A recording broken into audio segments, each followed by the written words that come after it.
Brokey sees the shadows. They know about Brokey on this boost. They're going to target him, but he still succeeds.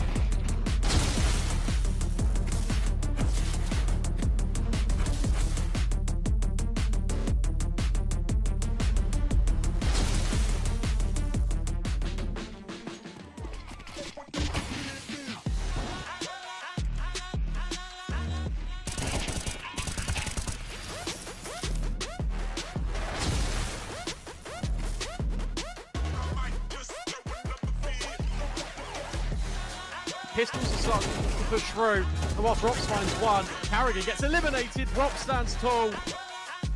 Rops finds the headshot.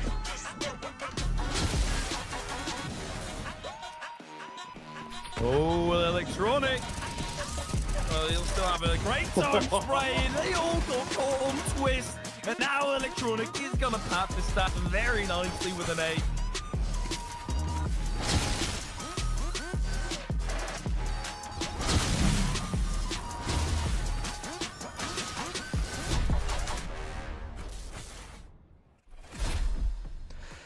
Welcome everybody to the Thunderpick World Championship 2024. I'm so excited to actually bring you guys this main event with this little in-person desk that we have here in Philly. And excited to get into the last group of the entire group stage, because after this, it's playoffs, it's play-ins, a chance to be one of the 4 teams to qualify to the LAN finals in Berlin. So excited to get stuck into it. We'll be on the morning shift now for the next 2 days. Excluding this one, so 3 days in total. But it's me, Paladin, joined by Exner. Excited to be here. How you doing, buddy? It's going to be fantastic. Like you said, I'm so looking forward to some of the action that we have here. Obviously, group stage to carry forward for the rest of the situation here in the final group. And I'm looking forward to the teams that we have remaining. I'm looking forward to getting in to the opportunity to make it into what is going to be a really key LAN for so many of these teams. Yeah, I mean, the calendar is getting pretty empty for a lot of teams at this point. We're getting in that tail end RMR season, major seasons around the corner, and that's where things start to get a little bit worrying for some of these teams, that you have expectations that they're supposed to be at these majors and RMRs and what have you, but things didn't pan out for them, and they have this ripe opportunity to kind of right those wrongs here. Again, giant, large sum of money at the end of this if you can win it, right? So it'd be great for the Valve rankings moving forward for next season, for next year. But this is Group D. This is how things are going on right now. We've got Big, Aurora, M80, and Bestia to take you through and see which 2 teams can advance to that next stage of competition. And honestly, I feel like this group is actually pretty open. As somebody that has watched both M80 and Bestia play, they both do definitely have the level and expectation that they can make it all the way. But of course, Big and Aurora a little bit more consistent there. How do you kind of view this group as a whole? Because to me, I personally think this is pretty open. I agree with you, right? I think, maybe my bias comes out for M80, and I want to see them succeed as a NA fan. But then you look at that top side, and it's like those are the 2 rosters I would say that are at least maybe favored to come out comfortably. Although, I mean, again, M80 look very strong when they're playing and focusing on LAN. There was an interview with them talking about how they had to spend some time in NA that they weren't super happy about. Now they're setting their focus on some competition in Europe that I think is going to help them a lot in the long run here. But even Bestia, for that matter, right? When you look at this roster and the level and the ceiling that they bring to the table, it can be really high when they're hitting their strides. I do think this roster sometimes when they go to Europe struggles a little bit, and when they play in international competitions, there's a drop-off. But if you're looking at seizing the opportunity that's ahead of them, I think Bestia, they're 100% setting a lot of focus in on this matchup and setting a lot of intensity on trying to make it out and extending their play here with the excellent opportunity they've created for themselves. Yeah, they've been getting a little bit of Brazilian LAN practice as well. They had a best of 5 with the Red Canids, and that was super fun to watch. But we'll get into all that conversation about the Argentinians core in a little bit. But let's jump into our first matchup of Big / Aurora. And I'll start the conversation about Big because we got to watch them firsthand when we went to Atlanta. We watched them make the final. It was awesome to see them have this sort of progression as a team. They've added in Rigon. It's been about 3 to 4 months, right? And it's upsetting with the kind of form that they've had, but that Atlanta LAN kind of bode that maybe they're further along this process of reintegrating a new player than it might seem. I get excited about the pieces of this roster. I look at Crimbo, super exciting rifler. You look at JDC, the improvement that this guy has shown after his time on Mouse and that kind of stint that he had in 0-0 Nation. And Searson, same for him. The improvements that he's shown there, it's all proof in the pudding. And of course, we know what Regon can do. But ever since they've been trying to mesh all those ideas together, I feel like you have these different styles and these different ideas that isn't extremely on the same page, and Atlanta was like the first time where I really felt like they were on that same page. Yeah, I mean, for me, it was almost even Pro League that they were able to get on that same page. I mean, I remember being able to cast them in their opening match, actually, and watching how they played, and it was just very discombobulated, super disconnected, and it looked like we were on a lot of different pages there, and it was a lot of situations where you would see the strength of this roster and the playbook there coming to fruition, but then the pieces couldn't really unify their efforts enough there. I think Crimbo was oftentimes left into these really dire situations where it was impossible to clutch, and you like Crimbo in a 1v3, you like him in a 1v2, but he was in 1v5s, he was in 1v4s, and those are a lot less winnable for him, and it felt like they were really struggling to get activated. I think, shortly after, and I think this is one of the values that Regon brings to the table here, is he talked about the discussion that they had. They were needing some life, some just, I would say, time to really talk in theory craft how they wanted to play out a lot of those T sides. I see them the next day. He says after a 2-hour conversation about how they wanted to play Mirage T sides, they come through and they're so together, they're so with it, and versus tough competition. So I gotta say, like, every event that I watch with Regon, I notice a lot of improvement with this team that continued into the conversation of Atlanta, and I hope to see it continue into this. The biggest thing that I want to see from Big in general is more aggression. I do think that this team can be very scared to take aggressive peaks. And when you add a player that has that B&E DNA in Regon, sure, he's the anchor of the team, but I would like to see just more active CT sides trying to push for more aggressive control, really exert your pressure, because there is skill on this team. There's absolutely skill on this team, and they just need to show it.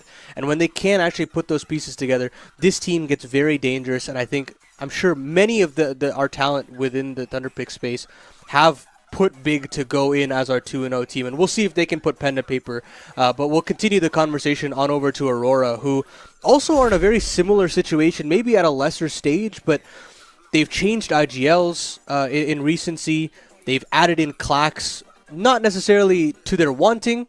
They had to lose Result in that shock news in Tier 2, right, where there was this huge drama with that swap. And honestly, I think this has personally hurt Aurora so much in the grand scheme of things, because now I think it puts a lot of pressure on Norway as a caller that is still learning how to call at this stage, and also having to keep his form up as an individual, because if he doesn't show up, you've got Kenzie and Deco who have to do the heavy lifting. And to me, that's where I don't think I can look towards Lackey and Clax to pick up the piece, because they're not supposed to. That's not what their expectation is. So for me, I feel as though this Aurora team is so gifted, so talented, but they just have this glaring issue of, can Norway step up to the plate as a caller, which in some situations, some mid-round situations, what I noticed is he's just not there yet. But also individually, if he drops off, he puts himself in some good positions as well. Like he's playing in like Cat on Mirage, and that kind of needs me to believe that this guy has to individually show up as well. It's a hard position to be in, right? You've got a lot of like learning curves that you got to get past here. I mean, and the issue was, for me at least, I feel like with the Aurora rosters, when they were operating at a high, Lackey was able to play very active roles while also getting, decent kills, and that didn't seem to me like a massive problem for this Aurora squad.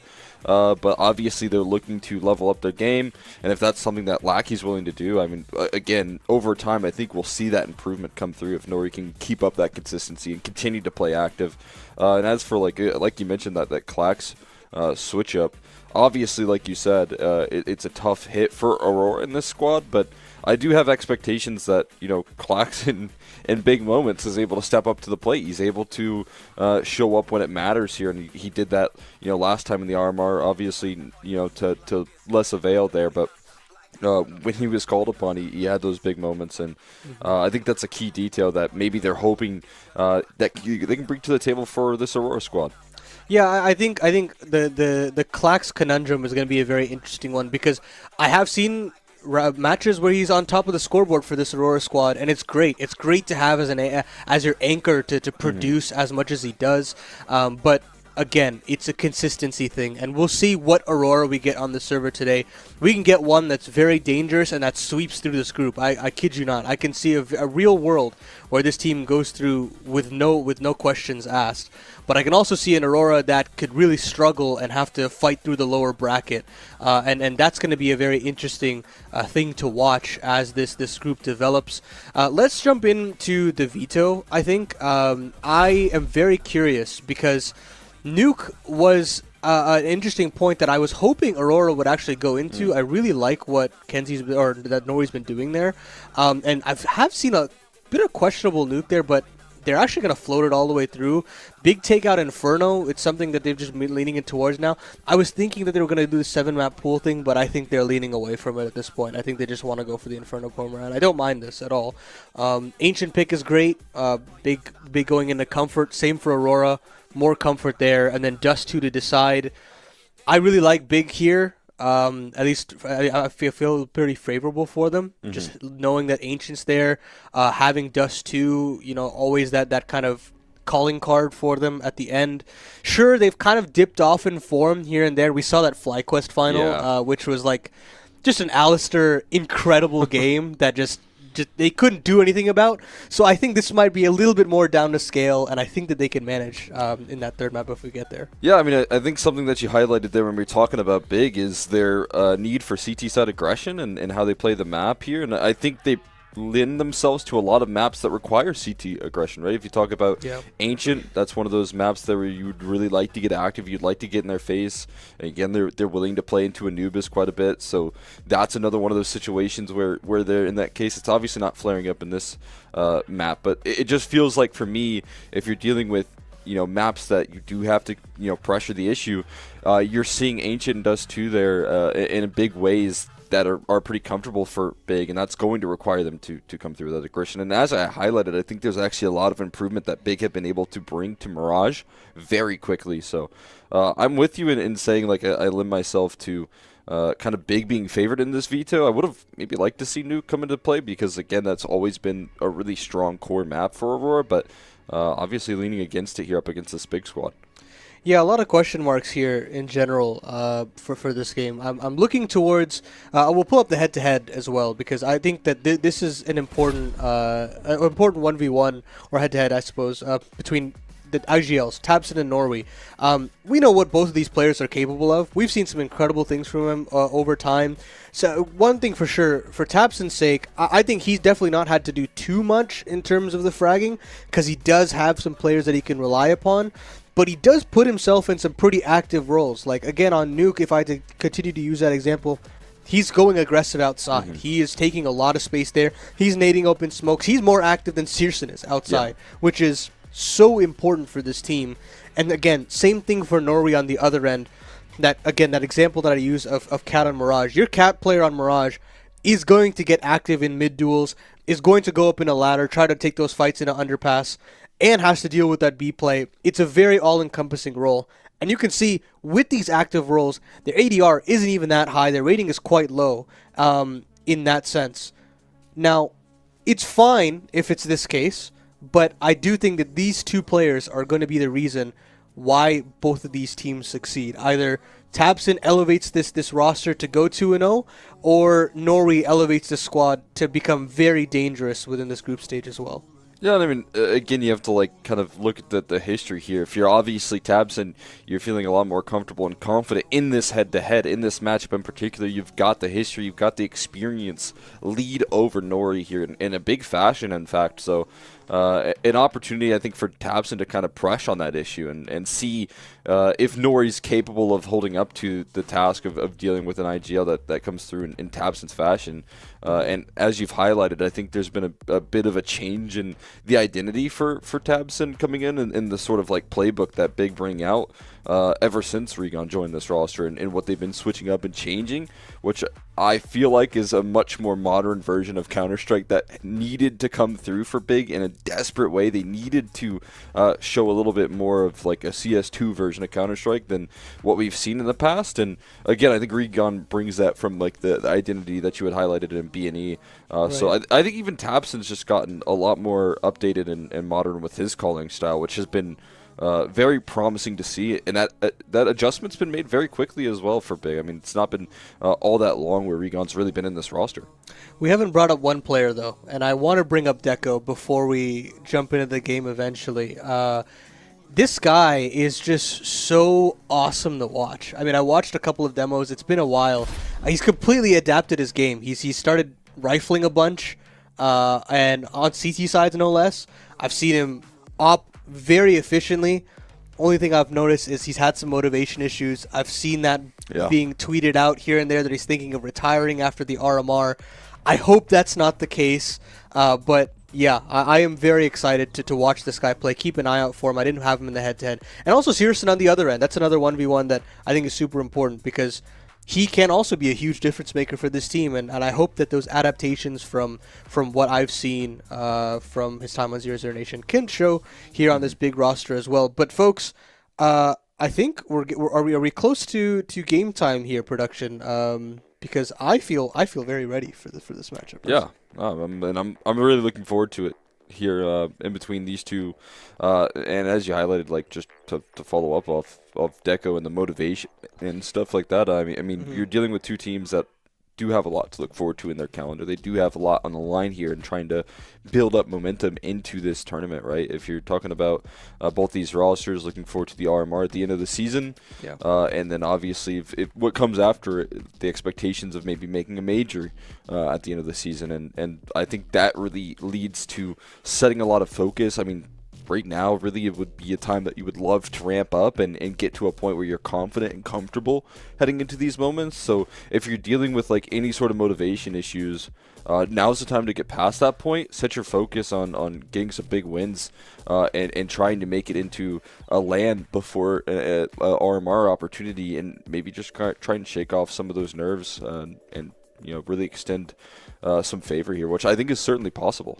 Yeah, well, look, the motivation issues that are there for Deco, sure, but if you make a major and you make as much money as you do there with that sticker money, I think that would completely change his focus as to what he's been doing. And I completely understand where he's coming from. Incredible talent within the region, so skilled at the game, a very good understanding of how to play the role in both of these games, both CS2 and Go. And he's not had that success that he's looking for. He's not gotten the call up to an insanely huge team. Wonderful did it right in front of him when he got the call up to Na'Vi. I'm sure he was on that short list as well. If you had to look at just the raw CIS operas across the board, but he didn't make that jump up, and so he was stuck with Aurora. And I'm sure Aurora was happy to keep him. But I know that he has these expectations of doing huge things in this game, and I definitely think he can. So I hope that we see a good Aurora in this group stage and see them try to battle towards the LAN final. LAN final would be huge for them. Yeah. And again, as you said, ramping up towards that RMR is so important. We've seen so many different Tier 2 teams. 9 Pandas, great example, where they just grinded these Tier 2 cups. They actually had a couple of LANs before, if I'm not mistaken, with like the Perry Please and whatnot. Yeah, that was the one, Yeah, and went really deep there, got a lot of experience, and looked unfazed when it came to the armor.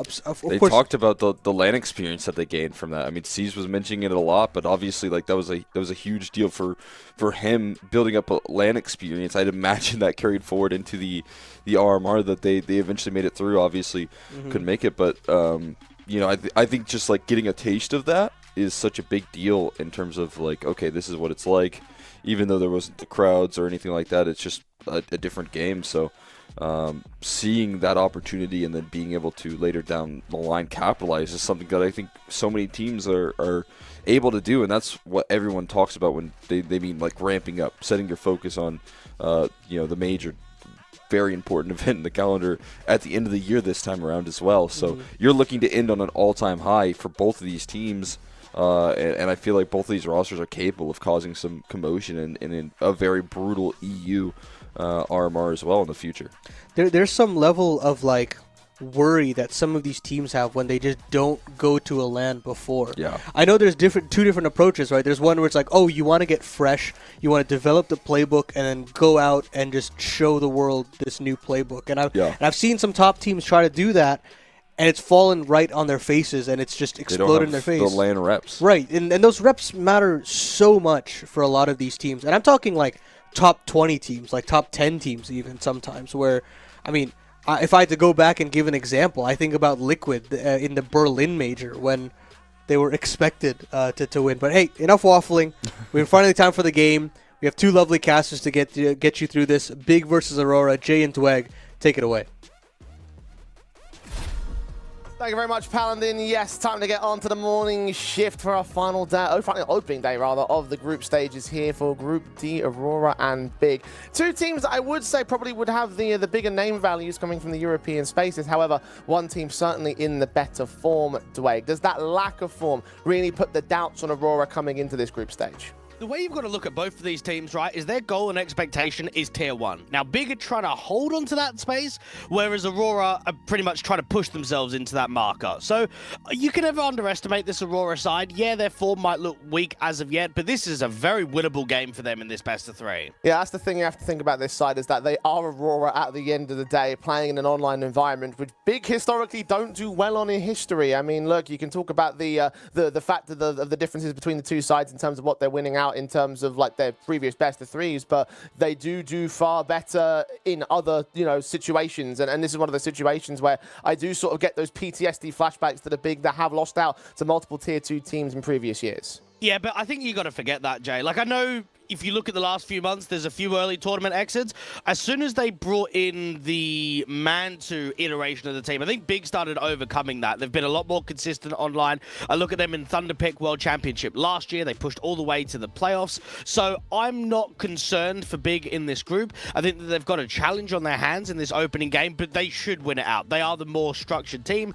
They're the stronger team, and they're just a team that you expect a lot more than you do from Aurora. Maybe you look some more at the details of the Aurora side and try and figure out why this dip in form has happened. Paladin brought up on the desk the prospect of the Result and Clack swap. Maybe that might have had something to do with it. It's only a move that's a little over a month old right now, and it would correlate to some of the results that we've seen again from the Aurora side. I mean, think about last week, they played in that Wrestland event, which several teams in Thunderpick are also playing in here this week as well, and they were, I looked at them as being a possible, at least the very least, to get into the playoffs, but that didn't quite work out for them. They went out last place in that event.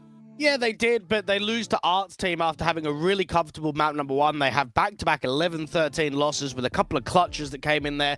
Would have been a very different seed in the group if they win their opening game. They go up against Omega in the elimination group, and they're the team that ends up winning the event. So for Aurora, while the results on paper might look kind of weak, I actually don't think it's as bad as what most people might look at.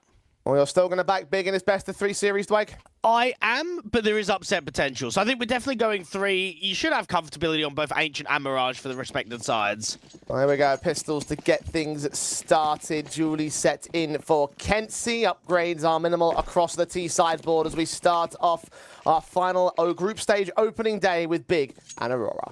We saw 3 meetings between both of these teams back in December of last year, and they were all 2-0 wins for Big. Now, back then, that was Tabson, Crimbo, Process, Sin, Mad2 versus Lucky, Nori, Kenzie, Deco, and Celta. So not many changes for Aurora, a few more for Big.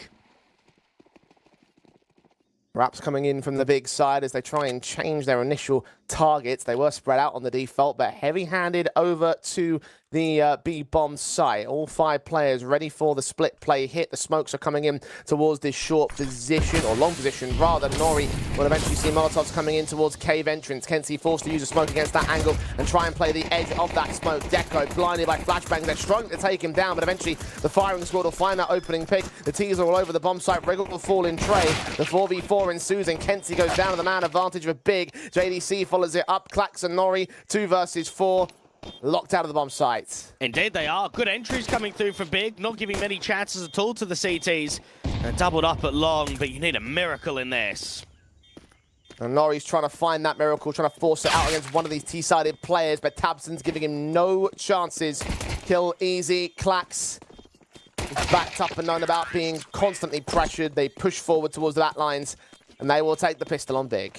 There was a portion of time, probably before the player break, that I looked at Kenzie as being one of the best cave players that there was in Tier 2.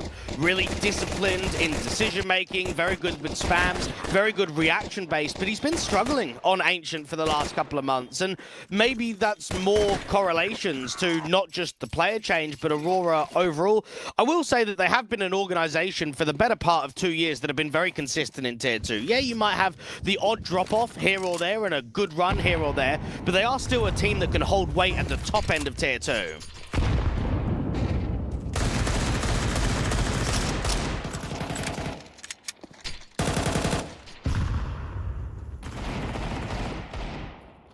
Deagle's only available for the force buys on the Aurora side, trying to establish more in the second round. Big.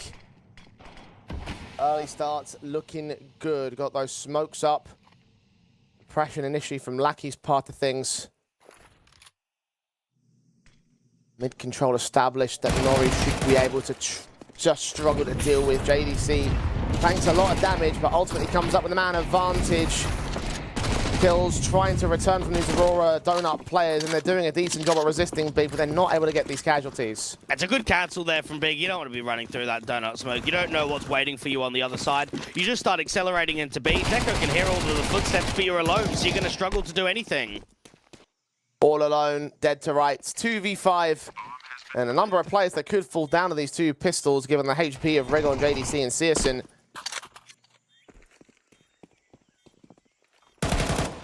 JDC still holds the line as Lackey will end up dropping, and Clax in a 1 versus 5 here. Now, Jay, you asked for my prediction. What about yours in this series? Well, I went for the slightly sort of unorthodox pick of Aurora, actually, in my prediction game. Okay. So, because I look, you can't sleep on the fact it's Aurora. These are still some very powerful players, and I doubt that they're the favorites in this series, but I am going to take a risk on them here. So who do you reckon is going to top the group then? If you're expecting, what, M80 to win their game against Bestia and then Aurora to win here? Well, if I look at the group, I think that Big and Aurora are probably two of the stronger teams, so I would say that Aurora probably would be able to top the group with that sort of prediction. If they're going to beat out Big, then that sort of feels like it's a logical prediction from my perspective, at least. I would say it's quite a competitive group. We've seen other groups where there's been 1 or 2 heavy favorites, and then everyone else is kind of, yeah, whatever. I look at the majority of teams. Even Bestia was 1 best of 3 away from qualifying to Pro League, but realistically, it's Big, Aurora, and M80 that there's not going to be a huge amount of difference between all 3. Can't deny the good work that M80 have been doing in the North American space. When I translate that to the European scene here in Thunderpick. Looking forward to their game as well, as you mentioned, against Bestia later on this afternoon, rather. Big. They can light work of the morning match here against Aurora. And at least the start, the 3-0 will lock in. And these pistol players, well, shouldn't do much in the 3rd round. Do you think M80 is a North American team, Jay? Because they do have a European IGL, a European AWPA, and a European coach. Yeah, that's also true, I guess. So it's 3-3. So how do you base that? Bit of half. I mean, look, they are competing in mostly the North American circuit, so... Yeah. Would be nice to see them in Europe a bit more. Well, we don't get that all that often, so take this as a bit of a treat today. Definitely, and if they can push on into the groups, if they can push into the playoffs, if they can push for a top 4, then maybe we'll get to see them for at least a little while.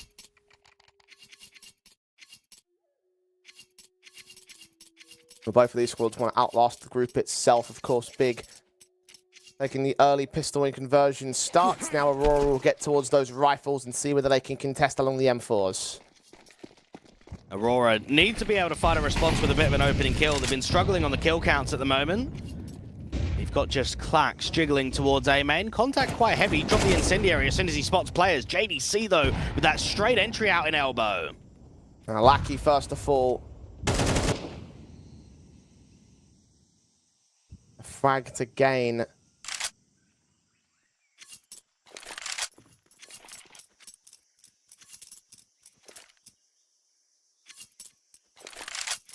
Advantage established very early on for the Big side. Now leaning in towards the A site where there is no centralized defensive. They are heavy-handed in trying to challenge back this mid presence.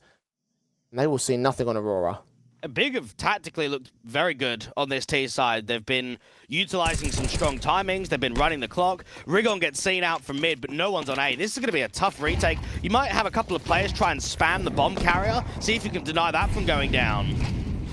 Molly sent towards back site as JDC continues to lead the charge. Low HP, flash not blinding off Nori, who damn near gets a double. Clax will tray back on Tabson as well. Searson brings it into a 2 versus 2 with Kenzie's casualty behind the boxes. Clax is next up the task, and Deco swings forward anyway. Distraction keeps Searson turned away from the donut entrance, and Aurora will take their first round. Perhaps a little bit too slow from Big. What you ended up seeing there was not only did the mid player get cut from the overextension from the CTs making the info play, but the CTs can get there en masse. You've got 2 players at donut before there's even contact being taken.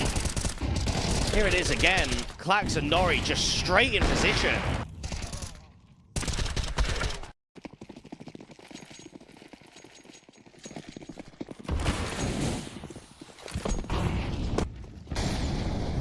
Aurora getting their openings now to try and turn it into another good rifle connection. HG's very chunky across the T-side line as they work their way forward. JDC is low, Rigon is now dead, Nori's going to burn, force into another fight, almost lines it up to a triple. Decker actually nicked that kill on the AWP, and Crimbo will catch Kenzie. Flashes sail right past the AWPer as Tabson will drop to his feet. It's Searson in a 1-on-3. Bomb in the open, M4 still back here at Wood. Lackey waiting for his chance to strike, and he'll take it when it comes up to good. And Aurora take 2 on the trot. Well, this is going to be a wake-up call for Big, because you've just lost a passive round. You got in for something a bit more aggressive. You've gone in for the rat pop, and it is destruction. Deco gets a collateral at one point. Everyone is doing damage. Collaterals and all for the big green gun. Now, this is where you start the round streak. This is where you can start pounding in the money. Keep yourself a strong economy flow. This is where Aurora can generate their key threat on Ancient. Even up the board. Big will have to concede that much. Only Deagles available to them. Economy whittled down on the T side. Lack of bomb plants in these last 2. Aurora will have to fight for the lead with the rifles that we back out for Big in the next round, but it's good to negate that early start. And from my perspective, Jay, I can say that I'm not too disappointed about that last place exit in Belgrade.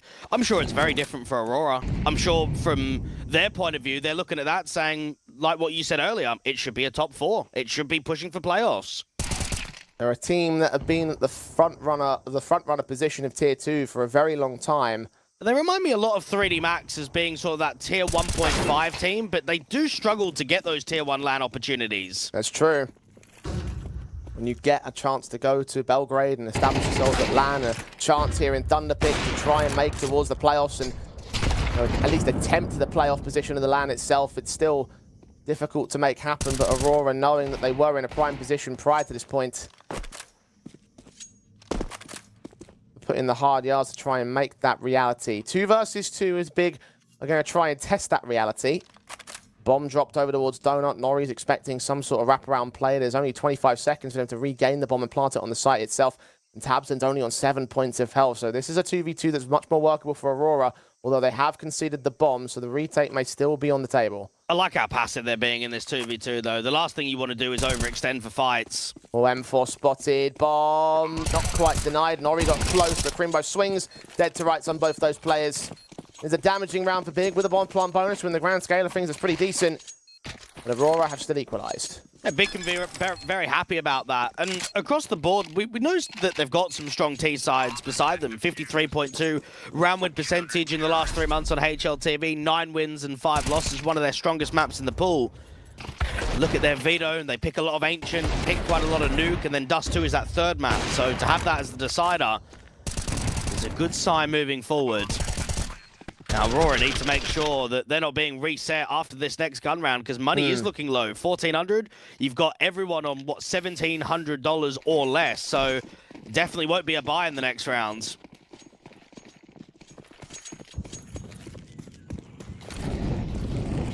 Weapons free.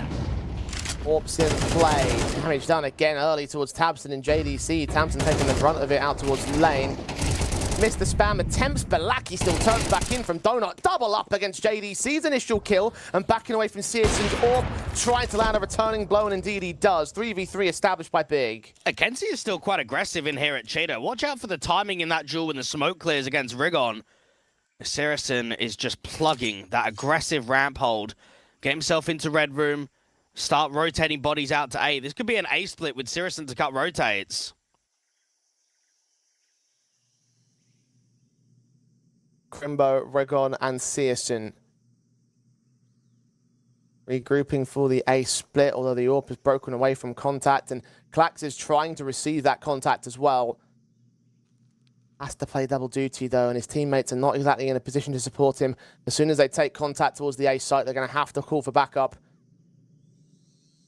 2 players with kits on this A defense. Boost up the tree for Crimbo to play the late round. Aurora just basically relying on Klax to either stay alive or just about get one contact in from Temple to win a fight. Or Deco Scene takes that fight. Both AWPers fire. Neither one connects. He's going to get counter-flanked by Kenzie. And that brings the man advantage home for Aurora. Rigon's going to extend towards Donut. Klax gets onto the bomb site with both their backs turned towards Temple. Can't double up, but Deco can. Wonderfully placed by Aurora. Retake success, and they are in the lead. And out of all of the negatives of the most recent tournament in Belgrade for Aurora, Klax looked really good. That is a positive note to be looked at. He was very solid in the anchor positions. I thought that he held his weight at a high degree.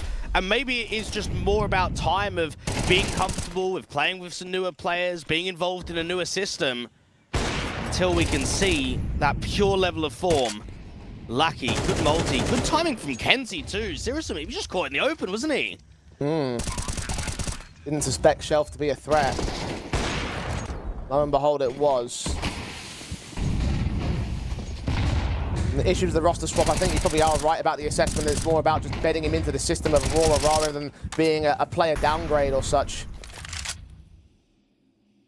Good work from Lackey in this half by round. Big trying to post threat with the upgrade weapons. Rigon's unable to turn his rifle into success. Tabson does take 2 back towards Donut, so there is a little bit of damage output and a rifle they can pick up as well. And Nori with the spam, not quite coming in against Saracen. We're seeing a lot of post plants for Big, but very rarely in these sort of situations have they been coming out with a round victory.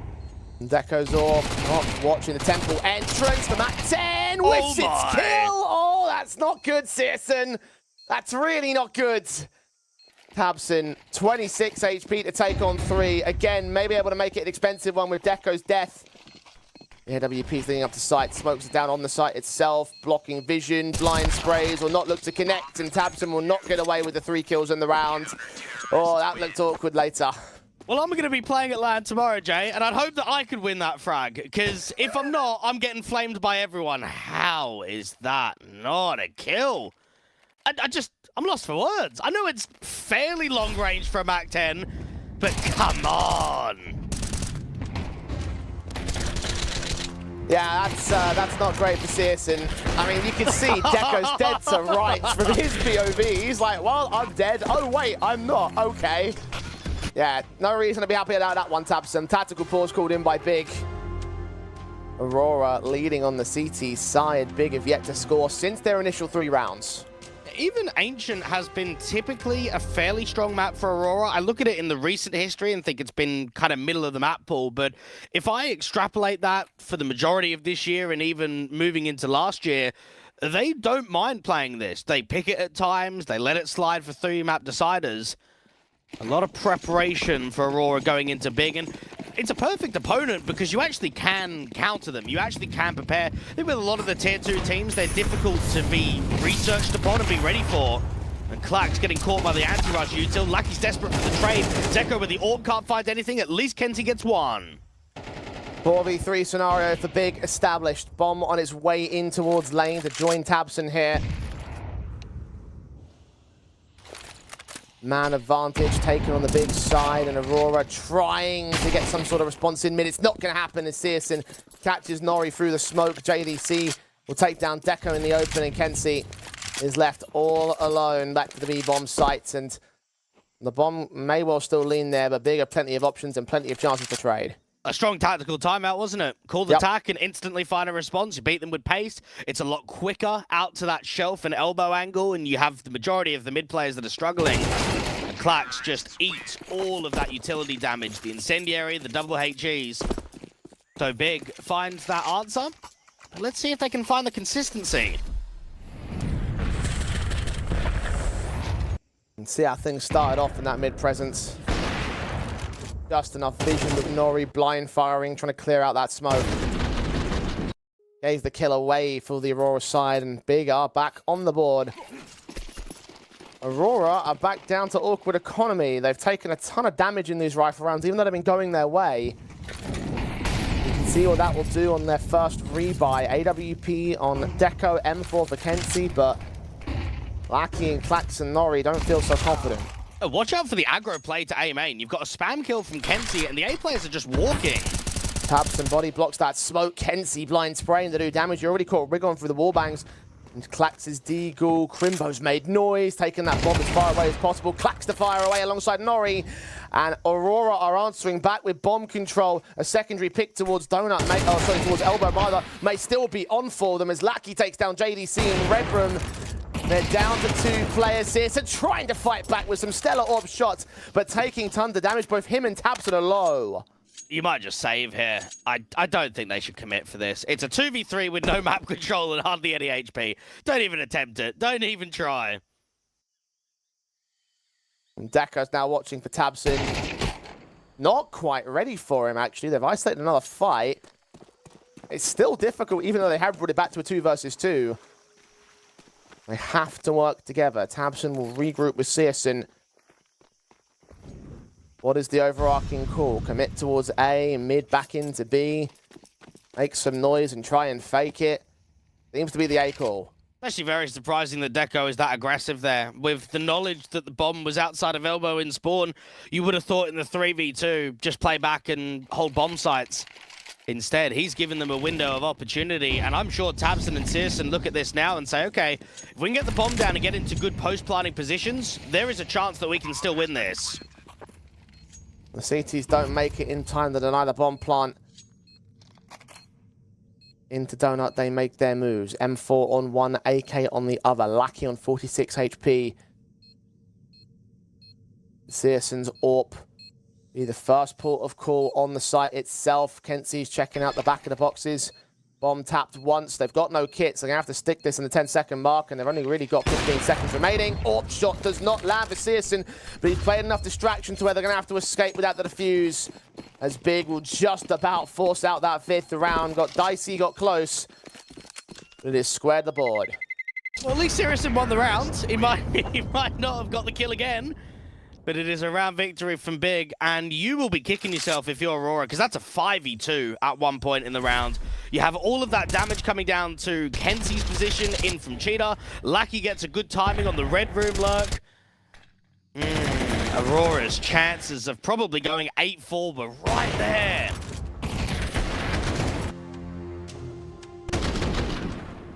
And to his credit, even though he missed that 3rd shot, the round was only brought back by Searson's double there in elbow. Aurora.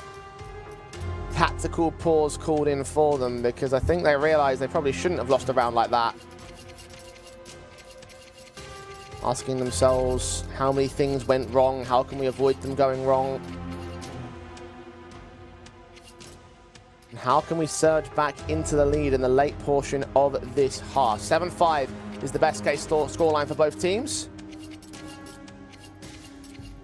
It's feeling like Aurora could push for a little bit more given where they stood only a few rounds ago.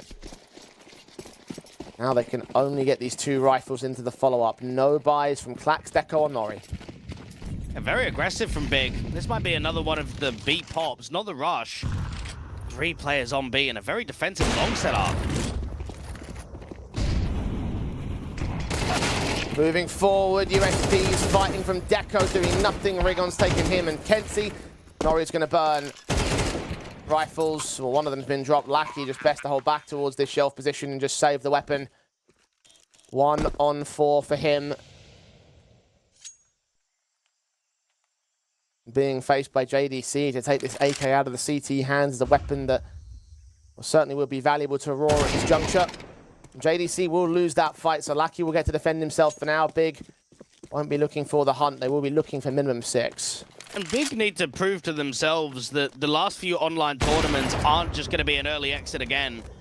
You think about back-to-back CCTs, Yellow Compass, invited to quarterfinals in round of 16, couldn't even win a game.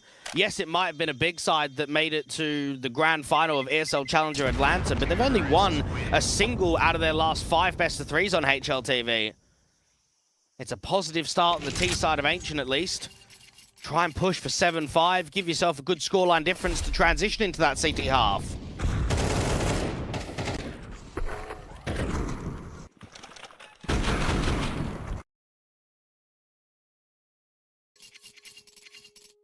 It's a good turnaround from Big, considering that Aurora had a lead only a couple rounds ago in this T half. Gun set, AKs and AWPs. Fast plays in from Big, rush out on the A side. Deco's M4, going to catch off a kill, a double in fact as they line up. Rigon and JDC offered up to the opening 2 picks to the CT side. May well still be a 6 apiece half.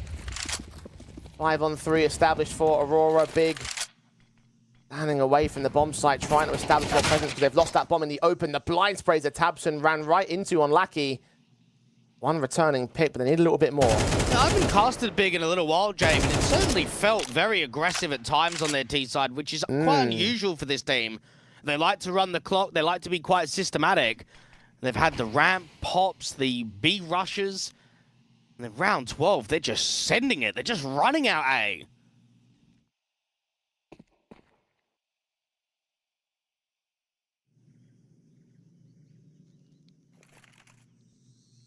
Tabson walking forward. Norrie maybe about to offer up another fight towards the T side.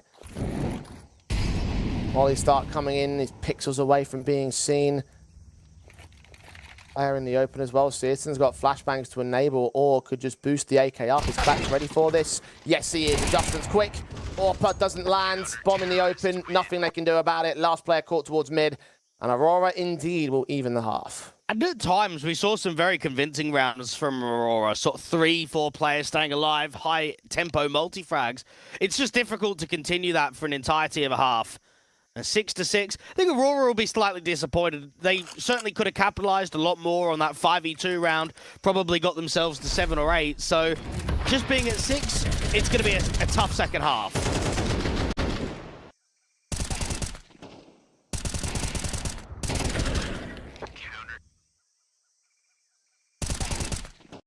Switching over to that T basis.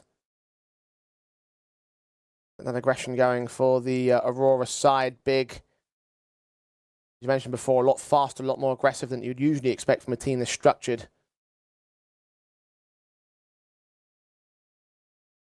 And that aggression worked better for the Aurora side here. Pistols up to task for the second time today.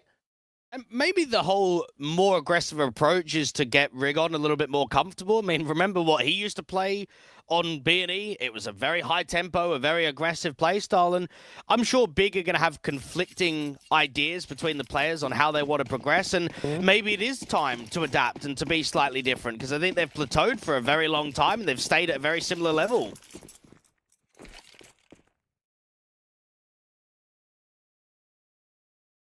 We've got Julie's on Crimbo for the Big side. He's playing on that A-bomb site where Aurora heavy-handed towards B. 1-1-3 splits. B site heavily favoured. Tabson seeing Clax first. Smoke start coming down. The teams will not to take this cave entrance. Smoke towards it. Tabson not involved here. Rigon and CS don't need it at the moment, but as they go down, Clax is going to have to face the Reaper, and the Glock will get picked up quick for Tabson to continue fighting to return. The trades are decent to a 2 versus 2, but look at the HP for Norrie. He's going down in an instant, as is Deco. JDC, quick pop out, quick couple kills, and Big have another pistol. I actually love that setup from Big. So you've got not only 3 on B, but you've got Tabson jiggling in cave. Now, once he gets contact from the cave players, he drops that smoke, and then notice how he gets the flash ready. He has intent for Big to fight aggressively against the ramp players, to make sure that they are completely blinded and they can all swing on a contact. And that is a tidy setup, but it's performed at a high level.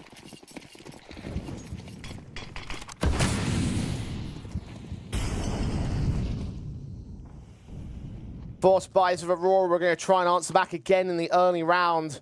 Pearson close against Klax. Ready to receive, dropping that bomb. Nori isolated but not found. Try and look to push on towards this A-bomb site. Flashes keeping Crimbo blinded. Utility will try to get them into the bomb site itself. Engagement, the lineup doesn't quite get both the picks, but Kenzie's low, easily found by JDC. And Tabson in the back as well. We'll see that scout player as well. Damage done to Deco. He's forced to fall back. Bomb now in the open, in CT control. Tabson's been fragging at a very high degree for someone that doesn't actually frag normally that highly on Ancient. Only a 1.03 rating in the last 3 months across 14 maps played. One of the weaker maps in the pool for him. Up to 15. Wasn't even required going into this round. Saw a bit more impact of the traders out on A. Now, Lucky and Deco don't have much going for them. Lucky might be able to set a wraparound in from spawn. The issue is, it's still a 2v3.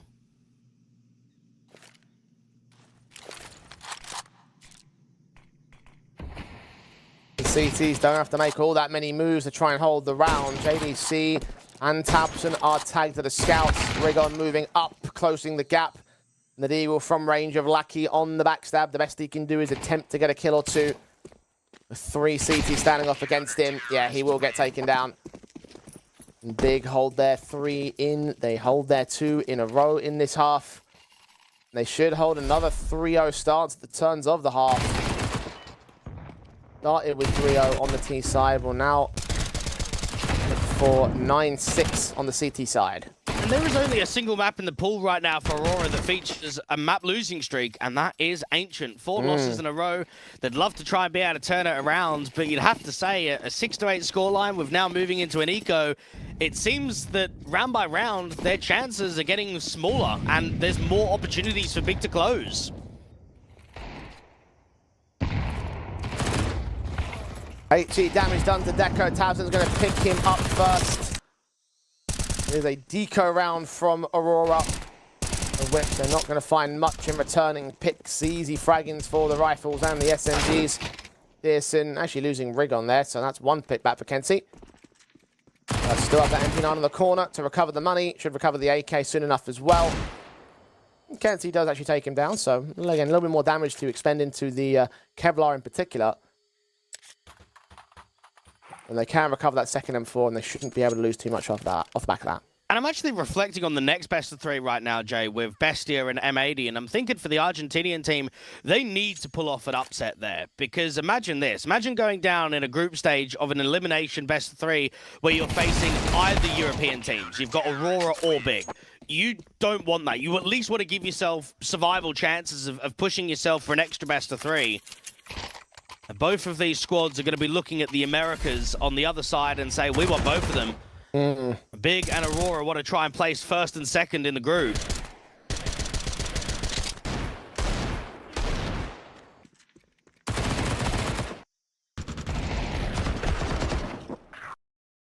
Big are right now well on their way to placing first.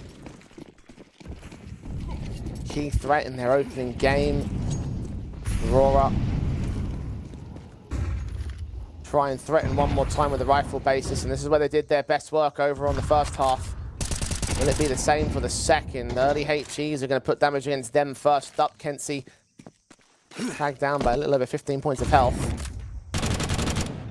JDC finding open space to work with there at red. No smokes available for the CT, for the T side rather. Nori HE to 12 points of health at Tetris. Another HE will take him. Another quick burst will take him down as well. There's that HE. Nori's the first to fall. And there's a lot of intent on fighting aggressively towards mid, and Lucky's hoping that he can deal with the CTs. So finally that smoke comes in. I think Lucky was spotted by JDC though. He's going to try and back off. Gun still pulled out, and Lucky's going down, offering an AK up to the CT side. And now things just start falling apart. Kenzie's late lurking. 2 players with a bomber in towards A, and you've got a Donut Orp and Crimbo defensive. Shot from Searson. Kenzie is dropped.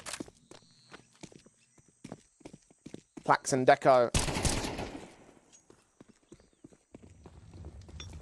trying to get back into this A-bomb site. Molotov's coming in towards them. Crimbo going to burn the 45 points of health. Shot from Searson. Even fantastic to turn back away from that flashbang.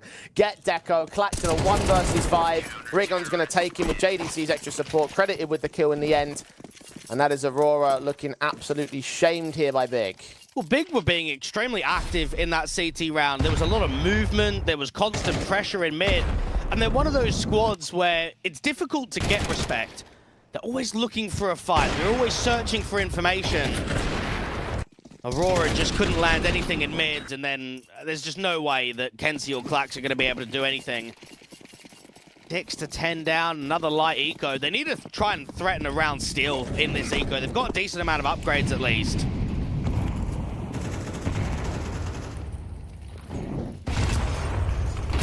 We've got Tabson first port of call here at Cheetah, who's not aware of Nori has faced already, but JDC's quickly able to take his backup out. Kenzie the drop to a 4 versus 4, and that AK in low HP hands still turned up for a kill on JDC. Nori trying to do the work on his lonesome, but needs to pass that AK off to another Kevlar player. Klax now, 100 HP, involved with the rifle in his hands. It could have an aggressive approach from Rigon down from ramp with Crimbo holding his cave. This is promising. Aurora need a bit more, though. Just a 4v3 isn't enough at the moment.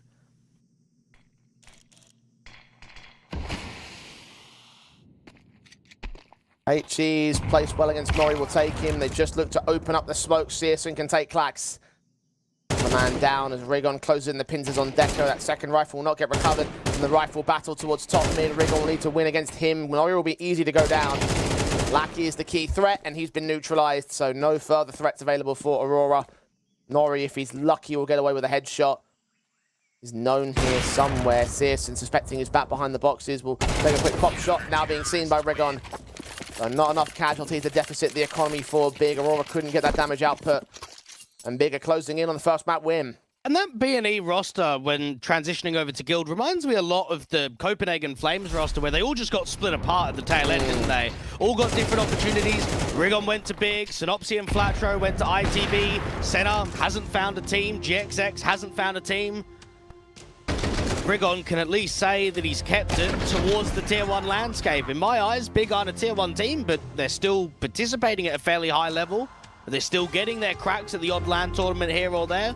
We're in the full groups, Cologne, Pro League, be it the RMR. Of course, they're a team in a position where you start to wonder if they're going to remain in these tournaments come 2025, of course. Very tough affair for them to continue on with this line of tournaments, basically. But would this not give you more hope if they continue to do well online? I mean, especially here in Thunderpick as a bit of a litmus test. I know we got a top 4 LAN, but if they can at least get to LAN, if they can at least push for top 4, maybe that is a good sign moving towards the tail end of the year. It would be an encouraging sign if they get towards top 4, most certainly. That would be absolute positivity for them. Rant on who they draw against in that round of 8, of course, the quarter-final matches that will, of course, take place online. I have no doubt they can make it out of the groups. The place in which they make it out might affect that, though, so... It's true. The victory here against Aurora, especially on the first map, looking so confident for them, is obviously a massive positive.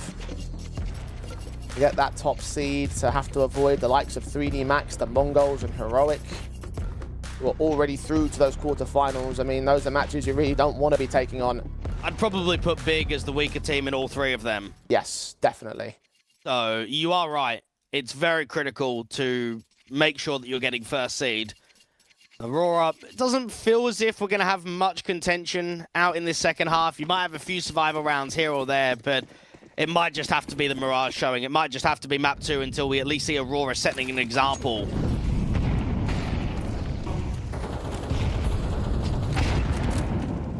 Tabson, initial forward face, trying to lean forward of that cheat smoke, trying to look down at lane, blind sprays on Nori, catching him with the wallbang kill. The Orpa Searson's revealed, but the Orpa Deco can't take the trade. Lackey trying to make space happen towards that B bomb site as his teammates continue to try fight back towards that shell position. Pixels are seen, the flicks don't quite land from the big green gun. Searson is repositioning back towards that short entryway. Deco is now posted to try and receive him as Rigon fights onto Lackey, takes him down to that back wall. 5-on-3 established by Big again. Just the alert position from Klax, so late to being activated. And they've lost so much in the round. It's a shame because they had so much space on B, didn't they? They were almost pressurizing the AWP deep in short, but just could not get the right timings to work the pegs.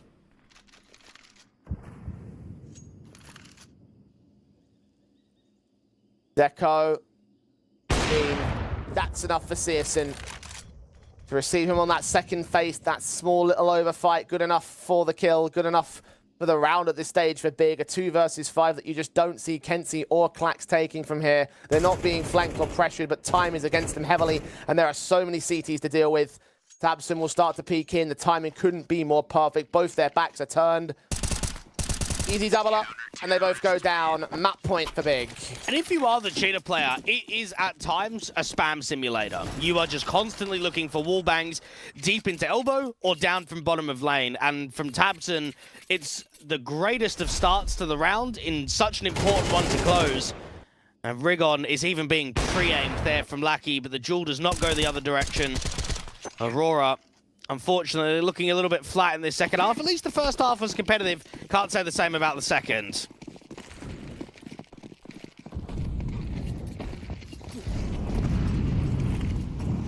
6 map points for Big. Aurora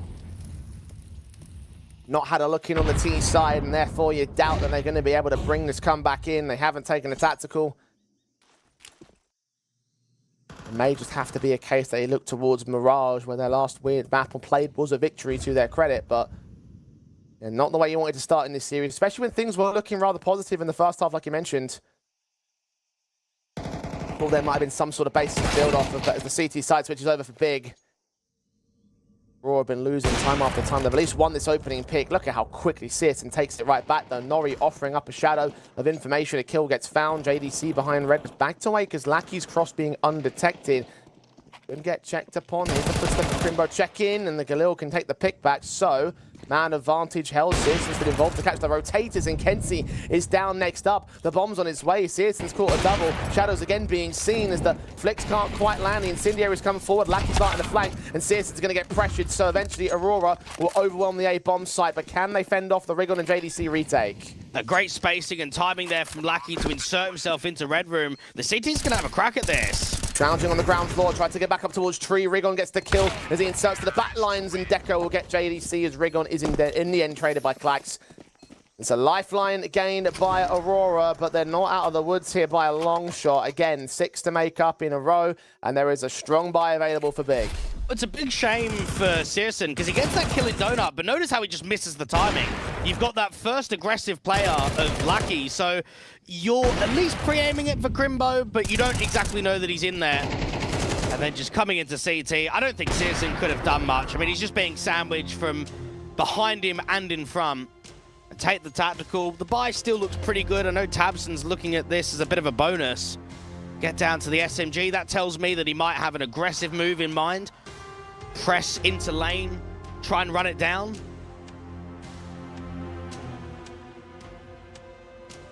I love this tactical from Big, instantly taking a loss in a round and now having to go right back to the drawing board to counter what Aurora did in the previous. And the spirits are still high at the least, and every right to be here. They've still got plenty of time to close this matchup down and take the opening map, take their pick of Ancient. It was far more likely that would be the outcome over Aurora bringing in the comeback. Again, Big have looked like a far better squad, especially on the CT side. I'll take lane presence. There will be a small challenge from JDC. Naisba back and forth. Rigon also pressure, seeing several T-sided players, but only getting one of them. tabseN's SMG can extend. Lackey will trade. JDC gets involved with 3 versus 2. HE should do a damage to one towards both players. Clax and Deco caught. Searson is going to get baited to a quick shot. Clax going to try and force him out of position, but not all the way. And they're just sandwiched into the bomb site at the moment. Crimbo is trying to stop their progression towards Shelf. M4 crossfire, JDC ready for contact on Deco. He's dropped the bomb. It's Clax now to fight to the AWP and lose it immediately. Big instant response to the lifeline of Aurora. We'll take a very confident 13-7 in an opening map in this best of 3. It's a good showing from Big. They didn't get tested in that second half. They'll look at that one and say that was a clean performance, but now their eyes and their vision has to be on Mirage to try and work for a 2-0. If not, we'll be going to Dust 2 as that decider. I have to admit, though, this opening map looking as good as it did for Big does indicate very positive things going into this barrage. I mean, Aurora, we know that it's a great map for them. It is their own pick, but equally, I just think about the way that the series has gone so far, and I can't help but feel a little bit concerned that this is going to be looking like a 2-0. No, I'm not too concerned, just because Big do struggle on Mirage. It's one of their weaker maps in the pool. It's very strong for Aurora. Maybe you could make an argument for the mental game after not showing a huge amount on Ancient, but I'm not concerned for Aurora moving into map 2. Now, Aurora definitely going to have to avoid any mental deficits they might have taken in this map-up. Of course, it's all intangible at this stage. We don't know for certain exactly how they are feeling, but you have to consider that as being a factor because, look, they were really outclassed in that second half especially, and I didn't expect to see them as outclassed as that. I thought they would hit a little bit harder than they ultimately did. You've got to remember what we've seen over the last couple of days. We've had some whitewashing opening maps and then returning for still 3-mapper affairs. Well, let's see whether or not that will end up being the case, whether Aurora still have some life left in them. It is their map pick up next, but before we do that, it's back to the desk with Paladin and next now. What an odd game from Aurora, but I gotta say, lockdown from Big on that CT side. Absolutely insane work from them. I have not seen tabseN that confident in a long time, and honestly, just the active nature of that CT side, re-aggressing in like man advantage situations. Sometimes I shy away from having that for a lot of teams because I think they overdo it, but for Big, I think they need that. I think they need to show their kind of respect that they should command in the server, and it looked so clean, restricting Aurora to just 1 T round. Great stuff. I mean, it was refreshing to see them set up themselves very well at the beginning of the round, both on T side. I mean, controlling space there, controlling mid very effectively. I think it was one of those things that they were able to implement later down the line in that T side that they did really well to get them that 6-6 scoreline. Then when they got to that CT side, as you have highlighted, I mean, they really just controlled the way that they operated in 5v2s and 5v3s, didn't make any mistakes in those sort of situations.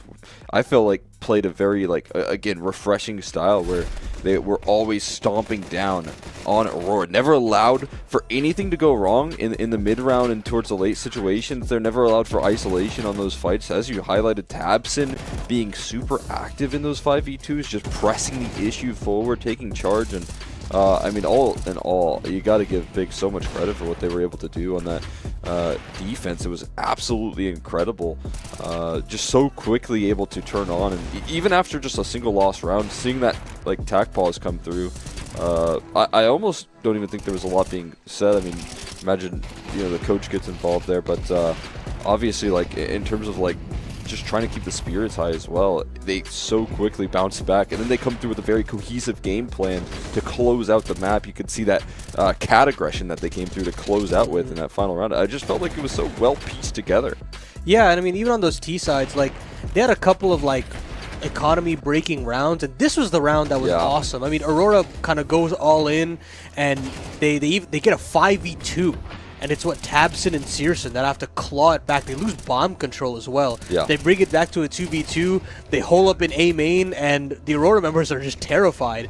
And that's the thing about Aurora. If these individuals are not cooking with gas, things start to get a little bit worrisome as far as, because they don't have an elite IGL yet to kind of call themselves out of situations. I mean, we saw on that T side the kind of struggles that they had. They lose the pistol, they force in, so then they have, basically they're down 0-3 to start the half, and every buy round, it's just complete domination from Big, understanding that they've got enough T rounds when you look at the scoreboard. Now just play your own game and kind of just settle in, and things just look so clean from them all throughout. The head-to-heads that I was talking about all go in Big's favor. tabseN v Norway, you can tell that if they don't have that extra bit of firepower, it really had some cause for concern. 120 ADR from the caller of Big, 21-11. This is like so awesome to see because, we spoke about in the pregame the issues that maybe GobB's style of Big had for them, where sometimes they just kind of freeze up in these like man-even situations on T side. Sometimes on CT sides they get static and they kind of let the play come to them. But in this game, both sides of the coin were completely different, and to that, it makes me so excited to see if they can keep this kind of level of intensity up moving into a map like Mirage, which they've definitely improved upon over a longer period of time, but they still have to get those reps actually into place and get those series wins. Yeah, I mean, if they can carry forward some of this, it'll 100% look good on Mirage, right? If they can continue to assert themselves, if tabseN could continue to, I would say, just come up with so many different, like, good ideas in terms of how they want to open up rounds. I mean, we saw a lot of it on the CT side. They were able to get a couple nade stacks into the mix. You had really cool lineups from tabseN that you could tell were calculated off of some reads in the mix, which I think are also really cool to see. And so many different moves on Ancient that their map pick felt like were set up from the very get-go. Set up like they knew what was going to happen in the server, and it came true right in front of us. The other head-to-head that I just mentioned at the tail end was CEST and Deco. CEST commanding CT presence on that AWP. Huge flicks hit, so much command from both the donut side and the mid side. Was very dynamic with how he wanted to approach the server. But to me, it's Deco that I'm a little worried about. He didn't have that same level of like confidence that he has, and maybe that's tied to the confidence of the team in general. I'm not exactly sure how the kind of mental space works for Aurora, but to me it just felt as though since some of his moves didn't initially work, he kind of shirked away from those ideas and started to play a little bit more passive. And again, with how active Big are playing right now, you can't have that if you're Deco. I think moving forward on Mirage, I think this is where he's most comfortable. I think this is where I've seen the most moves come out from. He's nading open smokes in window. He's going for the aggressive con peeks, the aggressive underpass peeks, maybe even an odd palace peek as well. So I'm hoping to see that change. I actually think I would favor that 1v1 towards Deco even more so towards CEST. I don't see CEST as active in comparison. So I definitely want to keep an eye on that as well. Yeah, I mean, I 100% agree, right? We saw towards the tail end, I would say like the last round of that T side was a good example of maybe what can kind of go wrong for this Aurora side. I felt like Deco was trying to get some duels there, but just ended up like walking headfirst into CEST's op. To his credit, like being able to meet Deco in a couple of those CT-sided fights where he just looked super sharp and some very quick duels, was active throughout the map, was B, was A, was mid, where he needed to be when he needed to be there. And that's about all you can ask from CEST, is that he was available for these opening duels. He could take that head-to-head up against Deco and did so effectively. I think really broke the confidence of him on Ancient early on to set himself up for what was just, again, a bit of a stagnant map throughout the grand scheme of things. And like you said, I think that all changes when Mirage comes around. But if we see that same sort of form out of this big side where they look very well prepared for this matchup, I still think they're going to look just the same on Mirage. Well, look, we have a map 2 of Mirage on the cards for Aurora. This is a real test for them to see if they can dig themselves out of this kind of mental hole that they're slowly slipping into. We'll have to take a short break, but when we come back, it will be that second map to see if Big can take this refreshed style of play into that winners match and get ever closer to that LAN final. We didn't even talk about the fact that it's in Berlin. It'd be fantastic for Big to show up there. But of course, we'll take a short break before we get into that. A word from our lovely sponsors.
Brokey sees the shadows.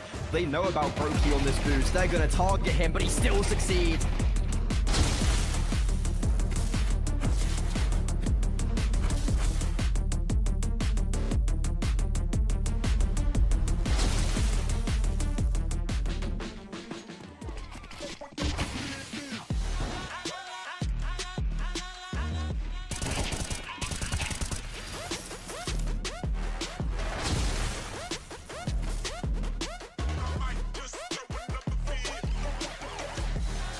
Pistols are starting to push through.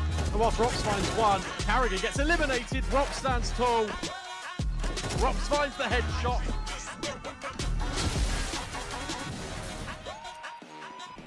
Oh, electronic. Well, he'll still have a great time spraying. They all got caught on twist. And now electronic is going to pat the stat very nicely with an A.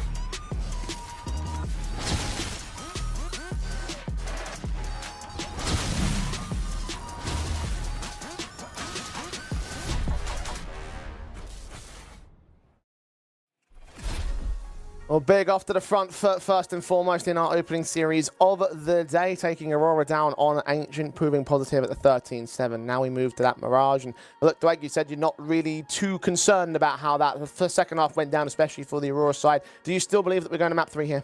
Yeah, I think we are. I mean, Big haven't played this in, what, over a month's time? And they're very inconsistent at it at the Tier 1 level, losing to the Mongols without even taking double digits, losing to Imperial, VP, and Gamer Legion back, all in single-digit markers, only getting wins against Fnatic and Rooster as of late. So I do think that Aurora should still send this to a decider. I will say we need to see an uptake in form. Like, it's not just the other team is going to be weak on the map. We do need to see more out of Aurora, and it's up to them to make a decision whether they are going to push us to 3. Yeah, look, I mean, the way that I sort of look at this is obviously my prediction, right? I looked at this and I said Aurora probably could give a decent chance if they can frag out in the appropriate fashion. And as a result, knowing that they didn't really do that over on that second half, that does rock my conservations and rock my sort of approach towards how I thought this match may have been able to be taken by the Aurora side. So I'm a little bit more concerned than you are, but you are right about the situation on Mirage. And hopefully this is where they can build into their prowess, they can build into that talent, they can build into that fragging potential, because it is going to be more comfortable territory. I feel like we might need to see it a lot more earlier on, though. I feel like we might need to see a good opening half from them to really establish whether or not they can do it here today. Well, they got very close to doing that on Ancient. Again, they probably could have pushed for an 8-4 half there at certain points. It just didn't win some key rounds and it cost them. I look at Mirage and I look at Aurora in general and say, at some point, similar to the NIP conversation we were having yesterday, you've got to start getting victories on the board. There's a 4-game losing streak from them. Some of them against not the best of competitions into especially losing out to teams like Favbet as an example. So, yes, I'm here to see Aurora push this to a decider and get us to map number 3. Well, irrespective of the circumstances, no matter what you want to say about the recent roster move, they have to deal with it here, Aurora. They have to deal with Big in the pistol round, and Kenzie is good to receive Rigon's early aggression. Great shot with the Glock, headshot taken immediately. Tabson out from the back of triple with JDC is trying to establish the cross. The problem is the T's actually aren't committing off of this straight away. Suppressing vision with those smokes. Flash is sent in against Tabson's angle. Not going to be flash blinded. They are going to swing towards contact for it either. Eventually, they will take that map control away as Deco takes the secondary kill of the round. JDC trying to trade, as is Crimbo, but both players are going to get overwhelmed with the numbers. Game of Aurora, 1 versus 4 now for CSM. Yeah, quite patient for Aurora. They get the opening kill. They try and slow the round down. You've got a little bit of alert coming in from Lackey towards that connector and jungle area, and then that's when they can just explode out of the bomb site. All of the A-site players basically crumbling, other than JDC at stairs. CSN can try his best, but it's not going to happen. Aurora gets started with a pistol. The start that I hoped to see, now to lock in the confidence with the conversion and the rifles as well. Let's see what Big respond with. Aurora have been very heavy-handed in terms of their second round force buys. They did on both of the halves in the last map up. Lost both those pistols, couldn't quite convert upon those upgrade weapons. I know Big like the classic double eco that we've been seeing quite a bit. But this is a lot more heavy-handed than double eco, responding to Aurora in kind. Indeed they are. Now, you've got a very aggressive mid setup with 3 players. Unfortunately, no one is really here to fight. You've got a very defensive rifler of Deco that's basically going back towards spawn now. So all of the mid players are going to have to get contact later on in the round. And starting to send smokes, but that's not really going to mean much here. The mid window not occupied by Big, and they're already well ahead of it. And we'll start to take that mid control eventually. Kenzie spotting that 5-7, unawares of the SMG being a bit closer, pulling his knife out at the wrong moment. Tabson is going to punish that, and now the rest of the T-side players have got to send into the A site. But now Aurora are getting set up against. Big have adjusted to 3 players on the defense. JDC will take Nori. Clax can find Crimbo. JDC out in the open. Manic sprays on Lucky, not going to connect all the way. An AK has been picked up by Tabson, but there's 2 other pistols in support in this 3-on-3. The smoke's all clear, so CS will have vision, but not that much. Spam up against the planter. Clax deals with Rigon towards spawn, though. Advantage tipping back towards Aurora's favor. And the rifler will start pressing. Abson leading the charge. Eden, the slow walk. Flash against him. Sees 3 players. Mows through 1 and gets that second in the end. Now Deco's in trouble. 2 to find. Flashes turned away from. Burst fire to reveal his position. The smokes go down towards default. He can't deny the full 10-second defuse, which might have to come forward from them. As Searson gets his pick, he will look to just the bomb position. I think he's got enough time for this, as Big will indeed answer back to Aurora in the second round. And this is starting to give us the vibe that the in-game leader is going to make a difference across the entire series, and not just in a one-off map. We saw a fantastic showing from Tabson on Ancient, and then you come into the very first anti-force buy round. Not only is he getting the first kill that warrants himself an AK, but he's setting up the retake. Now, I would have expected that round to be a bit cleaner from Big. You have a bit of an awkward timing from, what was it, Crimbo out there on default with the Deagle trying to look at the players scaling up from A-Ramp. But just about get it won. An important force buy victory. Instant responsive to Aurora, putting pay to their early starts, which, if you're looking at them, you're thinking, right, well, here we go. This is our chance to really mount up pressure and get started on our map pick with a positive form. Big to snatch it right away.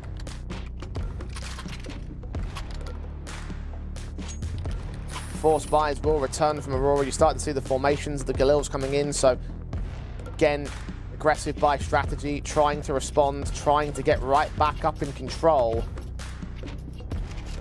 But Big won't let that control go so easily. This could be a very poor start from Aurora. It's so harsh when you're losing those anti-force buy rounds. Yeah. It just knocks the economy completely out of folds. It puts you into just almost nothing to work with. You're down 1 to 3. You then go into the first gun round and you're limited there. This is going to be a tough grind, but Aurora have to expect this in any part of a best of 3 versus Big. You are never going to get easy rounds. You are never going to be able to insert yourself with long and extended round streaks. They're just not the team that you can do that against.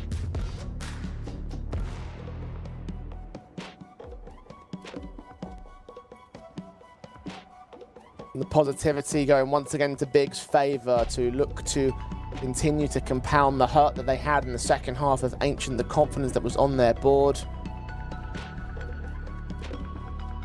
And if they get those early advantages, if they're able to turn up with this conversion round, the eco that follows it, and then of course a rifle win off the back of that,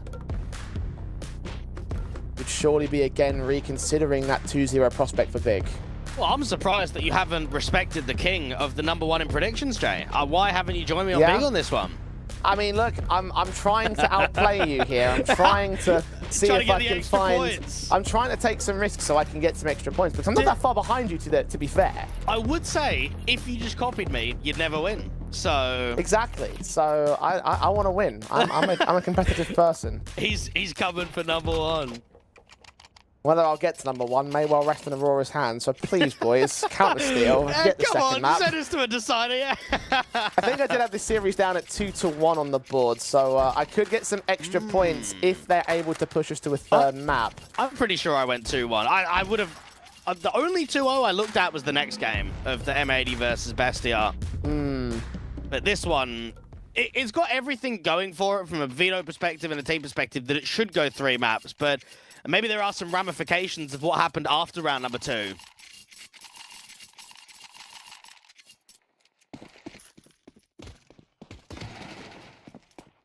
Third round, we'll have to receive Aurora's counterforce again. Galil's on 3 players, Deagle and Tech9. HE's to land on Deco and Kenzie. Smoke's involved for Tabsoon. Getting caught off with that smoke in hand. Kenzie's part. Rigon waiting. Caught off on Kenzie. Double up. Instant response. No mental affected on his part. Quick confidence forcing Big into the save. And Tabson and Rigon just get owned. And you do not want that on the anti-force buy round at all. You want it to be quite comfortable. You want to trade off with one another. And that is Kenzie making a statement. And with a Galil out of everything, good work from him to make 2 kills happen.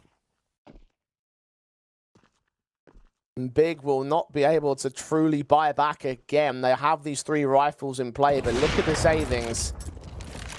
And consider the loss bonus that they'll have as well. A couple of free rifles in the meantime with the 2 pistol players and Aurora. Feeling pretty peachy about themselves. That was a very confident play in from Kenzie. And Lackey's going to follow suit on CS and the AWP to drop Crimbo to recover it and just about return onto the man.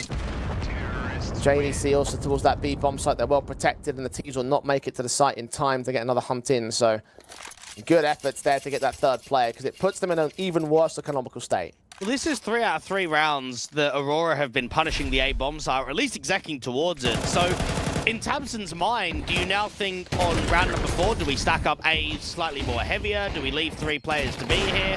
When are we expecting a mid-scale? When is there going to be pressure towards the apartments or short? Aurora can't just continue to go A, so it becomes a mind game.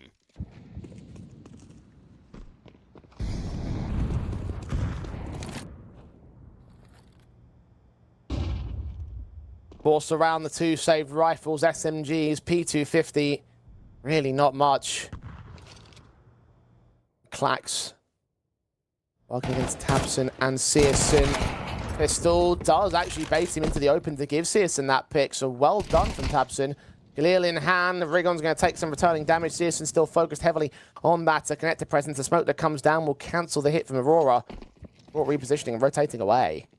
And this is going to be Tabson clearing quite a lot of info. Yeah, he might not see anybody, but as soon as he sees that there is nothing out in spawn or towards this A ramp, that's when you'll start shifting the rotation. That's when you'll start stacking up heavily on B. I think you might have heard the footsteps as well. You were already seeing the wraparounds coming in from the CT players. Hunkering down on the B bomb site. Regon's also on the way into the murder hole rotation. Flash is being sent towards the A side to indicate that hit, but Crimbo is hunkered down. Kenzie, another great swing. JDC can punish it, take another kill back. Unable to adjust towards Nori, but still the man advantage holds for Big. Rigon is next man up to task. Searson's there with the AWP, missing that cross to the bomb carrier, but Rigon can still swing, still get the pick, and now leave it all on Deco in a 1 versus 3. 30 seconds to his name.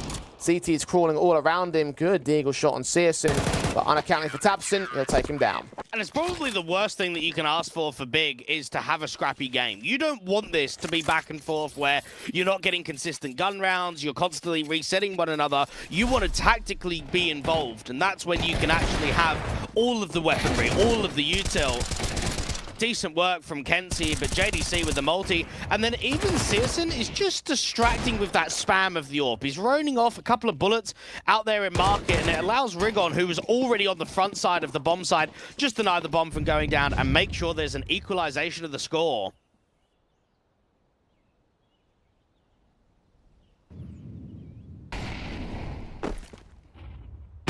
Basic pistols this time for Aurora. Big should be able to surge ahead of the score. Well, normally, anytime we go back and forth, it's constant double eco, isn't it? But because of that bomb plant, they don't need to buy here. That cash injection. Enable the rifles in true in the next. The nice HEs of Crimbo, damaging up Deco and Nori. Deco's gone down, Nori's low HP. No Kevlar, of course, on these Deagle players, so nothing they can do to truly resist. There's also mid-presence being established by Tabson, so only a matter of time before they're backstabbed on. Formality around here for Big as they indeed look for that lead.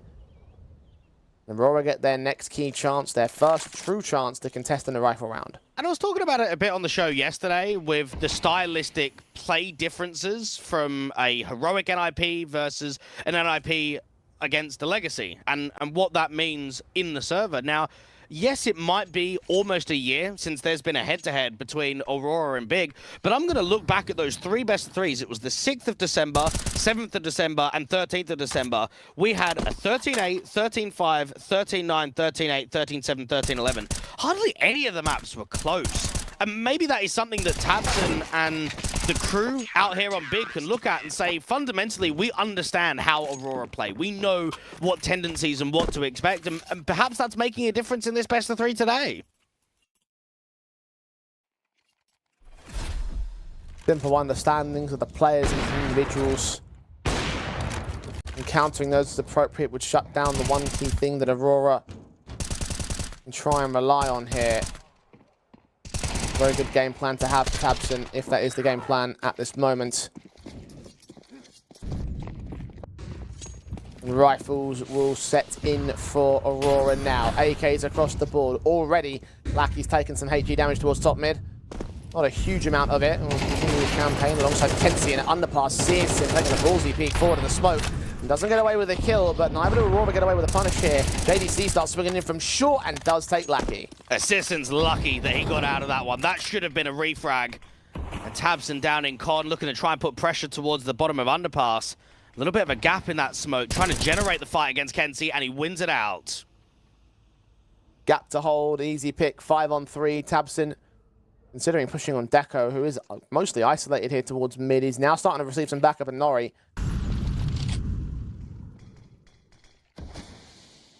Re-smoke onto that mid window, the sniper's nest. We start wrapping over towards the A commitment for Aurora. Big of 3 players total to defend it. Rig on central site, already seeing the head of the first man coming in to connect to Palace presence. A dry face in from the T-side player. 4 on, Rig on, easy kill. No flash support from Deco there. The AWP seeing them both killed from JDC. Deco running right into Rig on and Tabson's crossfire. Big hold yet another good round. And I remember casting quite a few series from Big when Searson and JDC had just joined the roster. And to me, it was an easy tell that you have got a world-class anchor in Crimbo that could very easily play on a top 5 to 10 team in the world in my eyes. You've got a strong rifler in JDC, but it was the other pieces that was a concern. Rigon was really out of form when it came from moving from Guild into Big. Searson has been very inconsistent on the AWP, but maybe it is a time factor for Big on how they can get those pieces to involve themselves in the system, how they can improve. I mean, with how they're playing today, it's looking as if they are wiping the floor with Aurora. Yeah, very good stuff from Big.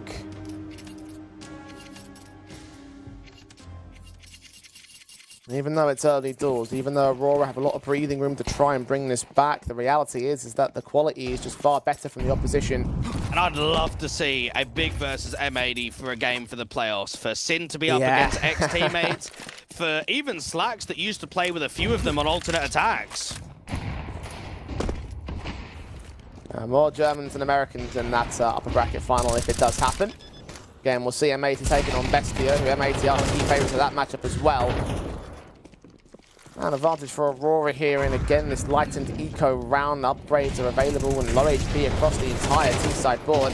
Should enable some pretty easy picks for Tabson. Meanwhile, they're stuck in that bomb plant bonus, so the cash will start to flow for the T's once again. But no more than that, no extra damage applied. AK's picked up on 3 players of Big. Held over for the next round as well. Actually take on only 2 with the AWP bonus of Tabson.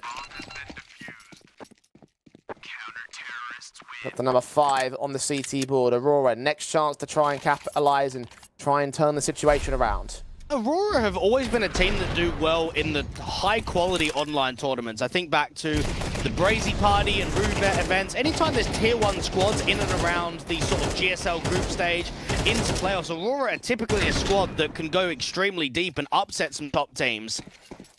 And they need to look at progression at the end of the year with the RMR coming up and a Thunderpick on saying we need to start getting out of this form. We need to start showing that we can compete at a top level of Tier 2 and contest against Tier 1 teams. Good shot on Sis, and Kenzie's down first. No contention from him in the early part of this round. Big catching the man so off guard, was not ready to receive the big green gun. Aurora have to slow things down, have to try and play for a trade, and just none are being offered in these stances. The AWP have to face into connector. Shoulders seen, but similar, he's been seen the same. Smokes to suppress the AWP. Back-to-back gun rounds that we've seen aggression coming out of CEST. Do you remember when he went down bottom con to look for that underpass pick?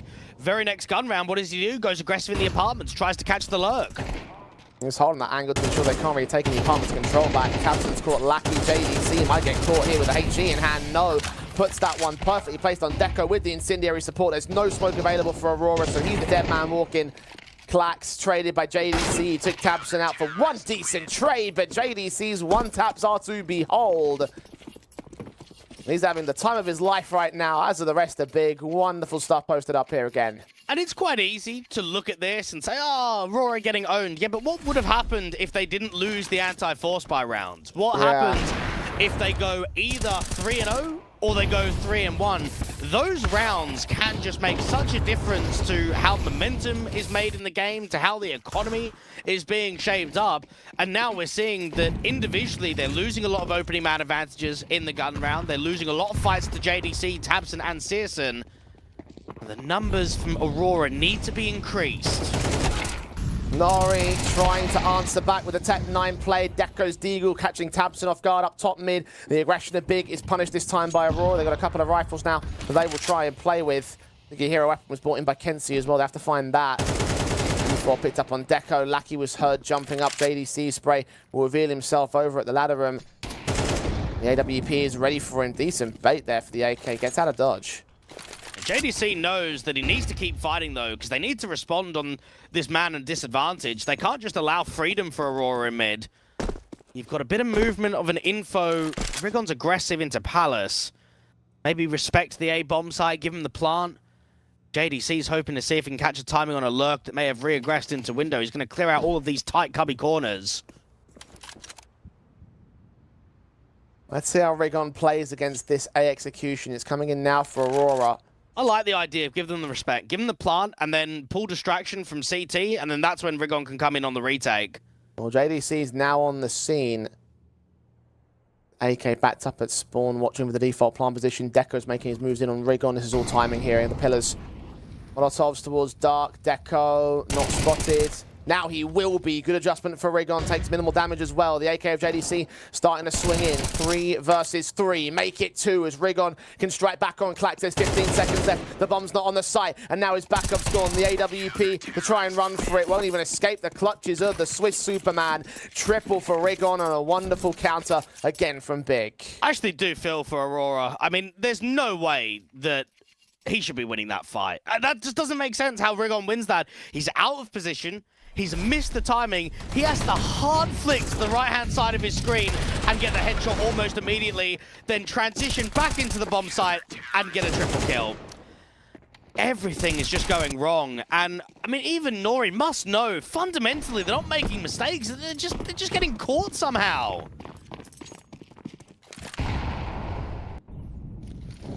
Big up by 5 rounds.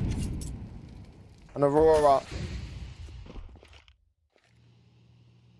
struggling to post those kills, struggling to get that impact, struggling to get these rounds over the Big side.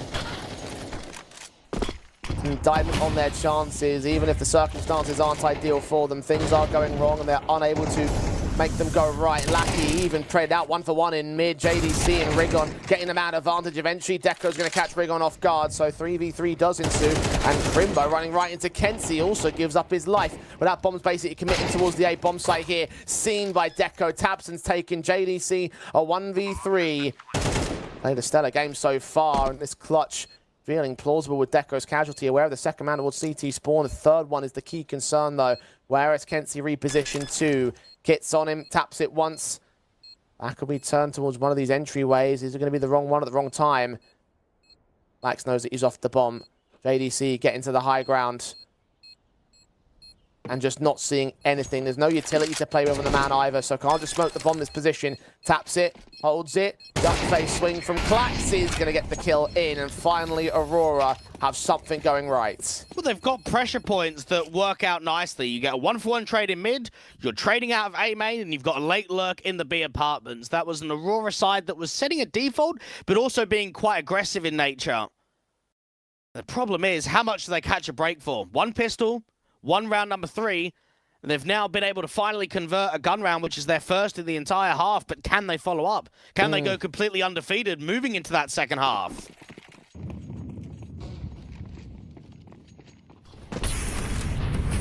7-5 is the best case for Aurora. 9-3 is still the best case for Big, and it's a stellar half to have for their own part. If they find a response, Aurora, they once again put paid to any chances. Searson and Deco, the AWP starts things off for both sides. Deco finding JDC up towards top of mid. The aggressive force of the CT side again going awry. Crimbo now on the defensive line, not being detected. Claxel takes Tabson. Crimbo can't adjust towards the bomb site as Nori holds a 3-on-2 for his team. Still got CTs closing in on the bomb site. Inside of that smoke, Rigon makes his way out of it. Nori's going to get caught. Is he aware of the AWP player? Deco thinks he might still be playing in the open. The bomb being dropped out, 2 versus 2. Now you've got Rigon close to bomb site, back turn at the wrong moment, and Searson is up to clutch. And Rigon tried his best. It was quite a gimmick to push through that market window smoke. All about timing. This is a tough 1v2 for Searson. Smoke on site. Bomb tapped and held. Searson checking those corners. AWP on a retake. Boost up for Lackey. Checked. Shot misses out for the German. And Aurora indeed can connect 4. Now look for their 5th to close the half and recover a consolation prize at the turn. I don't know if JDC just got straight spammed in that top mid smoke. We'll see it on the replay. No, they actually did seem slightly over-aggressing. Good entries from Clax, and then even for Nori, that's a difficult kill. I actually thought Crimbo was going to get 2 there.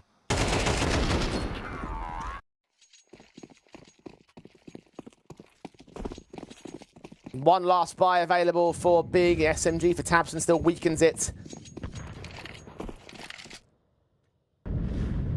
Aurora entering the half late.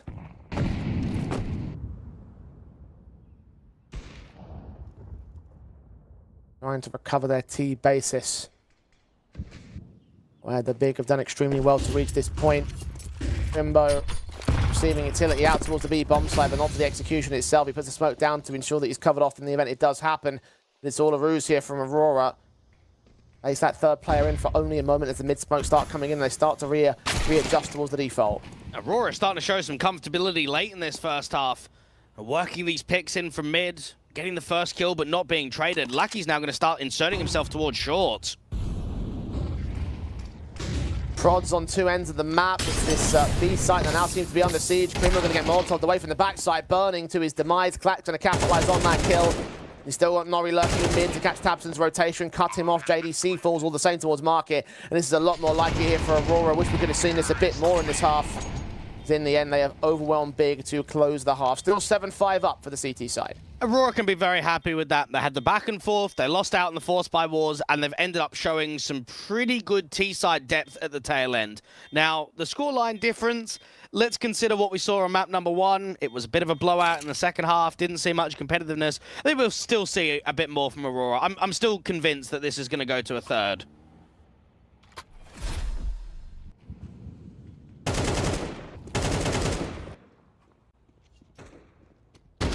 Big still hold the advantage, and with a pistol win, they start to test that.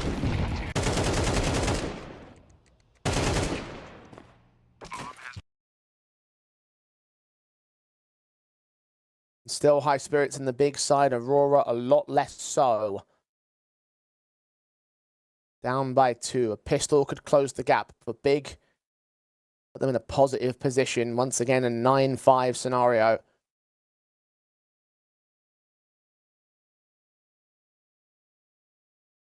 So vital round to open up the second half here for Aurora especially. I wanted to ask you, Jay, with Big having an interim coach, an assistant coach, a performance coach, and an analyst, what do you reckon they all do? Sit there and have lunch together?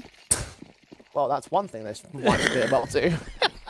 I've never seen a team with so much background staff. And you hope that it would prove positive for them. Hasn't always done so in history. Maybe you have some tricks up their sleeve in this Thunderpick World Championship run. USP's on Clax first up.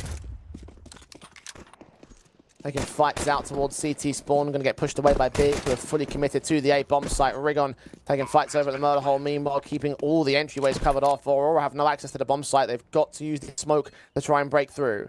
A lot of space being taken from Big, but they're going to have to slow down these players in spawn because they're going to run in quite quickly when that smoke goes down from Klax. P250 at range from JDC. Smokes up close to the bomb, but not directly on it. Palace could still be a concern. It might have to be the man that swings in. Klax on the defuse kit, going down and taps and spam. Rigon swings forward for a kill as well. Lucky with a decent trade. Nori with one back. Rigon hit the headshot towards Hensi, and the back of the last man is turned to the CT side, finding Crimbo, but overwhelmed by the Swiss Superman. Again, a triple for him as Big take the pistol round. It's an awful smoke, isn't it? It's probably them thinking that the bomb was planted on reverse of triple. There is a massive gap in that smoke, and it means that from connector you might be all right, but what about from ramp?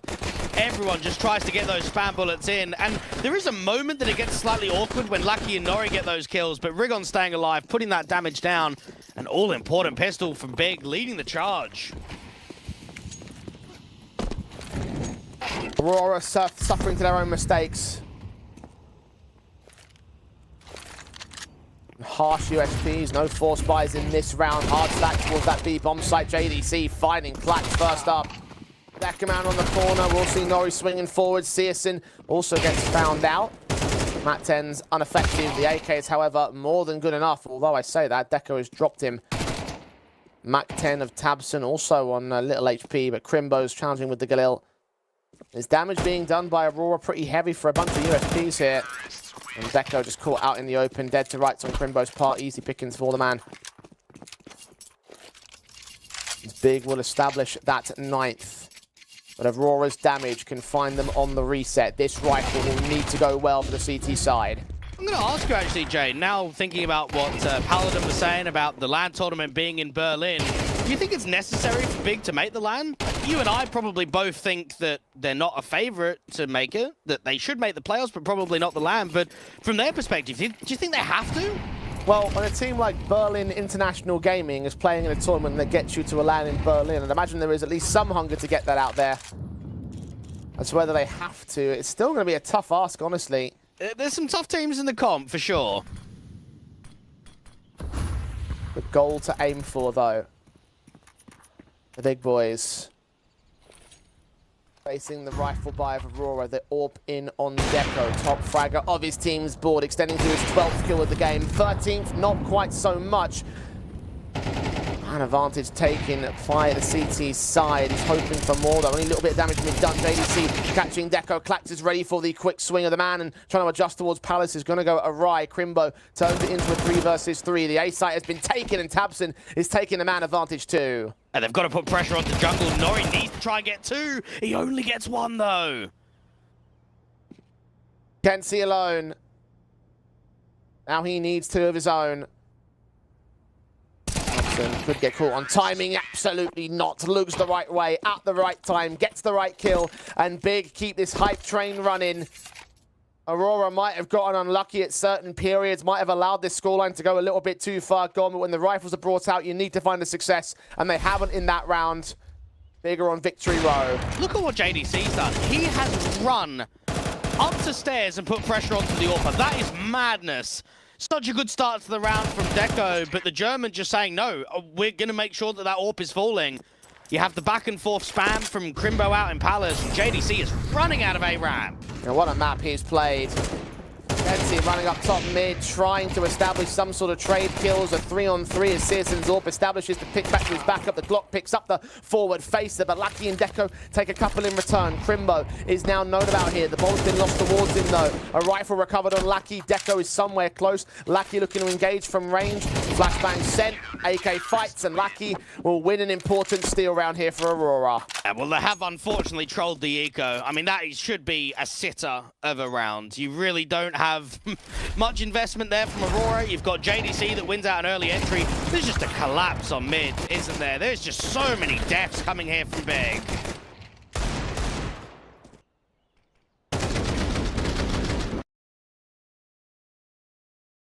Something positive for them to rest on now for Aurora. And they carry it forward against Big's basic pistols. No force attempts on the T side. Reserved to establish the rifles in the next. The bomb plant bonus would aid in that endeavor. And 4 rounds for the CT side to make up over the big count. This is where this return will start. Even if Aurora get 2-0 today, I still don't think there's a huge amount of concern in the group with looking at M80. I mean, maybe there is, actually. I mean, they should definitely be beating BESTIA. There could be a competitive game, in my opinion, between M80 and Aurora.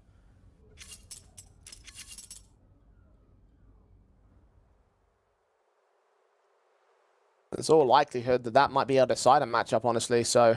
I would say it's probably a 90% chance. Keep that in mind when you're considering Aurora and going into the second series of today, where we will see M80 in action. Nori has caught JDC. Deco's getting the rig on. Rifles not tested by these pistol plays. The upgrades will get 1 pick out of CS in a second. Damn, he went his way. Not to be in the end. Aurora hold control. And Big are back on the rifles. And Big, just know that we have been the far superior team. We've been a lot more consistent in gun rounds across both maps in the series. Let's just close this scoreline down. Let's not give hope to Deco and the boys over here on Aurora. Let's not give them economy to work with. Let's not maintain AKs on the CT side for them to work. Let's get this at 13-7. Let's pretty much capitalize right here and right now.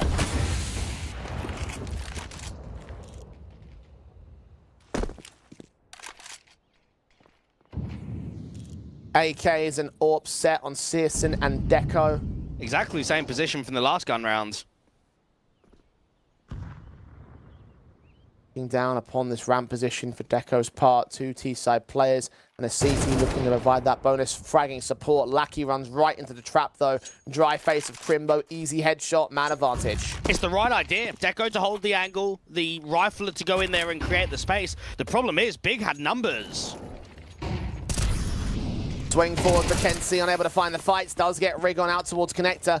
Absent. Key threat, almost caught jumping, but he gets Kenzie. Nori moving on with a HP advantage over that AK. Crimbo, meanwhile, striking to the bomb site. Clax is picked up. 2 players remain for Aurora. 1 player remains for Aurora as Crimbo supports his captain and gets him out of contention. Deco all alone. Not finding a pick in this round, trying to get something out of it at the tail end, but being flanked from both sides. Tabson gets picked up. Crimbo there for the headshot. And there for the quadra in the round. 11 now for Big. And it's that small individual mistake of jumping while shooting. I know that that does happen quite frequently in CS, and it's very unfortunate.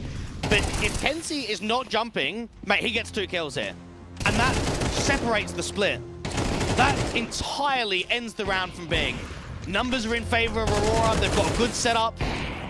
Oh. Small differences are going to make a huge margin when it comes to these more impressive teams. When you start, I suppose, separating yourself from middle of the pack to tier 2 to the tier 1.5 to even tier 1 level at times. Aurora just had a great chance to start springboarding some rounds in a row, and they've won 2, and then it's been an instant response. Tactical pause.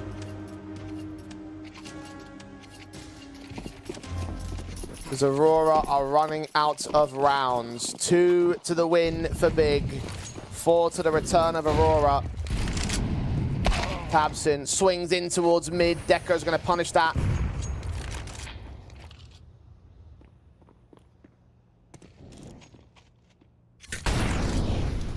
Frag found. Advantage taken. Rig on.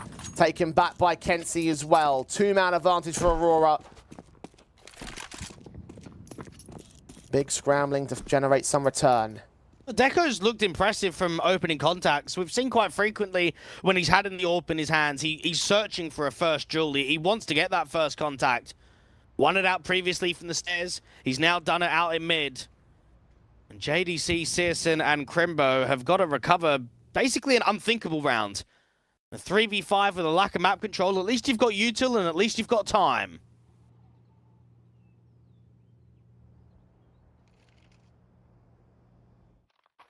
Working inland here, Clax. Backed up at dark. Molotov to push him out, and still wins the fight on JDC. Bit more like it for Aurora here. Confident fights across the board, Searson and Crimbo. Acting off like scared cats because there's nothing they can do to recover the 3-man advantage that Aurora have gained in this round. All important for the CT side once again. You even come back to that previous eco where they won it out in mid from Aurora. That round goes differently. The game is completely over. It's a 2-0 and we're done. Aurora just need to focus up and say, we have won 3 out of the past 4. Let's keep it up. Let's try and maintain this pressure. Our economy looked to be very awkward, but we've come out of that one with 3 saved AKs. We've got the MVP for Deco. We've got Lucky still on a rifle. We need to challenge this late portion of the second half.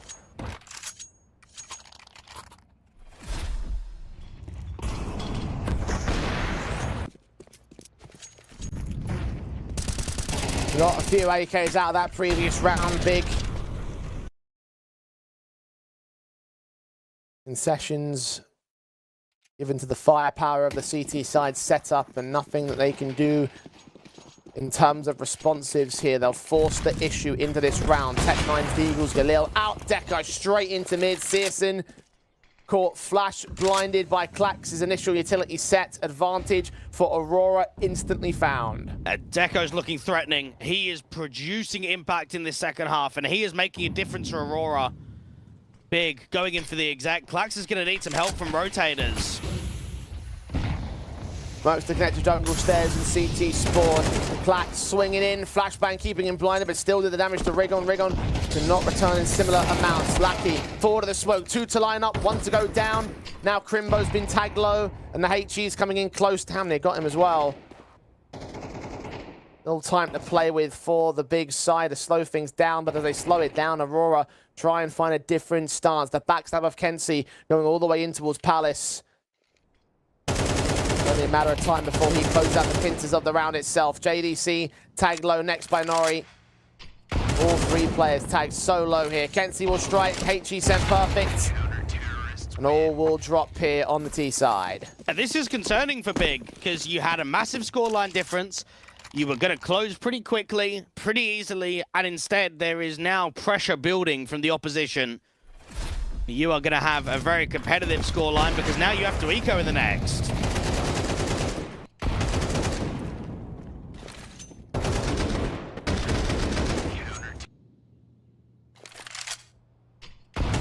Aurora can try and close the gap now, and they are getting closer and closer.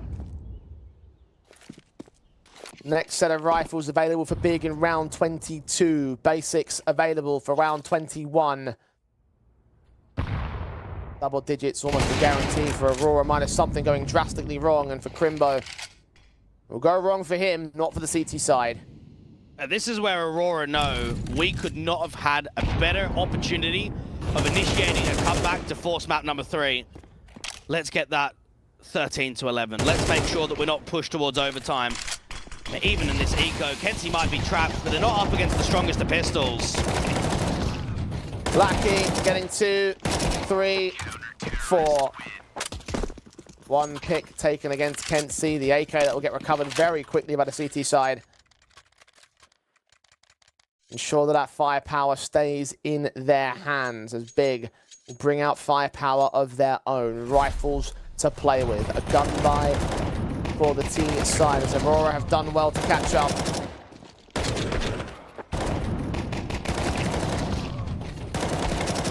Done well to finally deliver that impact. Actually, it's not going to be a buy for Big. They're going slightly harsher. They want to try and play for the round 24 map point. Try and get as much out of it as possible. And this, they'll put emphasis on how threatening can this buy be. Go in for the quicker B pop. Try and get Rigon set up to get some trades. Rotate from Lucky's coming out to support Nori on B. Flash support smokes in. Lucky backed up. He's going to be blinded off somewhat, but not in time for them to take the contact against the kill. Kenzie a kill. Lucky with a follow-up. JDC and Rigon are down. No trades, no responses, nothing gained by Big here. Unfortunately, it was a half buy. The true guns are in now, but Aurora are all the way back. And this was a 7-2 scoreline at one point in the first half and a 10-5 scoreline in the second half. And we are tied up at 11-11. And Kenzie supporting out those rotators in from market easily. We know that Big like these sort of half-buy rounds to facilitate a strong rifle. And look at that. That was just a waste. Just nothing got gained.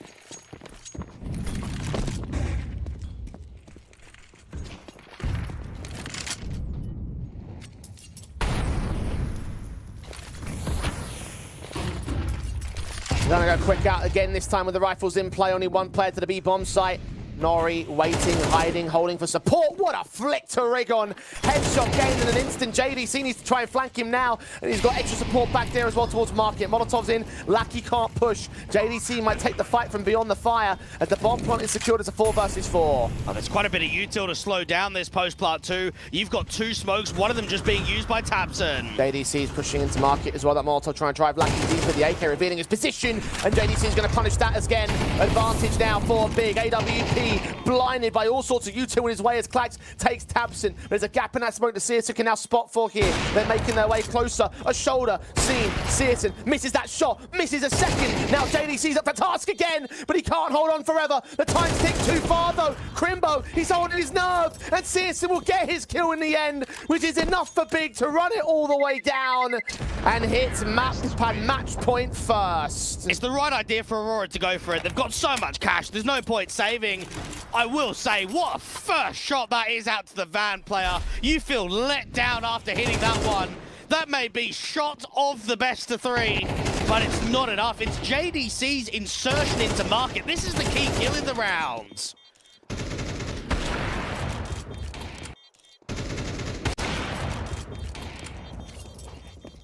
Just recovered by the Big side. Aurora have hurt them massively, and they're going to continue to do so. Deco, another opening pick against JDC this time. In towards mid, another CT player is going to fight. And Rigon is trying to get the return, but they're unsuccessful in doing so. Nori's AWP, meanwhile, the double AWP set up in for Aurora. Watching the apartments where Crimbo has been trying to challenge. Hasn't always been successful with it. Will post up in at the kitchen and wait for the CTs to push him. I'm very surprised they've got aggro mid. Anytime they have brought aggression to top mid, they have lost fights to Deco.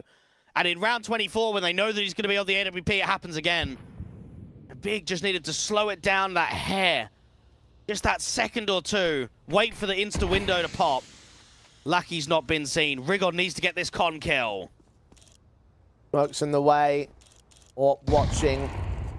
HGs do not reveal anything, and Searson turns on Kenzie at the right moment. It's a 4v4. Got a bit of an info play from Klax and Deco re-aggressing towards his A main portion, but it's going to be a B split here from Big, and there's 2 players on the defense. Lackey and Nori. M4 and AWP missing a shot, taking damage, smokes back. The players in the apartments can't challenge it, and Nori will get a secondary chance on Tabson. Searson following back against the man. Lackey in the back line, sprays through. 1v3 now for Crimbo. Backstabs closing in. The market and backside players are to worry about. The info on both. Crimbo's waiting for a swim, but Aurora are offering nothing until the right moment, and we are going to overtime. Aurora have been on the comeback for pretty much the entire map. They have been on the back foot. They've been clawing the rounds in. They finally get what it takes to push it all the way to overtime. I'd say a missed opportunity by Big. This game should have been closed out in regulation. There should be no way we're going to OT.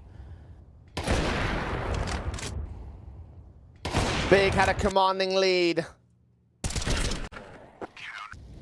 But Aurora have command over the pace and command us to go all the distance on map 2 to save themselves in this winner's game. All the rifles, all to play for, all for the rest of the rounds of this map up. And Aurora are playing for map 3. Big are playing for the 2-0 series. And that spot, of course, in the winner's match. I do normally say, Jay, the team that struggled to close is always the one that wins the first of OT. So let's see if Big can make it 13. Aurora have got that insertion from Klax and Deco again to A main. You've got a double-up play on B. And then just a Roma of Kenzie towards this jungle and top con area. And smokes up, then connector in general. Nice HE, placed it up there by Kenzie. Rigon and Searson take that damage, and Rigon's going to boost Searson into that mid window, get the kill that starts things off. Kenzie's damage might be good, but the kill is even better. The AWP of Deco revealing Crimbo as the smoke clears up. It's a trade back to a 4v4 once again. Look at Ramp. This could be the bomb carrier falling. Oh, JDC's backing off. I don't know if he's aware of Klax, maybe not so much, but we'll go ahead alongside Tabs, and the information of the rotators might start to prepare those B-site defenders. 45 seconds, CSN is hunting for them. Oh, good kill there from Rigon. One more B player. A shot from Nori, completely blinded at the backside. Doing the flashbang dance, and oh, and low HP on Rigon as well towards short. The B-site defenders now need to move up here. The engagement from Tabson works well against Nori, and now it's 2 men on the retake for Aurora. Deco's hoping for a chance. Oh, the wallbang gets so close. But not quite able to get the kill. And Tabson will take him from beyond that smoke. Klax, the backstab, undetected but accounted for regardless. These Rigon takes him. Incendiary pulled out as Tabson walks out for the triple. And there you go, your Law applies. Big take the first of overtime. Indeed it does, never fails me. Good start from Big. You have some important moments in the round. The opening pick that Searson's able to find on the boost, the refrag from Deco on A, and just the acceleration into that B bomb side. If Big can avoid the AWP as much as possible, that's probably where they'll find the majority of the success. And maybe that's even a reason why they tried to commit out for the B split. As soon as they know that Deco is somewhere around the A bomb site, A ramp palace, just try and avoid him. He is easily the best player for Aurora right now.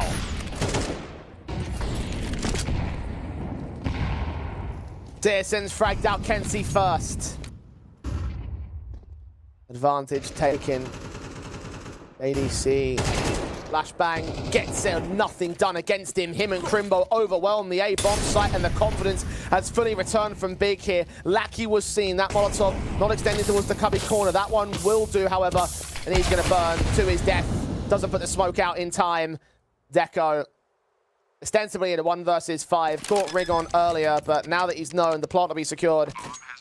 And this is Big on 14. I don't know if this is just me, Jay, but after the amount of times I've seen moments like that in jungle, I just think as long as there's a molly close to you, just get the smoke down. Because so frequently we see, okay, it's not spreading, I can hold the rifle out, and then once it starts spreading, it's just too late, isn't it? You try and get the smoke out, but it couldn't even go down there from Lucky. At the very least, be ready for it to spread, or at least be ready for a second Molotov to come in. Deco being hunted here. Maybe no rifle, stay in for the CT side. The hunt is on, not like it make a difference to Big's line of things. Overtime sets as well, but Deco will lose the weapon. It will not be great for Aurora.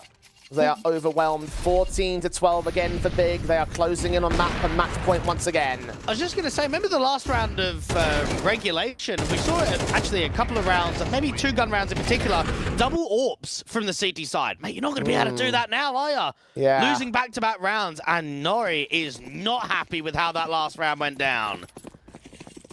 No reason to be. Big schooled Aurora again. And to do it for a 3rd round in a row to take the 3-0 overtime half. 3 more match points for Big. We'll get 4 in total in this game. Searson's AWP so close to finding Deco. They are pixels away, a corner away. No man will take that fight. Searson has won back-to-back opening picks for the NWP. Big are going to be relying on him again. Now, this is a slow-played round. At least the last couple had a bit of acceleration in it. No early picks. Lacking in the early fights in general. All players are unscathed. Might be set piece split in with Searson, the late lurk out towards mid. Molotov's down towards the start position. Backs at Ninja, going to get a kill. Not a second. Kenzie able to follow up on those trades, however, keep the man advantage in for the time being. Deco's AWP will land on Searson. Meanwhile, but Tabson and Rigon are still in play, and they are on the bomb site to a 2 versus 2. Deco and Nori to try and reposition out to jungle or con. They're at least doubled up together. Low HP on Rigon. Tabson's also tagged Deco and Nori on 100 apiece. Interesting, they don't have a kit in play here. There's one drop to the dead bodies outside of that connector presence. Smokes deeper, swinging for Tapson, lightning fast and accurate as you want him to be.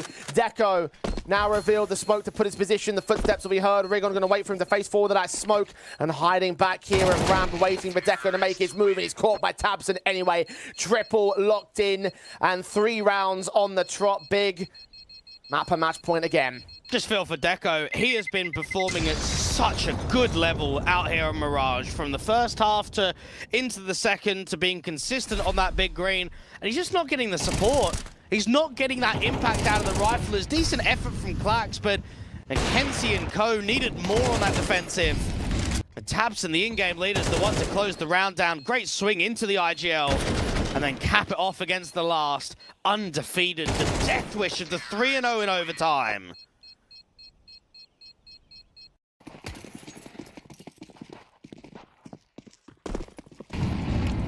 Double orbs on JDC and CSN.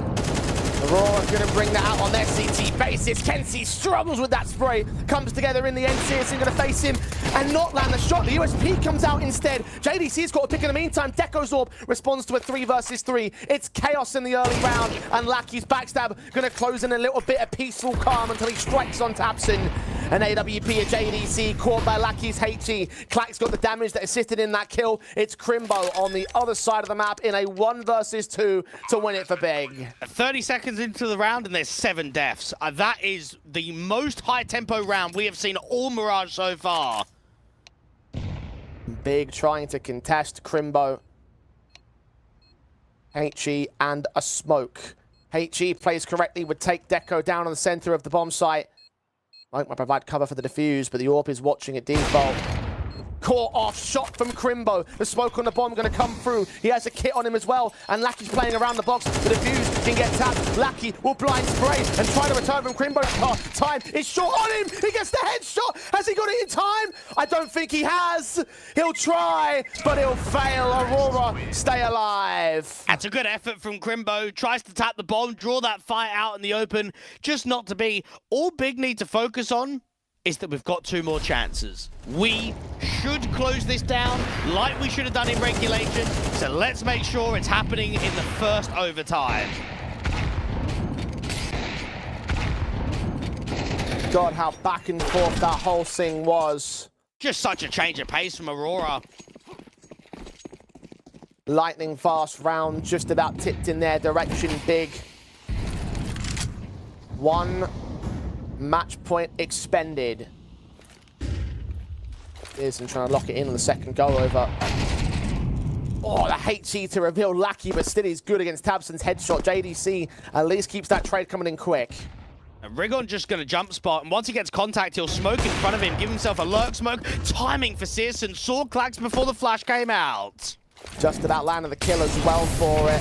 Utility belt sticking out there at Palace. Rigon burning heavily to 36 points of health. Deco's got an AWP frag elsewhere on Searson. Meanwhile, the mid patrol established 3 versus 3. Rigon taking more damage, eventually overwhelmed by Nori. But JDC takes out that mid look and looks back in for another. A triple in the round. And the burst fire looking for the quadra. Kenzie is up on the high ground. The flashes keeping him back behind harder cover. And the bomb dropped in the open. The CTs are moving together. And Kenzie's hearing these footsteps. A 1v2 required out to the man to keep Aurora alive here. And he falls to JDC. What a round he has posted, and what a game he has posted for Big's 2-0. They're in the winners match. Well done from Big. Wasn't easy. There were some testing moments. They had the 7-2 and the 10-5 scores. Now, normally with that sort of scoreline, you expect to close quite comfortably, but it got pushed all the way to overtime, but it's the result that counts in the end. Yeah. 2-0 for Big. And in the end, Big were able to run away with a decent lead at a certain point from Aurora, right? That 7-2 looked rather deadly, rather scary, and you think about how there were so many rifle rounds that Aurora couldn't quite get together. They couldn't quite establish that confidence of the firepower that we saw. Yes, it was down to a little bit of unluckiness at certain periods, but it does worry me a little bit, Dwayne. It still has me concerned about Aurora's chances in the group. I don't know. I'm still 50-50. I didn't expect this to be a 2-0, but I also wasn't hugely disappointed by the performance of Aurora. This is still them giving a proper fight against a tier 1.5 level squad when Aurora themselves aren't in the best of form. So looking at M80 and BESTIA, I still think the chances are quite good for Aurora. Oh, I'm still having my doubts at this moment in time here, and I guess we'll have to see how well M80 and BESTIA are going to perform. Of course, there's an elimination game for the Aurora side, so loser of our second series will be taking them on later on this afternoon. For now, however, as we transition out of our first series, it's back to the analyst desk. I think this is the best I've ever seen Big. Like with this iteration, with the last few iterations, honestly, this was just a comprehensive victory on both ends of the stick. On Ancient, on Mirage, the CT sides look just so fun to watch. Searson looks so much more in his element, going aggressive when it counts, landing those opening engagements as well. Tabson looked unreal. You had some almost clutches from Crimbo as well. Yeah. JDC was locking things down. I'm just so excited for this Big team all of a sudden. I mean, sure, it's against an Aurora team that's kind of struggling, but it just, the proof in the pudding is there. This is a new Big.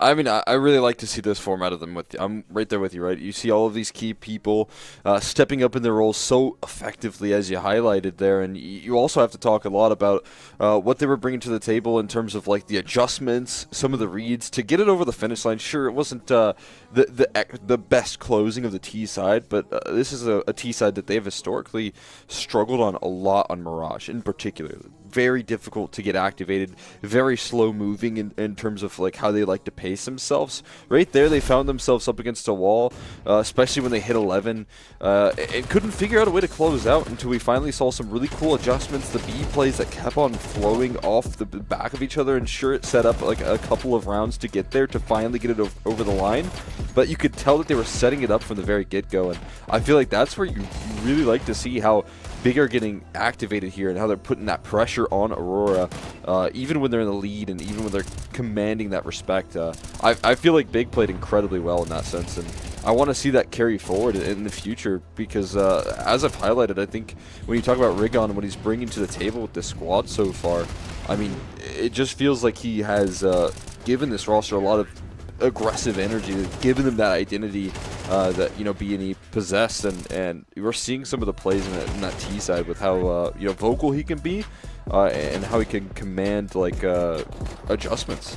I mean, the adaptation is I think another thing that really impressed me as well. I mean, first of all, calling that round 23 play is very anti-Big. I feel like personally, I see so many times where they get scared of the moment. They really get like just buttoned down, and they think that they have to play this round very by the book, and they get holed up and they make some poor decisions and the round just falls apart. Stick to their default. That's what they do so often. Right? Every single time. Default so much, but then we see this off-spawn call. Right, and it looked so well executed as well. Those flashes to get them out of apartments, and then the way they played the post plant, so confident in each of these individuals to tether well towards one another. I mean, it's just so great to see. And then when we switch over to that overtime, again, another situation where I feel like they have hitches in their step. They maybe slow down the pace in the overtime T rounds. Maybe they get a little bit anxious and scared in how they play the CT side as well. But again, complete faith in their individuals to play off of one another very smartly, and the defaults just look so much more pacey. And this is where I got to give JDC a lot of that credit. I mean, he was the player that you were highlighting, I think, playing most confident out of that apartments play on round 23. In overtime, you can see him swinging for the fences on that CT side. When they had 15, they just really took that confidence into the finish line. And as you can see, one hell of a series rolling on out from JDC. An incredible sequence from him over 2 maps, consistently showing up when he was needed and being so incredibly active, as we know he can be here. And again, stepping into these positions where he can assert himself in the server really well, and I felt like he was doing that overall. And then, I mean, Tabson right there behind him, but you have 2 players that are near an 100 ADR for Tabson and are at there for JDC, so you just have, again, 2 very key roles playing in unison, and they're hitting everything. I gotta give, like, if there was a most improved player award, I would give it to JDC. I mean, the night and day difference from when he was on Mouse was just insane. I mean, I called for his head a lot when he was on Mouse. Very static, very scared, and of course it was his biggest jump up in competition after being upgraded from the NXT roster. But I think the time on 0-0 Nation, the time on Big as well, it was like a trial by fire that has just improved his confidence, it's improved his just active form of CT sides. Such a reliable anchor now, and it's such a huge piece to why I think Big works as well as it does. And now he's getting numbers to prove it. That's just the icing on the cake if you're Big, right? I mean, you don't really have to have Regon dropping some insane number when JDC's doing it perfectly fine on the other end.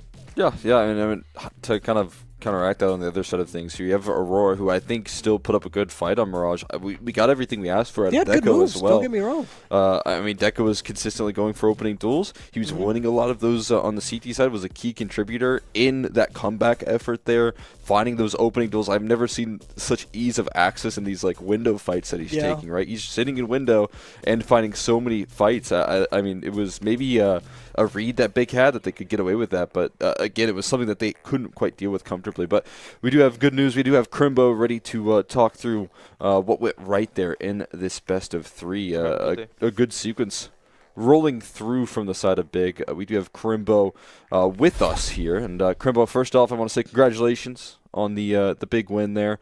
Thank you. Obviously, off to a very strong start here in the Thunderpick World Championship group stage. You got a lot to look forward to here. I feel like, how are you feeling coming through and showing up on, especially like a map of Mirage there? Yeah, thank you first of all. Yeah, definitely. It's never hard. I would say it's never easy. I would say in these online games against tier 2 teams. So happy to get the win, especially on Mirage, as you said. You know, we had some good Mirage results, but also some really bad ones. So we are working on it, and yeah, it's good that we won. Gives it a good feeling. A big win today, Crimbo. I really did see just a completely different Big in the server today. Just very active, very confident. I mean, a lot of the CT-sided plays on both Ancient and Mirage, you guys are getting a lot more in the faces of these T players. Talk to me about this, like, kind of like philosophy refresh, because I do feel like things were kind of slowing down in like previous iterations, and now I feel like you guys have found a kind of philosophy of the game that looks much more CS2 oriented, and it just looks very solid overall. It's nothing that we especially focus on, I would say, but I think one of the things we are doing better right now is so we are not afraid of doing mistakes, kind of mental thing, if you get what I mean. Like, not afraid to peek your, I want to, like, thinking too much maybe in your head. You want to do that move, but what if that and that and that? But we will just do it, you know. Like, the intuition part is a big factor. To just, if you have a play in mind right now that will win the round, then just do it. Not being afraid to lose the round, rather having the urge to win the round with your play now. Yeah, but it's nothing special we worked on. Fair enough. The other question I had for you was Tabson. I mean, he looked unreal in this series, just doing so much in terms of that cave presence, and even on Mirage, just so willing to take duels. Just talk to me about him in this series. Anything special really coming out for him before? Or, I mean, it was just awesome to see him kind of show some old school just flair from him. I mean, we all know that he's still got it, of course, and especially when he plays like that, we will win every game. I can promise you. Like, if you know the voice and the team speak, you know, just not only from him, you know, like just from everyone. Not afraid of losing. But you know, on paper we should win this one. But you know, the thoughts are coming into your head, the voices kind of thing, if you get what I mean. And we just play our game. We show them that you know, we are the favorite and we are not afraid of you. And yeah, then I think we can be really dangerous in this tournament. Cole, any last questions? I mean, obviously you've got the other side of the bracket there. It's BESTIA and M80 going up against each other. I mean, are you excited for another matchup potentially versus M80, or are you looking more forward to maybe a competition from BESTIA? Like, to be honest, I don't care. Like, the better one should win when we want to face the better team. If it's a rematch against M80, it is how it is. Like, there's some cool story there with Sin, but honestly, I don't care. It's our opponent, and he doesn't get treated differently, only if there's a friend in the team or something. Well, congrats anyways, Crimbo. We'll see you later on today to see if you can make it through that play-in stage. Hope you guys have a good little bit of rest, and we'll see you guys shortly. Thank you. Have a good day. Of course. It's really awesome to hear from Crimbo, and that mentality shift is really important to hear, because yeah, there is no real philosophy change in terms of how they're playing the game from a theoretical standpoint, but it's very clear that mentally it has just unlocked the way that they're playing. Not being afraid to make mistakes is such an important, I think, way to approach their CT side, or just their game in general. And you can just see that all of these players have these ideas, they're all rolling through, and sure, some might not work, but for the most part it is, and it's a huge reason why that style of gameplay is working so effectively in CS2. I think it was a huge talking point when players would actually leave Big and join these other rosters. We'd often talk about how the reins are on leash, and this player could have opportunities to make a lot more plays and a lot more moves, and there wasn't this like by the book structure that had to be followed. Otherwise, you know, things would go wrong there, or otherwise the game plan would break down. And I think that sort of mentality can hurt teams over the long run, and it can lead to a lot of maybe just stagnation in the grand scheme of things. I think a lot of players right now in like the modern meta are talking about how you've just got to throw some wildness into the mix. You've got to throw some sort of crazy move, whether it's like pushes in 5v2s where you would say, you know, back in a couple of years ago, you just wait on the bomb sites and anchor it down. Maybe you can't get away with that nowadays as much as often as you used to, and I feel like those sort of shifts were needed desperately from Big, and I think that's why we're seeing a lot of improvement in their playstyle. We're seeing a lot of improvement, I would say, pretty quickly. Yeah, we touched upon Aurora a little bit before the interview, and I'd like to harken back to it as well. Yeah. I mean, commiserations to them. I feel as though they didn't play a poor game, at least on the CT sides of everything. I like what I saw from Kenzie, from Deco. The players that I needed to show up kind of showed up. But again, the issues that I had from them also came up pretty glaringly, where these T sides, I think they just need a little bit more pace to it. I think when they're slowing down in these rounds, things get a little bit awkward, where you're asking Norway to do a lot of mid-round lifting for you, or for a player to go out and find a kill on their own and maybe give them an answer. I don't necessarily know what the answer is. Maybe, I think personally, if you just add more pace to the round, you just nullify that whole concept of having a mid-round. But maybe that's something that can improve over time. I'm not really sure. I mean, you kind of want to highlight right there that what we just saw coming through in overtime as well is some of that mentality that I would like to see maybe improved upon. I mean, it just felt like there was some small frustration into the mix, which is very easy to do. It's online Counter-Strike, and you lose around it overtime. It feels like things can spiral out of control, and your comeback has kind of been lost. You finally give over a 12th round with the consistent B plays, and then you get into the first round of overtime. It just feels like the weight is stacking up against you, and that was obviously a huge problem, but it did feel like, again, they lost their grip on that overtime so quickly, and that's a little bit of a worrisome sign for me, at least, because I felt like all the way through they had such good moves on that defense, and then they lost a lot of that identity when they headed into overtime, and I think that could be a lack of maybe experience in the leadership department that over time you would like to mend quickly. Yeah, well, that is the opening matchup of Group D done and dusted. Do we have the updated group graphic, Prod? I mean, I would like to see that just to show the viewers at home, if possible, of what's coming ahead, because we've got them, the big side, in the upper bracket, one win away from the play-in spot, which would be fantastic for them. Again, hometown heroes, they'd love to have a LAN in Berlin with an audience, would be fantastic. Be sweet. Yeah, and actually for M80, there's a little bit to play for as well, right, with Sin and Slack. So that would be super awesome as well. I really do hope we do get that M80 big upper bracket. I think just the storylines with Sin playing his former team, kind of going through the motions of becoming an IGL, a top IGL no less, really just awesome to see just his development. But M80 have to get there first. They have to get through Bestia, and I think that's going to be an exciting matchup. Yeah, it should be. I mean, again, this is a matchup I was really looking forward to. If you talk about like Atlanta 2023, we got to see a little bit of that, and that was a huge surprise. Subs on both teams, right? It wasn't even the full squad on both ends. A very wild situation there. Bestia had a couple of their key players missing, so we'll see like another head-to-head there, and I'm sure M80 are looking for an opportunity at revenge from that game as well, and trying to get some wins. And obviously, as you highlighted, this is going to be something that not only M80 are looking forward to, but like they've just been looking forward to this time in Europe in general to get some practice, get some reps in, which is a huge opportunity that I feel like M80 really want to capitalize on as an organization and as players. Yeah, well, it is going to be a potential preview of maybe an RMR matchup in the near future as well. But yeah, from the North American studio, we will absolutely be licking our lips at that potential matchup in a little bit. But as you can see, the timer bottom right hand of your screens, 41 minutes or so before the pre-desk for that next matchup. So we will take a little bit of an extended break, and then when we come back, we will have a barn burner of a matchup, at least from our end. I mean, I don't know about you guys at home, but we are loving this idea of M80 versus Bestia. But of course, don't go anywhere. We'll see you guys in just a little bit.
Brokey sees the shadows.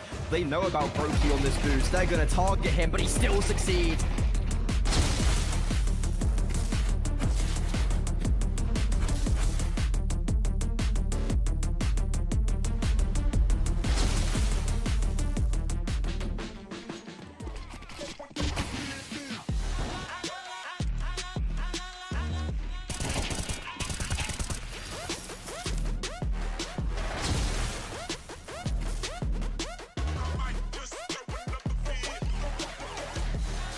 Pistols are starting to push through.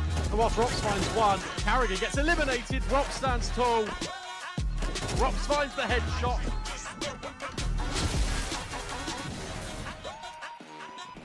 Oh, well, Electronic. Well, he'll still have a great time spraying. They all got caught on twist. And now Electronic is going to pat the stat very nicely with an 8.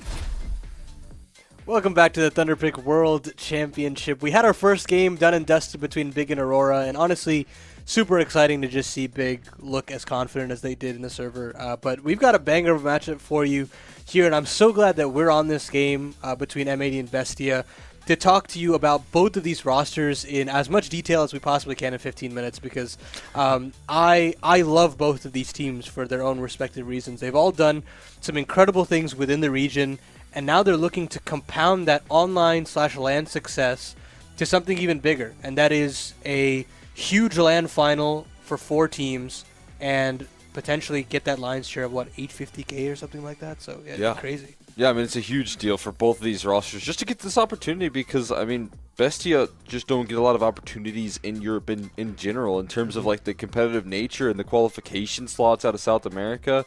The most opportunities I really see this roster get are either in South America in like LANs, or if you're talking like RMRs. Like, those are two mainstays. BESTIA are super consistent at making RMRs. They will make a lot of those competitions, but also this opportunity right here in the Thunderpick World Championship. It's such a big deal for this team to get an opportunity to play out in Europe, test their mettle, and also, you know, to be honest, for a team that doesn't really have like crazy amount of LAN experience for some of the newer individuals, some of the younger players on this team, I think it's nice that it's just going to start in an online phase and that they'll have that opportunity to ramp up in some sort of boot camp facility that they'll all be together in.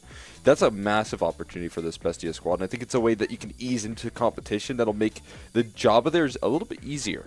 Whenever I talk about this team, I always talk about how they're always on the cusp of something great.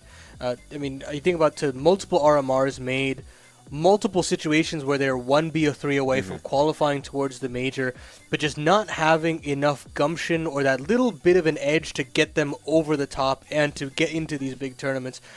And obviously there have been some situations like we mentioned before with ESL Challenger Atlanta. They had to play with 2 stand-ins. Yeah. It was a brutal experience. They still got a win over M80 in that situation. And now you've got a fully loaded lineup with 2 youngsters, Zoc and Naz, who I don't think have necessarily shocked me or anything. I don't think they've played unreal, but I do think that they've been looking much more compact and they've been playing more as a unit, which is really nice. And they've obviously been getting some huge wins at LAN. They played in the CBCS Masters, and those wins that they got to get to that Red Canids final, I mean, they were on the cusp of winning that LAN altogether. They were up 2-0. They get reverse swept by, you know, LAN veterans. You get reverse swept by Cold and Henny. Yeah. And I mean, these guys are yelling at them in this stage, and they get just absolutely rattled, and then they bow out, which, you know what, for as difficult as a LAN setting can be, that's probably one of the worst ones when you're playing against some of your idols, you know, and they just absolutely roll through you. But you've got some fiery players on this team. You've got Luchov, you've got Toma, and these 2 guys are just so fun to watch when they're in their element. Just these Luchov especially, just in your face player that just can take over the server, very confident. And again, if they can harness that level of aggression in this game against M80, play the same style that M80 is throwing back at them, this is going to be a bloodbath. And honestly, for some reason, there's a gut feeling that I have here that this could potentially go to 3 maps. I'm right there with you. I don't think it's going to be an easy, comfortable victory at all for M80. I think, as you've highlighted here, some of the key elements. I also think just Noxy and what he brings to this roster is such a high floor. This team, while maybe sometimes they do struggle a little bit online domestically, they have their ups, they have their downs. I feel like Noxy just when moments matter and when you can tell like this team prepares for really important events, I would consider this one for Bestia a really important event, a great opportunity to prove yourself. I know Noxy's putting in like overtime in these games and in preparation for these series, because then you see his performance when he's in, say, like the close qualifier for the RMR. This roster just ramps up perfectly. They know when they need to really set their focus in. It was the same case. I mean, obviously that they had that standing situation last year at Atlanta, and that really took a hindrance on it. But you could tell like the game plan, the strategy, the depth was still there for Noxy. And that's what I give a lot of this team a lot of credit for. I really like his leadership. I appreciate what he has brought to this team. I appreciate the fact that they're willing to try out some new talent. Naz comes from a team called La Ruganeta before this that was like completely like ranked 189th. He brought Naz into this team because he saw the depth of talent that he had into this roster. So I feel like what they're doing is really cool. They're building up a really promising project, and they've just been super consistent. And I think given, you know, alongside 9Z, some like Argentinian, the Argentinian scene, like a lot of, you know, hope to look forward to. Yeah, hell, even Zoc was playing on Dusty Roots. And I mean, Roots. For the folks at home that have not watched CCT play-ins, these guys are just absolute grinders, and they're really at like tier 3 SA. Like, it's hard to find this talent, and not only find this talent, but also say, yeah, you know what, this guy's good enough to play in our premier organization. Boost him up until what is, I would say, like the top tier, like ECL caliber South American teams, which I think is a huge jump so quickly for a player like Zoc or a player like Naz. And I mean, credit to Bestia as an organization to believe in Noxy for as long as they have. There are so many situations in this kind of road to the RMR where you can kind of jump ship and say, we don't believe in the system anymore, kind of remove Noxy and look to other options. But they've stuck with him through and through. They've let him up through this entire situation as well, which is also very impressive that he's just been very stalwart in that approach. But we've talked a lot about Bestia. Let's talk about M80 as well, because I'm sure, I mean, this is the team that everybody in the world is talking about right now as far as North America is concerned. And why not? You know, I mean, this team had an unreal run at EPL, and that's understandable. They had a little bit of a slip-up at Atlanta this year, don't get me wrong, but the proof is in the pudding. This team is legit. The roster construction is absolutely immaculate. You think about how much Sin has improved as a caller when called upon after they lost Manx. I mean, when Manx was dropped from this roster, I had an expectation that this roster was just going to flounder. Because, I mean, he did so much to play in these active roles, to play and to completely revitalize a lot of these NA players. But Sin stepped up. I think he's ascended beyond what Manx has provided. And now you also lose your star player in Malbs. And look, I even had doubts there as well when they brought up Lake. I mean, yes, he did very well in Carpe Diem, but again, playing against ECL level caliber and then playing up against Zai Wu in like his first game back and like complexity in the second stage as well at that EWC. You saw that he was made of sterner stuff. He was just so confident, so loud, whatever he would win clutches, and it carried on. And it hasn't stopped at all for this M80 side. They are still looking so deadly, and I'm so excited to see this roster play in competitive Tier 1 routes every single at every single turn. I also think they're targeting really well here. I highlighted this talking about it in the beginning of the day, but this roster's talking about, like, I mean, as much as I want to see them like play in NA a lot, they're talking about like just being in Europe, talking about playing in Europe consistently and getting reps. Like that's just what you have to do, I feel like, in a lot of senses to elevate these players and get to such a high ceiling. Sometimes you just have to play NEU and even just, I think that interview that Jeff did, or M&M's did with Psycho talking about how this team needs to be here in Europe, playing and consistently getting reps. It's important for this organization. I think it's important for all of these players here. They all care a lot about increasing their performance, and I think that's just a promising sign, because sometimes you don't get that out of these like players that are trying to rise above the ranks. They like playing in NA, they're comfortable there, but this isn't the case, and you can see that that's been very clearly a goal for this roster, and it's just given them a lot to work with here. And again, like as you've highlighted, and as we gave Noxie a lot of credit, bringing up a player like Lake from a team like Carpe Diem just shows how much of an eye for talent when you have to fill the shoes for a player like Malps. It's such a big role to fill. And obviously, I think Lake still has some room to grow there in that sense, but he's done so much in terms of being such a vocal player for this team, given this roster a lot of energy, when you could have counted him out. This org realizes they have a window right now. They have a window where they could not only qualify for the major through the Americas slot, but they could also potentially even snub a couple of big teams from going to that LAN finals. They have a chip on their shoulder, and I'm very excited to see what they have to produce within the group and within the tournament in general. But let's jump into the veto, see what can go on here, whether BESTIA can find an edge somewhere in this sort of a veto.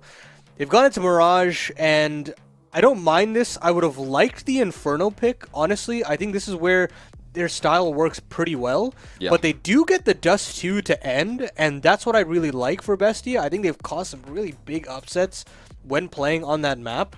Overall, I don't think it's the worst thing in the world, but they have to get to that decider, and M80 has got the comfort of all comforts in Anubis waiting in the wings right there in that second map. Whenever I see M80 and a veto get Anubis, I do like instantly increase their odds of winning quite a bit. They're just so comfortable on this map. It lends to all their favorite players. When you talk about Rec on that A side of Anubis, and Slacks in terms of the comfort of the opping, and obviously, as you've highlighted, Sen's playing some very active roles in the mix, so that's always a good sign for them. And as you highlighted, Inferno is for me a pretty comfortable BESTIA map. I've watched Noxie use that map in the past so effectively. I also think M80 have had their haunting struggles in the past. I do think they've gotten a lot better since they've gotten actually Lake, who seems a little more comfortable in that department, but they go for Mirage instead, which, again, when you talk about M80, sometimes my biggest concern for this roster long term is that I still think they have a lot of development to do in terms of their map pool. I think outside of Anubis and maybe even Ancient, like the two stronghold maps for them, I don't see a lot of comfortable territory for this squad, and that's where that sinking feeling of like, okay, maybe BESTIA can slide in here. They can close out a Mirage out of the gates, and then they can start to have the conversation of getting into that Dust 2 decider potentially, and that's where that creeping feeling gets in of maybe M80 can be rattled, can be shaken up by this BESTIA squad. And I think that's what they're going to look to focus on in this boot camp. When they're in Europe playing, I think a lot of focus has to be put on how they develop their map pool, considering what they have for the rest of the year in terms of the calendar. Yeah, well, you look at the woes at Atlanta, and that's what happened, is they hit the BO3 stage, and that's where they crumble. They in some vetoes they don't even get Anubis. Even versus Big in the best of one, where they just banned Anubis, and I felt like there wasn't a lot of great options. Right, it goes to Dust 2 there, right? And at that point, it was just very worrying for M80, and they just get absolutely banged out in that best of one. They struggle to get out of the group stage. It was a brutal series of events to watch, and you know what?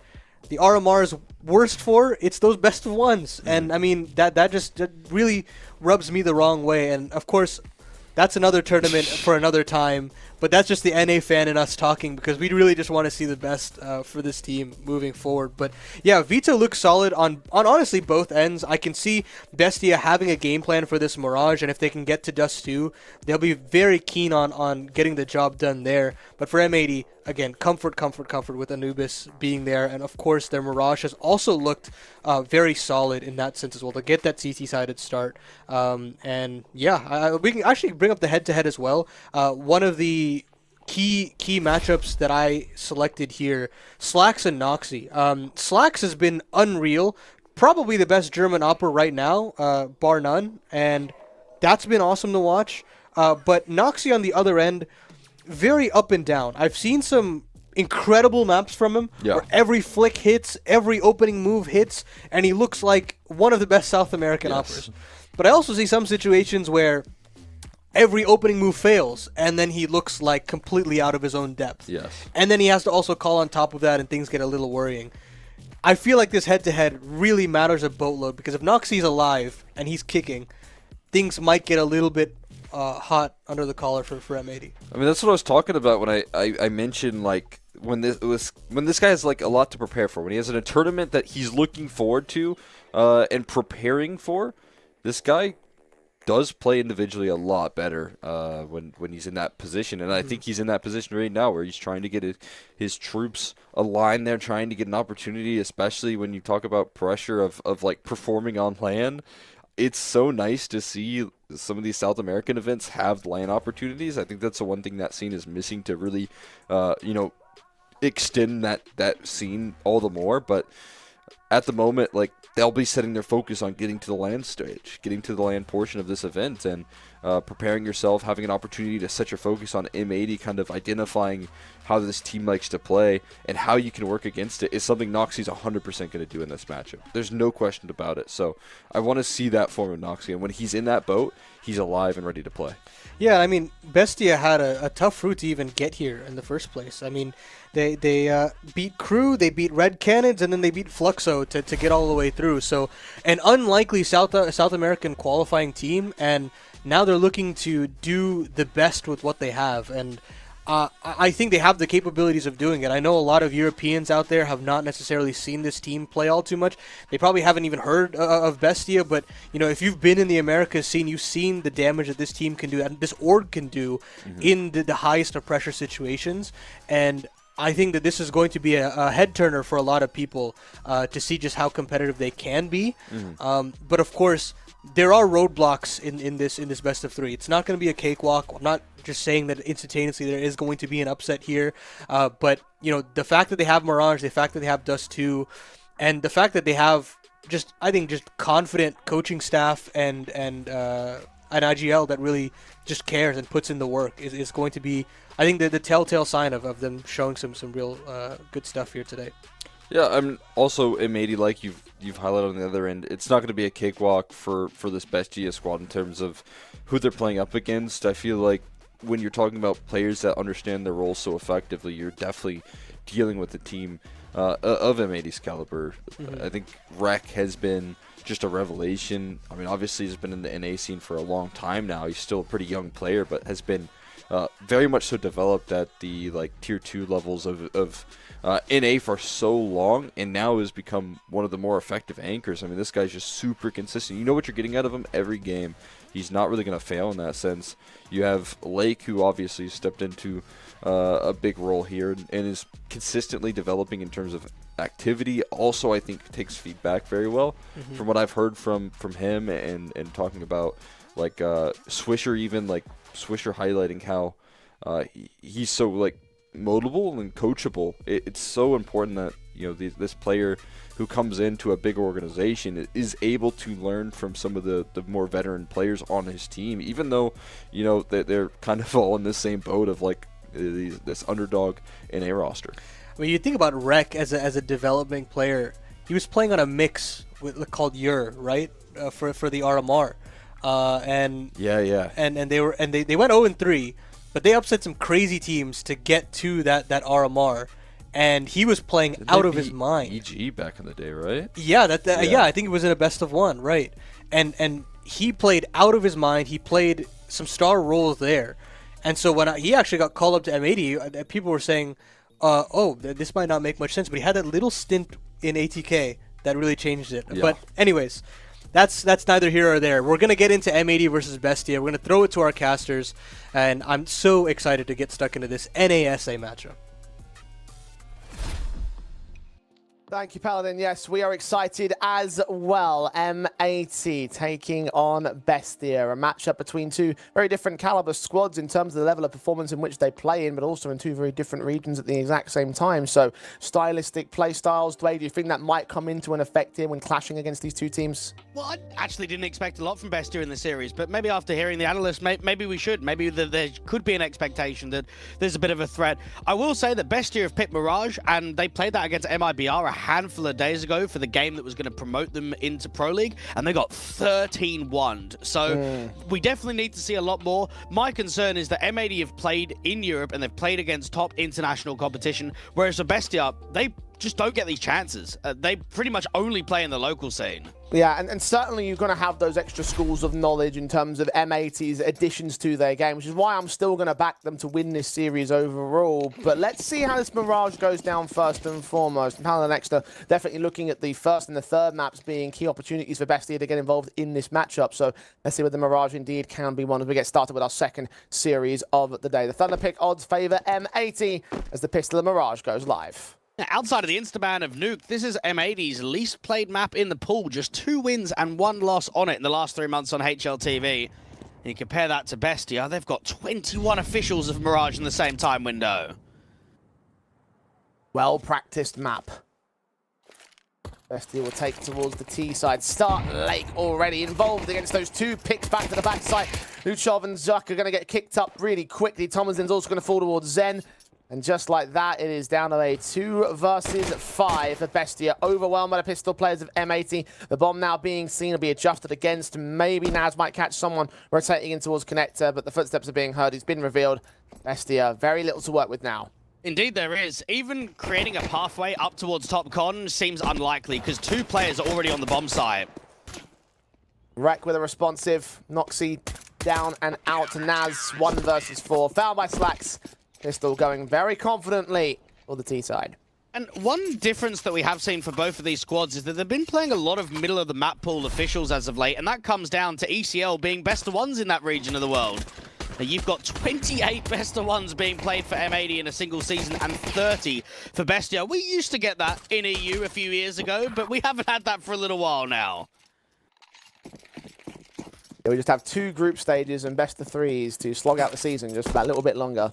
Well, M80 have played, I think, almost 60 maps on HLTV, but only 11 best of 3s. So that just gives you a bit of a tell that they're actually not getting that many best of 3 key officials under their belt. Maybe that could be another factor. I mean, they said it on the desk in Atlanta. They crumbled when it got to the best of 3 series. Yeah, I mean, it is a national derby against Wildcard, though. Equally so, Slacks try and involve himself in the regional derby against BESTIA. Only basics out for the scout player of Luchov. He's going to pick that up off of Noxy's dead body. 17 points of health. There was a hero weapon bought in this round. Shouldn't see much more for BESTIA. Let's see whether they can get any damage done. They have to look at the scout investment and say, okay, let's get another pick here. Let's try and strengthen this 4v4. Now, it seems as if there's going to be a bit of a B prod. Maybe try and force an over-rotation, get that bomb to dive out the apartments, or out of Palace, I should say, and get it planted on A. Problem is, it's not forcing much of an over-rotation at the moment. Been tagged heavily here. 4-on-4 still hunkering down for M80 in the end. Swisher will get Zoc next up. SMG of Sin just watching for Luchov to give himself up as well. The bomb. Try to commit out towards this A bomb site here. Get a bomb plant bonus if possible here for BESTIA. His positions are being watched as that of B-Lean is taken out. Wreck has his nerve held. And Thomasin is also going to fall. So just that 1 pick. Nothing major lost here by the CT side. And the rifles can come through for BESTIA. It was a bit of a surprise for me to see Sin getting the opportunity of moving over to M80, because one aspect that we see from a lot of ex-big players or German players in particular is that it's very protocol-based, very time-dependent, very util-heavy, and that means that international projects can sometimes be quite awkward. But he has turned this team into a top one in the region, and he has made a name for himself. Quite so. Even Slack's making a name for himself. The analyst calling him the best German AWPer we have right now. I 100% agree. I can't disagree. Thomasin and Zoc disagree with the defensive on the A-bomb site. 2-for-1 trades outside of that main ramp entrance. Naz, the only player to fall, the only player that didn't have an AK in this round. Plant will be secured. M80 call outside of the bomb site. Lax is hoping his AWP can return some sort of pick, but he needs to find a peak first before he gets that in, and it might be a case that M80 look for the exit frag, and they don't get one in soon. They don't even bother for the retake. With Luchov falling, Swisher makes it a 3 versus 3. They are still slow to the uptake here. And this looks promising, because Zog's going to get forced out in the open with that incendiary. Into a couple of fights, his back sticking out the back lines of default. Sin's SMG from range can't quite find the damage output as Swisher leans closer. Flashes will land right in Swisher's face. Thomas in holding it sandwich. M80 are running out of time right here. They all start to fall away. Sin, Slacks and Swisher will start to get trading, start to make it expensive for Bestia. It is around to their board. I just couldn't quite get that kill from CT, could they? That MP9 was bursting, trying to tap away, and it just... If it doesn't come in quick enough, you eventually run out of time. Bestia will be happy with them being able to get the bomb down and get it into a post blast. The problem is, it gets really expensive at the end of the round. Only one stays alive. Opening stances for Bestia now, getting their first on the board. The rifle saved in from M80, though, will enable another investment to come through for them. Another South American team at the big facility. We saw Imperial there yesterday. I think I saw the big signs on M80's cameras as well, so they might all be saying from the same place. They are in the same place on the A site again for the hit out from the Bestia side. 2 picks found early. Zoc is good to trade one of them back. But still an advantage here for M80. Bombs on site and will get planted, and they've been given the breathing room to allow that retake to come in late. Sin and Lake can fight together. Sin's even playing anti-flash. He's expecting some aggression at CT. HG's down, damage done to Zoc. Molotovs went in as well with the T side to ensure that there's players that aren't around that corner directly. Sin and Lake start moving. Mac 10 in first, M4 right behind it. Zoc has backed away. Incendiaries towards the backside.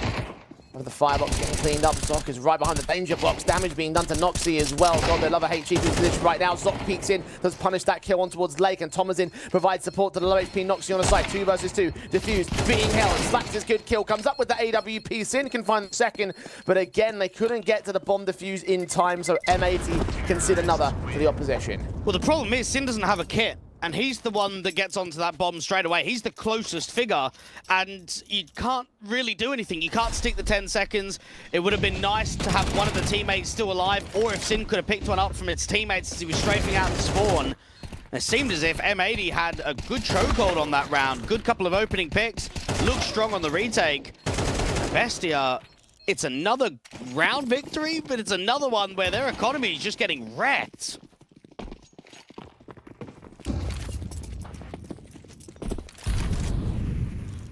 Do a piece on the board. They're going to buy back again for the CT side, try and cripple the economy state of Bestia, but as you say before, the buy state is not amazing. They haven't got all the rifles out for them. The one that they did have on Lake has been taken out by Luchov at the opening kill.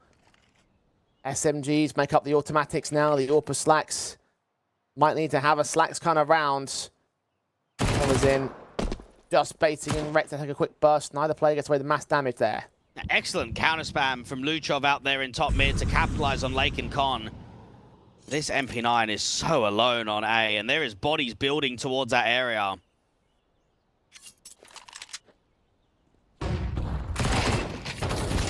Going forward from Rec will get 1 kill. Thomasin returning fire to the man, keeping the man advantage maintained.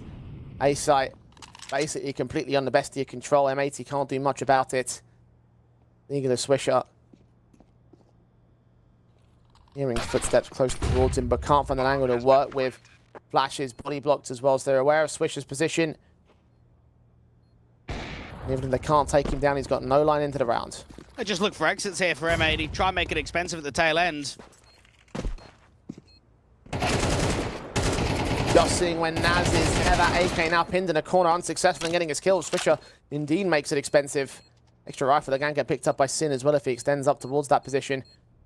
They're wary of further exits to go the way of the Bestia's side, so they'll keep all that they have. Build the lost bonus a bit more back for M80. It was still an investment round, so it's not going to look amazing. But again, 3 players worth of casualties. 3 more reinvestments to come through from the Bestia squad. This is M80's just second European online event in 2024. They had a little bit of a taste at that Blastfall showdown. Got into the round of 16 and got eliminated straight away without even taking a map to Falcons. We've seen what they've been able to achieve locally, topping ECL North America, qualifying to Pro League. not dropping a single map in the group stage off the last season, moving into the playoffs where they dropped to MIBR. M80 are having, what are they having a tough time? They're down on the scoreline, but for the most part, been quite happy with their CT basis. There's the case of surging forward and finding that reset. It's only going to be a matter of time. And BESTIA are the ones to take the tactical pause because they recognize the dangers that you do. The reset against them would cost them not only this small lead, but M80 to really run away with the opening half, at least for the initial interim. And the analysts were right about people not knowing BESTIA unless you're from the Americas region. One player that we do know of that was most recently benched to make way for Zoc into the lineup was Mayan. And he's a guy that we saw playing with the Brazilians, playing with the whole Fallen and SK rosters back in the day. A lot of new bodies, a lot of new faces trying to be brought up on this BESTIA organization.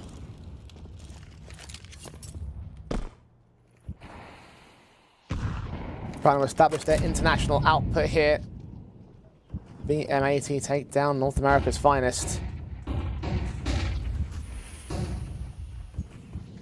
Wings forward in towards mid. Late's going to have to adjust against that. The ramp presence is going to have to be dealt with at some point, but not at the moment because Thomasin is the key threat. Straight Mac 10 spray through to the headshot. Wreck is revealed past the smoke, and he's focused so heavily on Palace that the trades are good for Thomasin at range. Again, Zoc found a kill on Slacks in the meantime. And 4 versus 2 for BESTIA. Making it 3 is Swisher. But again, in this late portion of the round, looking for damage rather than the retake itself. BESTIA, I mean, if they hold back, if they keep these weapons in, then 3 players could stay alive this time. And this is another force buy-in for M80 just because of how expensive it got in the last round. So you don't want to be saving, you want to be committing. They might be able to catch the mid player, and if they get Noxy, then they can go in. Unfortunately, Sin loses out that fight. There's a trade for Swisher, but there isn't room for the clutch. Beaten by pace. It has been quite aggressive. In from Con, out from Rab. A shame there, because the bomb gets dropped in an awkward position. You've got no other teammates in and around A main. It was just that out from Palace and Con, they got so many deep entries on the site that they can go back and pick up that bomb. 4th stage of lost bonus mounting up for M80, losing all 5 players, so there may not be quite a similar force investment. I know that Swisher had some cash available to him, but not everybody else, so this could actually be the counter against him. We talk about the reset. When's it going to come through? It should come through eventually from the M80 side, but BESTIA may be allowed to build up some economy here. And this is the same conversation that I had yesterday with the whole Legacy Imperial game, is that it is a little bit of a shame that we get these local and regional derbies in a European tournament, because for a side of M80's caliber, you want to show that you can back up the Pro League results against some of the very best in Europe. You want to maybe give a fight against a Big, give a fight against Aurora, see if you could push yourself into the playoffs. And for BESTIA, you just want to try and feel what it's like to play against conflicting playstyles, play against tactical Counter-Strike. Yeah, there's been some very good teams in Brazil in recent history, and the majority of teams that they're playing as of late has kind of been the Red Catids roster, and MIBR, and Pain, and Fluxo, Crew being one of them. But there is no better opposition than EU opposition.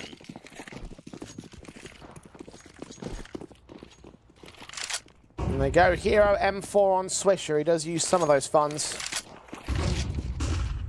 Max loss bonus into the next round, so we'll be seeing the buys from them. Molly's in the Swisher's position, forced back at 84 points of health. It's not going to be a massive amount of damage done to the Molotov just to displace him. He repeats back into that car position. He gets caught by Thomasin anyway. Another kill from Zox and Mac 10 and all. And the pistol just can't do anything from that back line. Found so quickly, RM80. No more damage done this time. BESTIA have been very on the toes with the pace, and M80 are just struggling in some of these duels. M4, anytime you fall back and you play that back position on Van, you can be seen in the apartments on the lip. BESTIA with a good round streak, and M80, at times they've been close to the reset. I would say there's actually been quite a few gun rounds where they've been at the advantage, but 5-2 is a good start from BESTIA. They're doing extremely well.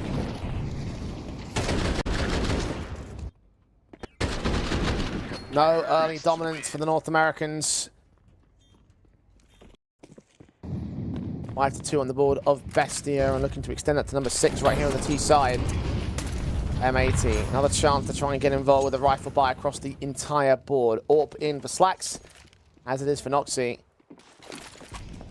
Quick plays up of the rifle players in towards the apartment. Swisher is ready for one of them. Thomas in so fast in his return. He's constantly being a thorn in the side of M80 thus far here today. Sin will try and strike back to Luchov, but Thomasin is again involved to a 3 versus 3. They don't check through the sniper's nest. Naz enabled to cut the rotation, swing back to Wreck.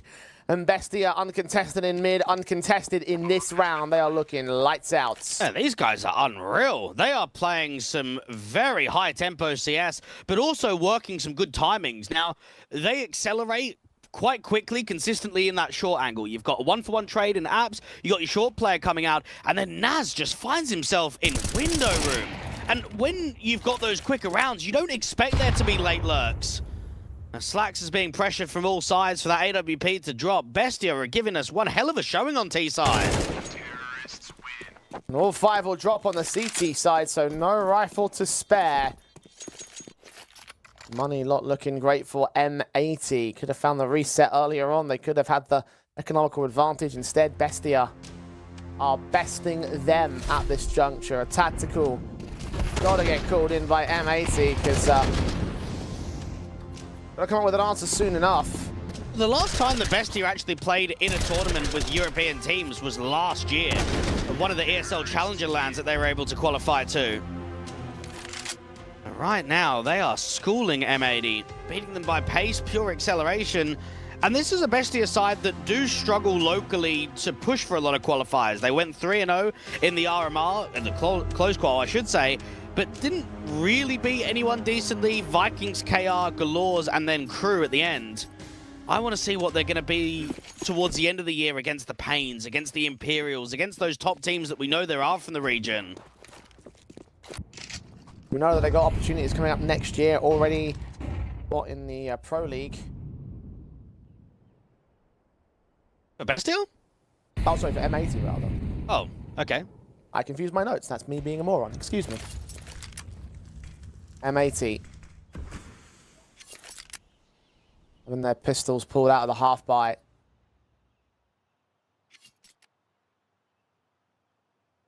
Scouts and SMGs involved here for them. The Bestia. Chance to claim the half at the T-side line. 5 to the good if they do so. M80, their best case would be 5 rounds at the turn of the half. And ET basis that looked like it was going to start so strongly. Bestia had been on top of them pretty nicely. Smoke's involved. Execution. Scout player not hitting his shot. And 5-7 does for Wreck at least. Thomasin finally found an opening fight. He has constantly pressured the executions against M80 and now he's down. What a late lurk in underpass, but this is a change of pace. This is so much slower from Bestia. Lake being seen. M4 of Naz takes down Wreck to the center of the bomb site. The AK that was picked up on his own part has been dropped. Swisher wins the fight in mid. The 5-7 pulled out towards Luchov. And 10 kills deep for the CT player. Advantage now held. Lake going to swing back to Zot. Naz has been tagged. Noxy's AWP will land the kill against him. And Naz will try and keep control. But 15 seconds he has dropped. And Noxy's got to run for it because the AWP is not being given another fight. M80 will steal one from Bestia. And maybe this is where Noxy needs to recognize, okay, we tried to slow the round down, we tried to be a bit more methodical, and it's just not paid off at all. Our lurk hasn't created anything of damage in connector. We've struggled to open up that A-bomb site from main, so let's go back to the quickness, because that's where we've looked the most threatening.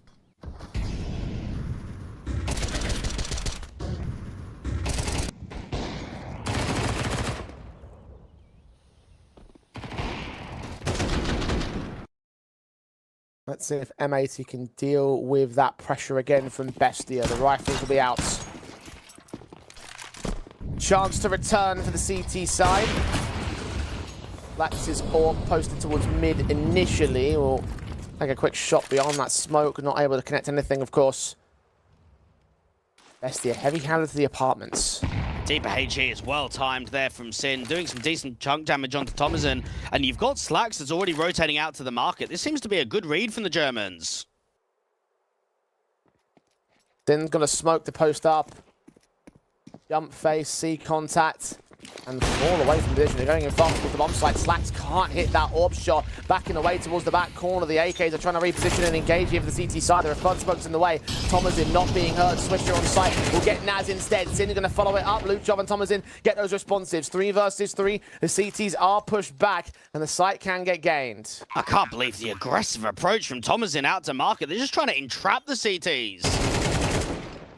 Fight back from Zoc. Swisher is going to get picked up. Rek and Lake. Down at a man disadvantage. One's been seen. Rek to short. Zoc. Tap him away from position. M80 not able to get the kill that they wanted. Lake backing away all the same. Unfortunately, it seems like his monitor's turned off, so he's looking at a teammate's screen. Can't quite hold on against Thomasin, unfortunately. Blinded, technical problems, whatever it might be. Dead to rights again, no man left alive for M80. Bestia push up to the half advantage. Thomasin is loving it, and this has been an entertaining Mirage. Will this work against Big or Aurora?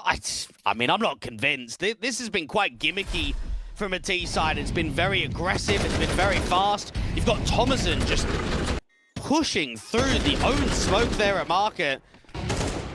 Some of the aspects that we are seeing in their game plan is madness, really.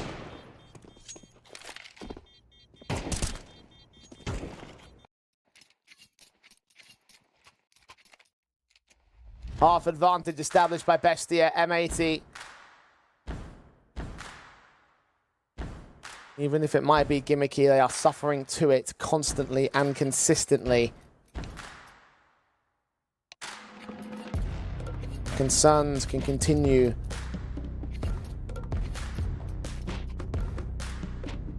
Unless they manage to gain something back in return.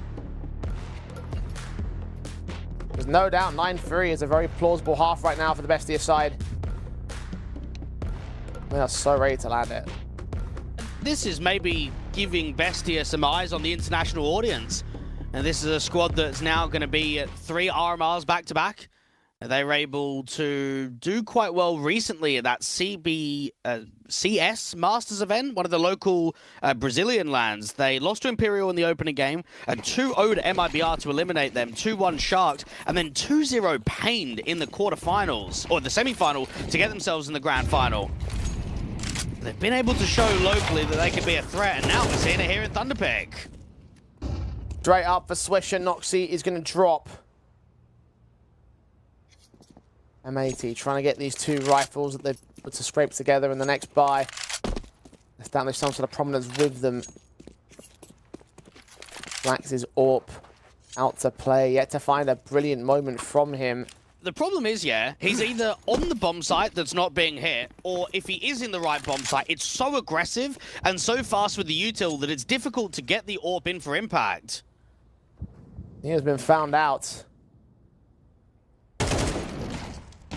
AK of Zoc to engage. Molotovs towards the backside. H is coming in as well. Damage done to Thomasin. He still gets the kill, as does Zoc, as does Luchov. Rifles dropped. Man advantage by a margin of 2. They'll get the AK out for late, although that can still get hunted by Naz in the late round, finding Rek next up. That AWP really needs to stay in play right here. M80 need all that they can going into round 12. I'm actually very concerned for M80 because this is a Bestia side that have looked on the money. Individually, they've looked extremely sharp. And Anubis is the second map in the series, which is actually still quite a good map for Bestia. They even pick it locally. ECL playoffs that was basically only happening last week. And they picked it in the first round versus Red Cannons. They also picked it in the lower bracket final. So it's a map that they don't mind playing. And they've got a good win rate on it too. So this could just be a slow start for the tournament for M80. It would set them back by quite a margin. I know it is the Bestia map pick, but even so, absolutely schooled constantly, time after time. Opening frag from Naz again. Swisher is the victim. Even though he's had some exit frag moments, trying to keep these rounds expensive, the openings haven't come through for him, and now he's being constantly killed off in the opening of the rounds.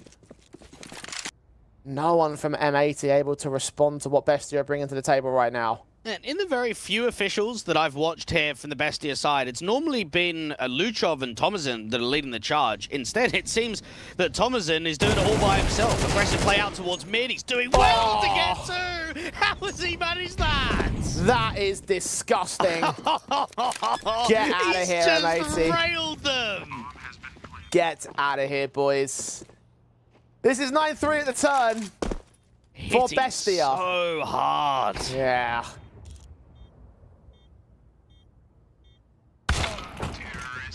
And Noxy will be there to close. Wow.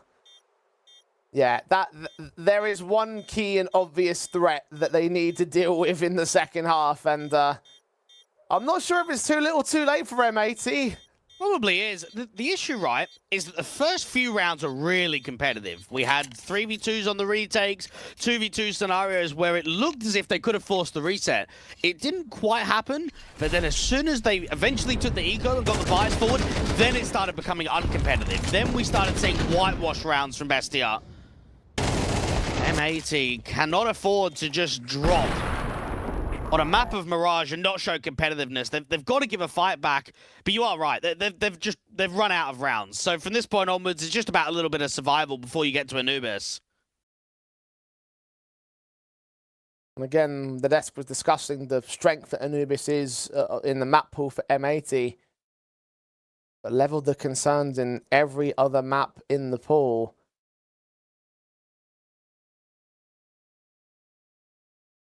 And that weakness might not necessarily be on display right now. Like, BESTIA just hitting them hard.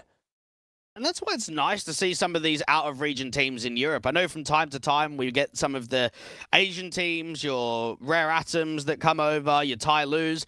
Then you might get the odd team of an M80 once in a while, a BESTIA that's their first time in Europe.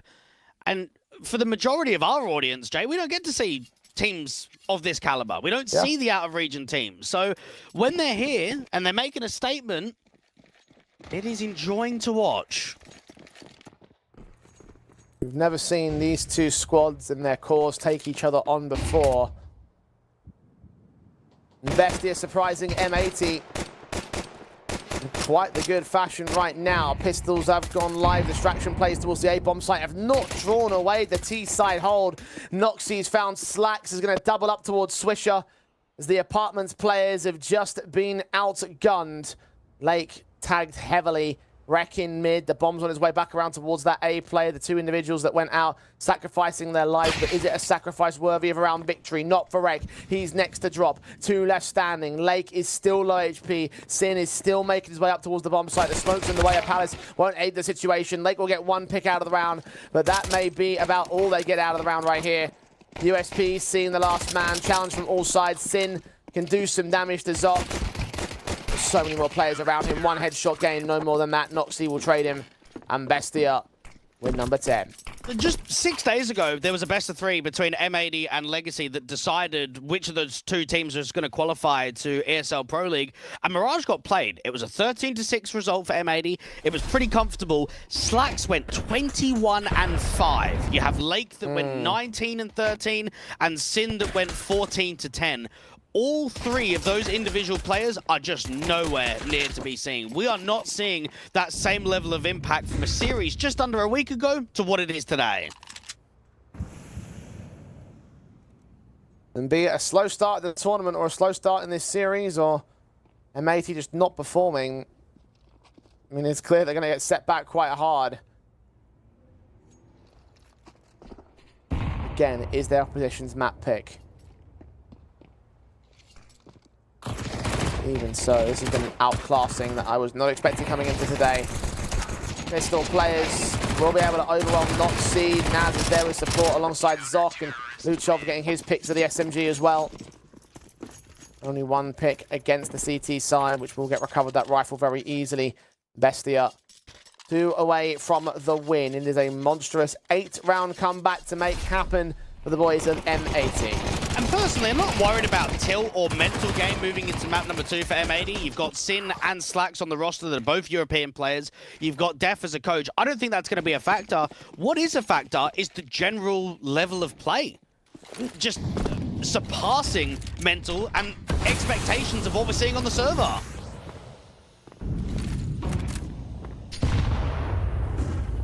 Noxy.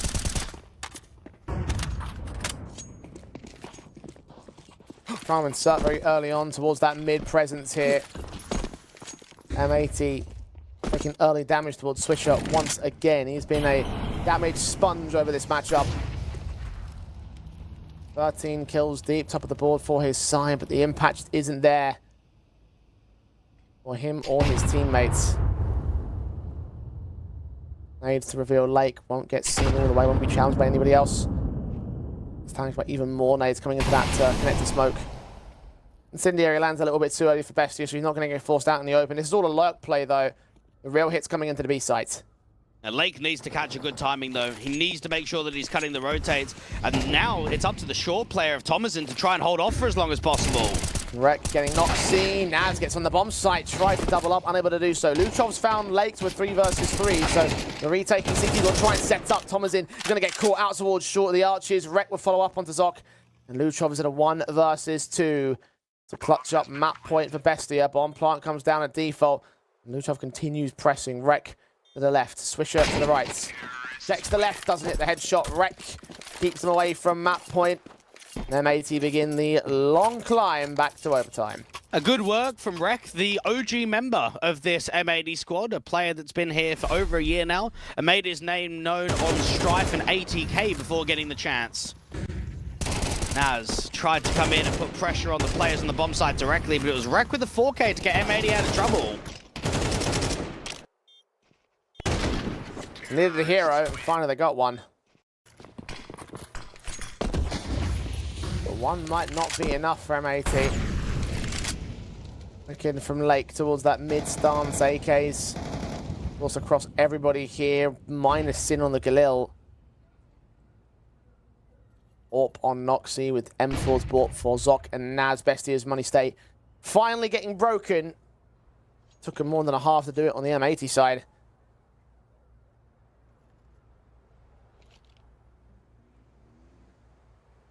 It is very, very slow to position on the CT basis. They are pressing on. They suspect the Lake might be up there. Zok might catch vision on the man. Yep, spray through, kill found, starting advantage. Sin's just being trapped out here to top mid. They need to start putting pressure onto the B apartments. Thomasin is tucked on the balcony with the MP9, and Zok is still maintaining this aggressive approach. Luchov grabs the AK. I think they might have seen the bomb there as well. Molotov to force him out to the open. Finds a fight on Sin. Tanks the damage, but like a tank, he gets away alive anyway. 2-man advantage for Bestia now. M80 just don't know what to do. Do you even save here? I mean, now that you've got a kill, there's workability in the round, but you don't have time and not a huge amount of map control. They kind of have to work con together as a unit. Naz is watching the sniper's nest. Luchov is there at the right, left-hand side of the con entrance. Engagement from Naz in mid, almost gets wrecked. Wrecked on 4 points of health. Luchov gets caught off guard by Slacks. His shoulder peeking out a little bit too far, so actually M80 are trying to hero their way into this round. The AWP plant opened up for short and connector, but doesn't end up seeing a spam in from the Thomasin on short. Mat 10 face in, Rek's going to get caught. 2v2, and Zok is not too far out from the site itself. Seeing the head of one player. Slacks no towards the center of the bomb site. He'll get that kill in. Thomasin, 19 kills deep. 21 if he wins this clutch. The SMG from range. Best to hold on to the AWP, he thinks, and give M80 their 5th. Just a bit of over-peaking in that 5v3, wasn't it? You've got an unnecessary duel presenting towards connector. You could have hung back in the bomb sites. You could have played some tight crossfires. There should have been absolutely no way that M80 can recover that round. Even out to Con, there's a slight reposition to the left-hand side, and that's where the timing goes against you. Luchov, once he gets this kill, that should be round over.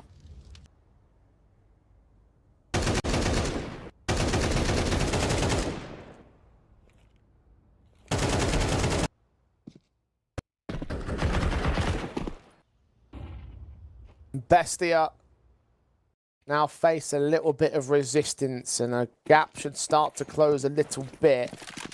And still a long way back for M80, but the AWP of Noxy being the only weapon involved for this round. A couple of upgrades as well to try and dish out some damage, try and take some picks in against M80, try and force some reinvestments and reset them in the later portions of the matchup.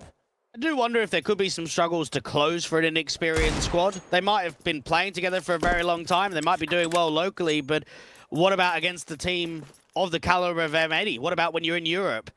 It's a good start on the eco, but it's a gamble stack on B with the AWP sitting CT. Good shot from Thomasin. Noxy. White spot, Lake, pixels away. We're seeing the man himself swish up that bomb on short.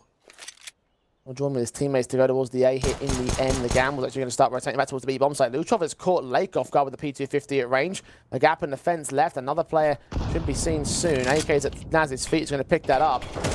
This could start to get a bit scary. Rekka's caught Luchov off, however. Naz to get the kill on Sin, pushing through that smoke. He's heard. Spray back doesn't land on Swisher. Keeps it to a 3 versus 3. Bomb still caught out in mid, and Zoc facing in will finally get on the man advantage for Bestia here. Deagler Thomas in. Can't land another shot. The AWP of Noxy. Gonna get in here from jungle. The bomb's on its way back towards the B bomb site in the meantime. Noxy with his 1 extra frag. Does land it. Credit to his name. 2 more to find here, however. Gonna try and set up to make it expensive at the very least. The retake seems very unfeasible, though. Indeed it does. Swisher out from default and wrecking the apartments. Utility sent towards the market. Flash is coming in towards short. Still gives the kill up to Noxy. 1 versus 1. He's looking up to the apartments as well. I think they've got the information. The shoulder base. Oh, he's landed it. And he makes the clutch happen regardless of your likelihoods. It's a map point for Bestia. It comes to the in-game leader and the AWPer of the squad to say, hey, I'm winning this 1 versus 2. Good reliability on the round to be able to not only deal with the bomb planter that went down out on the bomb site with that flash. I don't even think Swish has done anything wrong there.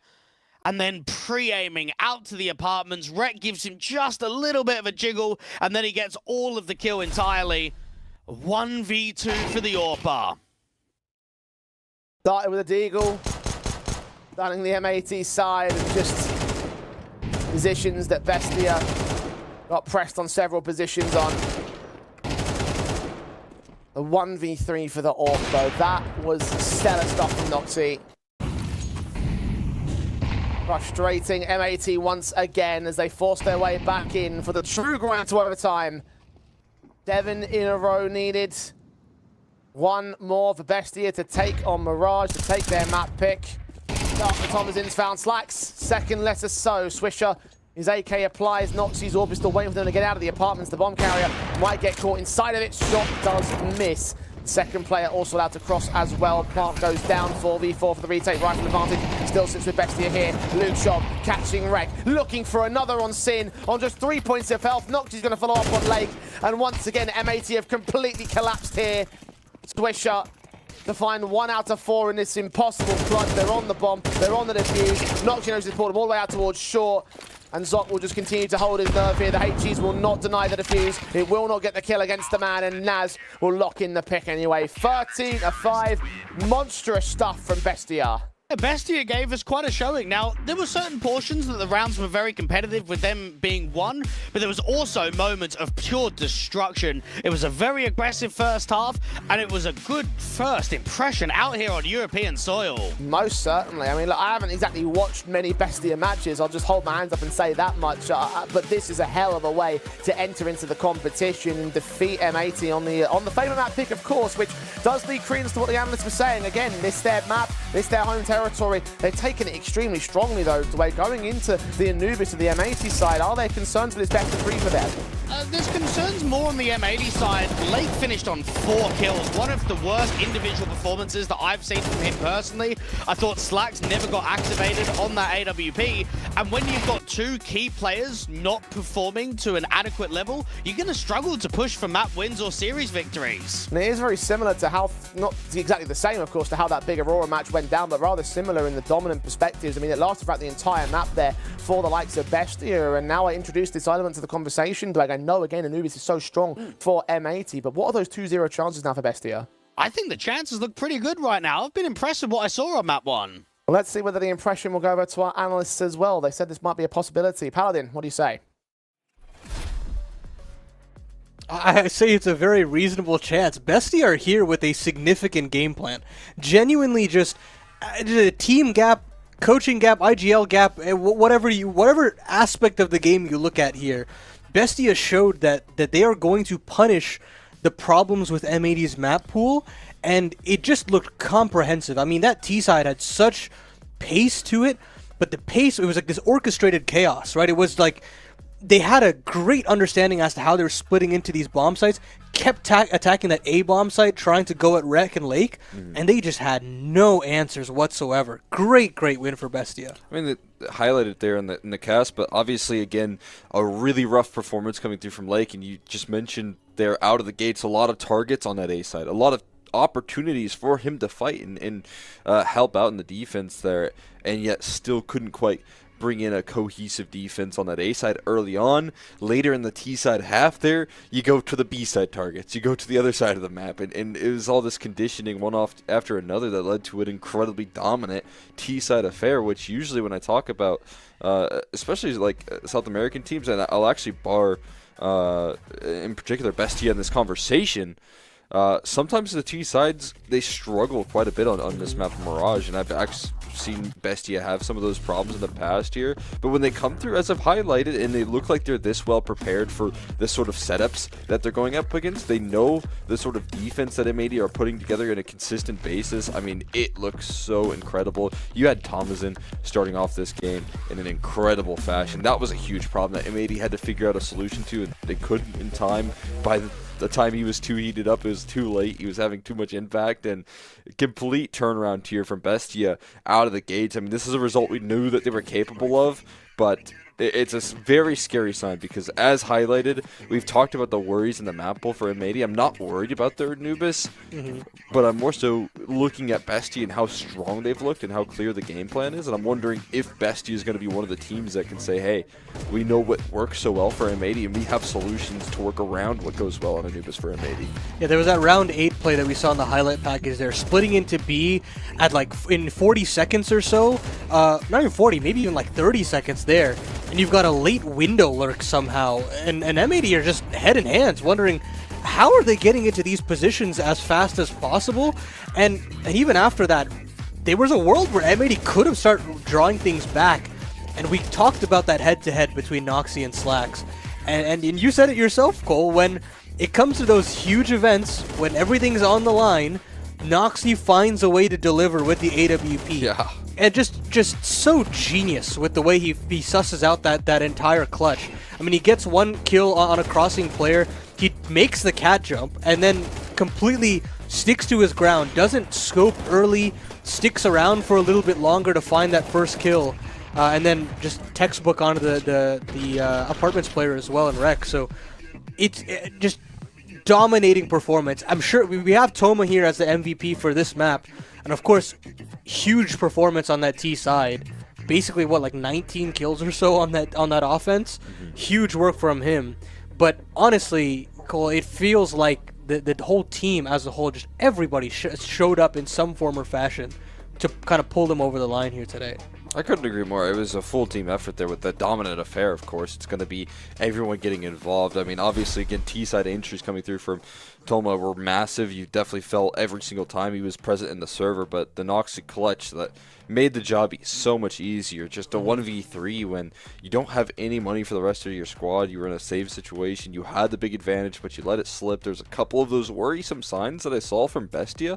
And a couple big man advantages, some overextensions that came through that weren't super necessary and ended up punishing, or M80 ended up punishing rather.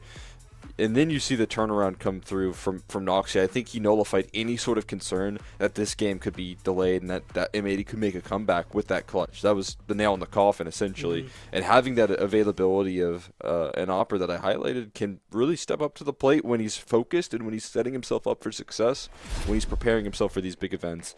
And that's what we saw. We saw that sort of Noxy. We saw the scary form that he brings to the table.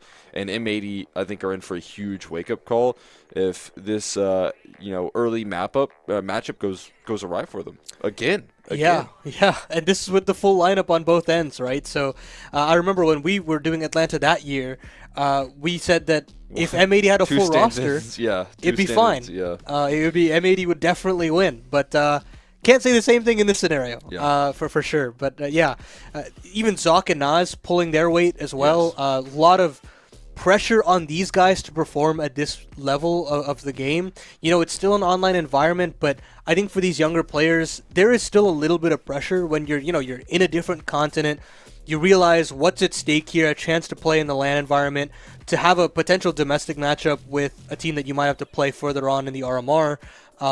It's huge to see these guys step up and not be phased at all, commit to the vision that their IGL has laid out for them. And so far everything looks awesome. I mean, we're looking towards Anubis now, and I don't think this series is over, of course. I mean, this is the tallest task, I think, in the series as a whole for BESTIA. You think about M80's Anubis, you think about all the enormous wins that they've had over this iteration, even previous iterations as well. Yeah. It's always been in M80's DNA to be a great Anubis team. And to me, I think this series is going to go 3 maps. It's just a question of how does M80 get there rather than if we're going to get there. Yeah, I mean, that's 100% the question I'm having right now. I was more so confident heading into Anubis that this would be comfortable territory. I highlighted it at the beginning of the vetoes, but I will say it's very unlikely that we see this sort of rough performance carry forward from Slacks and Lake. I don't think they're going to have as rough of a game again on Anubis as well. Those are 2 players that are just going to be way better on that map. I mean, if you talk about Slacks, he's opping on that CT side. He just knows so many different moves, has so many different ways to get aggressive. As long as he has a lot of opportunities with that AWP on the defense, he's going to be just fine. He'll get his head back into the series pretty comfortably. Lake, I feel like, again, with the lesser experienced players, sometimes he's going to have to lean on his veterans. He's going to have to lean on players that are doing well. Swisher and Wreck are both playing individually good in some of those rounds. You need to lean on that sort of veterancy here if you want to get your head back into the game and not fall too much into the dumps after a rough map, and that was definitely a rough map for Lake. Well, we're going to have to wait and see where this series ends up. Anubis waiting in the wings here for M80 as they look to even things out and see if they can stay within this upper bracket. Otherwise, we'll have quite the upset on our hands with BESTIA moving on to face Big. And, of course, we'll have to wait and see how the cookie crumbles. But we'll take a short break, about 6 minutes time, and when we come back, Jay and Dweg to take you all through map number 2.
Brokey sees the shadows. They know about Brokey on this boost. They're going to target him, but he still succeeds.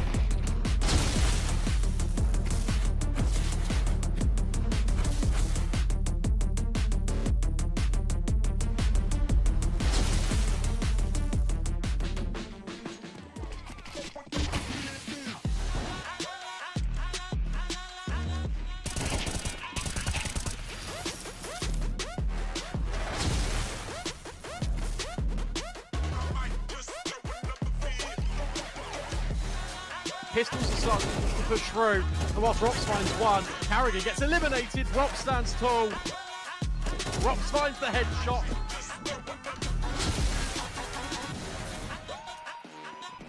Oh, well, Electronic.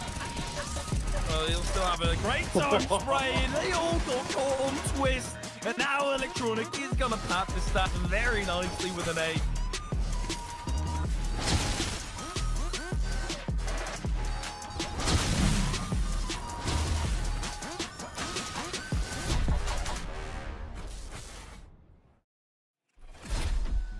Time for some strength now from M80 if they want to stay alive in this best of 3. They will have a second chance, of course, during the elimination game. That's the last place that you want to be up against a team like BESTIA. They should have done at least a little bit more in my eyes on that first map up. A very dominant 13-5 result. BESTIA looking very good going into this map. And look, everyone's considering the 2-0 now, Dwayne, so best to avoid that from here.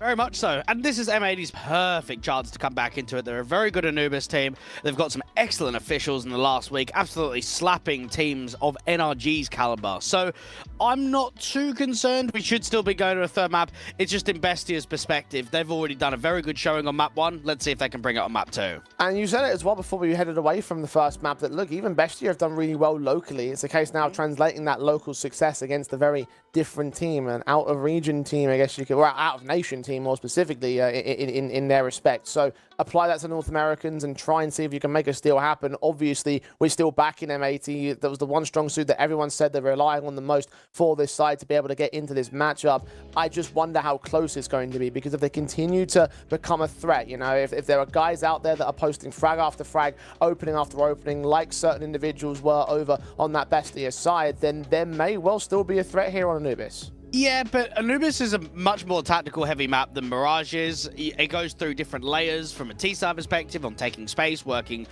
pressure points in the map, and on the city side, knowing when to make info plays to overextend certain parts. So, yes, it was a good showing on Mirage, but I'm not convinced on the 2-0, honestly. Well, let's see whether BESTIA can show that up, whether M80 indeed will lock us into a third map in the best of 3. As M80 take to the CT side, look at the extension from Lake. Bottom performer of the last map and leading his team in towards the mid-fight. May be able to see a backstab coming in against Naz. You've got an engagement out towards that B main entrance. Damage done to 2 players that Naz will be able to mow through. Slacks gets that opening, at least on Noxy, and will be able to combine with Sin to return on Naz and Zox. 3-on-2 for M80, but low HP for Sin. Rex got a smoke to get in on the round, but out from CT, he'd prefer the main players to take contact first. Rek moving up. Tomazin and Luchov. Tomazin down to Rek's side of things. Luchov, good kill on the first player. On the defuse goes Rek with smokes involved as well. Luchov gets that secondary kill and forcing a man right off the bomb itself. No kits in play for Rek, and Luchov's backing off the play for time at this moment, pulling him for a loop, baiting him away from the defuse and getting the pistol once again for BESTIA. M80 have done everything right in that 3v1. They've been able to get out to the bomb site. They know exactly where the last player is. So you smoke the bomb, you get on it, and your other player's meant to hold from you. Instead, the kills start going in the other direction. Even the first contact was a bit unusual. When you go in for that quicker B play, you don't normally leave a lurk on a pistol outside of B. So Naz did enough to just get a couple of kills. It was a strong return from AM80, and in a 3v1, they probably feel that they should be winning that round. But Luchov was not accounted for, being the first impact element for BESTIA in this second map. Rebuys of M80 are aggressive, forcing back in with the SMGs and the 5.7s. And we're ready for the early 8 here. All about the utility usage because it's quick. Rek behind the smoke, SMG. Then the receive, good counterfire. The players apply the brakes. Molotov sends in as well. HG's to reveal and pass that smoke. Thomasin still gets the opening kill onto Reg. Down low on his part. Naz also taking damage. Slacks is burning out into the water. The fountain is going to have to hold from. Flash blinded again. Meanwhile, Zoc starting to work an angle towards Electric. Swisher smokes the angle and gets back out of position. It's a good cancel from BESTIA. The issue is they use so much util on that site hit that what have you got left? A single smoke from Thomasin and that's it.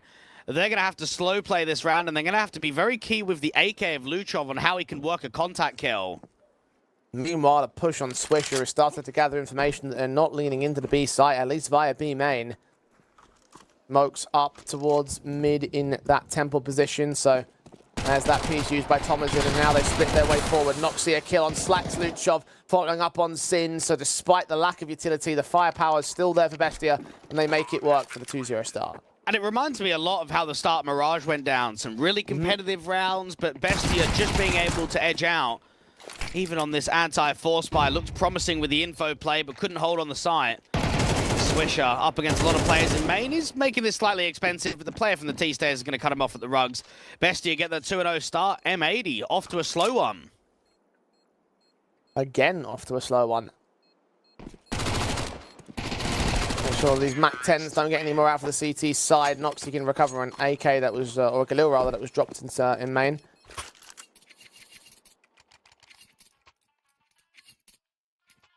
Again, BESTIA will go down on the T side basis. M80 have to go for the ecos. This will be another 3-0 start.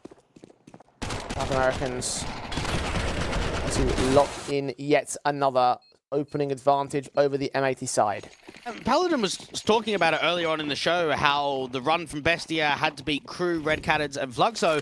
They also participated in the first South American qualifier and got knocked out really early by Imperial in the quarters.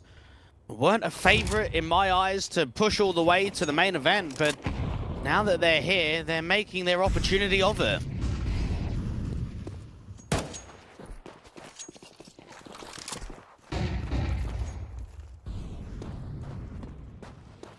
Again, T-side stance should take the 3-0 advantage, and M80 can't do much to resist that. Luchov finding wreck on the A hit, coming in so quick already. Not to make sure not to lose the AK towards the CT hands, but threats neutralized very quickly and effectively by Zoc's backup. Nothing in this round for the CT side. Look, Lake actually does get one back. But nothing major lost for BESTIA. Into the rifles, M80 will look to go and try and return something, because they're going to need to respond to this start. M80 had the group of death in the Thunderpick World Championship last year. They had Mouse in their opening game, who was ranked 4th in the world at the time. And then their elimination game was against Complexity, that was ranked number 8. Now, yeah, that's a slightly different roster. It was Rek, Swisher, Wolfie, Malbs, and Manx. But there are no excuses in this group. And they should be beating BESTIA. Yeah, you can make an argument for Aurora or Big. But in this isolated game, this should be them pushing for a win.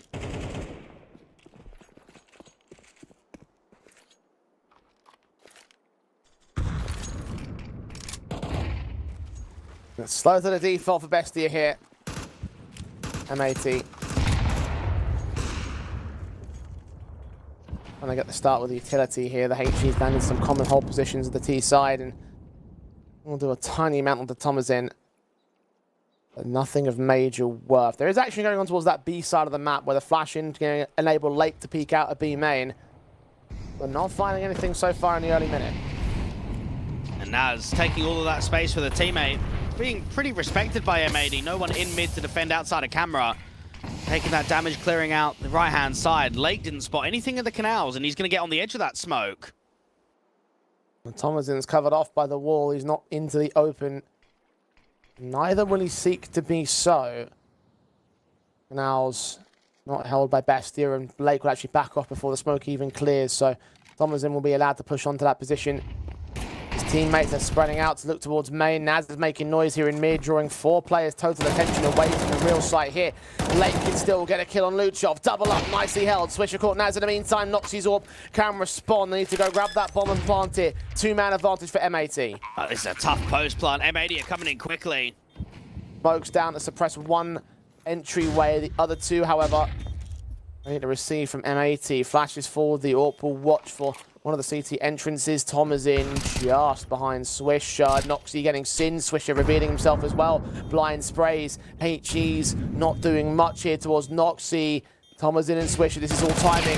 When they check where the smoke clears, Thomas in with a kill. Slack's seen as well. And Rex making his way out towards May as Noxie lands him. And Slacks doesn't stand a chance. Bestia have held the post plants. I have no idea how they've won that. Now, first off, that's a complete misread from M80. They believe that that's an A stack. There is 3 players on A and a Temple player, meaning that Lake is alone and he has done this. This may be one of the best anchor holds you're going to see all map. That is 2, almost 3 kills being done by Lake, and his teammates just haven't supported him, have they? They have not closed that round down from the 4v2. Early bad signs for M80 here. DT side unable to generate their start. Half buys in now. The pistols and SMGs again out for them. And Bestia, they know that they smell blood in the water. On timings and small little details, but if you're going to make those same excuses from map 1 into your map pick, that's when you just lose, I guess, threatness in the series. That's when I start thinking that Bestia are going to 2-0. I'm with you there. All that threat from the first map up personally, now it's truly coming to fruition. Bestia making light work of M80. What a start it would be then to school this side and take it confident on their own map pick as well, on their best one in the pool. The 5-7 of Sin wrapping in with the pistol players towards mid. They still cannot get a kill. So much damage done to Lutrov and Noxie. They will fall to Swisher and Lake in the end. Zox extended towards the back lines here of the bomb site will overwhelm Swisher. Bomb plant is safe for the back walls. Thomas in going to trade Slacks to a man advantage. Rek and Lake trying to establish some sort of prominence beyond this smoke, especially for Rek. It fades, he spots his teammate, Naz. Oh, quick flick of the AK. You can't beat these guys, 5-0. The sharpness is unbelievable, and you will never know whether that's going to continue in a winner's game, in a decider game, elimination, any game in the group. But if they can hit as hard as they are against the side of Big or Aurora, there is upset potential. They are looking strong. And there's a few players that I recognize. I remember once, or I should say once, I remember Noxie playing at that DreamHack Masters Dallas event a few years ago with Isurus, and I also remember that squad being in a couple of seasons of ESL Pro League. Yeah. But these are not names that I've seen much of recently. Or set for Slacks, landing a kill. Needs to get the second one, however, they're staggering their pushes and giving a secondary opportunity. Luchov trading, and known as another player towards the backside. Wreck is caught off eventually by that spray. 3v3 taken.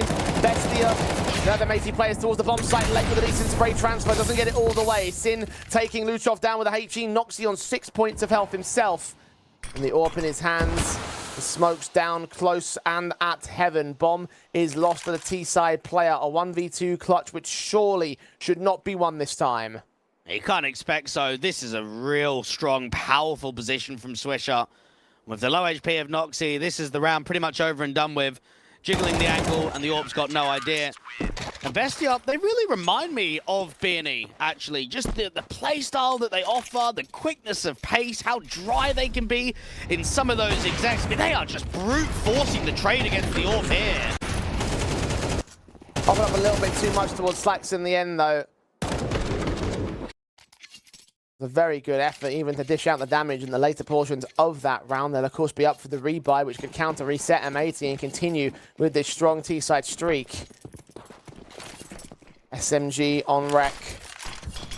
Limitations out for the M80 squad. Bestia still truly in the driver's seat despite losing their first of the map. Footsteps being heard by Thomas in here. His AK is posted to try and receive Slacks. Or baited initially. Thomas in making sure that the corner's cleared up as well. No early pick. Back-to-back rounds in which Slacks is starting A. Now this might be something that Noxie is considering. More B pressure, more mid emphasis. How do we not make sure that we are collapsing onto Slacks? Now in the last time they hit B, it was Lake to get a big multi. This time around it's Swisher alone. put a smoke up. Molly's up towards the A bomb site, trying to indicate for the hit. Zox making a little bit noise with the flashbangs. The bomb yet to commit out here. This may well be a fake. Sin has been caught for damage. Quite a hefty amount of it at that. An engagement for Luchov to find the kill on Swisher. Rex caught by Noxie's AWP. And now the player towards Glyph, overwhelmed. Bomb can make his way towards the B site for free. These last two players are Slacks and Sin. Well, they just have to save, don't they? Bestia just hit A and B at the same time. Now, they're doing that for pressure points, and they're trying to force over rotations, but they are just so clean with the entries. And Naz, in particular, hitting a blinder of a shot on the B player. Individually, they are up there with some of the best teams in the comp.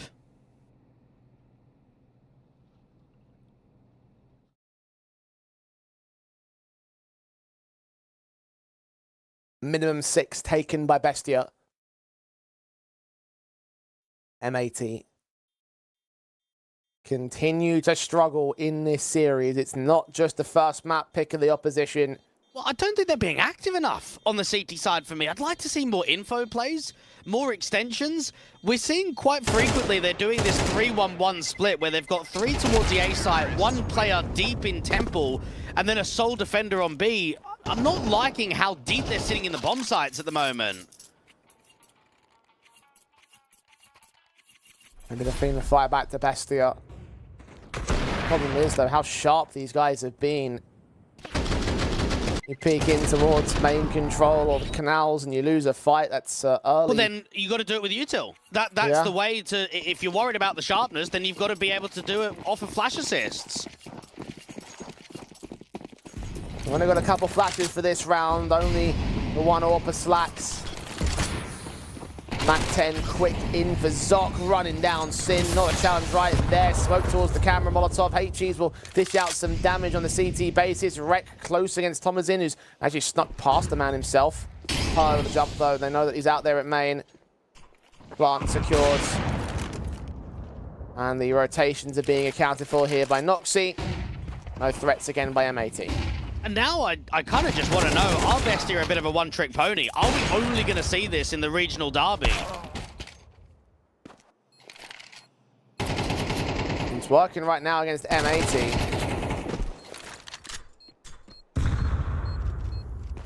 Off advantage gained on the T side. The T side favoritism of this map up. Working well towards the South American squad. This is an M80 side that has played Anubis basically for the entirety of ECL playoffs. That was only last week. They had a 13-3 against NRG, where they had a 10-2 half on the CT side. They had a difficult time against Legacy, where they went down 10-13. And then in the grand final, it was a 13-1. How do you contrast that? How do you go from just absolutely farming teams a few days ago to now struggling to even post a single CT round?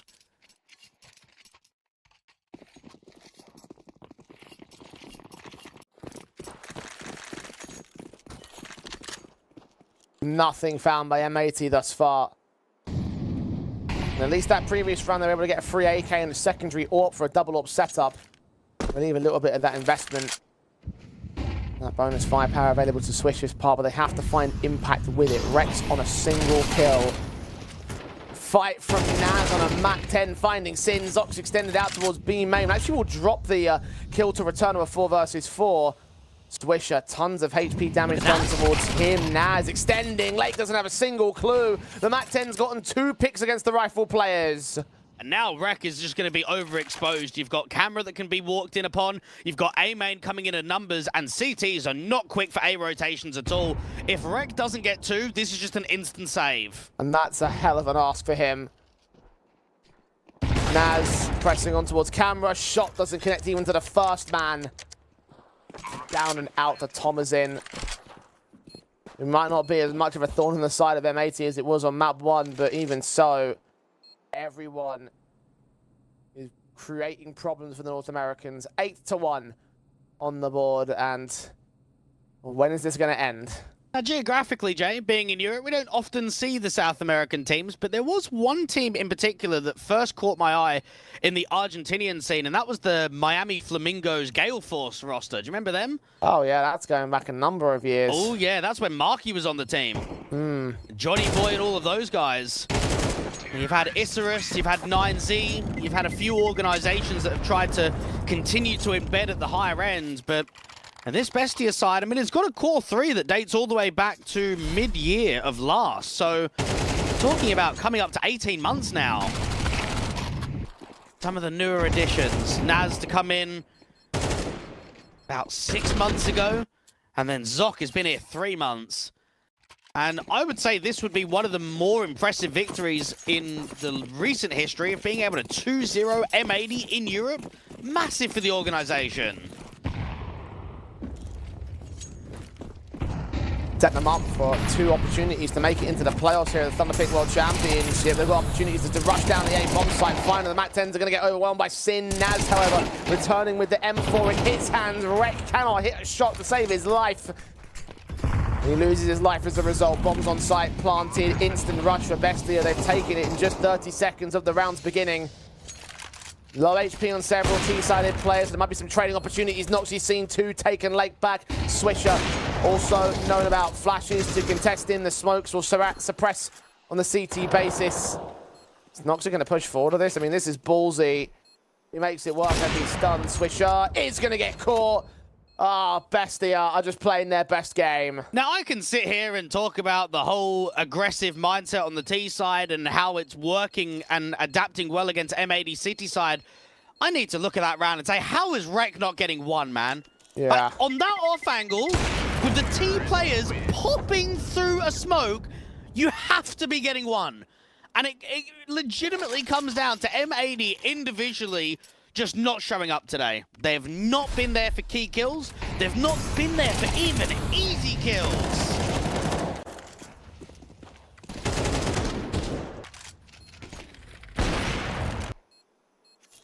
Bestia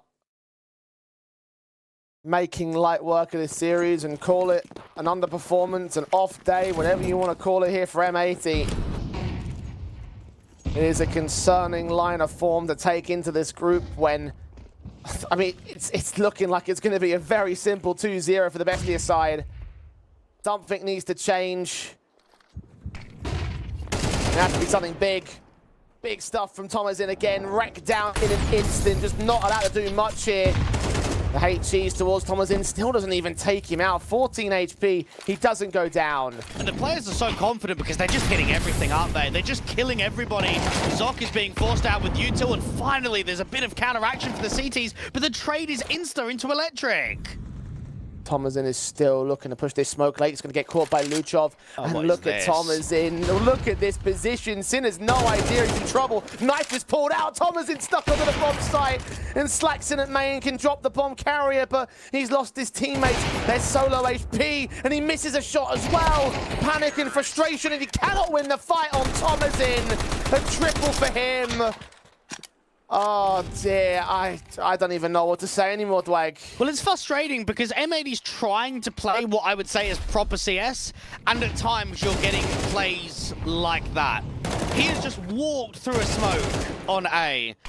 And I'd like to say that you'd be punished by European teams for some of these gimmicks, but I'm not even sure. Bestia. It is full tilt if you're M80. You can't believe what you're up against right now. I mean, if you want to take a look at European teams dishing out punishing that playstyle of South American side, just look at what happened in Group C yesterday. 1-for-1 on the trades here today as Bestia look for their ending stance. Naz is hearing Swisher. He is not making any secrecy about his hold here towards the B main aggression. Luchov in from mid, fighting onto an MP9. Because they have MP9s at play. Naz has walked right through that main entrance. Swisher didn't see it coming. The B site's already fallen. All they got to do is go back for the bomb, get into the plant. M80. 3v4 retake. It's just a poor timing for Swisher because he's aggressive out in B main. He doesn't see anything. The smoke clears and now there's a player there instantly. Noxie way back in T-spawn is catching off Slacks. And Rek and Lake have just got no way that they can recover a 2v4. Make it 1v4 now. Just getting farmed. And as Lake gets back to a B site, he sees nothing. A's been taken in the interim, so they're going to get everything on Bestia. As you say, 1v4 to deny the 11-1.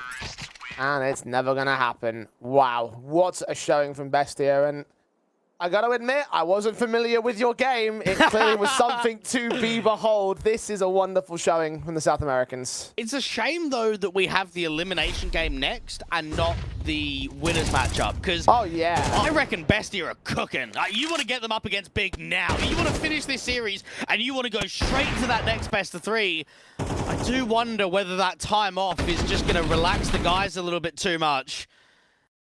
Bestia are loving it, and you can understand why.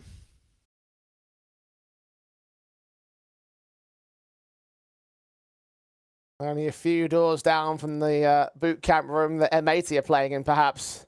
And this actually looks the biggest dark horse potential of the tournament. We're looking at how all the other teams have done in Group A, B, and C already. There's been some upset maps, and there's been some competitive scorelines. We've seen some of the favorites really struggle.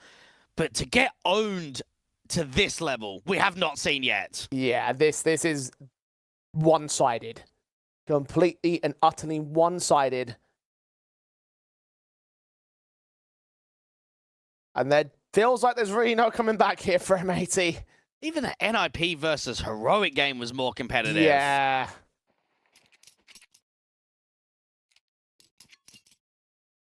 The American side, the North American side, has been utterly boned in this match.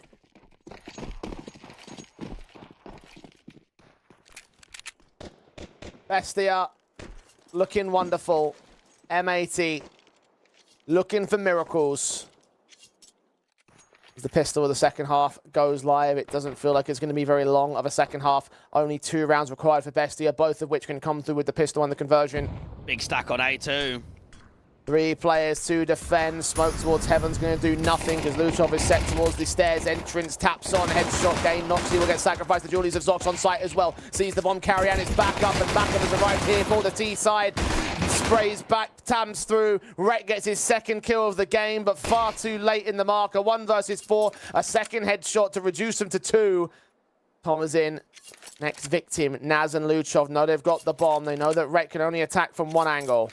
And I don't think I've ever been so wrong about a team than I am today. Yeah. I very much thought that M80 was going to win the series. Yeah, you might have given Bestia a map pick, but with how they've performed, it is outrageous to see this kind of scoreline against what is a top team. I would say M80's in that tier 1.5 discussion right now, whether they're a top local team, but they're also starting to get the cracks with what they showed at Pro League, the 2-0 versus Complexity, 2-0 versus Fnatic, 2-0 versus Imperial. They've made enough of a statement to be in that conversation. Rek is going to try his absolute best at the clutch, but it's not going to come. Naz is going to deny, and Bestia know, let's get this 13-1. 11 map and match points.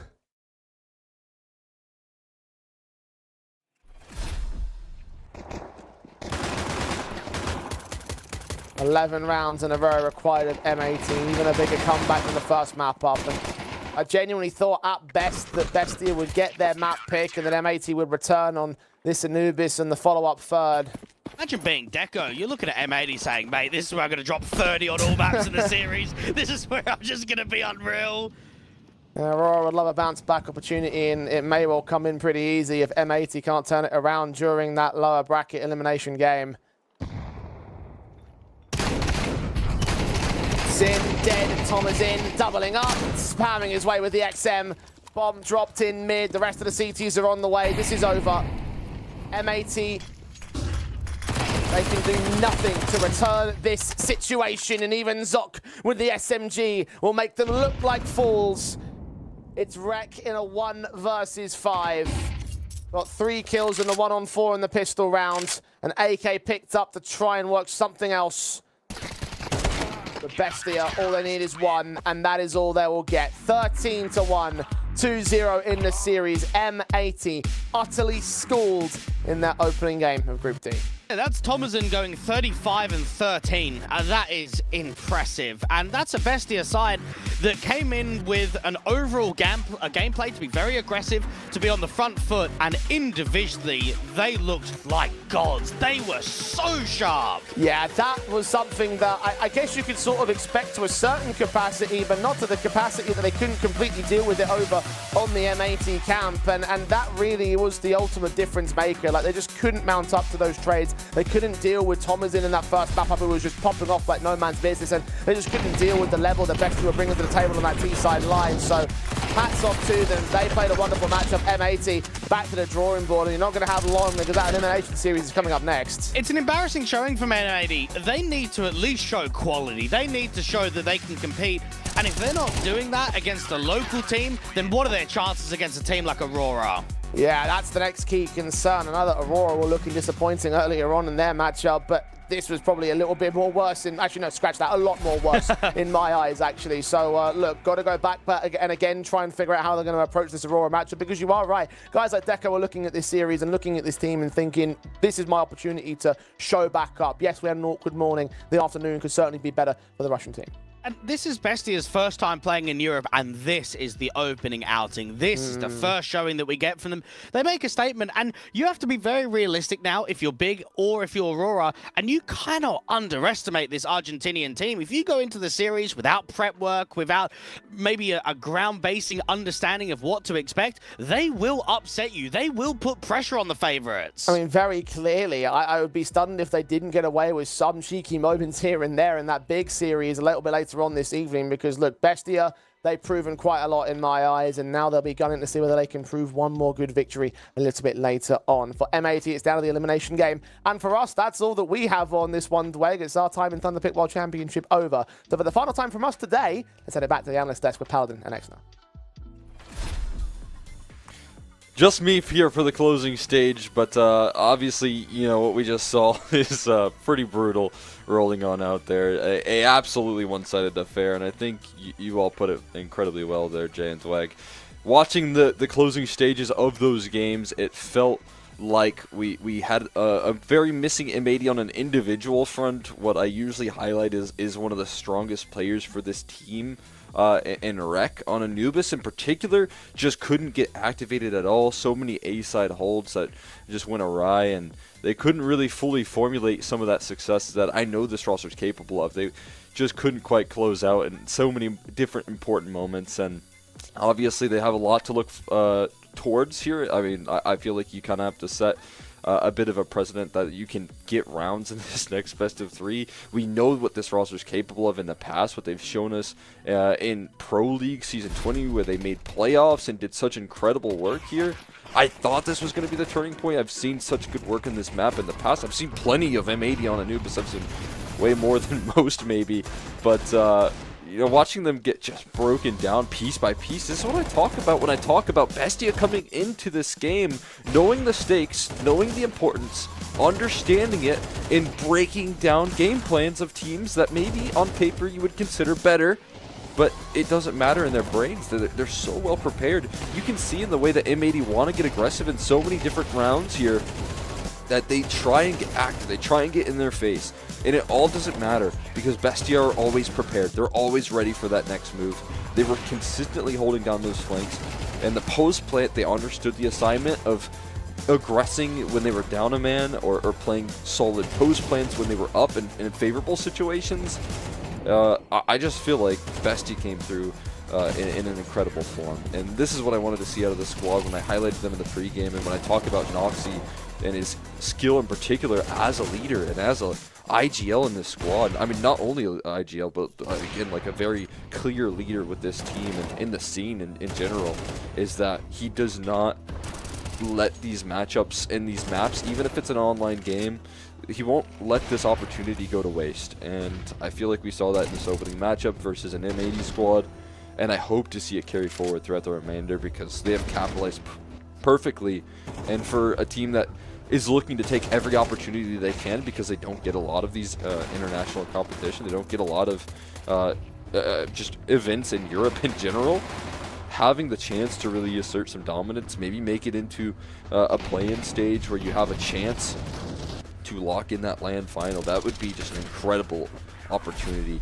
And I feel like BESTIA are making strides to getting to that point. This incredible performance, though, from the man on your screen here, Thomasin, coming through with so much entry prowess, so much aggression. And, I mean, as you can see, 35 kills in 2 very quick maps and only 13 deaths to his name. He's not even falling when he's finding these kills. He's holding on to his life. He's finding ways to have later impact in the round. And it's just a statement being made here from the side of BESTIA, being able to assert their dominance in this matchup in a way that M80 I don't think we're fully prepared for. I mean, obviously both of these teams coming fresh off the back of an ECL season, so both of them had to travel overseas fairly recently. I believe they probably hopped on these flights, prepared themselves for these matchups, but both these rosters have very similar situations in terms of how they're setting themselves up. And as you can see over the series wide, you've got a couple key players, I would say, that we're missing. Sin and Slacks here, 2 Europeans coming through.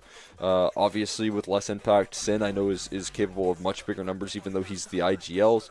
He can also lead in the frag department. Lake, again, opportunities a little bit limited. I mean, that second map was... We saw some good attempts at some holds. Like, I think it was Jay that mentioned some of the best anchoring you could ask for from this man. Solo on the B bomb site, finding multi-kills. There's not a lot more you can ask from him.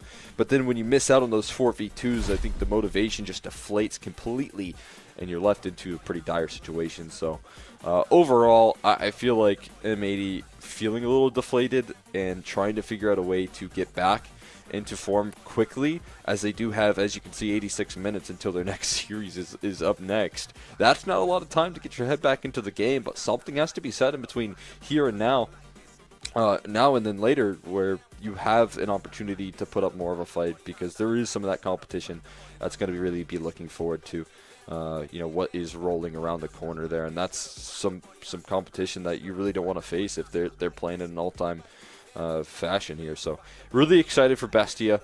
Want to see what they can carry forward. They have a tough matchup ahead. We've highlighted the success of Big already.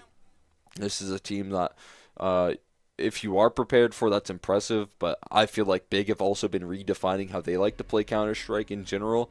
We talked about the mentality shifts that Big have undergone here recently. I mean, Crimbo mentioned it, talking about the lack of fear and making mistakes, the constant pressure that this roster applies on the CT side, getting very active instead of playing passive, and he said that for every player on the team. So how prepared is BESTIA for that sort of playstyle from Big, that I would say is kind of being redefined here, and it's a big adjustment that they've been making here on their side of things. I feel like it's a little bit more difficult for BESTIA. I will say, though, if they continue to hit shots like that, if they continue to play post plans as well as they did, these are all going to be key factors of BESTIA being a team that could just potentially not only make it through this group stage, but also lock in a position to qualify for the LAN. So all very clear goals that this roster has. All, I think, obtainable goals for what they just showed in that last map as well.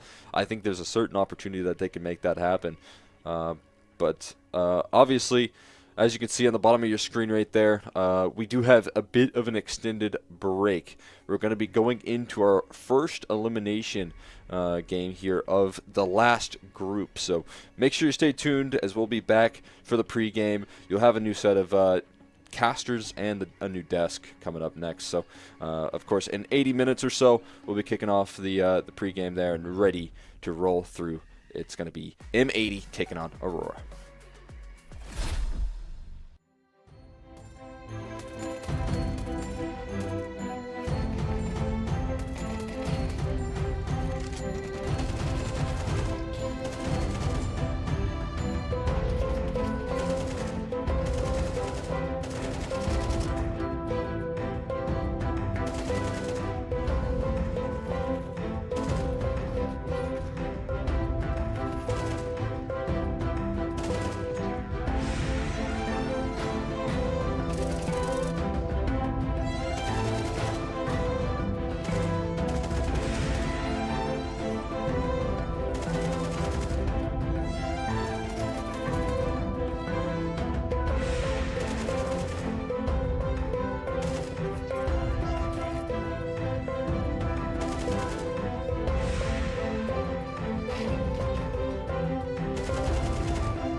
Brokey sees the shadows. They know about Brokey on this boost. They're going to target him, but he still succeeds.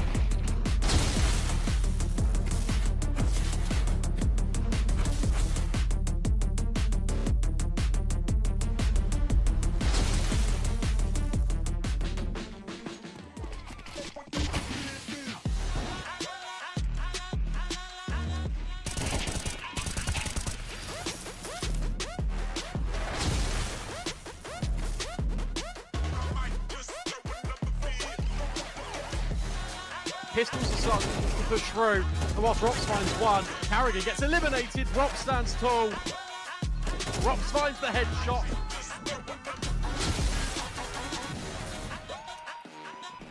Oh, well, Electronic. Well, he'll still have a great time spraying. They all got caught on twist. And now Electronic is going to pat the stat very nicely with an 8.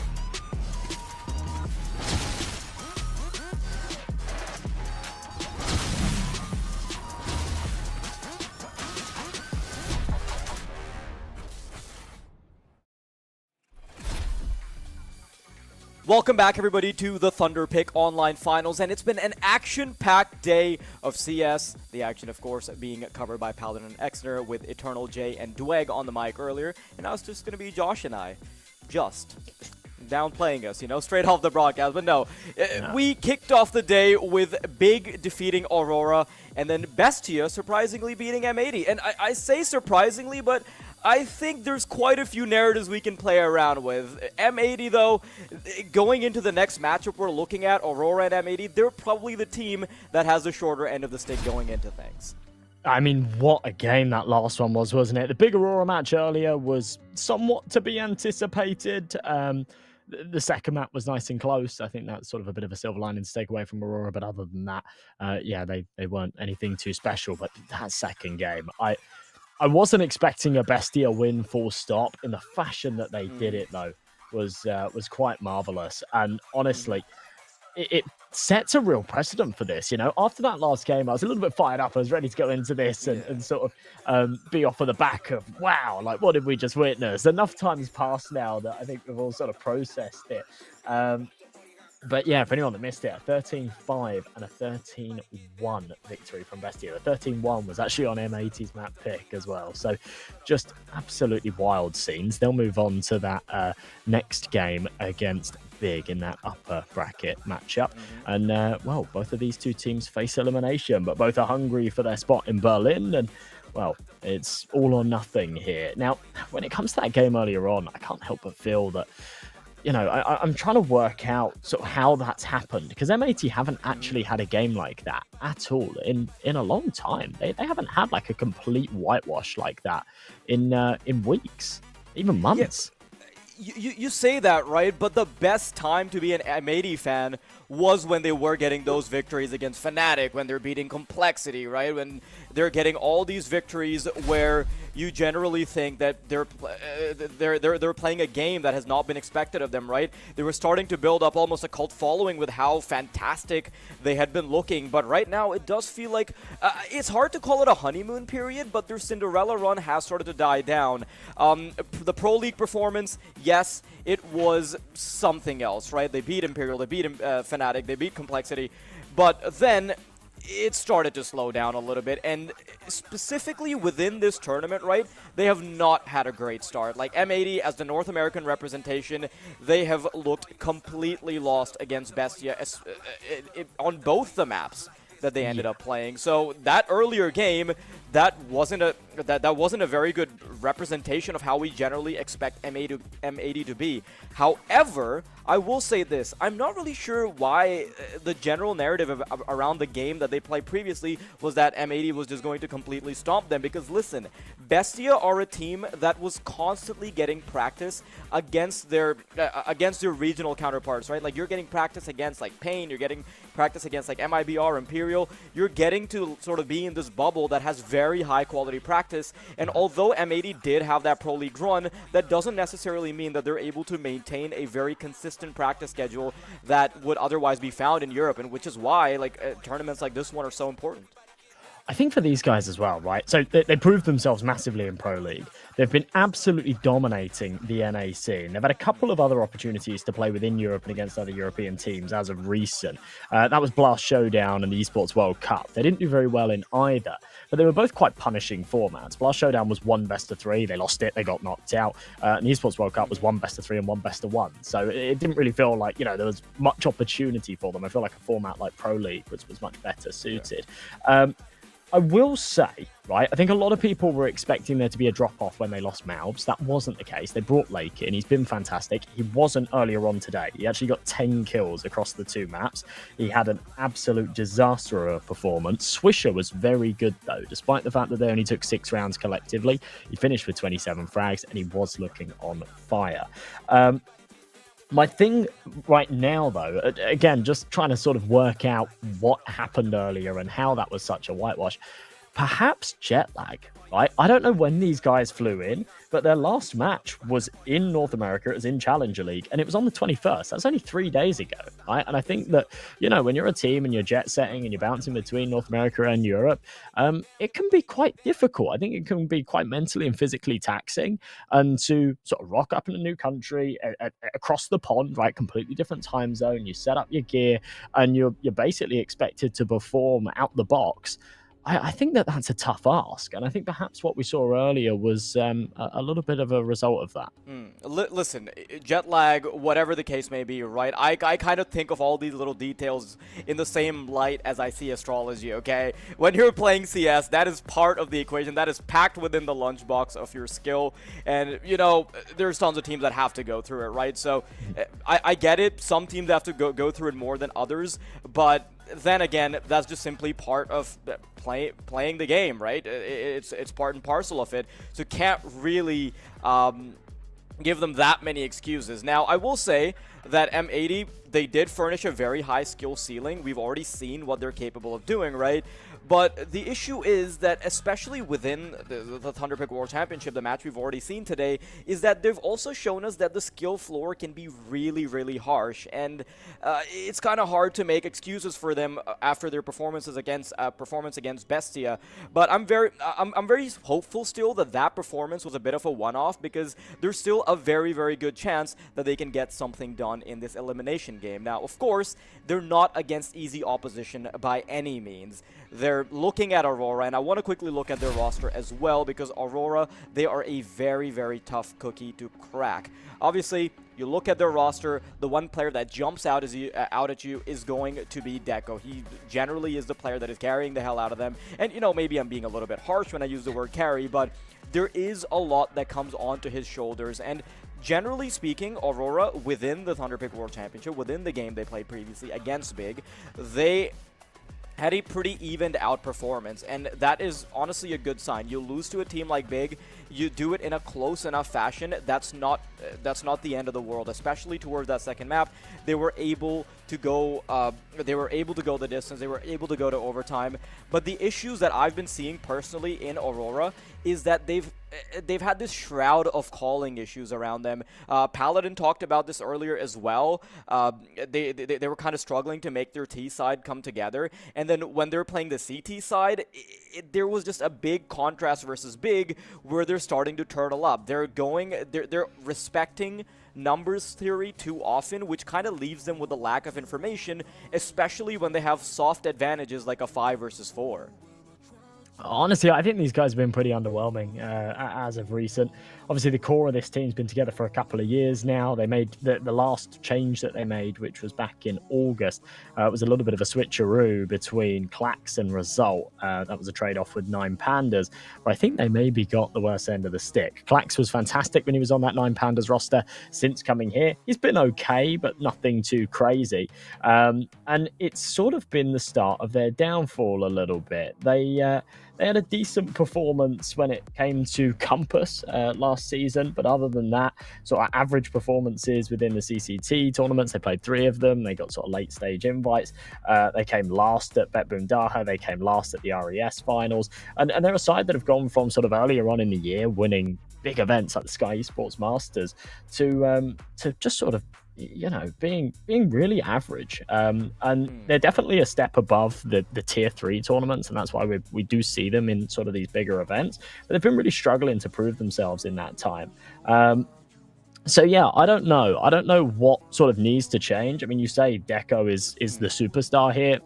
You're not understating it at all. He is absolutely incredible, and he really has been carrying to some degree. He's the only man that consistently puts up like a really strong rating and a really strong performance. And yeah, I don't know. I don't know for these guys. I think they've definitely got the advantage. I think they've definitely got a one-up here against M80, purely on the basis of what we've seen so far today. But in the context of the series as a whole and these two teams and their recent showings and whatnot, I don't have massively high hopes for Aurora in this tournament as a whole. The thing is, right, I would say, okay, maybe they don't particularly have like a huge shot at like winning the whole thing outright, and obviously they are, within the context of the whole thing, they are underdogs, but within this group they aren't. I still do rate them quite heavily. Obviously it's just the fact that, hey, you've got Big in the group, and they're just a very difficult team to play against. They've already played against them, but because they were able to go the distance with them, I still put some stock in them. Now, here's the good thing: we've generally been focusing on sort of the bad things, and part of that reason is because we are looking at the elimination bracket, right? We're looking at both of the losers within their first matches, so I want to look at sort of the win conditions. I want to look at some of the light that we can potentially shed on this game. And that for Aurora is, I think it comes mostly from a confidence and positioning issue. There's realistically, outside of Deco just being a superstar, right? There's no individual that is lagging too far behind. And it feels more like an overarching issue with how these players are going to position themselves, especially when you would generally expect them to go for some kind of gamble, something where they have to take initiative, right? There's a serious lack of initiative within the team, and this is something that Karimbo also touched upon when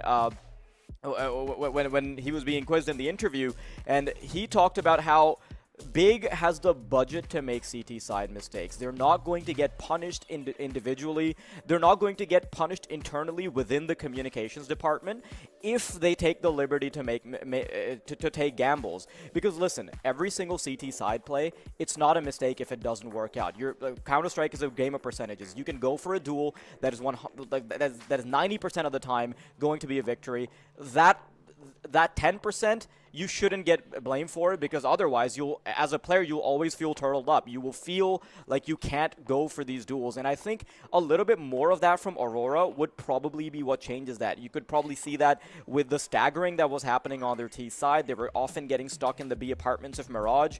You can see how they were turtling up on the A bomb site. They would have a small advantage, like, hey, you maybe have like a 5 versus 4, and then you're not pushing into areas at all. You're fully respecting numbers theory. You're taking the foot off the gas, you're taking your hands off the wheel, and what ends up happening is that you have zero information when 4 Ts are going to attack one bomb site, and that still ends up being not much of an advantage when there's only 2 players holding. So I think from like a confidence standpoint, some positioning, you fix those, you make those little tweaks, I think Aurora can do big things. And I think against M80, which is currently very underpowered so far in this tournament, they do have the budget to sort of experiment a little bit before the next few stages.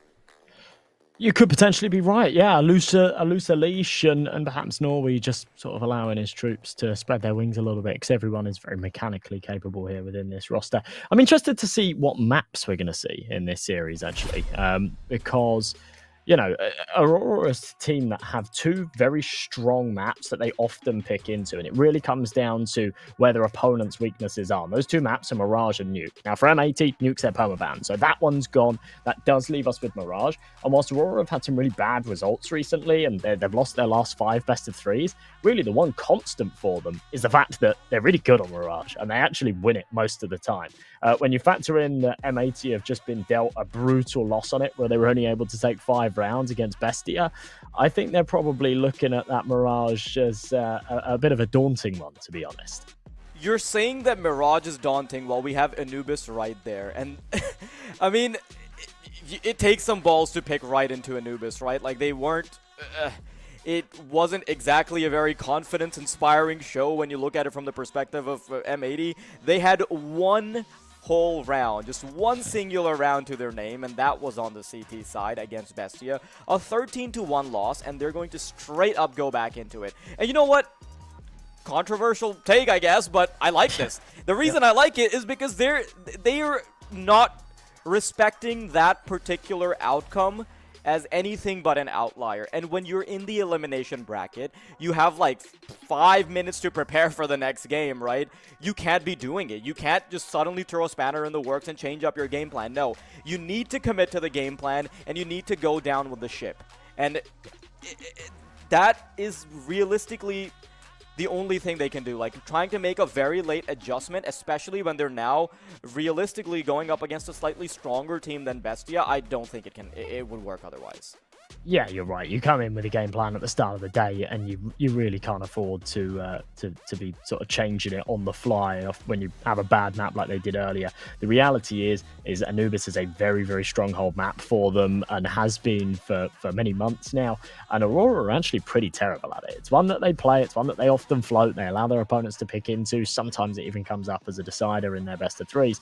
But they've had really bad results. So yeah, really, if there is any chance for an M80 resurgence today, I guess it would be there on Anubis. Anyone that watched earlier on may be questioning that, but you have also got to remember we're talking about wildly different play styles, right? We're talking about different Counter-Strike metas. We're talking about different continents, quite literally. So yeah, I think they're pretty confident that whatever Aurora throw at them there on Anubis, it's not going to be anything like what they received earlier on against BESTIA, even if the scoreline doesn't go in their favor. It's going to be a very different style of CS. Now, when it comes to that third and final decider, it is Ancient. It's a bit of an even ground. M80 do have a very good win rate there, but you have got to remember it's against predominantly NA teams. They have been dominating in that region, and Aurora have had some tough cookies recently, some difficult teams that they've had to play against. Yeah. So, yeah, that you know, I think that was a pretty balanced one. It's a pretty logical thing from M80 to still pick into Anubis. It's not as good for Aurora anyway as it is for BESTIA. You know, 13-1 loss, be damned. You just need to sort of put your big boy pants on and just go at it. Now, of course, I do want to look at the specifics here as well. I want to look at the head-to-head matchup because the players we're going to be looking at, they will be Deco and Slacks. And, you know, I feel like if you contextualize this with all the results outside of this tournament, this would be a fantastic matchup, right? But right now, Slacks isn't performing. You look at his stats, it's a garden of green, and then suddenly he's run into a bloodbath in Thunderpick, right? This player, when he was sort of imported into M80, it was a bit of a surprise to me back then, because generally when you have the import come into a team, you're getting them when they have the best win, when you're getting them when they're on a high.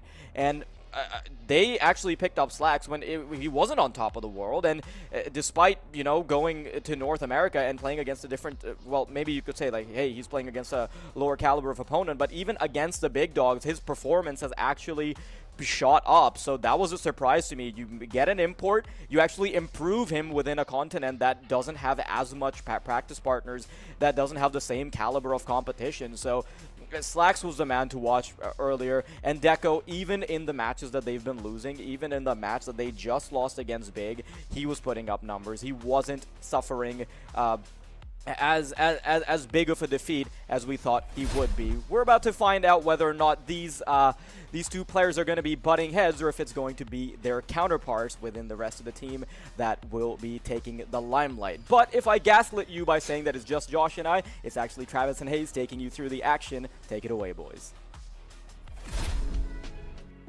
Thank you, lads. Appreciate it very much. And yeah, I mean, going into this group, right, when I was doing the talent predictions, it was actually the hardest one for me to call who would be the 2-0, who would be the 0-2, who would actually win the games, what even the scores would be, full stop. And it's kind of ended up that way. I took a gamble on Aurora. It has not paid off. They're in the elimination match. And M80 looked absolutely awful earlier, Matt. So we need a bounce back from both of these two teams. Oh, absolutely right. And you have to do it on the day as well. You don't get to go back to the drawing board and figure out what went wrong and come back tomorrow with a fresh mentality, a fresh picture as to what's required. You've got to figure it out on the fly. Of course, M80 have had a little bit less time, but still some time from their previous series coming into this one. And boy, do they need a reset. I mean, they just never pitched up at all in that series against BESTIA. We know how good this team is, but we haven't seen them in the competition yet. No, and honestly, that result for MAT against BESTIA is actually a pretty decent litmus test as well, because it's not like it's, technically, as we say, this is, an online stage of the tournament, but they're both playing from Big's HQ. So, they're both in the same headquarters. So I think that actually does mean a lot, that result, and means that MAT, as you say, have just not been at the races thus yet today. Can they change that right here? It's Mirage, it's the pistol round, and Deco, the main man, has already been removed by Lake, and he'll double down on Lackey as well to get a 4v3.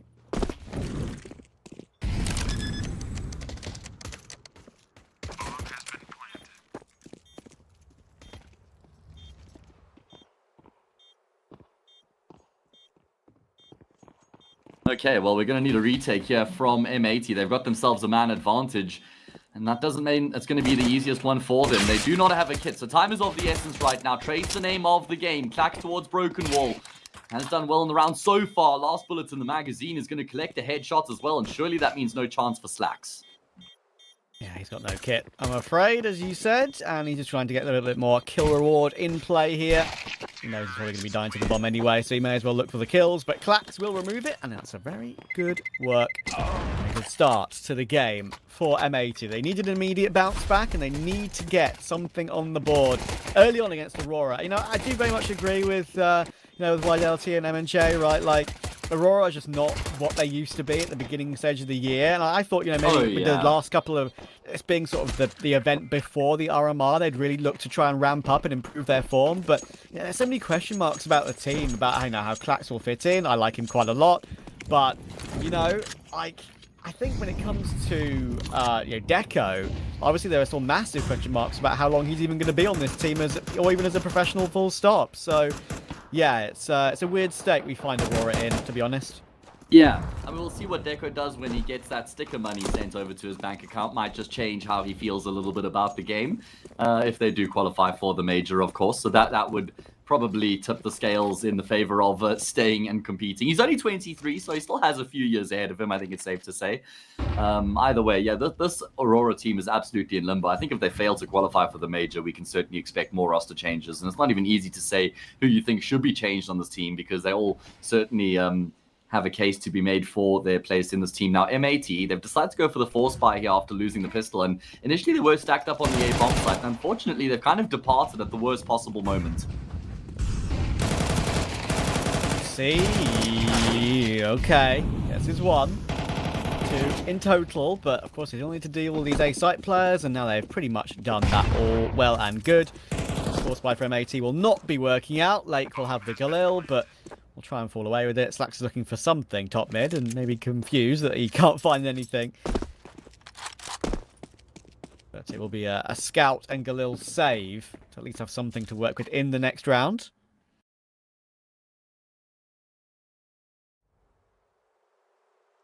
Yeah, just go back to the Aurora conversation here. I mean, obviously, Clacks joined the team, and I feel like they were already in a very rough place when Clacks came across. I think they were trending downwards when he joined Aurora, and I feel like on paper, he's actually a fantastic addition for this team. I think he's going to bring a lot of stability and reliability, a player who will just elevate the floor, which I felt like was always the problem with Aurora. They had a number of heavy-hitting individuals on their team, but they were very sporadic and volatile, and if they didn't pop off, then it felt like they struggled to be competitive in their games. Where, like I said, I think Clacks just elevates the floor. I feel like Resort going to 9 Pandas is actually just a great trade, because I felt like 9 Pandas needed more firepower. So I think both teams kind of win with the changes that were made. I actually do agree with that. And obviously we yet to kind of see those results. 9 Pandas have had a couple of really poor results in recent times, obviously warming up for the RMR like we've all said. But yeah, I think it's a weird state for Aurora, like I did say. Obviously with the leadership as well.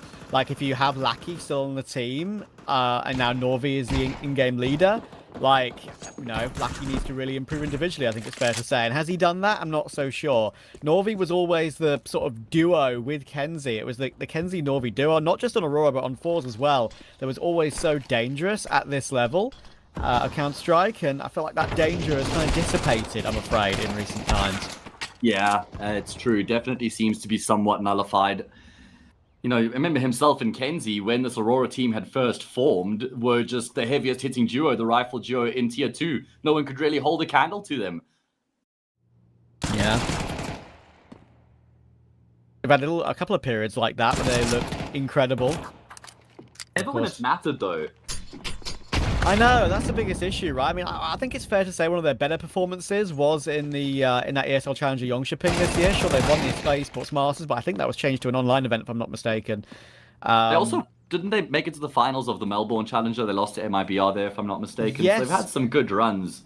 Yeah, and obviously the main goal for this team for so long has been to make Pro League. Like, they've had so many opportunities. Hang on. Slacks has just hit a headshot on Kenzie. I'll get back to that moment in a moment. Norvi needs a 1 versus 2, and Lake's got a really good angle. He's watching toward the pass position anyway, and Lake's just going to catch him through the bottom of the plywood on the balcony. That is a really good round to win for M80. Slacks getting that extra headshot. I thought it didn't actually look too bad in the end there for Aurora, but that shot really did change things. And yeah, important start. I mean, essentially an eco round that they've just lost, right? Because it's not like M80 spent any money coming into this round. So that's a blunder here for Aurora. And you know that this team isn't in the best place mentally at the moment. So losing those sorts of rounds could definitely wreak some havoc. Yeah, maybe just cool it down in there a little bit. Deco, see him adjusting the aircon. Needed to heat up in the server, not in his room. Yeah. Yeah, Deco's, I guess, personality has always been something that's been questioned by many people as well, due to various clips around the scene. But, yeah, we know how talented he can be. I will say on the Deco conversation, I've never actually seen him, like... I feel like he's a hardcore internal rager, and he maybe goes very quiet, but he doesn't seem like the kind of guy who throws his hands around and has a hissy fit. Oh my goodness, sent straight through the wall. They're going to do quite a lot of damage. Kenzie will be the one to find the frag. That nade is going to be on the money. Huge amount of damage out of Swisher. Oh, that nade does a bit of damage back though, and Deco will actually catch him as the smoke is blown open, but damage is so significant. That extra HE that comes through to Deco takes from 8 HP to 7, and he can't exactly hold the line. He tried to. Wow. He tried to allow Clax to get a bomb plot by holding that off angle, but they... obviously on such low health, it was impossible. And good bit of initiative there from M80. Just the last point I want to make on the Aurora conversation in terms of their rough run of form that they've had. I mean, ever since the inception of this org, like we have mentioned, they've had some great moments and great competitions, which has been impressive, but they haven't, I feel like they haven't been able to do it when it matters the most. Like, I mean, they qualified for 1 RMR, I think 2 RMRs, but they've never qualified for a major, right? And they've always been in impeccable form going into the RMR. They were always one of the teams that everyone expected to reach the major, and they haven't on both of the occasions in the previous RMR runs. And they've been in much better form in those runs than they are in the current form that they're in. So how do they qualify for the major now when they're playing the way they are? That's why I kind of hoped I'd see a little bit more from them in this event thus far. That's why I thought maybe, you know, Big's online form is always so questionable. You know, that opening game, it could always go either way. Yeah. The totem pole stacking underpass will just be used here, employed for Aurora on the full eco. But yeah, I think, as I say, you know, Pro League has been such a huge goal. As you, the MIBR grand final in Melbourne, like you say, that was one that went awry. They had a chance in Yongshiping, but it was a much, much harder field. They just did okay by, you know, battling to win against Falcons and looking all right against Complexity. But then Elige decided he wanted to win that game in that third map decider. True on Inferno. My God, he was so good that game. Yeah. In comes the HE for Lake as soon as he sees a pixel, I'm sure. You know, they can obviously hear this, and that's why they're pathing it like they are. Lucky will now move back around. Nice pre-fire from Lake, though. Kennedy is hopping up toward him. Adjusts for it as well. Since that CS update that came through last night, HEs are starting to create a little bit of a weird sound cue when they get thrown toward fully armored players. You would have heard it on Swisher on that short pillar position in that previous gun round. The nade hit him, and an actual dink sound was made. I'm not sure if that was intentional or not. If it is, I think I'd be surprised. Maybe that'll be patched in the upcoming days. But you mean something when there's to a remember. collision, or just doing it does damage to? Just when the nade does damage, it's like you've headshot someone. You can hear a dink. That is peculiar. I actually haven't picked up on that. It will be something I pay attention to. Lake went searching there. I thought that he might be in some trouble, but yeah, he decides that they got to call an ambulance. And certainly not for him. He is 13-1 right now, Travis. How have there been? I didn't even know there were 13 kills in this map yet for M80. Yeah, that's something I hadn't picked up on until those eco kills. You're absolutely right. That is a start. Look at me, Aurora. Lakers here And that'll to do play. well for their confidence, right? Because they got absolutely demolished against BESTIA. They just never pitched up at all. And it was Mirage and Anubis on that occasion as well, the exact same 2 maps that we've got here. So I think it'll do a world of good for their confidence, getting to start strong here against Aurora. And question time. What does it do? I mean, you spoke about how you feel like this is an important competition for Aurora leading up to the RMR. What does it do if they get banged out 0-2, losing to Big 2-0, and then they lose to M80 as well? Not good. I mean, we actually had a chance to interview Nutsy on a couple of occasions during the ECL playoff run they had, right? And a couple of questions we managed to get to ask him, and he did mention the idea of not necessarily purposely saving strats, but saving 1 or 2 things that they really want to employ at their more important tournaments. And maybe we saw a little bit of that earlier for BESTIA, and maybe we're not seeing Aurora use any of that right now. Who knows? Who knows? It's just a thought process. We're just guessing. But yeah, we shall see. This is the all-important gun round for Aurora. They've got mid control. They've got Kenzie under. They've got Lackey pushing toward this deeper top mid smoke to try and take a dueling connector. But nothing found as of yet. Proper full gun round upon us. Feels like we haven't actually had one yet because of the fact that M80 won an eco to kickstart their campaign. Aurora forced back after that. So it's taken longer than it would usually. And Lake has just continued on his merry way. Slacks gets in on the act as well. Aurora really have nothing to show for the fact that they're in a 5 versus 1. I mean, They've just kind of poked and prodded across the map, and they've all lost out their respective gunfights. Well then. That looked way too easy for M80, I'm afraid. There's the dink sound. Did you hear it? Yeah, I did catch that.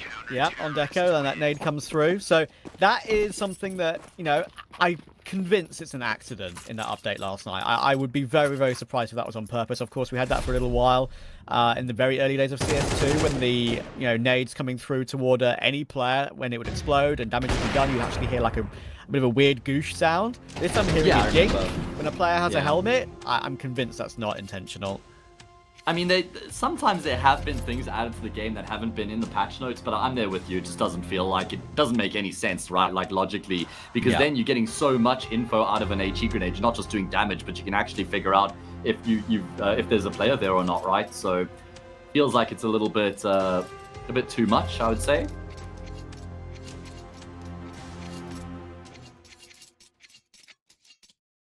Because imagine if like they're around a corner, either in Inferno Banana, maybe Vertigo behind the B stairs. You don't know they're there. You hear the dink. Behind sandbags, even at ramp, yeah. Yeah, and you don't hear anything. And suddenly you throw a nade, it connects. You hear a dink. Sounds like, oh, okay, that's information then. But like it's a little bit too easy. Yeah, exactly. Just noticed in the timeouts, it looked like it's Lackey who's doing most of the talking for Aurora. I mean, we've always kind of had the idea that Norvi's been IGLing for, I'd say, most of this year, actually. So it'll just be interesting to keep an eye on that. Lake just continues to force these fights, man. 15-2, he is not pulling any punches here on Mirage. He's loving it right now. Bush is here to help out towards short as well.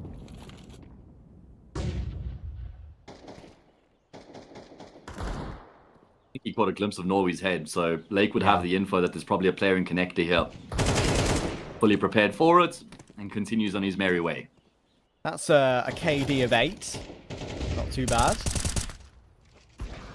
Surely got a kill streak by now.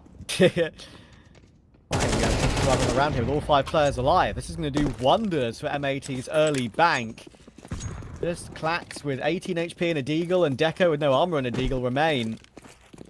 Look at that, already pushing up top mid, realizing this is the only place they can really go that's left. And Sin, playing this one carefully, got a flash into support. Now, of course, knows that Clax can't get the bomb without peeking into the open.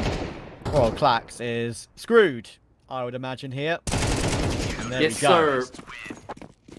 Oh, man. I mean, what's rough for Aurora is that ever since they've lost their first round, they've gotten, just going back and looking at the numbers here, they've gotten 6 kills in 5 rounds, Trav. So they haven't even been competitive in these rounds that they're losing. It's exactly as you say, Mate's economy is starting to run, get out of control here. We need him to be sick in the server, not in real life. Yeah. Oh, man. I feel it. I'm feeling it. Yeah, and it's too early to be that frustrated, Trav. too early? Yeah, I mean, there was a lot of conversation, of course, in this event after Cloud9's results, of course, and Boomich being very, very up and down in terms of his emotions. Wondering if that's necessarily healthy for the team environment. For Aurora, who knows? That does feel like a sort of strange situation sometimes when we don't know how they're going to perform, and they don't really know either. Lake's aggression has finally been countered by Kenzie. And now Sin has got a lot of pressure coming his way on the B site. Swisher to support from short once again. Transfer isn't that bad. Does some damage, which allows Swisher to get the kill, but in comes Lackey late short. However, Rek has crept out on that marking position. The M4A4 spray is recovered really nicely. Doesn't commit to it fully. Makes sure he completes the kill. And he takes Lackey as well. It's going beautifully right now for M80. And the complete opposite for Aurora, because they've tried a few different variations now on this T side and nothing really working out for them. Just try and group up now and head in towards the B bomb site with numbers, but they just get traded out. That double kill there from Rek was absolutely the difference maker, because up until then it was just a trade train in full effect. It was looking a bit messy on the first. Thankfully though, for Rek, Lackey wasn't close enough to step out as soon as Deco starts getting that gunfight. So 6 in a row here for M80, and now they're playing against the Pistols once again.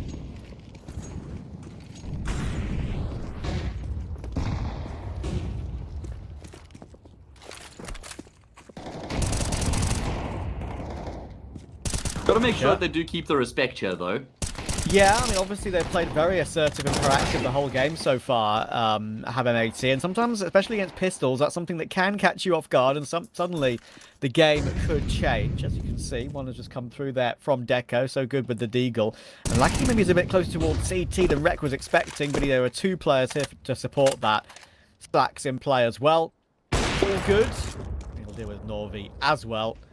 About to be 7 in a row for M80. Deco has hit another nice one, but there's no need to be any refaces now. The bomb will attempt to be planted, but of course they're worried about one more player coming in from Connector, and there is no way to get through on that one. Deco has hit 3 amazing shots in that round, but not rewarded for them. Feels like the only 3 kills they've gotten in the past 4 rounds. Okay, they did get a couple in the previous gun round, but kills very hard to come by right now for Aurora. Lake, do you know how many kills he got across the entirety of the series against Bestia, Trav? Go on. He just hit double digits. The least amount of frags you can get to call it double digits. He got 10. Okay. He's on 17 already inside 9 rounds. Polar opposites, quite literally. Yeah, welcome to the tournament. And of course, as I mentioned earlier, there's a number of sort of interesting factors in play here with M80, of course, playing from Biggs HQ, bigger in the same group as them, Bestia the same. So, very curious. Of course, that will go down. Another one of the reasons why I thought, Aurora might have a chance, as they're sort of independent right now. But, not been the case. They've been pretty nowhere in this entire tournament thus far. Swisher making his way up. Bad timing, I think, though. It's being watched. And yes, Norvi and Kenzie, a combination of those 2, will get that opening kill. First proper opening Aurora have had in a gun round for a long while. Yeah, I don't mind that approach from Swisher when you're leading 7-2 and you know that your opponents are really under the pump. Going for something out of pocket like that, not a bad option. Aurora certainly had his number, though. They were fully prepared for it to come through, 2 players waiting for him. And after getting that kill on the player coming through lows, it looks like they're going to try and throw a fake in towards the B bomb site and then hit A. Let's see how reactive M80 are right now. Yeah, and there we go. Util dumped in, and immediately M80 are being drawn across, and that's because they're down by a man. Rek will second guess it, though. Rightfully so. Yeah, Sin obviously is getting some contact still from Kenzie in those apartments. That's going to go aggressive. That's fast and clean on Deco. And now Lake is rotating round to help out toward that apartment's position. It's switched around to a 4 versus 3. 20 seconds to try and find a plant, but Rek is still towards CT. He knows another player coming his way, though. He hears Clax stomping toward him, and he chooses not to fight until teammates are in play. He will take Sin off the back of that, but Slax has got another one. This time actually from Ladder Room. It's Lackey on that quick trade. Rek will then choose to creep his way out from CT, and it's such a fantastic call to go for that on that timing. And now Norvi, I think he tried to make a long con play, but it's not going to really work out, you think, from here. He's an instant headshot on Lake, and Lake is just too fast for him in this game. He's too fast for everyone in this game thus far. M80, what a retake. Yeah, things going swimmingly here for Lake, while Aurora are drowning and not in rounds either. They're finding rounds very hard to come by. That was a round where they get an opening pick and seem to have a really good strat, but it felt like they were just too long to activate on that A bomb side. After they throw the fake in B, it's not like the guys really take much space on A. I feel like they started faking around the 45-50 second mark, and then around 30 seconds, they're still just creeping out of ramp. Kind of missed their window of opportunity. M80 realize what's going on and they start to rotate and get ahead of the round there with those rotations. So need some more pace and a little bit more conviction out of Aurora with their decision making here. Yeah, just allowing M80 to get behind them and get in front of them and win the duels. Both sides of it. Swisher tries it again, by the way, and you know what? Sometimes doing it 2 rounds in a row, especially when you've been winning these rounds, actually isn't a bad idea, because you'd be like, surely you won't expect me to do this again, or again, but Kenzie's been very ready for the last couple of rounds, so Aurora have had openings. Yeah, definitely is the mentality there from Swisher, like you said, didn't work out in the previous and decides to maybe roll the dice once again, but yeah, Aurora have another opening kill here. This one has to be converted. 8 in a row for M80. Anything more, and it feels like they've just closed up shop here on the first map. Big kill out of Norway, and he's going to immediately assume control of this B bomb site. Rek gets a frag back, but they already have full control. Stacks could catch the bomb carrier in tow. Misses a key shot, though. That is not an easy one to hit, I will say. And Clax finding Rek might put an end to this one. They've got unlimited money on Slack, so I think you probably want to play aggressive exits. There are 2 rounds left in the half. There is no reason why you don't try and fight your way out here. So he's going to stick around, but he probably will get taken down in a second or two, and there it is. Echo will find him, and Lake is just looking to maybe even go for a ninja here, because as I said, so much money. Try something a little bit wacky, perhaps. Give it a go right now. 2 players have already ran away from the site. If this on Norby, who knows? But no, not to be. Norby is ready, and we'll take him down. So something for Aurora on T side. More of that, please, Aurora. Of course, there's only 1 more round left to be played here. I'd imagine Switch is probably not going to go searching in lowers again here. Trav having given up the opening kill now 2 rounds in a row.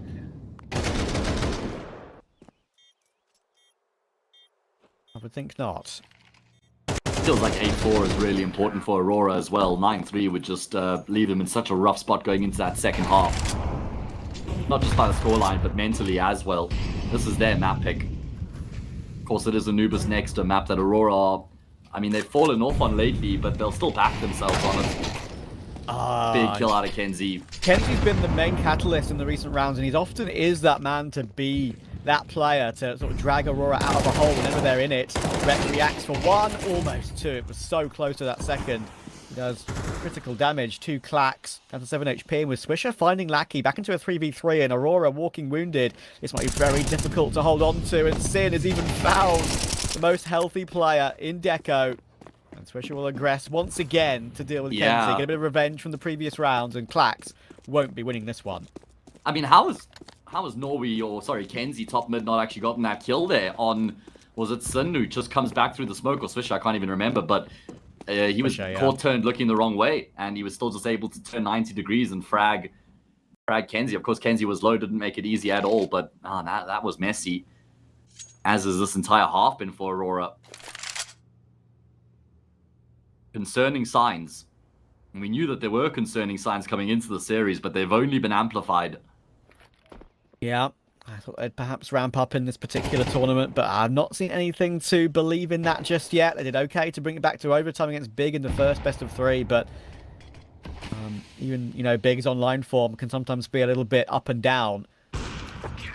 It's still look pretty clean for them, and Slacks will end the half for his team. He's 7-2. He's died twice in an entire half, only done really what he's ever needed to do, and of course one of those deaths didn't matter at all when obviously we had 15k in the bank. So pretty wild for Aurora, and M80 will be delighted that they've really bounced back, not just in terms of team play, but individually with how dynamic they've been across the entire CT side here. Yeah, looks like a really complete CT side out of M80. It's not like it was just one defense that they keep running that was working out for them. There was good balance and variation. Aggression, you know, some good rotation, some flanks, some good reads. Just well put together. And little cheers there between Swish and Lake. Gotta stay hydrated, boys. And keep the vibes up. If there's one thing that I think M80 haven't struggled for, especially after their amazing run in Pro League, it was the vibes. I think, they went into it straight away looking to prove a point. They were the underdogs in quite a lot of different series, knowing that they can make a name for themselves for probably the first time, especially in Lake's case. He did exactly that. That's for sure. Second half underway. M80 in pole position, and it's not by a few tenths, by a second or so. Oh, yeah, they have completely cleared the pack up until now. And they can pretty much put the final nail in the coffin if they can win this pistol round as well. Aurora, they're still kicking and screaming, but they're being lowered into the grave right now as we see M80 looking to try and break their way in towards the, bomb site. Aurora are very well set up to deal with what's coming their way, and that's fantastic from Deco. 2 quick kills found in his hand. There's no way for Rek as he swings into 3 of them on jungle, and Aurora will do as was required of them. They've now won both pistol rounds here on Mirage. That's pretty crazy to think about, isn't it? They've won 1 gun round. Not a great look, I'm afraid. No, it's not. But as I always say, MR12, both pistols, 9-6 out of nowhere, it gets you in the game, incredibly. And, yeah, I think if they manage to deal with the first gun round, then we're absolutely talking. If they do lose this map, though, listen, of course, these guys will know M80, but how familiar do you think someone like Deco is with... Okay, let me just hold that point. There's a big rush coming into this B-bomb site right now. Utility not actually going to be able to slow them down a huge amount, but the nade will certainly tenderize them.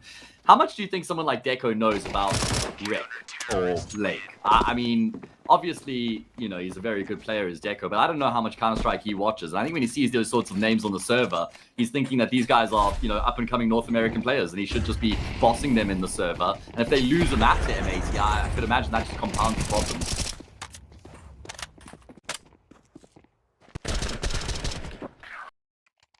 Yeah, I'd agree, and I think there actually was a recent interview that kind of detailed that Deco doesn't watch a whole amount of demos. Like, he concentrates on his own game. Like, it's the rest of the team, up to the rest of the team to do that. So obviously that can be looked at both ways. It's good that you're focusing on your own performance and don't get confused by other ideas, but at the same time, maybe you'd want to have a little bit more knowledge on certain setups and certain play styles, especially if a team from a different region.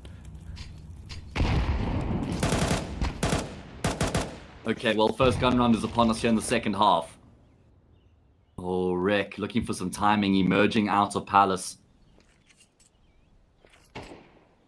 AC have been able to find a kill, but there's 2 in return from Aurora. Yeah, Deco kind of holding around the smoke, trying to make something happen. And as you say, this is now all important. With Lackey clinging on to life, there is only one man at the moment to defend against the bomb coming the way. There is going to be a rotation from the likes of Deco, of course, with the op round CT. That's most important, because if they have 2 MP9s here, it would be awkward, but Sin's in a great position. Now Deco's going to have to do it all. Clax has been removed. Right-click smoke to give him some space to work around, and more damage done to the CT player, but he stands his ground as Deco, and that is the way to go about it. Leaves it all down to Slats. He'll get pinched upon. And this is a great start to the second half, not just from Aurora, but especially from Deco. Oh, yeah, and Deco is going to be a massive force to be reckoned with on the CT side of Mirage when he's got his AWP. We saw he was actually doing really well against Big, eventually lost out the game in overtime, but Deco was a shining light for Aurora, especially on the CT side with his AWP. So good at just finding opening kills and finding impact round in and round out, pretty much always on the correct side of the map for wherever the action is going down. For a great read for the game, a great feel for the game does Deco. You cut him and he bleeds Counter-Strike. Really does seem like one of those kind of players. Flax. Now realise the pistols are about to hop his way. He needs to be ready. Deco does manage to get one through the corner of that stairs and jungle smoke.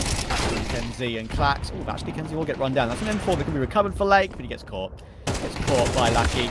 And there's no way in here. Swisher trying to fight his way in. Actually will find that M4. Of course, the bomb is not on his back, so it's a purely... maybe even a save mission or damage mission. He can buy next one anyway. So I'd imagine he'll be looking for damage, maybe trying to go for this long flank as quickly as possible to catch one more player in the back. Worth giving it a go. Oh, I think Norway just heard the step there. Yeah, look at the minimap immediately. All of them kind of pivoting in this direction. Swisher's never going to... Oh, okay, I like that. He is actually pre-aiming it. That's a great kill. Like you were saying, economic damage is the goal right now for Swisher. And he's been able to inflict a little bit more onto Aurora, and eventually, inevitably, does go down. Aurora get another point on the board. This is what you're talking about coming into the half, Trav. You win the gun, you win the pistol, convert, win the gun round, and you're straight back into the game.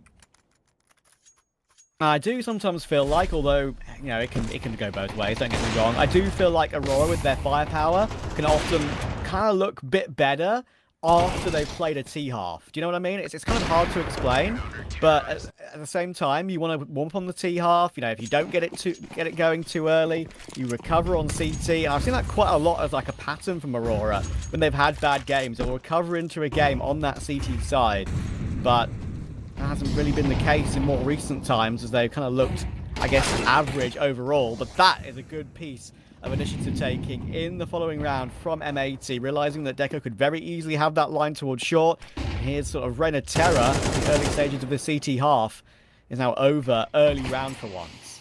Yeah, and I feel like Aurora heavily rely on Deco on their CT side, so to get him out of the round early on here for M80 is a massive frag to find, especially without suffering any losses in the process. Now we look at the rest of the players in Aurora and look to see if they can get the job done here without Deco. 5v4, M80 not really making any moves off the back of that opening kill just yet either. They'll know what's going on, Aurora. They'll know they have mid, but when you say they haven't really made any moves, it's mostly in mid where they haven't continued to make the move. They will go for the plant. Oh no! They're going to go for the plant on D4, but their teammates are dropping like flies, which means there's no protection for that plant. It will go down, which is a saving grace for M80 in this position, but Lackey can just jump on the defuse and stick it. Look how far they are away. Swish is in connector, and Lake was nowhere even anywhere near the site because he was sort of faking toward that top mid position. So that is a misstep from M80, and Aurora take advantage. Oh, Lackey is huge. Monumental impact coming through from him as he steps out of CT. Perfect timing, finding both those kills on the default players. And actually, wasn't even the worst thing in the world that the bomb plant comes through, because like you say, then Lackey can just stick the defuse safely there on default. Guarantees the round. Nothing Swisher or his teammate can do about it. And Aurora have now drawn within one.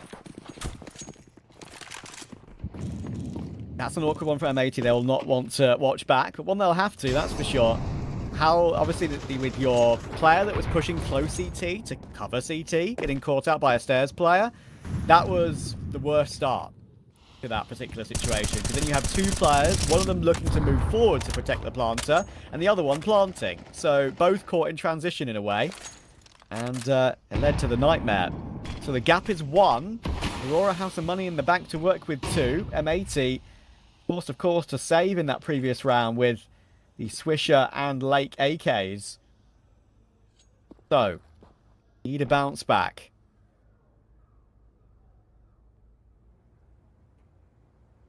Yeah, they've been in some good positions in these rounds in the T-half, but haven't really been able to put much pressure on Aurora. And if they lose this gun round here, then all of a sudden we've completely flipped the script, and it's Aurora who'll have the lead. Naki draws first blood, takes a lot of damage in the process. That's why M80 are so keen to try and force the trade, but they've missed the window. So Aurora locked the man advantage into the round. M80, they've got mid control to show for it, but it's still going to be very difficult to actually get into a bomb site from here.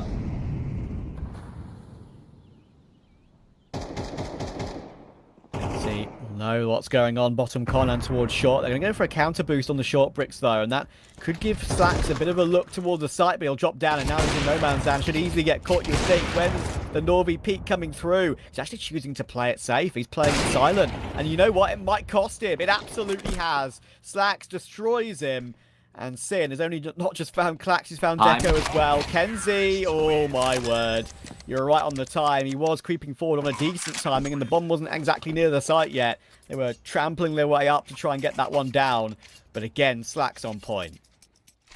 Yeah, brilliant work there. I'm actually very impressed with how M80 are able to piece that round together, considering how much pressure was on their shoulders. You know, can't really fault Norby with the way that he plays that position. It was very 50-50 in the corner. Had to worry about both the half and short, but it's a great clearance on Slacks. Just really good awareness from Slacks to clear that cubby. And then Sun gets a quick fire multi to really hammer home the round. Oh, M80, they can breathe a little bit easier now that there's some more distance between them and Aurora once again.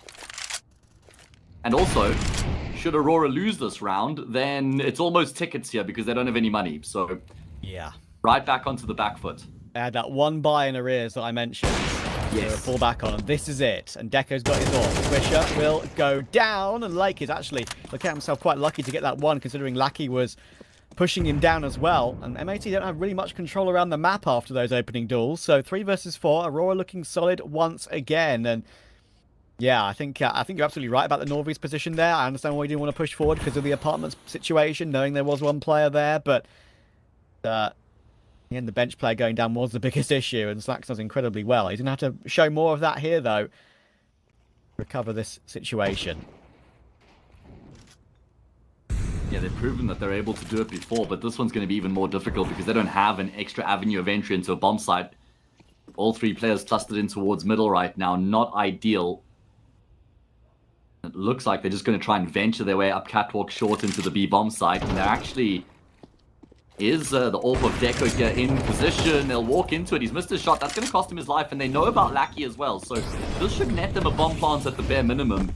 Lackey's really trying to apply the pressure from apartments. Decides to actually extinguish the molly, but can't do anything about the bomb plants. And this certainly does give MAT a good chance in the round now. Rek needs his frag at range. A spray down will result in him collecting the kill. And Slax's AWP yet to get going in the post plants as well. Yeah, and he's got himself back into a decent position here too. Like, this is probably the best place he can play from, especially where Slax is. They've realized Market now is very unlikely to be a rotating position, and Slax just stands in the open, knowing that it's a safe angle to hold, and takes an AWP down. It's all down to Lackey. He's got the defuse kit picked up right now, and Rek will take him as well. That is a brilliant round from M80. Understanding the map, understanding the situations, planting the right spot, getting some intel toward Market, allowing that after plant to be successful. Yeah, that was brilliant from M80. Really making something from nothing in that 3 versus 4 in towards middle. And they're able to just find a way to get back into the round, into the B bomb site. And that post plant is a thing of beauty because they're actually able to deduce where both the remaining players are coming through from. They knew that Lackey was in apartments. And I think that Norby throws some utility or something that just compromises his position. That's what allows for Slax to just stand out in the open so confidently and not worry about markets. And he knows that his teammates has got apartments covered, so he can just post on the angle like that and make it nigh impossible for Aurora to get back into the bomb site. Yeah, beautifully done. That might have broken the backs of Aurora. Their comeback was nice, it was clean. But unfortunately, now they've got no money, and then they've got no money at the worst possible time. They're 11-8 down, knowing they need to force buy to prevent map points. Trav, I need you to enlighten me on something really important, and I haven't ever been able to figure this out because I thought I knew what it was about as soon as this org came into the Counter-Strike realm. I always thought it was pronounced matey. Doesn't that make sense, surely? Matey? Like, I know, it does, good friend, little chum buddy. I've never heard anyone call them matey. We call them M80. Are we missing something? But have you necessarily ever heard an American say matey? It's a very, like, British... That's a very Australian or British thing. Australian thing, yeah. Yeah, so, that's fair. I agree that had to be like the play on words though, right? Sure. No, I agree with you. I agree with you. Matey is like, it kind of does make sense in a way, but it's not any... None of the talent have ever called them that, and I don't think that's ever what they wanted to be referred to, so... Yeah, I kind of fair enough. sad about that in a way, because Matey sounds cool. But yeah, I agree. We've always gone M80, haven't we? Yes, sir. You've always got a matey in them, guys. Remember, either way. Aurora, not feeling too friendly right now. They're getting steamrolled 12-8. 4 opportunities here for matey. For M80. Now it's in my brain. To go up 1-0 here in this all-important elimination matchup. And that would be in the way of winning their opponent's map as well. What a huge feat that would be. Yeah, both these two teams, knowing the form that they can show and have shown in 2024, that Berlin will absolutely have been their main goal here. Like, there's no different any ways about it. We have had some underdogs, of course, like Legacy, for example, who will probably just wanted to show their best form. They would have been, hoping distantly for a chance at the Berlin LAN, but there are some teams, obviously, in this event that you'd expect a little bit more of. And these two definitely will have expected to make it. Now one of them is guaranteed not to. Slack's getting peppered by utility top mid. Aurora trying to battle for it. Looking to pincer. A couple of players con, 1 player window. A couple of players short as well. But because of that, Rek has realised what setup they're going for. And he's playing inside the top con smoke. Oh my word. What kind of play is he going to make here? He's let one go past. Richard finally found the kill. And he can't spin and find Kenzie though. And they still keep that 4v3. Yeah, Deco's bunkered down. He's kind of relying on Kenzie to take the contact, and then Deco will go searching, and he's going to lose his head. How has Sin won that gunfight? Oh, that's a really rough one. And look at the time left. There's still enough here for M80 to pull out of that A bomb site and head in a different direction. I think that Lake might have actually heard some of the rotations off of that B bomb site. So he's called for his teammates to rotate back across. Now, how does Lake actually decide to play this? Because he could try and venture forward and force gunfights. He could try and lock down middle. It's going to be the former. And that's going to give his life up. So he's done well to give them the info, to give them the lead, to head into this B bomb site, but unfortunately can't contribute more.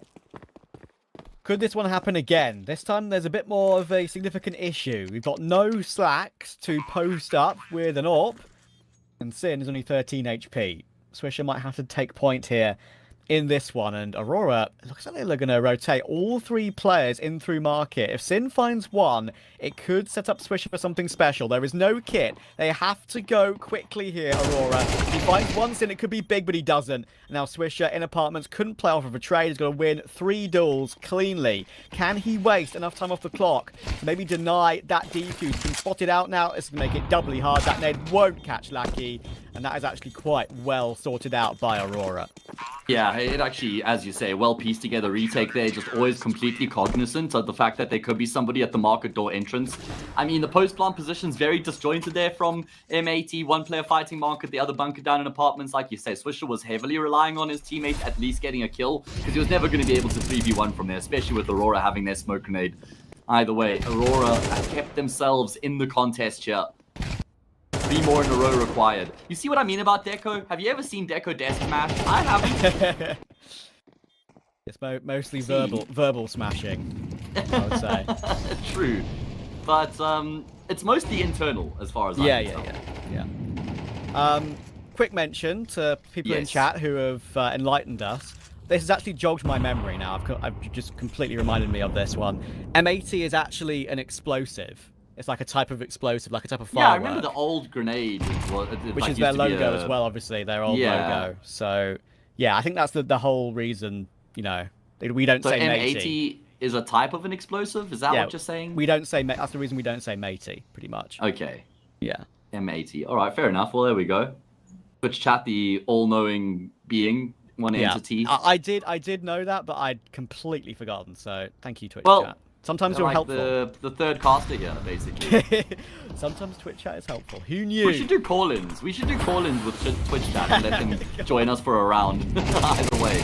We're battling 101 Counter-Strike casters. Thunderpick. Well, Championship Slacks is hanging up the phone on Clax. He sends him into another dimension. Yeah, big battle. Oh, Swish. And the fight with Clax could only get 2 back. They're making a lot of noise here. Gonna have to be very ready. Here's Deco, but I just don't think he's gonna be ready for it. Look at that. Peppered by utility, and then the kill coming through for Sin. And Dorvi has to clutch 1 versus 2 to keep his team alive on map 1.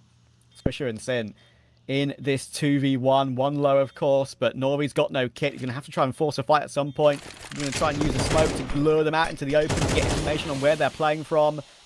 Now will choose to phase through his own smoke back to the left. Actually wins the duel on Sin somehow. Don't ask me how. And Swisher, only 34 HP, trying to play time. Oh, only just gets it. But to be fair, M80 always had Aurora at arm's length on Mirage. Yeah, very well done by them. I actually just want to make a point there about Swisher in terms of how he entries the B bomb site and how smart it was, because Deco's playing pillar and Deco's just holding the angle for Swisher to swing on the bomb site. But notice how long Swisher pauses for, waits for his teammates, waits for the util, and then he fights Deco once the nade comes through. And Deco was then probably not ready for it at that exact moment. It was just really good timing coming through from Swisher. I mean, everything goes according to plan there for M80. A completely dominant first half on their T side, going up 9-3, and then finishing off the job. I mean, Lake really was the hero in that first half. Just 1v9ing Aurora as it felt, and he just really did have a fantastic time of it in that first half, locking down middle. Yeah, I mean, as you say, I think at one point Lake was like 17-2 or something on that CT side, like absolutely unreal. And that, as you also rightly said, that was a drastic improvement on the game we saw earlier, of course, against BESTIA. So they can work with something now, can M80, and I'm glad that is the case, because we want to see this M80 team perform, considering the recent results they've had. Their Pro League especially was something that really put them on the map. We want to see more from them. We want to see them deliver, play at these big lands. The RMR, of course, to come will be huge for them. As for Aurora, just how poor that first half was really did come back to bite them. Yeah, it did. There was just too much work to be done coming into the second, too much of a recovery required, and unfortunately they fall short. Had they had more rounds, who knows what happens, but it was a very well-rounded performance from M80, winning on their opponent's map pick, Amenje and Waldeti. What you got to say about them apples? This is the second time that Aurora have been denied on a map that they could have made a comeback happen on, right? They took it all the way in overtime, same map against Big, and here we are once again. They're simply not leaving themselves enough margins, Josh. I mean, before we even dissect the rest of this game, it really all comes down to the fact that a 9-3 start, what are you even going to do? Yeah, to be honest, Lake was pretty unplayable there in that first half, wasn't he? Finished, I think, 20-6. Just absolutely unreal. So, yeah, I don't know how you compete with that. And Aurora just looked a little bit lost, right? I mean, in those opening rounds, M80 were getting really aggressive in middle. I think sort of 5-6 rounds in a row. They're really, really pressing for this mid control. It conditioned Aurora into playing quite scared, quite defensive. And, yeah, they lost control completely. Second half, yeah, they gave us something a little more interesting. We'll break it down a little bit further, but it just generally, it didn't feel like they were in the driver's seat at all in that match, did it?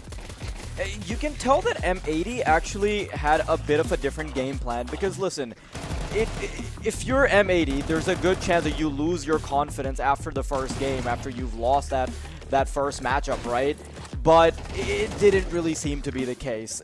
They were still cognizant of the fact that they need to switch up things, though, and the way we know that is because, generally speaking, M80, you can tell what kind of game plan they're going for based on how Lake is being positioned.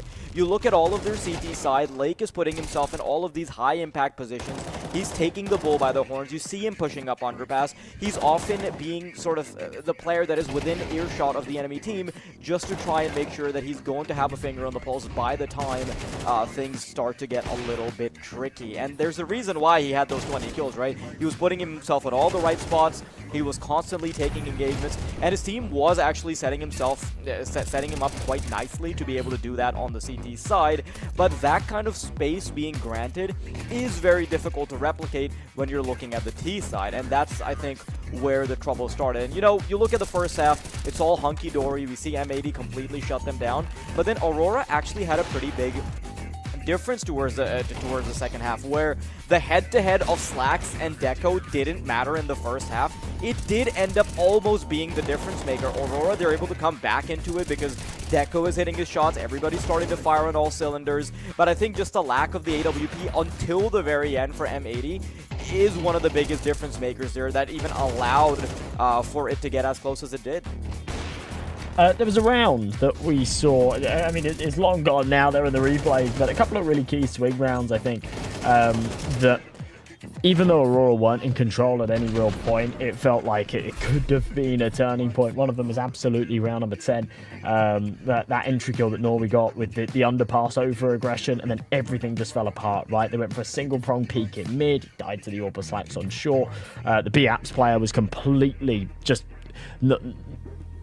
unaware of the fact that, you know, they've not had mid control for the last minute, gets flanked, and then there's like this really laboured slow push into A, and it all just falls apart. It's the first time they'd had an untraded man advantage, and everything just sort of fell there. And we saw another similar scenario like that in round number 18 as well. Norway made a big mistake, and Slacks was allowed 2 kills there on B short. But looking at the MVP of that map, Lake, what a demon. 25-14. Now, as I said just a moment ago, he was 20-6 at the halfway point, so definitely slowed down a little bit moving into that second half, but you can't really blame him. He's had one hell of a performance, and especially after how he started off earlier on. I alluded towards the idea of maybe jet lag or something getting the better of them, because it just felt so out of character for Lake to have such a terrible performance. And yeah, he's made up for it big time. He's really turned it around. And part of Lake's performance obviously comes with how the rest of his team is playing, right? And I think part of his slowdown on the terrorist side can be explained away by the fact that his T-side role is to have the team create space for him so then he can make good stuff happen.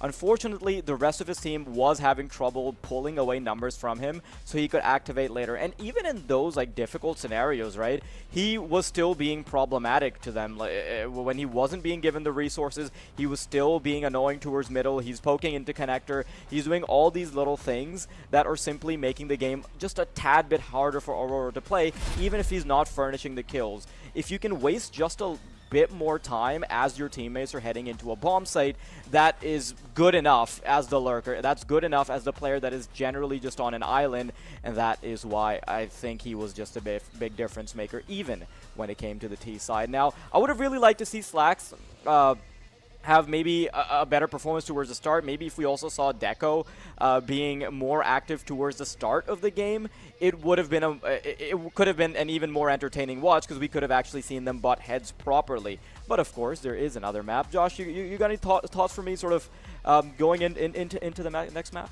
I don't know. I mean, the whole narrative for me at the start of that one was the fact that that was Aurora's map pick. It's one that they're very, very good on. They love to pick into Mirage or Nuke. They've had great results on it against some great teams. The fact that that just felt flat, right? And it wasn't just, you know, if M80 were just playing lights out, yeah? And I know that Lake had a very good performance, but let's say that, like, Swish is going crazy, that AWP's firing on all cylinders from Slacks, then you can sort of say, all right, they just got dominated. But actually, there were just loads of holes with Aurora there. There were certain rounds. One that really comes to mind is that 4v2 that they lost in round number 19. That was at 11-8, right? That was like a really key swing round, a retake situation. They've given up way too much space on mid. They've given up way too much space on B. And then it feels like they're just sort of stumbling over each other. And this is on their own map pick. This is where these protocols are supposed to be drilled. So I really don't know what's in store for us for Anubis. As we said in the pre-game, they haven't had very good results there. It's a real stronghold one for M80. Obviously, they had a bad result on it earlier on against Bestia, but they had a bad result on Mirage as well. I think this is just a very different kettle of fish.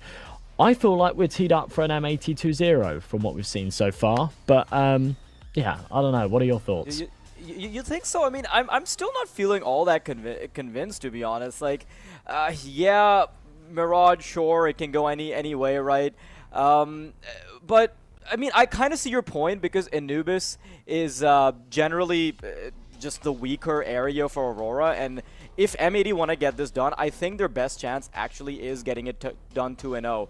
If they can do it right now, it's going to save them from a whole world of hurt later, because once you get onto Ancient, honestly, man, a team like Aurora, that is just a particularly tough cookie to crack. And remember, this is the elimination game. You falter here, you are out of the tournament, so this is definitely something that M80 need to think about. But of course, Aurora, having had the performance they did against Big, sort of showing us a bit of a resurgence towards the end of this map as well, I still do have high hopes for them. I do think map number 2 is going to be a banger. And before I sign us off, before we go to a short break, I'm gonna quickly answer Hayes and Travis's question. It's not matey in a British way, it's not matey in an Australian way, and it's not even M80 in the Dynamite way, even if that's what the logo suggests. It's matey in the pirate way, because they have to sail across the ocean to play some decent frickin' Counter-Strike. We'll be right back after a short break.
Brokey sees the shadows.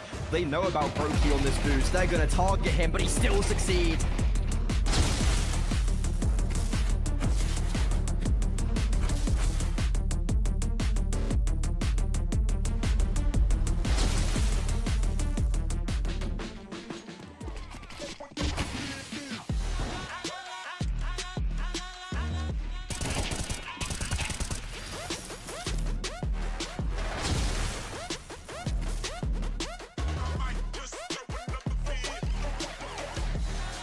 Pistols are starting to push through, and whilst Rops finds one, Carrigan gets eliminated. Rops stands tall. Rops finds the headshot.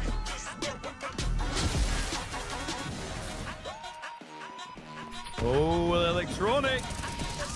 Well, he'll still have a great time spraying. They all got caught on twist, and now electronic is gonna pat the staff very nicely with an A.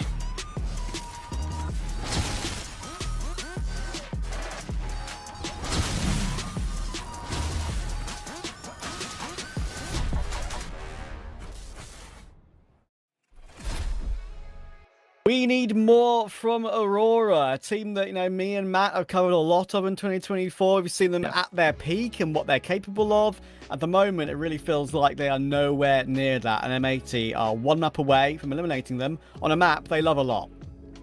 And then maybe booking themselves another date with BESTIA, or who knows, because of course there's BESTIA versus Big coming on later, and it is going to be a hell of an affair, that matchup. But you're right, Aurora on the brink of being eliminated here, Trav. They wouldn't have expected to find themselves in this position at the start of the day, and now at the hand of M80, they could see a swift exit from the competition. Yeah, and you're looking at the previous results for Aurora on Anubis, right? You mentioned how it was a map they often went to sort of earlier on in the year. Recently, it has only been pain for them. They've lost 11 of 14. The only one they've won recently, weirdly, is Zero Tenacity. And as we know, Zero Tenacity have played like 140 in Anubis this merchants. year. Literally. But, the teams they're losing to, don't get me wrong, they're good teams, but they're teams they should be equal to. Nemiga, Passion UA, Gamer Legion, 3D Max, Into the Breach, Monty. I think it should definitely be better than Into the Breach, and maybe even, maybe even Nemiga at this point. But, Nemiga have really, really stepped up their level lately, winning Res, of course, qualifying for Pro League. And, some teams like Gamer Legion haven't necessarily sort of grown into the scene at sort of this level yet for a little while. They've been obviously just making CCT finals, and that's really all they played in. So, other than the RMR quals. So, the level they're at and those teams they played should be where they compete and get the odd one here and there. For only to be winning at Zero Tenacity is not where Aurora want to be, and they know that. And they almost seem like they're, I guess, how can I say this, urgent to try and get a win because they know it's been so long. And sometimes being patient in this sort of situation when things aren't going your way can be a better way to go about it. Yeah, you can't force it, right? You got to find your flow once again. Must-win map here for Aurora just to stay alive in the competition. Gonna have to reinvigorate some of that great form we've seen from them on Anubis earlier on in the year. Not the standard we've seen from them lately, and it's going to be a pretty standard execute into this B bomb site. No resistance at all from the CT side, but at least it's given them the cue a little bit earlier on that they have to rotate across. Some will go down. And they actually managed to get the bomb down while keeping their utility. So they actually have a lot of after-plant util here, Aurora. That could completely change the complexion of this pistol round. The smoke's a little bit weird where Sin is at right now. Actually will allow, Sin to make his way forward. But they are going for this molly strat right now. They're going to peek as a 5. The Swisher defuse will come through. There's the nade though, and it gets both Swisher and Lake. The strategy is spot on. Those pistols are impossible to lose with that util.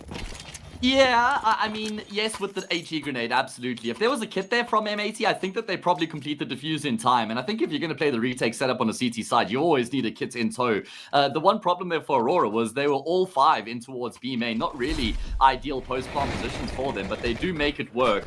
I love this from Lake and Rek as well. They just commit themselves to meat shields. That's all that they're doing, is trying to stand in front of Swisher to enable the defuse. Yeah, I mean, obviously in a pistol round, that's all you really need to do. There's no worries about losing any guns or anything. Like, just play for the round win and nothing else. And you know what?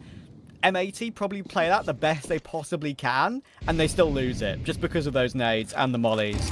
As you say, smoke was in play. The kit probably gets it over the line, and I agree, a lack of a kit is always a question mark when you play that sort of setup. But it's nice to see Aurora employing that sort of That's not even cheese, as some people would call it. Oh, I think it is. I don't know, think it man. is? That's a Valo pistol right there if I've ever seen one. Man. Just dumping the util in from range after you planted the bomb. I can't get behind that, Trav. It works, though. It's true. The points on the board, and they're 3 for 3 in pistol rounds now. Yeah. Obviously, we've seen a couple of maps where that Molotov pistol strat can come into play. There's the one outside B doors on Ancient, just throwing it over the top of the site, getting the mollies down onto the bomb. And obviously, this map has basically something very similar through the sort of the corners of the brickwork on B, like you can see here. Just so happened that Aurora had all 5 alive on that occasion, so they're able to swing as a 5 and then use that util without having to bank it through some gaps in the map. But yeah, it's a fun start to the game, that's for sure. M80. I haven't really stacked this one correctly, I'm afraid, though. One player to worry about. Oh, Norby, you didn't reload your MAC-10, my friend. That's going to cost him his life against Rec, and they can absolutely give this one a look now. Good dink. Yeah, good dink indeed does the damage to Lackey. Bomb plant only now comes through. This retake is heavily predicated on Lake with this flank right now. SMG versus SMG! Oh my god, he gets a headshot first against Clax, but will still come off second best, and that'll be enough to spell the save here for the CT side. I think that there was even a world where they were committing to the save off the bat until Rec gets that kill on Norway, and then that maybe gets them a little bit more interested.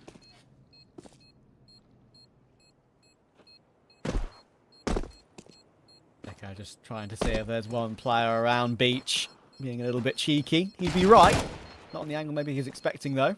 Spotted out, though, and that's a good bit of crosshair placement in a weird angle. Yeah. Decker will take it. Sim will save the MAC-10, but only the MAC-10, and that's all they'll have to work with in round 3.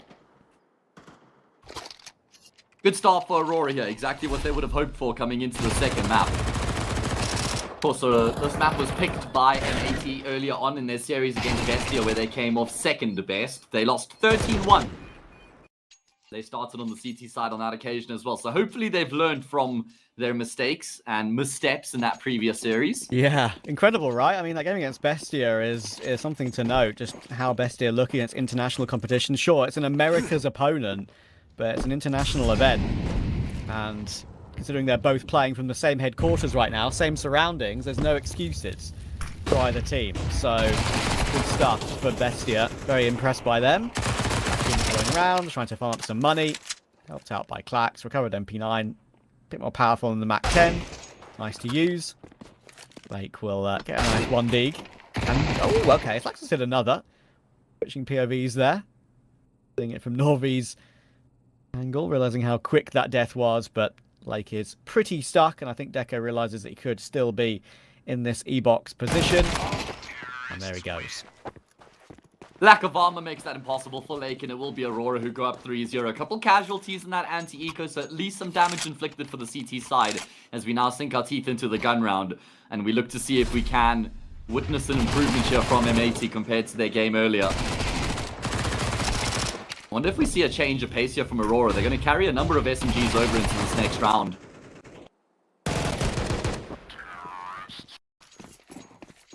There we go. Okay, just the one for Clax. Not been the best of starts for M80 on this map again today. They only have 3 kills across the board, and we've got, of course, 3 players on Aurora yet to die early game. Now it's the all-important gun round. Slax has his AWP out. What are they going to adjust from earlier today to really make a big difference? Obviously, we know Anubis, current meta these days, modern day. You play very assertive on CT side. Pretty aggressive. Take B main, look for intel, take A main. Push for canals control sometimes. And, of course, when we have 2 mid in certain rounds, you can't let the T side take you. You have to take them when it comes to map control. Otherwise, if you get executed on, you need 1 player to go above and beyond, usually, in a certain bomb site hold. And it's really difficult on both bomb sites. It's not like there's any ideal positions where you can put yourself and feel like you're in a really strong spot. 3 players for the CT side over on the same bomb site right now. Slacks will draw blood, but it's not fatal. And Lackey avoids the might of that HE grenade as well. So Aurora starts to mount the pressure up on the, say, bomb site. Sin is going to swing off the back of Slax's contact, and he will find a kill of his own. But Greg's gone down A main. That means Sin has to swivel. Not ideal at all. Lake really looking for a way to get in towards middle, and his spray is whiffy, but it will result in a frag. Bomb comes through in the meantime. Slax in a really good position. Gets the kill on Deco. Klax is looking for the multi, though. He's found 2 of the 3 required. Death Eagle out rattling off the shots, but Swisher will deny. So near, but yet so far, as you can see already. Kenzie's reaction, that kind of says it all. That was so nearly an important round for them, especially in what was the opening gun. Swisher's managed to pick up the AWP as well and get that defuse in successfully in plenty of time, even without a kit. And that retake was actually pretty solid in the end. Klax does amazing work to actually isolate the fight. And considering Klax actually here does get a second, realizing that Sin was kind of having to concentrate toward camera. I thought that maybe have gotten out of hand since then, but Slack just put himself in the off angle toward heaven, and Swisher didn't panic. When he knew the Deagle was out, he had to be a headshot, I think, there from Klax to finish it off, because one more body shot, one more chest shot from that Deagle at that range would have probably done about 50. Yeah. It gets a lot closer than it probably ever should have. It was a great effort from Slacks. I do want to say, Kenzie, as somebody who is trying to deal with the receding hairline, it's not a great idea to pull your hair. It doesn't help. I know you're young still, but you got to look after that mop. Yeah, if I still have my hair looking like this in about 5 years, I'll be shocked. Is genetics not looking good for you, Trav? Nah, my dad's bald, mate. Ah, unlucky. Okay, well, enjoy while you can.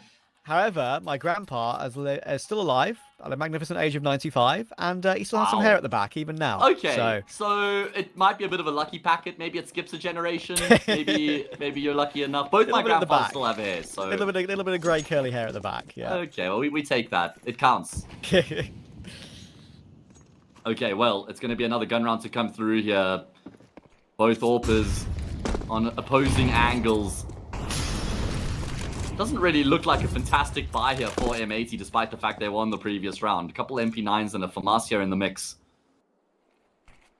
So Aurora could still keep some serious pressure on their opponents if they can win this gun round. Absolutely right. Always puts the CT side economy into a situation like this. Bax is in a good position. They will break open the smoke in that mid area. Obviously, knowing there's a very good chance someone can move over toward the doors themselves, and it is absolutely Slacks versus Deca right now in this position. A little head-to-head before this series got underway. Are we going to get a duel between them? Yes, sirree. Slack steps into the scope of Deco and comes off second best. Owie. Frag found, and Lake will go searching, but ends up costing him, despite the fact he gets the kill on Kenzie. He dies immediately afterwards, as does his teammate, so damage is done here, and that should be round over. Yeah, Claxton needs to look to the site with his teammates there, realizing the situation, realizing that he can hold for that canal rotation, and honestly, Deco should have probably gone down there, but he's faster against the MP9 of Rec. That's huge. He's trying to save the AWP, and he's only hit a tag on Klax. Try and smoke behind him to lure them into his position, knowing that he has to fight his way out here, but 2 HEs, a double swing. I'm afraid Sin is screwed, and he's dead. Norvi will find it. This is a lot better from Aurora early game.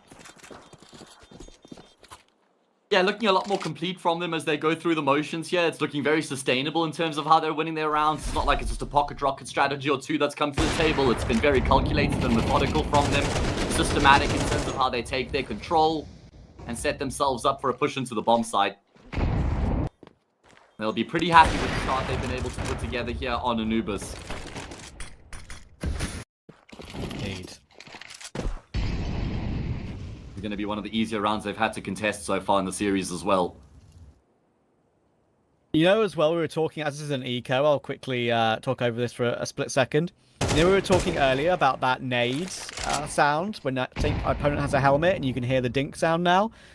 Some of my friends is listening to the cast, and they just sent me Rops's current tweet, and he said, "I speak for everyone when I say this dink sound from HE damage is awesome. What a fun day to play Counter-Strike. Thank you for this addition. So much more tactical depth added to the game. Looking forward to all the other things being cooked in Valve HQ."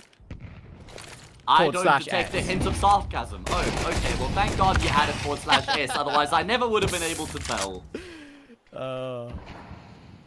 Some decent damage is being done here, by the way. Oh, Rek is still behind Cake with the 5-7. Suddenly it's a 2v2. I thought that was going to be an easy entry for Klax, but that 5-7 has gone unchecked. Thankfully, the nade will force him into the open because he had no armor. That nade could have just killed him straight up. Who knows? Deco will clean it out. Bomb can go down, and now Slax has to win this with an AK. Well, he might as well feel it out. It was just an eco round here for M80, and now it's a 1 versus 2. It's all about the timing, and Slax is going to step out, finds the head of Deco down to Kenzie now to try and save the day and avoid the blushes for Aurora. And Slax is thinking that Kenzie might go searching. Kenzie's just tucked behind the pillar right now. He's playing the long game. Time is on his side because Slax is without that kit. Slax trying to figure out where he's positioned. It's the worst possible timing for him as he pulls the knife out and jumps into the bomb site. So Kenzie will at least get the round across the line, but it takes, well, the team takes a lot of damage in the process. Yeah, you know, Kenzie, I know it's not ideal the way they won that round, but he actually plays that 1v1 pretty nicely, right? I mean, even though the opponent is full health, of course, no armor, as soon as he sees Slax strafing... Hello, baby. As soon as we see Slax strafing onto the side and landing, Kenzie can take the immediate swing, right? Knowing that there'll be some landing inaccuracy on that timing, and won't expect him there on that particular position at that moment. So... good stuff. It's a really important gun round here for M80 to try and turn the tide because the map hasn't at all gotten off to the start that they would have hoped. And Trav, you spoke about how important proactivity and taking initiative is on the CT side, and that's exactly what we see from them out of the gates. Yeah, almost like you just have to do it. Some of the best dynamic CT sides I've seen from teams at this level have been... they've gone super aggressive for a lot of plays. Obviously, it looks good when it works, and it can look silly when it doesn't. But you've got to take those gambles. You can't just sit back and hope. It's not the way Counter-Strike is played.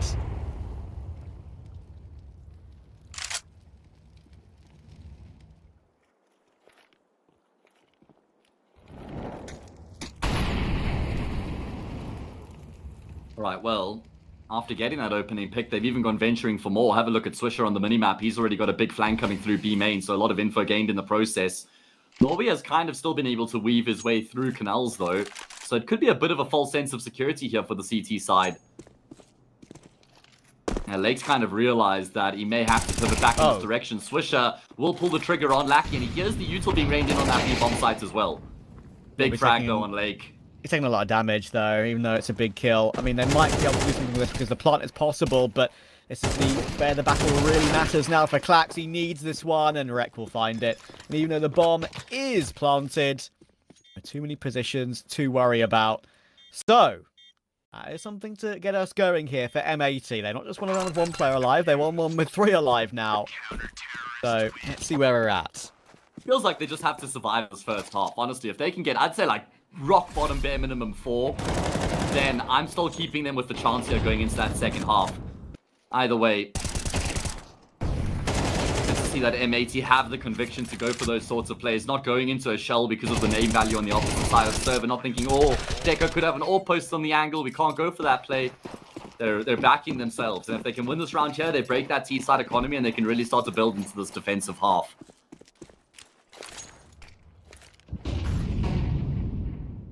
Nice flash being thrown there by Sin for his teammates to peek canals. Yeah. Keep an eye on. Using your pugs, perhaps. As you can see, the Thunderpick odds were just on your screen there. Still probably, I'd say, relatively accurate as to how this current game looks, with Aurora having a slight lead on this map of Anubis. Of course, you can scroll down and click the panels below the stream to get yourself involved with all of that good stuff. And, of course, buy tickets for our LAN event in Berlin with 4 teams from this online stage, making it to the LAN for a chance at a lot of dollary dues. Rek. No, this could be a player close up, and a nade actually will break that, and Sin gets into position to help him. So, another opening kill.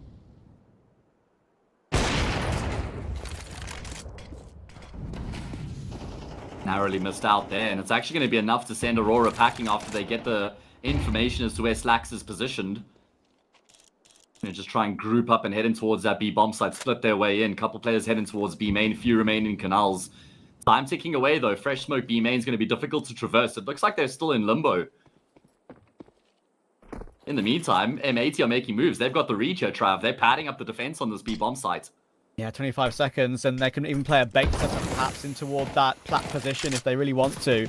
There was a re-smoke in position too, a flash to hold them at bay. That's lined up Kenzie for an extra 5 seconds, and in comes Rek, and it's going to be an absolute slaughter, I think, here. Too many positions to worry about. Deco does well to take that 1 kill, but you've got to find a way to find 4 players at this point, and the trades will be too easy. Kenzie stuck on toward jail. He goes down to Sin, just spamming away with that USP.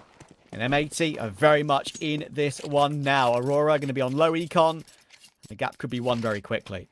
A brilliant timing on the activation there from Rek coming from Canals into E-Box there, catching those T players all with their backs turned and just getting ready to burst into the bomb site. He pulls the rug right out from underneath them, forces Deco to go back searching, even though Deco gets the kill. Too much damage in the round and not enough time to recover. That's 5-3. No bomb plant for Aurora means that this next round's surely going to have to be an eco. And M80 start to breathe down their necks.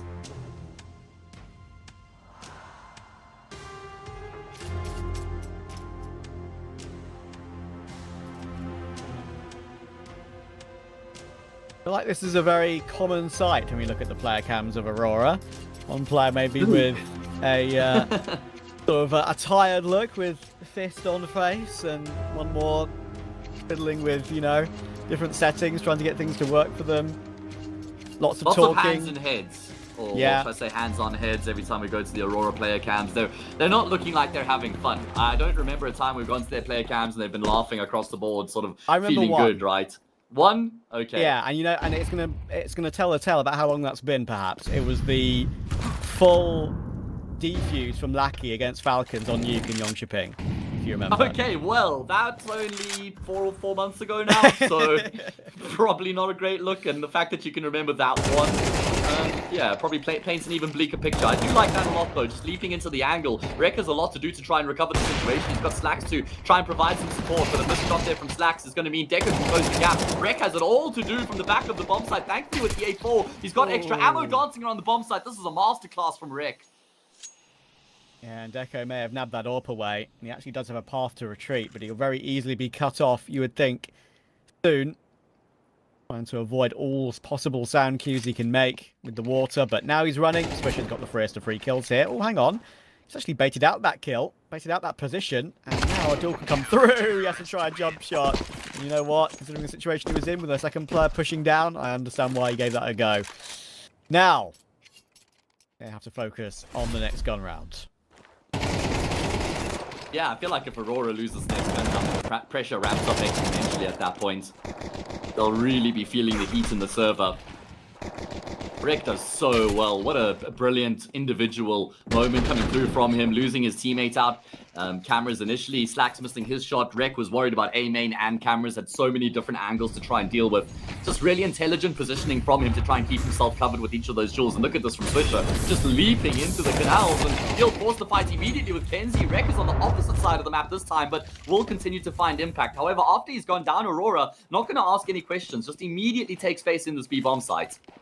Yeah, and this smoke actually locks away those rotations, of course, as well. They do have an HE to break him. I would obviously do some damage to Swisher if they would try and put that into practice right now. It's been used, that Molotov. Oh, it's a second too early. It doesn't burn the players in E-box because the end of the smoke extinguishes it. Could that mean something? Clax has still found Sin. They know he's all the way back to all that Rug's position, and finally now he'll push forward. They know where one is. They're trying to isolate Lackey. They're pushing forward for that one, and now all the intel is known. Double molly into that position. Kit's going to be on the bomb. Nice shot from Slacks. That is great work from M80, realizing all those eventualities.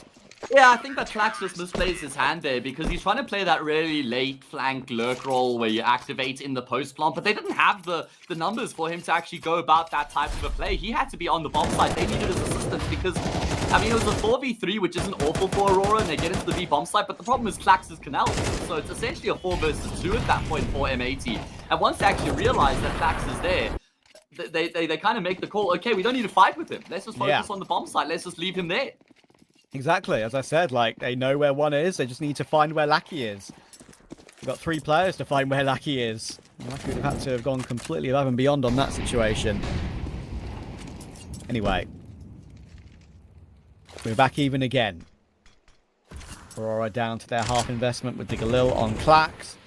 M80 have done a good job at holding some of these particular investments at bay. especially that one round with Rek on A. Dancing around with the M4A4, the extra 10 bullets compared to the A1S, helping him greatly. There's the dink sound again I was talking about earlier, which I think every pro will hate. I do hope that's fixed before the RMRs. Surely, right? I mean, you only have like 3.5 weeks, 12 to remedy that one line of code.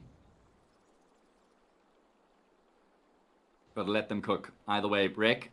I mean, this is a problem with this angle is they really can close the gap super quickly. How's both of those kills? Rick should have been a dead man. In fact, he's added 2 3/4 of the kill to his tally. Slacks will assume the position. He's able to find an important kill as well. I think Aurora have at least done enough to get a bomb plant at the bare minimum here, surely, right? No, they're gonna go searching for more. The bomb was dropped and it hasn't been picked up here. Aurora kind of missing a trick, I think, in terms of not actually taking what they had afforded to them. Yeah, definitely could have got that plant down behind the site, perhaps there.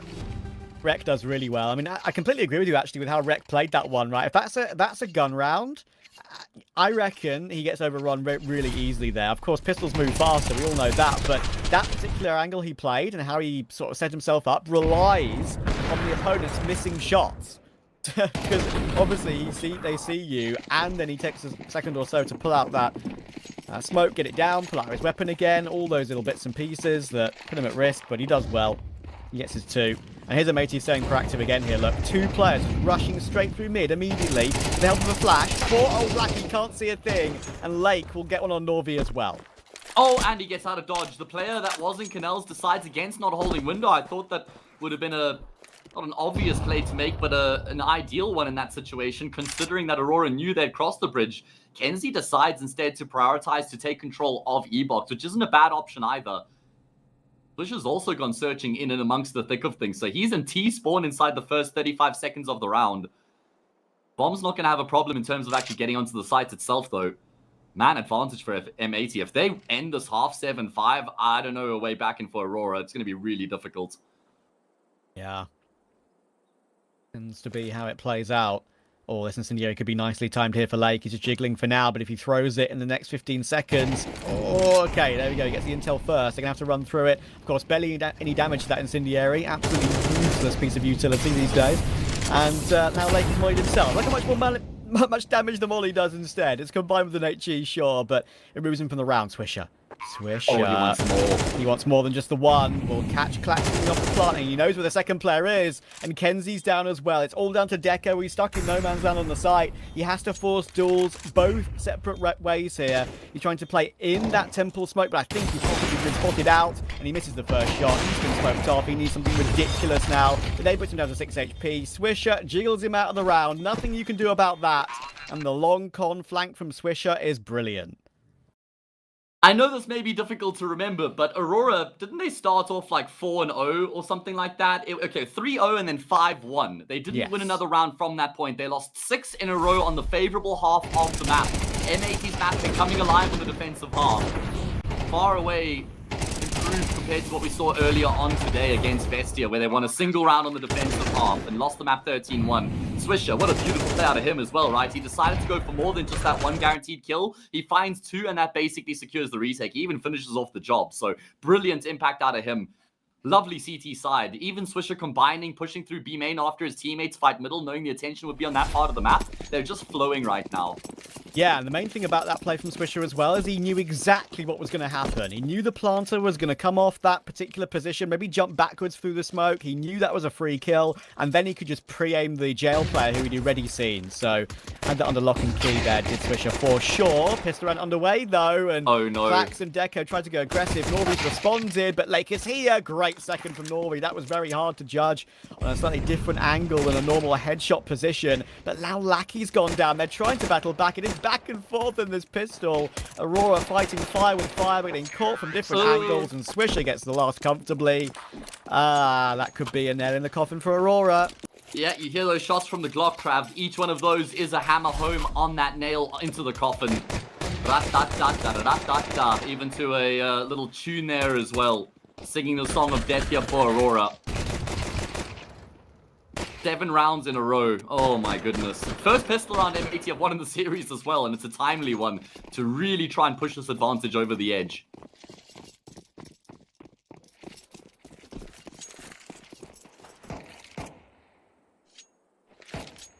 and all Aurora have is a chance to bond on plat on B, and I'm not necessarily sure there'll be much conversation during this bonding session. Purely to talk about the upcoming gun rounds. Force M80 to use all their util before they go down. Maybe try and not give the Mac 10 any of the kills as well. Yeah, Lake should go searching though, see if he can find anything. I will say, Aurora have been in impeccable form going into the 2 previous RMRs they've competed at, and I expected them to qualify for both of those majors. I think it was the Paris major and the Rio major, if I'm not mistaken. And they, like I said, were in great form going into the RMR, but didn't qualify for either of them. Maybe that's the trick. Maybe them being in the worst form of this team's history is what's going to turn the tide. It hasn't worked out for them in the inverse. I know, it's weird, isn't it? It is weird. Oh, hello. There's the Lake Mac 10, what they tried to avoid. I'm afraid Lick could even be on for all of them here. He tries to go for it, but Clax says no. But yeah, I think one of the craziest things as well is that now if you look at the RMR as it is at the moment, they are not, for me, like anywhere. Even if they were on good form and they'd maybe gone deeper on a few particular events, right? You could say to yourself, okay, they've actually had some progress on land. They've actually had some results against some decent opposition. Problem is, the RMR they're in, G2, Spirit, Eternal Fire, VP, Heroic, Estrada, 3D Max, even other tier 2 teams, Bait, Passion UA, 9 Pandas, Sashi, Big. I would say nearly all of those have been looking better than them lately. Shall we just talk about what we're watching on the screen right now? After every kill comes through, we get a Kenzie react cam, and every single time it's just been hits in hand and hair pulls coming through from Kenzie. I know, man. He's not having a great time of it. Sorry, Trav, to speak over your point there. Just had to acknowledge what production was cooking. And again, these are live scenes. I think it's just more of the same here. But listen, Trav, that sounds like the easiest RMR group of Aurora's life. How could they not qualify with all those names you just read out? Honestly? Yeah, obviously, people have said RMR A is the group of death, right? Because you've got Navi, Vitality, Mouse Face, Falcons, Fnatic, but Sangal and Amiga are in that group, and I really think they're in with their recent form. They should be favourites to take that sort of 6th and 7th spot.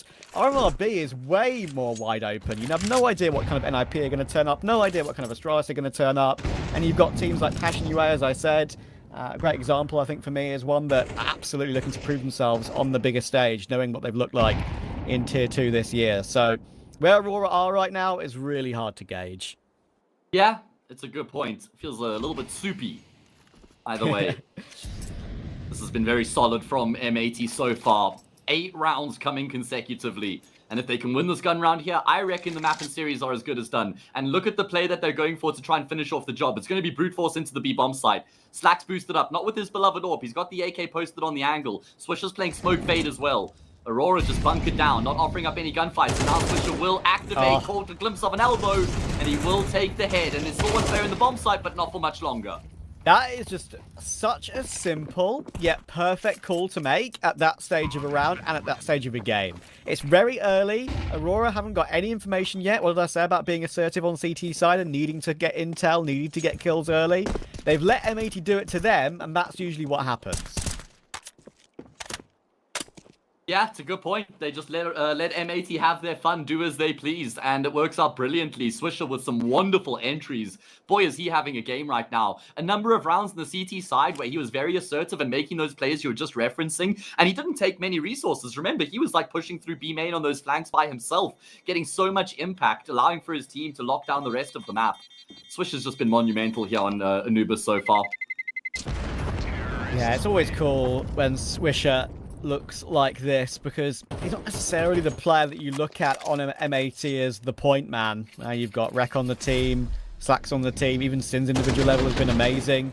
He can often be a bit up and down in terms of his individual form, Swisher, but he's on song. It makes things look a lot more comfortable for the side of M80. And Aurora, as you say, I'm afraid Kenzie is living a nightmare right now. One of the most important players for Aurora. He's only got 3 kills on the board, and I think he's had his head in his hands more times than 3. Yeah, Trav, I feel like a mental coach for Aurora would actually go such a long way. Just maybe like a sports psychologist or something like that. Because, I mean, the talent, they've got heaps and heaps of it. The individual ability is really second to none in the tier 2 space for Aurora. But Just feels like the psychological side of the game is where they really struggle.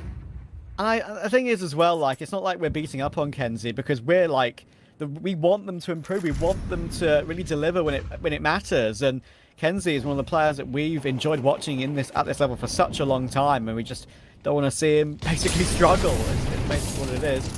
He's going to be forced away from these mollies again, which makes it very awkward for him. Thankfully, Norvi's done well, but again, alive toward the back of the site, not exactly healthy. And 4 versus 4 with Lake about to pitch on 11 HP. Oh my god, he only takes 1 tick to the molly, and only 1 tick to the nade. He was 8 HP, went down to 2, and finally he goes down. Norvi will take that one, and all other cavalry has arrived. Should be an off angle for Noi to work with, but how does Rek react to that one?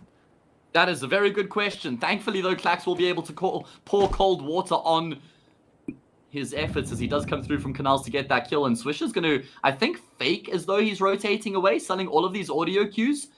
But I reckon they're still going to end up on the B bomb site, leaving Sin in this position. There's only 25 seconds left on the clock. No, Swisher's committed the entire way through. And Klax is in position. Oh my god, I thought for maybe a brief moment there that Swisher might be able to land and get the shot off, but no.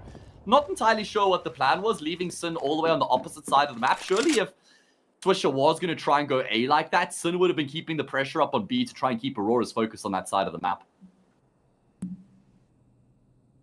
Yeah. It's a good thought process there. Obviously, they're in a little bit of a tough position. They have to do something a little bit goofy to try and make something happen there.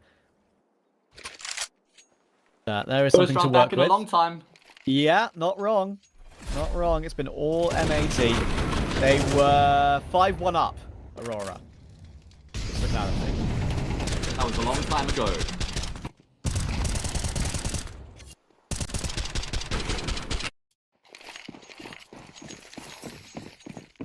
Okay, that has to be the start of something, though. It does, and it can't just be a flash in the pan, like we always say. Precisely. Look at those Thunderpick odds, my goodness. Those are for the series at large, but that's as one-sided as it gets. Aurora were, I think, like 2.8 odds or something when they were 5-2 up. That's wild. I think that means if you bet $1 million on M80, you would get $3,000 back. No, can't be, right? Calm down. Don't do math on stream. Okay, yeah, that's the danger. Either way, point in case is that those are not odds that offer a favorable return. Great kill out of Lake there. Catches Lackey napping, pushing into the crosshair. Yeah, Lackey's been trying to take control of mid a lot during this game, whether it's been with utility or all alone, and this is something that is, I think, very, very evident in this sort of beginnings of the CT half for Aurora here. They try and play proactive, they try and play aggressive like M80 did, but it's just not with as much synergy at all. Yeah, absolutely, I'm right there with you. The synergy is the difference maker in Lake. Well, he is the Reaper right now, a ripping frag from him to dispatch of Kenzie. I tell you right now, his head's in his hands, Trav. We should have a counter. Would certainly be more... No, I'm not even going to bash him anymore. Scrap that. That's just horrible bullying. Either way, Norway is in position here to try and maybe make something happen. He's all by himself on this B-bomb site. He's only going to be able to collect a single kill. And Deco, 1 versus 4. Obviously, no way for him to win the round from here. He's going to have to head for the hills. And Trav, we spoke about how important it was for Aurora to build on that previous round win. And unfortunately, the scaffolding has just crumbled. Yeah, don't worry. We've already spoken about how much we love Kenzie. Yeah. We've sort of given it a good old 50-50. But, yeah, just sad that we've not seen the best from him in this game. Aurora on their way out. It seems. Deco, he had a kit. Actually, never mind. I thought it was an extra 5 seconds, but if he had a kit, maybe he would have gone for it, but not with that time on the bomb. Ignore me. I think he can just pick up a kit in front of him there. I think I saw it fly toward him. So at least he can save a little bit extra. Oh, did he just go down at the end of the round there? I heard it. Looks like it. Yeah, look at the little smirk there on Swisher's face, and everybody started talking as soon as that shot was fired. So I reckon they're saying, yeah, nice, good job, good job. Give us a replay production. I know you want to. I know you've got it in there somewhere. That's a tall order, Trav. You're pushing the boundary here, I reckon. Let's see if they're able to adhere to your request. And glad we get to see that from Lake's POV. And Deco, oh my god, production are literally goated here at Thunderpick, honestly. Beautiful. Honestly, the goats. Otosh, Big Vu, yeah, Gopher, exactly. everyone behind the scenes. Shout out for that one. Thank you for showing us that. Aurora have spent all their money, Trav, which, sorry to just jump straight in there. It means that they have to win this round to stay alive. They've decided they don't want to play for overtime. Yes, sir. Yes, sir. They have got 2 M4s, and they're going to try and play as a group here. Slack's actually going to hit 1 bullet, though, with the AWP. It's not a kill, but it sets up Rek to help out. Playing behind the barrel. Even though there were 3 players in the canal, they're just going to pounce together, and the round is over before it's even begun. The series is so over right now. That round right there is just Aurora crumbling before our very eyes, and M80 are on the brink here of keeping themselves alive, keeping that spot at Berlin in contention. You know how much that would mean to Slacks and Sin in particular. Both German nationals, been playing over in North America for a while, have found some magnificent success with this M80 roster over the past few months. Certainly are touted as huge underdogs to qualify. Not many people giving them much of a chance, but they win here against Aurora and they're still alive. Yeah, and definitely a chance to make it through as well, I would say. Especially if it's a rematch against Bestia. It's sort of a situation when you get destroyed like that, you learn from it very well. Now, obviously, have a little bit of time to prepare for that too. As those decided matches will be, I think, the later games tomorrow, if I remember correctly.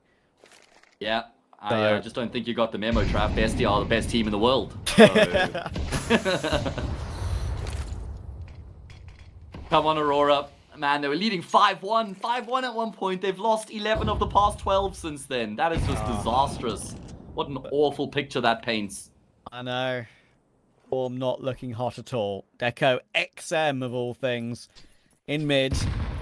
M80 just taking their time. And should have this one under lock and key. Aurora going to have to go aggressive looking for something.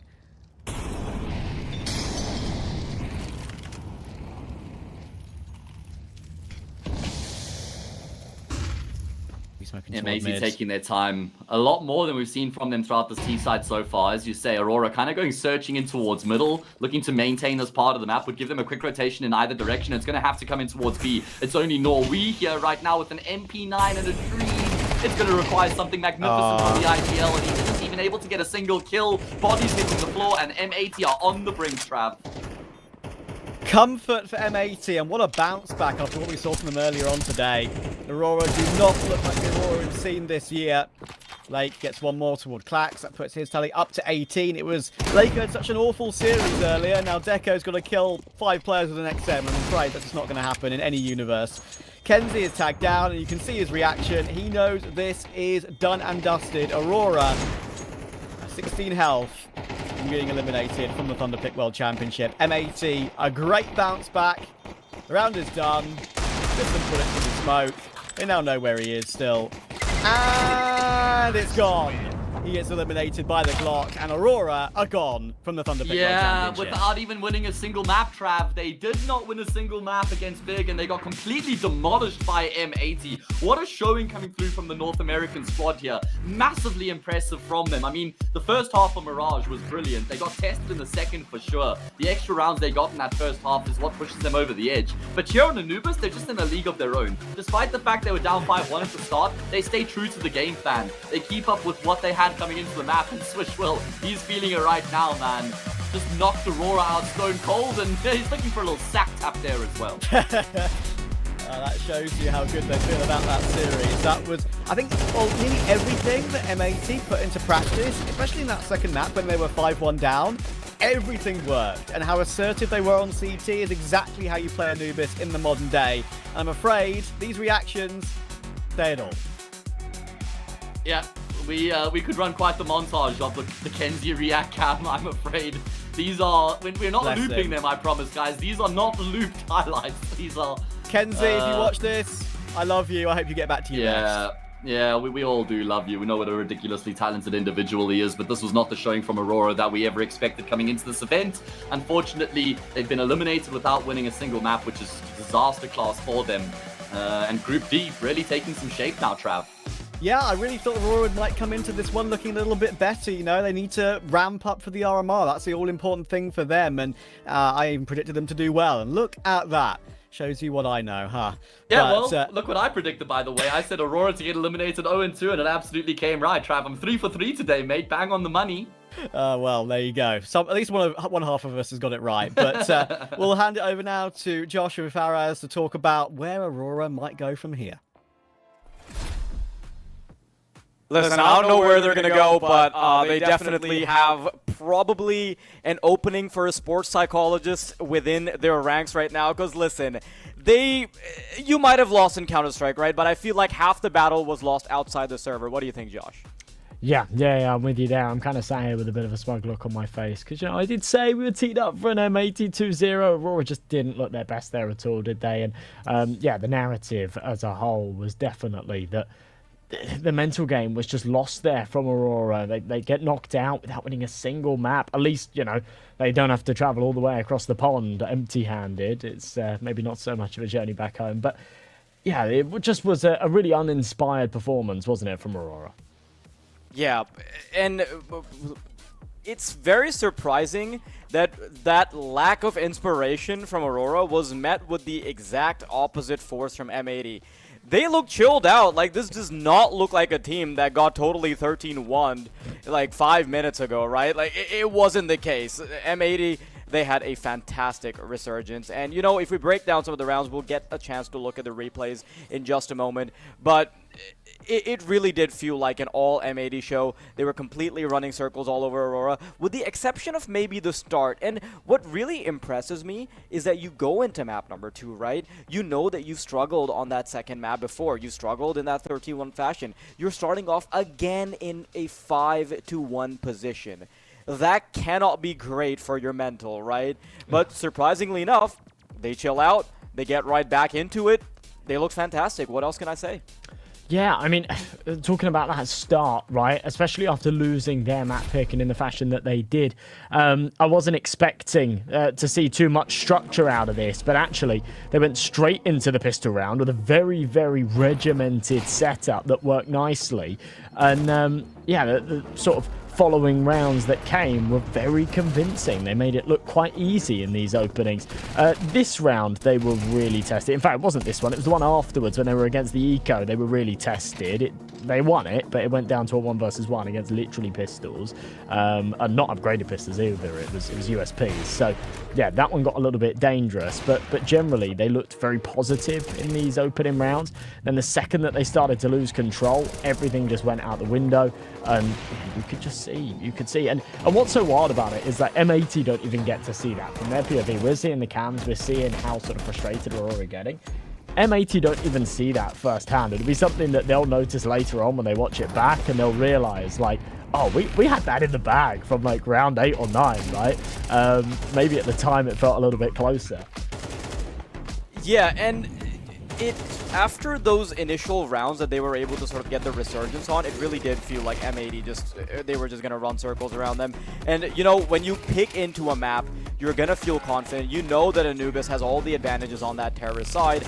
And just overall, I really appreciate that they were going for all these plays on the terrorist side where they were asserting themselves. They had a really good read on the T side where they recognized that Aurora as a team have generally been turtling up, and they take full advantage of it for doing some very basic pushes on the B bomb side, getting that initial conditioning going, and then they go back to their game plan. We see a couple of moments there from M80's wreck, and while he was on the CT side, he looked fantastic. He was responsible for some of the individual holds that he even allowed them to get back into the game. And look at the scoreline. It started off 5-1. It ends in this fashion. 6 rounds to show for Aurora. That is way too little when you start off in a 5-1 fashion. And once again, look at Lake. He's the MVP. He did it in the first map. He did it again in the second. So there has been no shortage of performances from this man right here. He's generally been the poster child almost for M80. I think he gained a lot of popularity when people could see his reactions and the cams and all that, right? He's got a big personality alongside the big gameplay. So I'm very happy to see that we can actually still see M80 in contention. Yeah, I see where you were going with that. But yeah, good vibes for sure from Lake and the whole team there in the boot camp room. You can see them just bouncing off each other really well and keeping that energy high. Lake absolutely was that dominant force here in the best of 3, and it just kind of made it all the stranger that he only found the 10 kills in the best of 3 earlier on. But yeah, definitely woken up now as we see that overall scoreboard. Wow, he really is above and beyond, isn't he? 43-28, rocking 106.3 ADR across the series.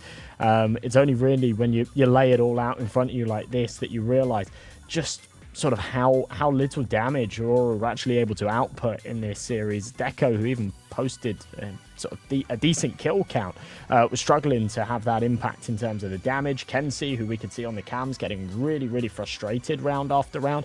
I'm not surprised. Went 14 and 33 across that best of 3. These guys are going to be coming away from this series just really disappointed. As we were alluding in the pre-game and at the start of this series, it's been a little bit of a disappointing couple of months for Aurora. And, you know, a result like this, even not necessarily like doing super well in the event, but just doing okay, getting out of groups, maybe taking a win, even if they're losses, but they're close losses, it bolsters them up a little bit as a, you know what, like this project's working and let's keep sticking at it. It's losses like this that I think really hurt. For sure. I mean, I'm 100% with you on that one. For a team like Aurora, you're almost taking it the distance. There are so many instances where you've got flashes in the pan, right? Your individuals like Deco, they are going to be popping off. But I feel like the cameras that we got to see painted the full picture, right? It did seem like there was full tilt in the comms. And listen, if you're face palming 400 times within the map, I don't care how great you are at comms, it is going to leak into the comms. Things are going to get difficult, and that is exactly what worries me. You might be great within the server. You might have all of your sort of strategy lined up. You got everything going, but the biggest difference maker is going to be the psychological aspect of going into it, because you really can't veto it with just gameplay if everything's breaking down. And there's direct correlation there, right? It was the Kenzie cam that we kept going back to, and he was the one that was sort of head in hands, looking really frustrated, and he was the one that was sat at the bottom of the scoreboard, struggling to have impact, struggling to really do anything in the series. So you know, the mental game is one that you really have to win within Counter-Strike. Travis and Hayes were talking in that first map about Deco and the fact that, yeah, whilst he doesn't maybe watch too much outside of the server, he really does focus on himself and him individually. And you see that. He's just kind of playing his own game, right? And even when they're losing, and there's something to be said. I mean, you know, Simple on Falcons here in Group A at the start of this event was a good example of an individual that's focusing on himself doesn't necessarily yield results as a team. But yeah, in a scenario like this, it's very clear to see that, yeah, Deco just sort of focused on himself. He had a decent game, but the team, the collective effort just wasn't there. Yeah, of course. I mean, for Aurora specifically, right? Like it's a team that has sort of had a question mark around them for a little while, and this is something that Hayes and Travis were talking about as well. This is where they might even start thinking about, like, hey, are we going to shuffle the pieces? There are going to be lots of questions around that roster. Speaking of questions, though, we've got the poster child of M80 on the microphone with us. Welcome to the broadcast, Lake. Congratulations on your victory. Thank you. It's always nice to catch a win, especially after an absolute stinker of a first game we had, but, you know, it's bound to happen. Oh yeah, that's sort of where I wanted to start this interview, to be honest. I want to get the bad stuff out of the way first. How did you guys maintain, like, sort of the composure picking into Anubis after what we saw against Bestia? Honestly, we knew it just wasn't like our best game played. I think there was a bunch of factors that went into that, but we had like a 10-15 minute talk. It wasn't that bad. Just reviewed the game. Was like, hey, like, we normally don't do this. Maybe a little bit of first game nerves happen sometimes, but it's one of our like, I would say one of our better maps. So we weren't really too worried. Just those games happen. Just got to move on. Fair play.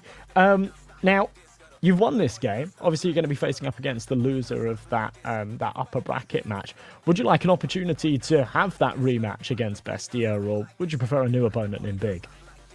Honestly, I think just to prove it to ourselves, I think we want the rematch. I think Big's always fun to play, but just kind of the way we got absolutely just pooped on, it was just not. It's just one of those things where you just want to get that revenge against them, just show that you can do the reverse. Just hit them with the 2-0. Fair play. I wanted to sort of get into some of the nitty-gritty stuff about the game as well. Do you think there was a huge like stylistic difference when it came to like Aurora and BESTIA that allowed you to perform like more comfortably against them? Aurora is a lot more like default heavy, I would say, but I would say definitely against BESTIA, they're just set strat after set strat after set strat, and it just gets a little. It's just like the things. It was just kind of like a communication problem for that first game. It really wasn't that big of a deal, but default styles definitely allow you to like kind of sink into the game a little bit more, I would say, kind of get you more comfortable. But when they're running A exec after A exec and then B pops at like a minute 30, it's like, okay, you know, it's just something that we just have to adapt to a little faster. But it's honestly not that big of a deal. Like we will come back from it for sure. Play. Earlier on in the pre-game, just after that loss that you had against BESTIA, I alluded towards the fact that you guys had sort of just flown over a couple of days ago, and that jet lag could be a factor when you guys come over from across the pond. Is that something that you feel like affects the team at all when you do fly over for these European events, or are you just kind of used to it now?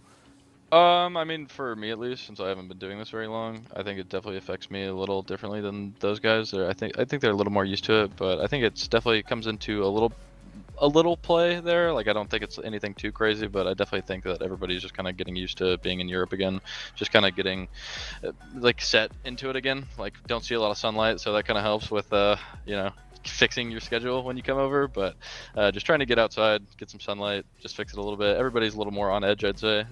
Just when we fly over, just for like that first day or two, just everybody's sleep deprived. I was up for like 40 hours with like 2 hours of sleep. Just kind of one of those things that happen. But yeah. I mean, it didn't look like you were sleep deprived, right? Especially on the CT side of Mirage, because all the space you were getting individually, like that's something we all had our eyes on, right? It's a big part. It was a big part of the broadcast. So could you tell me a little bit about what was sort of going through your head? Like you're consistently finding space. What do you think was like contributing to that the most? Honestly, I would say just communication was a really big factor, like just kind of figuring out where everybody is. There's like little individual plays that we kind of do on the team just with support, just kind of try to find that space. If it's there, if it's there, if it's not, just give it. It's just kind of, it's just the way that I've always liked to play. Just kind of look for those gaps and defaults. It's kind of why I fit the role that Mobs left so easily, because he kind of did the same thing. So just the style of play is kind of the same for these guys that I do have. So I kind of slotted in pretty easy. So just when I want to go for something, I want to go for something. If they're like, hey, this probably isn't the round to do it, I'm like, okay, I'll just do something else. It's not a big deal. Okay, Josh, you got anything else for me? Because I have one more in the chamber. Yeah, go on. I'll give you one more. You guys will probably see it if you any of you watch back the stream later on. There was a lot of frustration on the Aurora side, on the cams and things here on the stream. You could see that they were getting in their heads a little bit. For you guys, it seemed like good vibes. Did it feel like that during the game? Was everybody's head screwed on? Was everybody happy? Oh yeah. I mean, I won't say during the BESTIA game. Everybody was a little tilted, a little annoyed during the BESTIA game, especially me. I was just kind of in my own head there towards the end of that Mirage game. I was just kind of playing very poorly individually, and it was kind of affecting me a little bit. But I would say that game definitely was a lot better mentally. Like we were, even though the rounds were close, we went down like a few rounds on some maps. It really wasn't that big of a deal. We were always in it. Fair play. Okay, well, I think that pretty much answers everything, except one little detail, okay? So Josh and I, like, we're not big on gambling, okay? Like, him and I, we don't really gamble on any, like, matches or anything, but we do have our little bets, right? So if you had to choose between chocolate and vanilla, what would your preferred flavor of ice cream be? For sure, chocolate. Okay, I owe Josh $50. Man, like, I should have messaged you on Discord before this. Well, thank you so much for the interview, man. I wish you the best of luck in your future matches. You guys have done a great job of maintaining your composure coming back into the Thunderpick online finals. And, well, I mean, if the vibes stay great, I feel like you guys can do some great things. Yeah, I mean, I agree. Thank you. Excellent. Well, guys, that was Lake. Fantastic guy on the server. Big on personality and even big on the interviews. Always love to hear from a man like that. Josh, you got any sort of closing thoughts for me? Because we are going to have a bit of an extended break before we head into the next matchup. I want to sort of hear your preliminary thoughts on that next game, because I do feel like we've pretty much put the lid on the Aurora and M80 situation.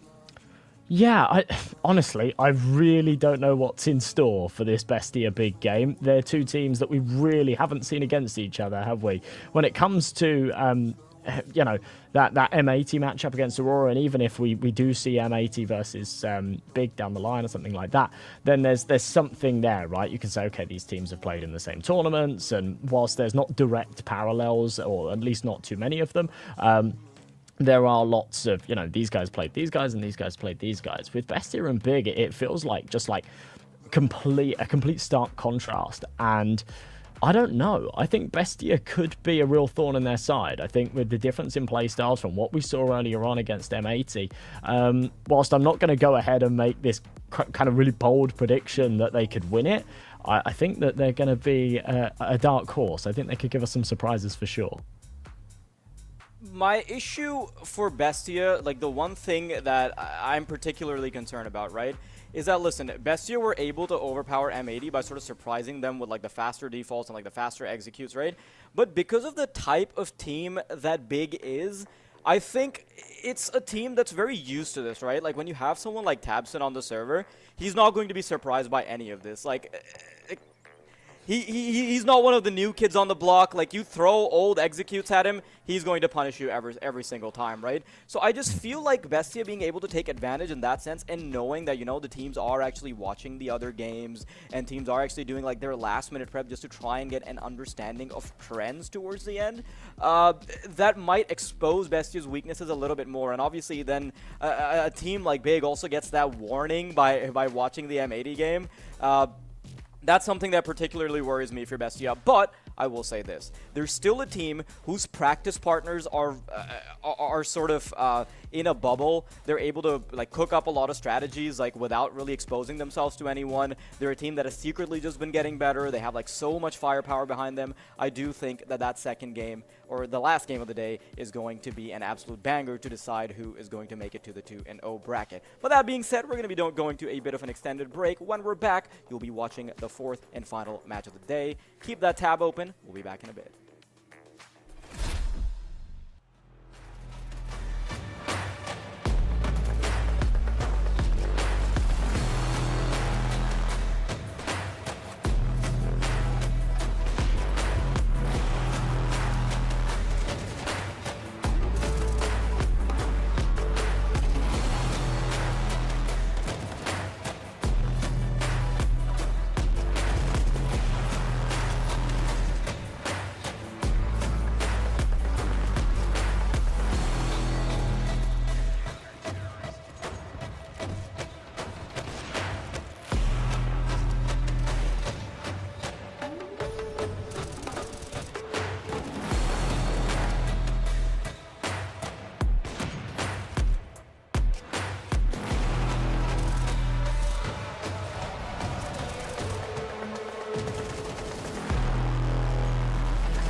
Brokey sees the shadows.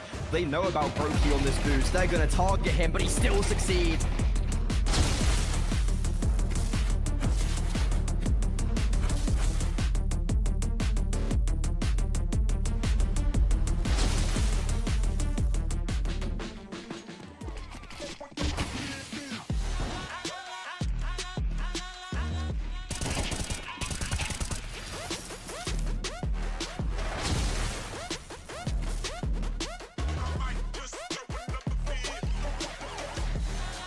Pistols are starting to push through. And whilst Rops finds one, Carrigan gets eliminated. Rops stands tall. Rops finds the headshot.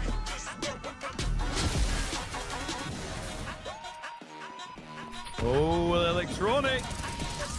Well, he'll still have a great time spraying. They all got caught on twist. And now electronic is going to pat the stat very nicely with an 8.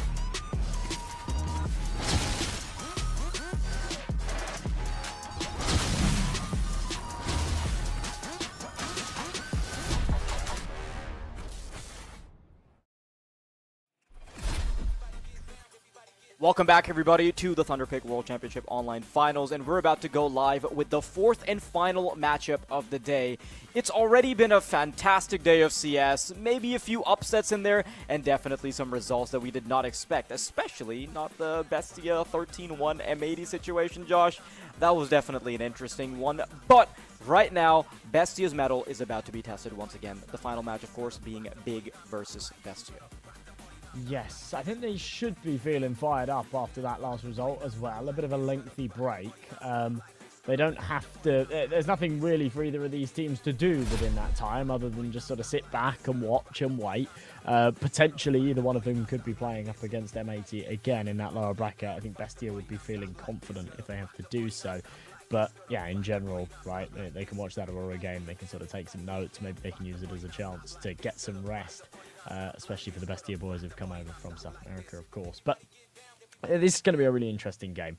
The bracket shaped up really nicely so far. Aurora being the first to be knocked out, they were not the team that I thought were going to go 0-2 in this one, if I'm being completely honest. I think that this is quite a competitive group.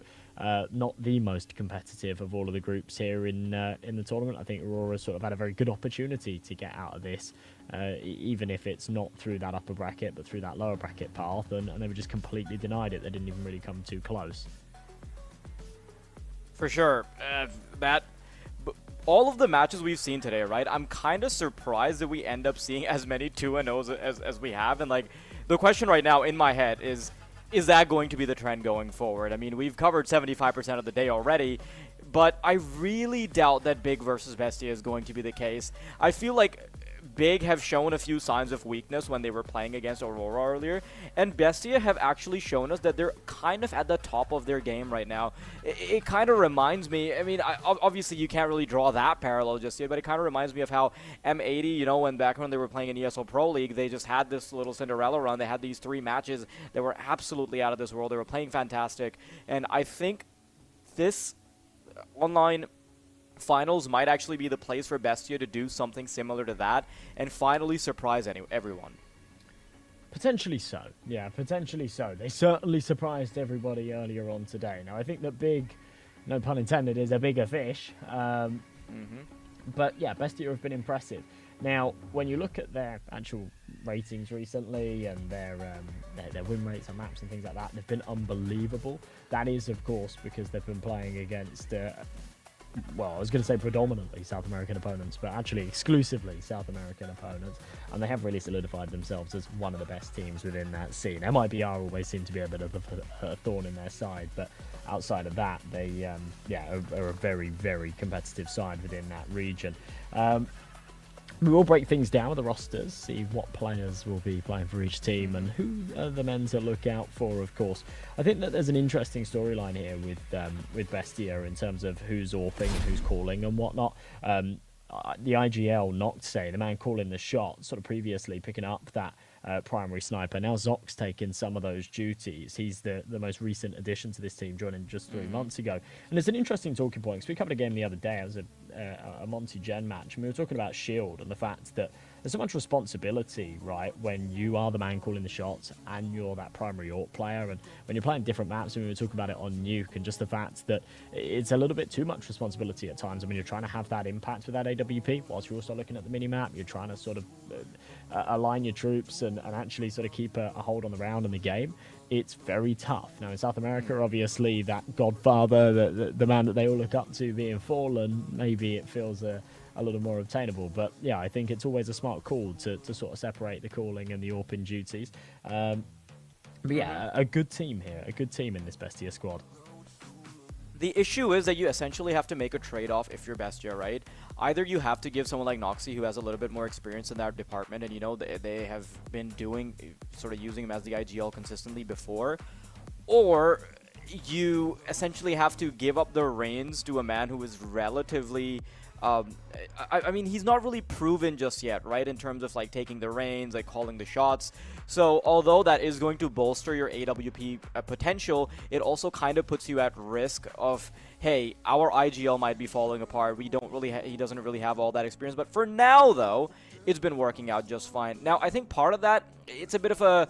You can look at it from two different lenses, right? Like, okay, Zach might be calling the shots appropriately, but then also Bestia do run a relatively simple style of CS, and I do think that that's a good thing to do, especially because if you have a team that might be prone to overcooking things a little bit, this can kind of help you avoid sort of the pitfalls that are going to come with it. Now, I want to talk about the narratives, of course, around this team.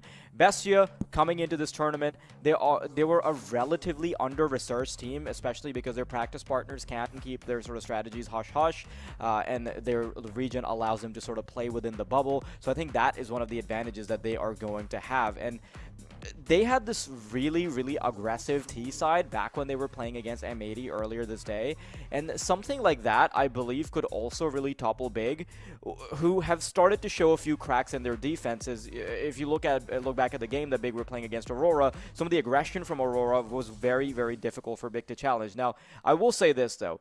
The type of leadership that Big have, they are very good at countering just the basics, right? So I feel like just running the basics might not be enough for Bestia. Yeah, okay. Yeah, I think that, you know, Big are far more regimented, and it's a lot harder to punish them, that's for sure. You sort of set a bit of a precedent with these guys coming into this tournament. In the qualifier, they actually went unbeaten. And when I say unbeaten, obviously it was single eliminations. They had to go unbeaten, but they didn't drop a single map. They went 2-0 in every single matchup. They had a bit of a rocky one in the quarterfinals, the game that went to triple OT. But after they overcame that, the 5 maps that then followed were super convincing, literally single-digit wins. They were winning like 13-8, 13-7, things like that. So these guys have come in with some real brute force, and yeah, no doubt about the fact that they were the best South American team in the qualifier. So yeah, still a lot to prove here, of course, but I think that these guys are doing so nicely so far, that's for sure. On the other side of the coin there, look how happy all these boys look. I love these pictures, you know. The other ones, they all look like they mean business, but these guys are, yeah, winning our hearts, that's for sure. Tabson, the IGL on this roster, one of the longest standing players in professional CS, and actually, in terms of his sort of loyalty to the big organization, he's been part of this team since January 2017, so that's nearly 8 years. Now, unfortunately for him, individually, this has actually been his worst year so far within this roster. Big haven't had great results over the past sort of few months. They came second at Atlanta, but yeah, not great results everywhere else. Obviously, as like a partner team, they're in all the bubbles, so they do get invited to these big events and have these opportunities, but they've been pretty average as of recent. And a tournament like this is a really good opportunity, as you know, they haven't got too many of like the big dogs, the big scary tier 1 teams that could sort of, you know, just absolutely smash them. So there's a really good opportunity here for them to bag a win, a little bit like at Atlanta, right? Atlanta, they were definitely the best team there. Yeah, unfortunately, the issue for them has been the fact that they haven't been able to sort of just close the gap, right? Like, they haven't been able to sort of materialize those final victories. And I'm trying to look at what Big have generally been trying to do as a team. You can tell that a lot of the current iteration of their roster is around being able to activate the likes of Surson, who Big for a little while, you know, they've been trying to recapture his glory days of being essentially an unbeatable opper. And then you also have some pieces that can work either really well for you or they can completely make your team fall flat, like Tabson being a bit of a fragging IGL. It lines you up for some really good victories if, like, essentially the piece that isn't supposed to do all the heavy lifting does it anyway. He's going to do it, but then when you take that responsibility away from the other players, then it can also line you up for some really terrible losses if he's not performing. Because, you know, if you're tilting it individually as a player, although I don't really think he's the type of player that would tilt that much, right? Because he just has such a long tenure within the graces of the game that is Counter-Strike. If you're just falling apart as an individual, it might carry into your IGL, it might carry into the firepower, and I think firepower across the board, it's been such an unstable variable for Big. You never really know what version of these players is going to turn up. Big was essentially looking for a player that could kind of match the freak of Crimbo within the server, and surprisingly enough, it was JDC that was able to step up to the platform and take the bull by the horns. He's the highest rated player for Big right now within this tournament, and he's done a fantastic job at sort of allowing Big to develop as a team, especially within this tournament, of course, in the matches that they've played, in the match they've played just now. Unfortunately, we still have seen Big often just fall onto Crimbo, just relying on him quite heavily to be able to get stuff over the line, and that's where it gets really tricky. Crimbo, he looks around himself. He often finds himself in positions where he needs to be the one that carries them over the line. And it's just unfortunate because when the rest of Big is performing, their ceiling is completely different. Well, I think we're going to take a look at the vetoes. I think the vetoes are ready. And I'm interested to see where we head here. Right, okay, so Anubis, again, no change of scenery. That's okay, we've seen it a fair bit today. Dust 2 will be a breath of fresh air. And on the other side of things, the final decider being Nuke. Now, Big, whilst, yeah, I'm not surprised that they ban Inferno. It's kind of the one map that they don't play very much of. They actually technically play all 7. So there was a real sort of world that they could, you know, it gives you a bit of leverage, doesn't it? It gives you a bit of leverage. It scares your opponents a little bit because they're not sure where they can sort of comfortably pick into, and it gives you a little bit of leverage. Now, for Bestia, I don't want to go into sort of their best maps all too much because all of their results are against South American teams, and it just becomes really, really difficult to gauge, you know, where that yardstick lies. Now, you can say, yeah, they play it and therefore they're comfortable on it, but you know, for a team like M80, they regularly travel over to Europe for these European events. For Bestia, this is like a bit of a first this year. We really haven't seen them participating in these kind of events, and therefore, like, yeah, we don't even have any recent data to go off of to say, yeah, this is how they perform against European teams. And we didn't even get that today because their first game was against M80. I will still say that the quality of competition that Bestia can get, especially within their scrimmages and within their practices, is actually quite good.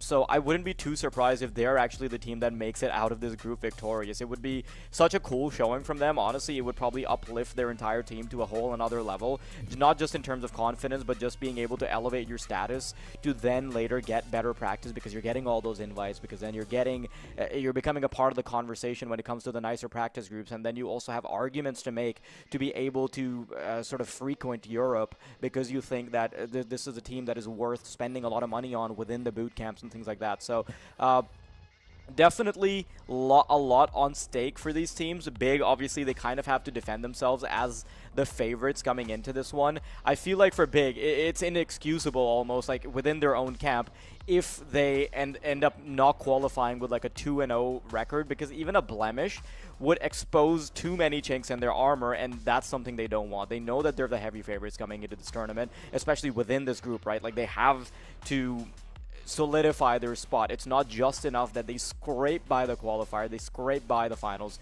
No, I don't think that's going to be enough. And I'm kind of glad that we're seeing Anubis being the first map up, because this is a map that we're instantly going to see Big get threatened on. You know, you said that Big are a team that likes to play all of those maps. They theoretically have everything in the pool. And, you know, in theory, it allows you to do all these little games when it comes to the veto. You can sort of try to play the mind games. You can try to go for a bunch of punish picks. But unfortunately, the risk of playing all the maps also puts you, it stretches your practice thin when you have to divide your practice among everything. And, you know, I don't really think that Inferno is very well practiced for them. But just like sort of having that in the back of your mind, I do feel like then that leaves them exposed to a few instances of not having fully prepped maps. Like if you look at Anubis, right, they've only played it 4 times. And part of that might be because a lot of teams are going to just ban it outright against a team like Big. But it still does put them in the unfortunate spot of not having a whole lot of practice. Now, you look at BESTIA on the other side, sure, they are playing more games in total, but even if you sort of account for the fact that they're playing more games, it's still quite a bit of an emphasis when it comes to Anubis. In those 4 games that they've played there on Anubis as well, it feels like they've really flip-flopped, haven't they? Obviously, the last time they played it last month against Fnatic, they smashed them 13-4, but the time prior to that, they lost 13-3 to Passion UA in the RMRs. So, you know, if they can't get this one over the line, and maybe they just about scrape through the group against M80 in the lower bracket, maybe they get knocked out, it would kind of epitomise their year, right? They've bombed out of a lot of these bigger tournaments. They very rarely come last, but normally they'll come in, they'll win a game, they'll kind of get knocked out towards the bottom end of the group, and it's always like they turn up, they give us something, but they don't give us everything that we're asking for. Well, Josh, we're not going to have to wait for any more answers because Big and BESTIA, they're about to duke it out. We're heading on over to Travis and Hayes to bring you the action. And this one should be pretty fun, because obviously we've had an opportunity to cover quite a lot of BESTIA recently in the ESL Challenger League South America playoffs. Of course, they had a really decent run through that lower bracket and shocked Red Canids on their day, and it looked like they were doing good work against MIBR as well. But, you know, just couldn't make it through in the end to that Pro League position up against Pain in the finals. But, Matt, we had a chance to speak to Noxie, lots of interesting words from him, and it gives me quite a lot of promise and hope for BESTIA in an international event.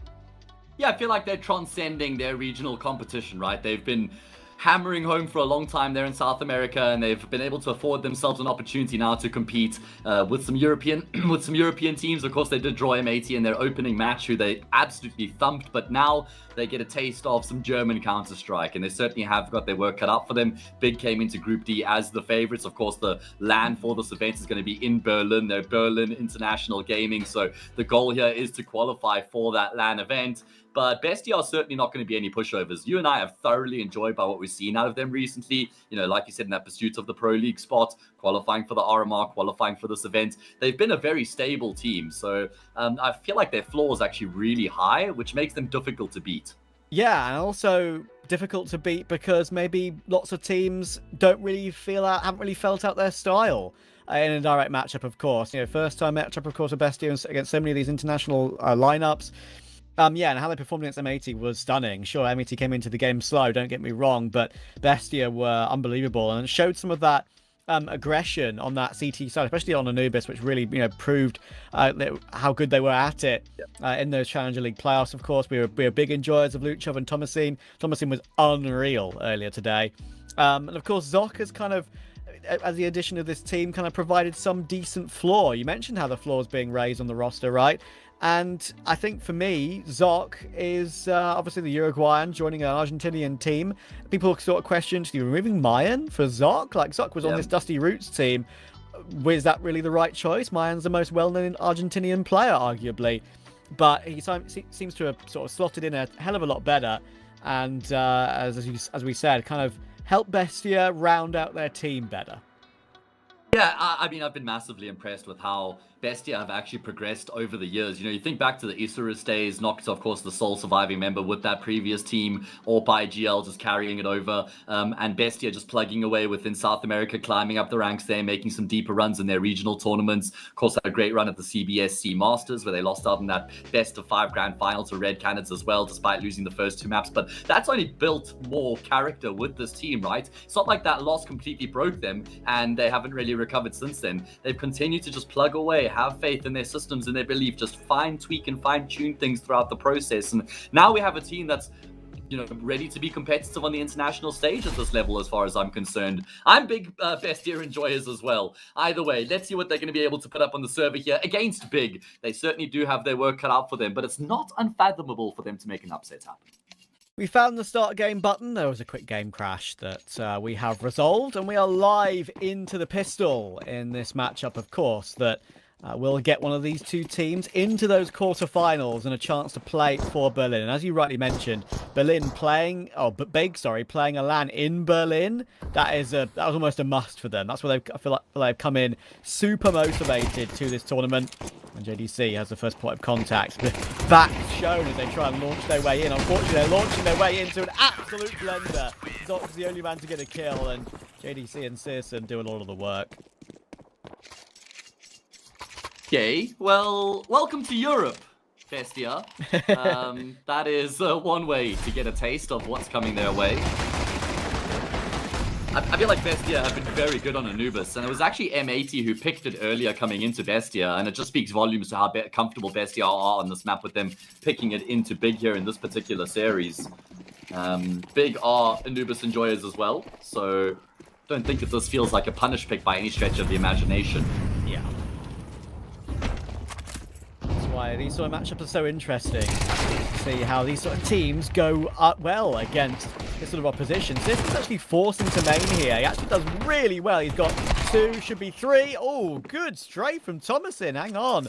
Actually does take him down. And now Rigon is way away in Canal. Smoked off as well. And this force buy from BESTIA is actually, should, and there it is, be successful. It's Thomasin with 3 on the Tech 9. What a recovery. Oh, Force Bite works out wonders there for BESTIA. They just charge into that B bomb side valiantly. And I love the double swing in Cave with the Tech 9s. They both swing super wide. JDC was caught shooting between both of them. CEST does his damnedest to try and wrestle around back, fighting B main, but eventually he just gets pincered, right? There was just pressure mounting from both sides of the bomb site. Loses his life out, and BESTIA get on the board as early as the first Force after losing the pistol. And the Force Buy Wars will commence immediately. A little bit of extra money on CEST, that's all from the MP9 kill, so he'll buy up the M4. And that is a great shot from JDC. Wow, Thomasin, the hero of the previous round, deleted, and still got 2 players in mid who are going towards Crimbo as well, but CEST and all the boost outside A. What a plan to put into place there. You don't see a kill coming from that one too often, and it works, especially in a round like this. Great call. Yeah, that's exactly what I was going to say, Trav. Man, you and I, man, just sharing one brain cell as usual. On the same wavelength. Perfect time to bring that type of boost to the table where you want to get a little bit more gimmicky with it. And now BESTIA, well, left to try and pick up the pieces, but the pieces are scattered everywhere. 5 versus 3. How do they try and resolve this situation? Quite spread out right now as well, with Zoc outside of B main and the bomb carrier along with Naz outside of A main. Probably going to go back in towards that B bomb side after pressuring A.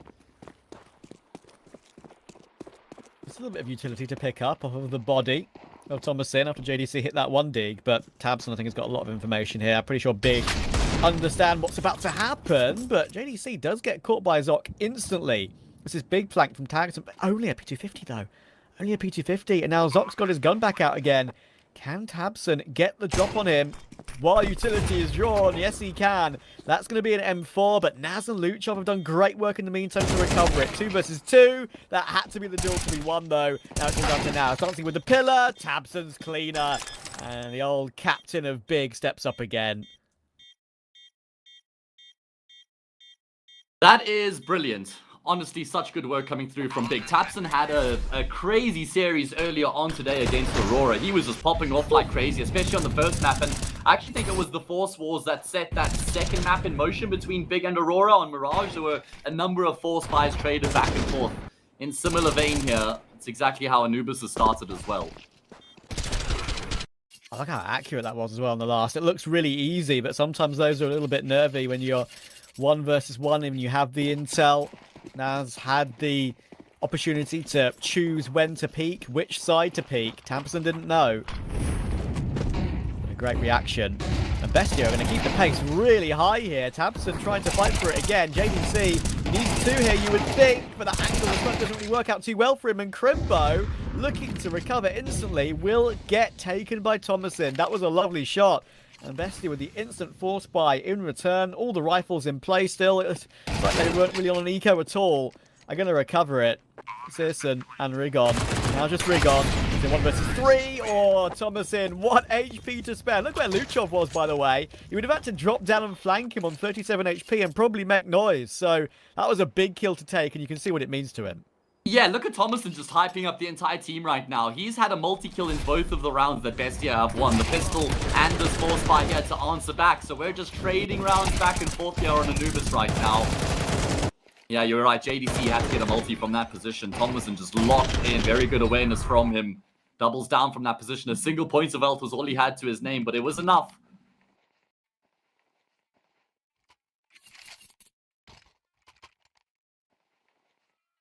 This is now where Bestia can show the whole world what they're capable of, Trav, because of course you and I, you know, we have the luxury, we have the pleasure of casting quite a lot of South American Counter-Strike, so we've seen quite a lot of them over the recent months. Most people wouldn't have, though. You know, I wouldn't blame them. You know, it's not like South American Tier 2 Counter-Strike is what gets the juices flowing for most people, but this team has been cooking for a while, and now they've come to the international stage to show everybody just what they're about. Yeah, and I think one of the main things as well is that what has impressed me the most about the team as a whole, or even, is Noxe reinventing himself, because he was really a guy that was obviously the captain of this particular org for a really, really long time, but individually wasn't necessarily that amazing, struggled on the AWP and to lead at the same time, was a little bit too defensive. He has sort of become more aggressive, forced himself to be more aggressive. It's working out for him individually, and his leadership has really evolved a little bit too, and that's what's kind of got them into this position. They're actually going to be a genuine danger in that America's RMR and could snatch one of those last few spots, because of course there are 7 in that RMR this time. And I'm right there with you. Noxa is the sole reason we've actually seen this Bestia team transcend to the next level, because the rest of them have been very good. And I was quite vocally critical of this Bestia team with Noxa as that AWP IGL, because I feel like he used to be, you know, a little bit lacking in the AWPing department. You didn't get enough out of him, and we know how ridiculously important the AWP is for success at this level. But he really has, as you say, reinvented himself and upped his game, taking on more responsibility with that AWP, looking for more opening kills, and it's been great to see. Either way, the B-bomb site going to be the port of call once again for Bestia, looking to string consecutive rounds together for the first time on the map. They trade CSN out, they've got full control, and surely this is the moment. Yeah, that flash dropped like a dead fish there, but didn't make a difference in the end. It wasn't exactly as planned or as placed, but they managed to trade Citizen, as you say, and with the Force Buy Wars, finally, looks like being concluded with Bestia the first to take 2 in a row. Big will be forced to try and keep the 2 Deagles and the P250 at this point. They'll have nothing in the next round. Citizen might be able to buy a pistol of his own with a little bit of money spare, of course, but he'll want to save as much of that as possible for a future AWP. So, great start to the game for Bestia. Bit back and forth. Mistakes being made a little bit from both teams, but in the end, just the explosivity of the South American side working nicely. Yeah, true. They're just not like going into a shell here and playing overly cautious because of the name value on the opposite side of the server. They've come here with the game plan and they're sticking to it. And it's working out nicely here. Very early days, of course, but they're off to a good start on their map pick as well. Having a look at the notes there, Trav. Making sure that everybody knows exactly what the plan is here on Anubis. And those were some lengthy notes as well. Yeah, it shows, you know, how much this means to them and what they're putting into it. Often, like, I feel like teams at this level who have, like, got set calls and strats in their books that have worked so well in South America will kind of stick to some of those and choose the ones that work best. It feels like that sheet might have a lot of evolved editions of those sort of calls on it there for international competition.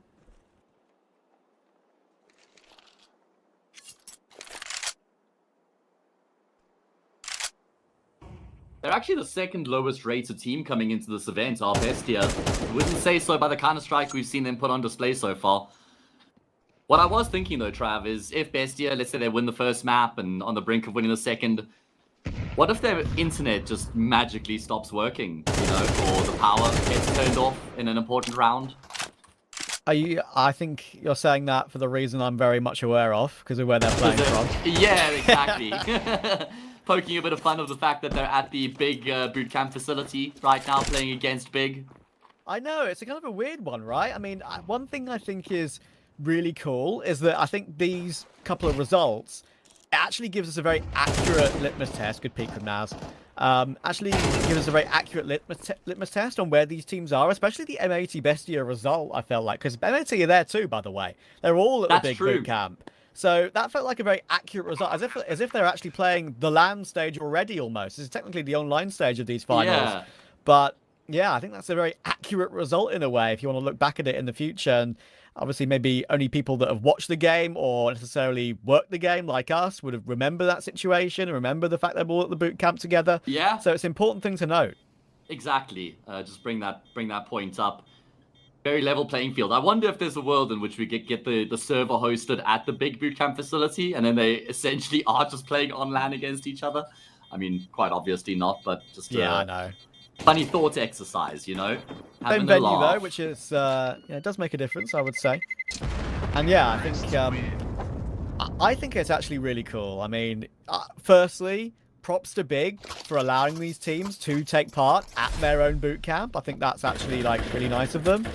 Obviously, we've seen lots of boot camps sort of put themselves in the fray. I think Yanko has one, doesn't he, in Serbia, if I'm not mistaken? Yes. They've got the relog facilities, obviously, a number of other ones around the world that often are used by international teams coming to play, from non-international teams coming to play international events. So yeah, props to Big for allowing M80 and Bestia both to play there while they're in the same group as them as well. Maybe just get like a cup on the wall, listen to their comms. I don't know, man. A little string attached, either way. Good consecutive rounds being won here by Bestia. They've won 3 in a row to set themselves up with the lead here. Now they're going to venture in towards the opposite side of the map. The A-bomb site's looking like where they want to go here in the round, and they're going to go a lot earlier than they have in the past couple. They're going to try and keep up with this pacey play as they do start to pressure the safe bomb site. Util raining on in, very difficult for Rigon to hold down the line. He has to turn away from those flashes. Searson's called into the play, and he's only good for one. Back against the wall, I mean, he wasn't able to fall back and take a favorable angle, so Zoc just forces the fight, takes off the head, and that's going to be the round done and dusted. You know how like there's a couple of EU teams around the block that you see them play in Tier 2 and you think to yourself, these guys could do damage in Tier 1 because their fundamentals and just pure game plans are really, really good. Now, I'm not going to get ahead of myself here, but genuinely, Bestia could lose this game, but the start of this one has been just really good Anubis T-side game. I know it's Anubis T-side, but I think it just shows how solid this team truly is. And they play as a team, as a pack, nearly all the time. They understand what each player's jobs are in certain scenarios. So, yeah, I think it's just a really impressive start again. I'm right there with you. They don't always just play that expansive South American style of Counter-Strike where you run at your opponents playing hyper-aggressive. And even when they do play pacey Counter-Strike, it's still very strong fundamentally, right? They've still got very good processes and procedures that they go through with that fast style of Counter-Strike. And it's normally the teams that we see sort of emulating that European style of Counter-Strike, even when they're playing in their own region, like the Mongols, right, in Asia, or Bestia like South America. Those are normally the teams who are able to travel across to the hub of international Counter-Strike and still put up competitive performances, not get banged out the server because they're used to just playing in their own region. So yeah, it's looking sustainable for Bestia to actually be competitive at large in Europe as well, which is great to see. Exciting. It really is. And as I said to you, I always tend to say to you when I've recasted like 9Z or something, I always say how it's nice to have sort of more flags on the map in international Counter-Strike, get your Uruguays, your Chiles, your Argentinas into the game at the top level. Maybe one day. We've got a few. We've got a few, man, and more than we've ever had internationally before, with Mistim at the helm of NIP, of course, Complexity, JT, and TC, and then Sonic as well, wildcard. So I'm right there with you. We just love more international representation across the board in our beloved esports. Only spices things up, right? So I've always seen it as different regions bring different flavors, different brands of Counter-Strike, and you just bring it into this melting pot, and it creates for very entertaining Counter-Strike with a lot of fun storylines. However, this was just a half investment coming through from Big. They were down 5v3, but now they've got an even numbers on the retake. Good hold from Noxy, though. That is the shot that will matter. And the reaction on Rigon is gorgeous. Sure, it's only the sort of save combined with a bit of half investment for Big, and Searson can buy next round, so I do wonder whether he's going to give this one a go with the AK. But he's picked up 2 important pieces of util as well, so I think he'll fall back and save it. One very, very small point which I want to mention about that round is that Thomason, when he went for his duel, had 1 armor left. So he took 1 bullet of damage and then immediately lost his armor and took some aim punch. Probably wouldn't have changed the outcome of the duel anyway, but still. We actually saw that yesterday, or one of the days before actually, when VP was playing. Norbert had very low armor, got naded toward long, ended up on 26 health and no armor, and still won a 1 versus 2. So the moral of the story is buy your armor, kids. I just thought Luchov had no armor there, Trav. He was on 0 armor. Refresh your Kevlar. Exactly. Yeah. Don't be a penny pincher. Spend that money. Okay. Hey, Noxay has 11 now. Noxay has 11. He might not realize that. Let's see. Let's see. Can we go to Noxay's POV here? Is that a possibility? Can we do that production? Please, sir. Please, sir. Can we see Noxa? May I have some more? Yeah, I think that happens a lot more now than I think pros actually are realizing, because obviously they're just, stuck in their ways from CSGO where it wasn't really as much of a factor. The bomb explosions are a lot bigger these days on Ancient, Inferno, all these maps, Nuke especially. HE grenades are way more prevalent as well than they ever used to be. Exactly, they do more damage to armor. They do more damage to armor now for sure. Is that kill where he goes down from 16 to 11, right? Now we want to see if he's still got 11 in the next round as well. We'll see. We will find out soon enough, come hell or high water. I haven't seen Big with Rigon yet in terms of actually getting to cast a game since he's joined the team, and I feel like it's actually quite a contrast or maybe like a culture shock for him. And okay, he still has 11, Trav. That is concerning signs. Yeah, so if he eats a nade, he almost will guaranteed have no armor by the end of this round. Yeah, sure. It can make a difference. Sure, it's rare that it makes a difference, but I think it's genuinely possible. Anyway, I'll just get back to your point because I completely agree. No problem. I think Rigon is, I have had a bit of a question mark about his individual form, for sure. Yeah, I've got a few points I'd actually like to get your thoughts on, and maybe we just put them on ice for now, save them for an eco, because this is a really important gun round for Big, who have lost 5 rounds in a row, and the CT side is now starting to get out of control for them. Rigon's still in the forward position towards A main, despite the util that's been thrown in, so he can at least relay some key information through to his teammates about what they can expect on the opposite side of the map.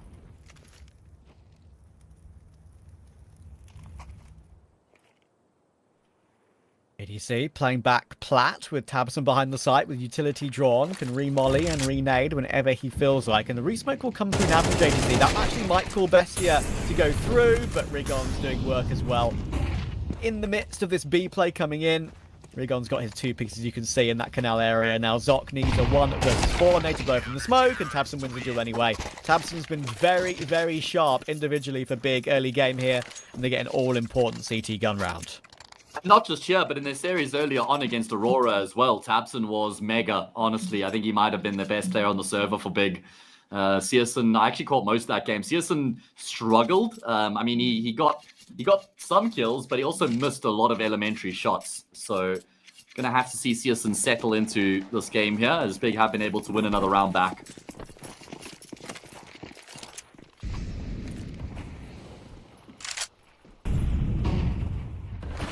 I don't think I've ever seen Tabson with such a magnificent beard before. CSN, rather, of course. CSN, okay. Got that beard buff coming. And CSN's, what a free aim from Crimbo.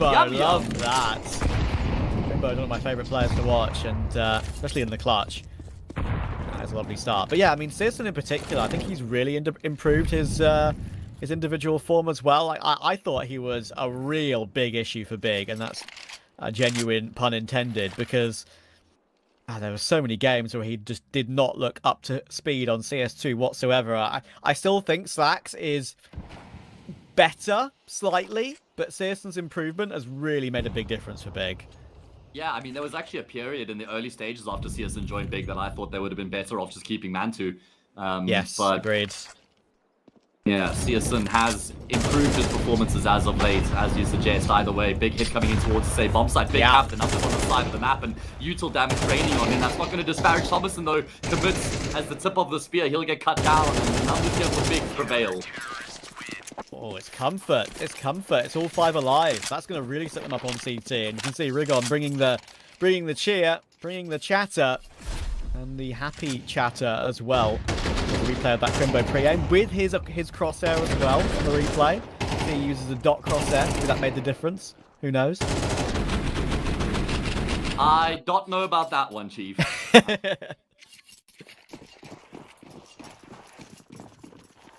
Okay, well, Big have been able to now kind of claw their way back a little bit and close the gap with Bestia, as it were. And Bestia don't have a buy in the bank, so if they lose this round, then 6-all looking likely at that point. We're looking to see some depth from Bestia's T side.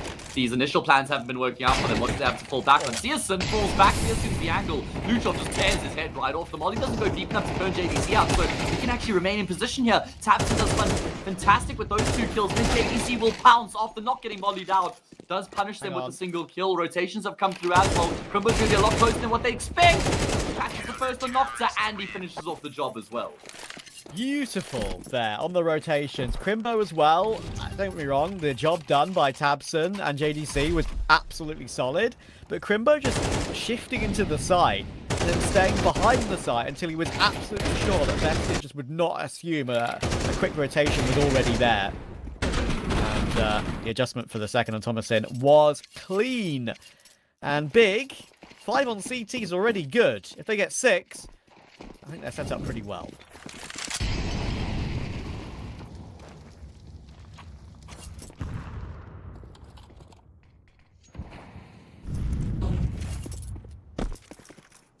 Well, let's see if they can finish off the job and level out the scoreline going into that second half. It's been a very solid CT side here from Big in these past few rounds.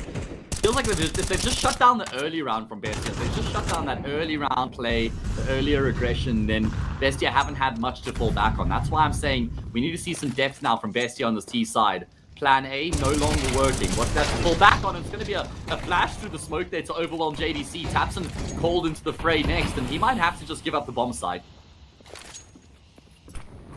Advantage. There's no reason to press this. They've got so much retake util still, and to break up in these smokes as well. Right click nades. Need a bit of chip damage. Problem for Bestia right now is they may have got this control. They may have picked up a couple of the weapons. They're going to have to fight because they've got no utility, and Thomason's doing a great job of that. He's even crept into Temple, but Sis is very ready. And they spot Noxy trying to fall away to play a 1v2, and it's not going to work. It's a team ace for Big.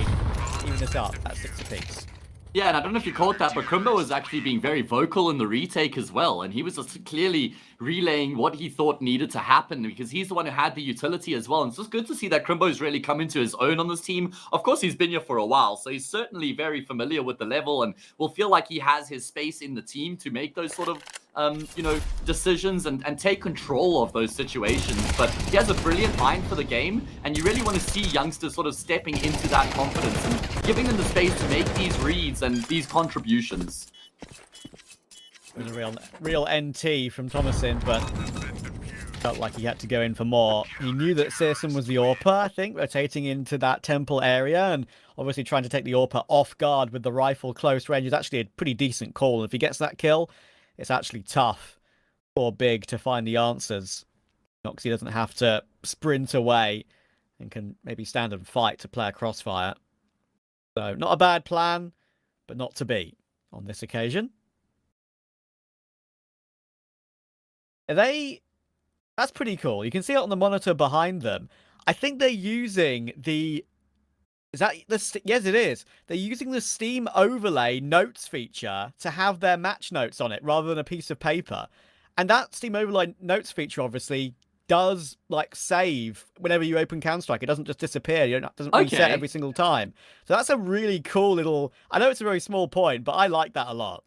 Does that mean they can just shift tab to pull the notes up? Yes. Yes. Okay, yeah, that makes them very accessible on the fly. You don't have to sort of minimize and have a, Google Docs open in the background kind of thing, or like you say, paper cluttering the table.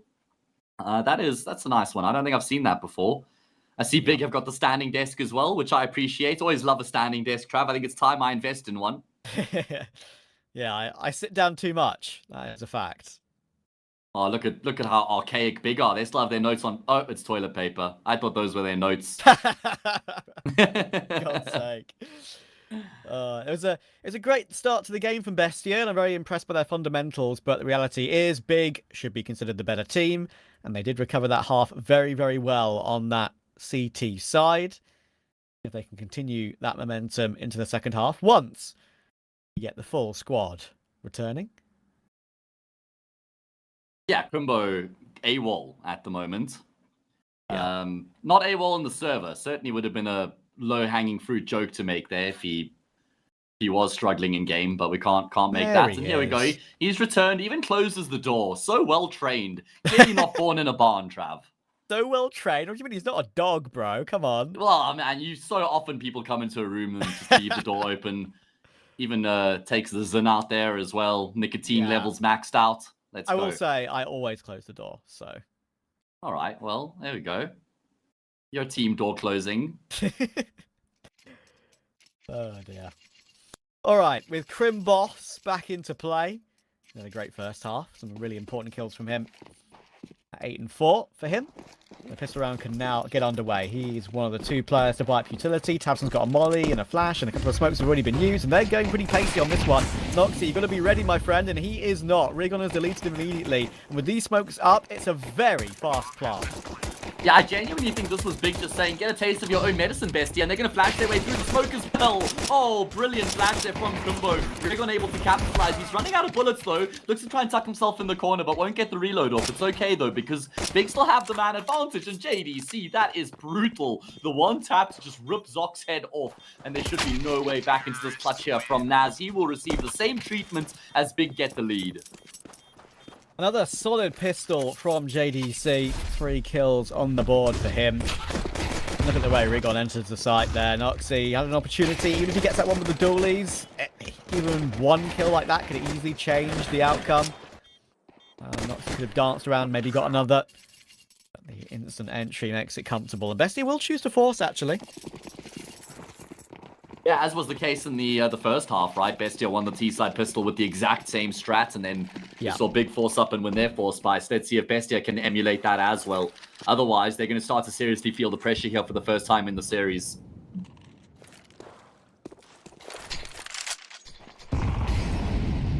Already got control of the map again. In through E-box. I'm afraid for Bestia, even though the rotation's going to be in place, they might be behind smokes pretty quickly. It's a good molly as well. Noise will be heard towards that position of Noxy with the scout. They're not pouncing on this one too soon, Big. They're just taking their time, trying to feel out if Bestia have rotated more than a couple of players over. They've got a flank being watched from JDC back and forth. They've got 1 player in canals to stop it, even if it does come through. And Bestia want intel. They're looking to fight here. They're looking to brawl. With this flash, Sis and JDC are both ready, and I'm going to be caught in no man's land, pinched from both sides.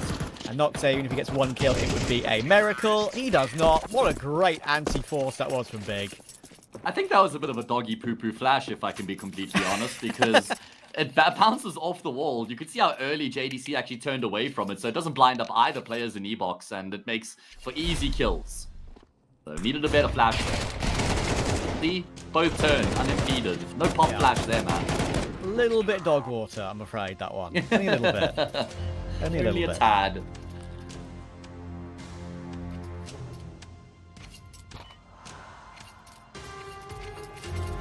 Donks for Bestia.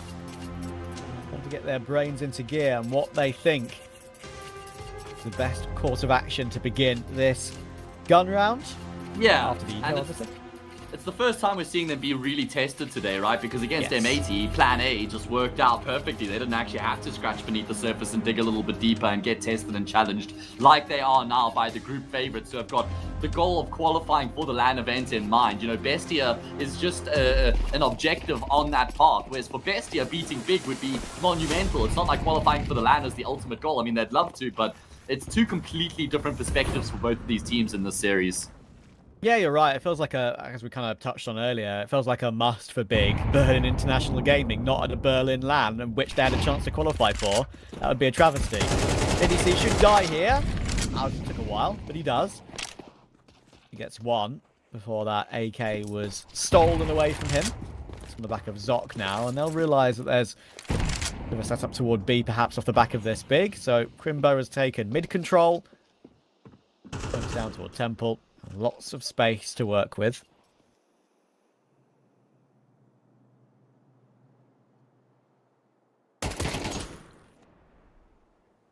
Big have got the read here. Will just weave their way in towards the, say, bomb site without much contact. Not like there would have been much trouble in this round at all, considering they were just playing against the USPs. This is starting to get a little bit out of hand here for BESTIA, Trav. They were leading 6-2 at one point, and they're on the brink of losing their 6th round in a row here. So if they lose the gun round that follows, then Anubis is going to be on the brink at that point. For sure, for sure. Don't forget, of course, we've got a lot of action still to come. We've got to figure out all 4 of our teams to make it through to the LAN in Berlin. You can buy tickets for that, of course. Make sure to scroll down and click the panels below the stream. Yeah. And as well, Matt, the games tomorrow are looking pretty tasty, I will say. It's the decider group matches from every single group to see that last team that makes it through their respective groups. We've got Cloud9 versus Fnatic, Virtus Pro versus OG, Imperial versus NIP, and now waiting, of course, to confirm that last one. And those first 2 we'll be covering. I've got to say, I'm licking my lips already. Oh, I'm looking forward to it, right? Because if you win those games, you're into the quarterfinals with a spot to qualify for the LAN. If you lose, you're eliminated. So everything on the line and some spicy matchups lined up. Of course, that last game will be populated by whoever loses this against M80. So pretty good chance we see a rematch between BESTIA and M80. And I'm sure M80 would be licking their lips at that prospect because they want revenge, right? After what happened earlier today. For sure, for sure. And they don't want to play big in the decider match either. I'll tell you that much for free. Without a doubt. And now, where BESTIA need to start to show something on the tougher side in Counter-Strike, perhaps. CT, Anubis, how assertive and proactive they've been in recent times on this map regionally. But with lack of utility in this opening gun round for them, it's always going to make it tough. They've got 2 HEs and a couple of flashes left, really. Abson's got full control of mid, and when you give a T-side full control of mid, you kind of have to retake intel somewhere. And right now, BESTIA, they only have very small pieces of that. Yeah, you're right. They actually aren't really being active on either side of the map, despite the fact they've given up so much space in middle, and it's not really ideal. It's probably why Naz is feeling compelled to try and make a bit of a play and go venturing in B main. He does get spooked out by the spray from Rigon, and I don't know how many players were blinded here in B main. Maybe it would have been better for Big had he swung. Either way, Tabson, he's been waiting, biding his time for this opportunity to activate. Big flank coming through middle, Mac 10. Gonna chip away at Naz. I don't think he should have continued to commit to the fight there. I think his presence alone would have been effective, but Rigon on a swivel gets 2. There is, look at this E-box control though for BESTIA. There are so many players in this position, but JDC was ready. And Elzoc, the last man, is pincered. He should get out of this one, you would think, and there we go. Good timing from JDC and Rigon to 3-2-1, swing from both angles, and JDC is the hero again. Yeah, just really smart there in terms of how they combine and don't actually give up any individual gunfights. They make sure that they work in conjunction with one another. Despite the fact there was so much going on there, they're still able to keep their coordination, which is impressive. So that's that gun round here we were trying to hype up for BESTIA that's now gone awry. And it's not even like it's because it was of Tabson's flank. Like I said, after he gets spotted out, I think just staying alive there probably is the best option, just to keep that presence and that pressure up, but doesn't really affect the situation that much that he dies, as Big have gone up 10-6. I appreciate the BESTIA using up all their tack pauses and they're making sure they give it a discussion because they know that you're never out of it until you're out of it. So this is a wonderful opportunity for them, and they'll know, as you already mentioned earlier, that that decider match could be well, they've looked good in the group thus far. Could be pretty tough. Back underway. Yes, sirree. Here we go. Next gun round, and of course the gun round for BESTIA, it's a little bit lesser weaponry than perhaps they would have wanted, but they were forced into this. See if they can make something happen. Yeah, it feels like this map is falling apart very quickly here for the Argentinian team, with a little bit of Uruguayan spice sprinkled in there. And now that Big have got such a good buffer, such a handsome lead, they really can afford to just keep it very simple here. Don't have to get too elaborate and try and dig super deep in the playbook. And maybe, go for a gimmick play or two here to try and finish off the map. Just grouped up outside of A main. Look at the adjustment here. Maybe even an over adjustment out of BESTIA. No focus on mid in the previous round. This time they've got 3 players there. They've left the A side completely vacant. You can't afford to get away with that. Nocte gets a kill, but isn't able to get away with it. And, well, that might just kind of draw Bestia over towards this B-bomb side. The Bestia have at least realised what's going on now. They've got 2 in position, but an MP9 here, it's so easy to get anything in this position, I feel like, and that is exactly what goes down. Rigon takes down, and he doesn't go aggressive for more. It's absolutely wild. Spray onto the possibility of a camera player. Thankfully, Tabson saw the madness and doesn't just get those 2, he gets the last as well. Big quad kill from the captain. And once again, he steps up to get Big ever closer to the finish line on Anubis. Yeah, round just goes according to plan there for Big, right? Able to pressure E-Box, pull the focus over towards the side of the map, fading out Nocta, and then shift themselves into A, and you were bang on the money. That position that Thomason's in with the MP9 is not favorable when you've got AKs rampaging in your direction. Big, well, they're loving life right now. Things are going swimmingly for them, Trav. We've had 3 2-0s today. We have not had a day of 4 2-0s this entire event. And we could actually be on track for that right now with the way that this game's going so far. Yeah, not wrong. Be a first for this tournament thus far. And as you say, it is pretty cutthroat, isn't it, this event? I mean, he could travel, play at a boot camp for it, and play a max of 2 best-of-3s. That is obviously not the case for Aurora, at least for them. At least they didn't have to travel too much before they got eliminated. Yeah. Just go straight back to from bed. From the PC to the bed, exactly. Yeah, relegated to bed, but they've got a lot to think about. Can Bestia in an unlikely round here? There's a lot of players spotted by JDC there. That's information on 2. He knows there's a plat player, a Zoc, making a lot of noise, rotating in through the wall. Oh, I thought you heard it. You know what? I don't think you necessarily did, but somehow Zoc gets only damage from that. Crimbo, 19 HP to spare, gets away with it, and immediately off toward A, and is taking control of main, but no further. Yeah, I think they're just trying to pull rotations off of that B-bomb site, and that's where they're going to try and finish. I'd like to see Crimbo actually pressuring A here, though, but JDC, again, walks into someone's crosshair, and a gunfight that should have been won by the Bestia player has gone Big's way. So that's a problem. Now there's a man advantage in play all of a sudden for this T side. Crimbo shows his hand A, and that's going to draw Naz off of this B-bomb side. Oh, man, Big are just toying with the CT side right now. Such good mid-rounding. Yeah. Played a bit like a fiddle in this one, in particular. Yeah, feels like it. That fiddle will not be playing a beautiful tune at the moment. Naz is going to look for something, but there's going to be more utility coming his way. Flash to force him off the angle. Big damage on Tabson, but he reacts for it on the recovered AWP as well. Oh, man. Tabson can just do it all, can't he? Yeah, evidently. Call, AWP, rifle, pistol, doesn't really matter. It's got all bases covered. A jack of all trades and a master of all as well. Yep. 12-6. Master of none, they're saying, but yeah, exactly. in this game, not the case. The adaptation there.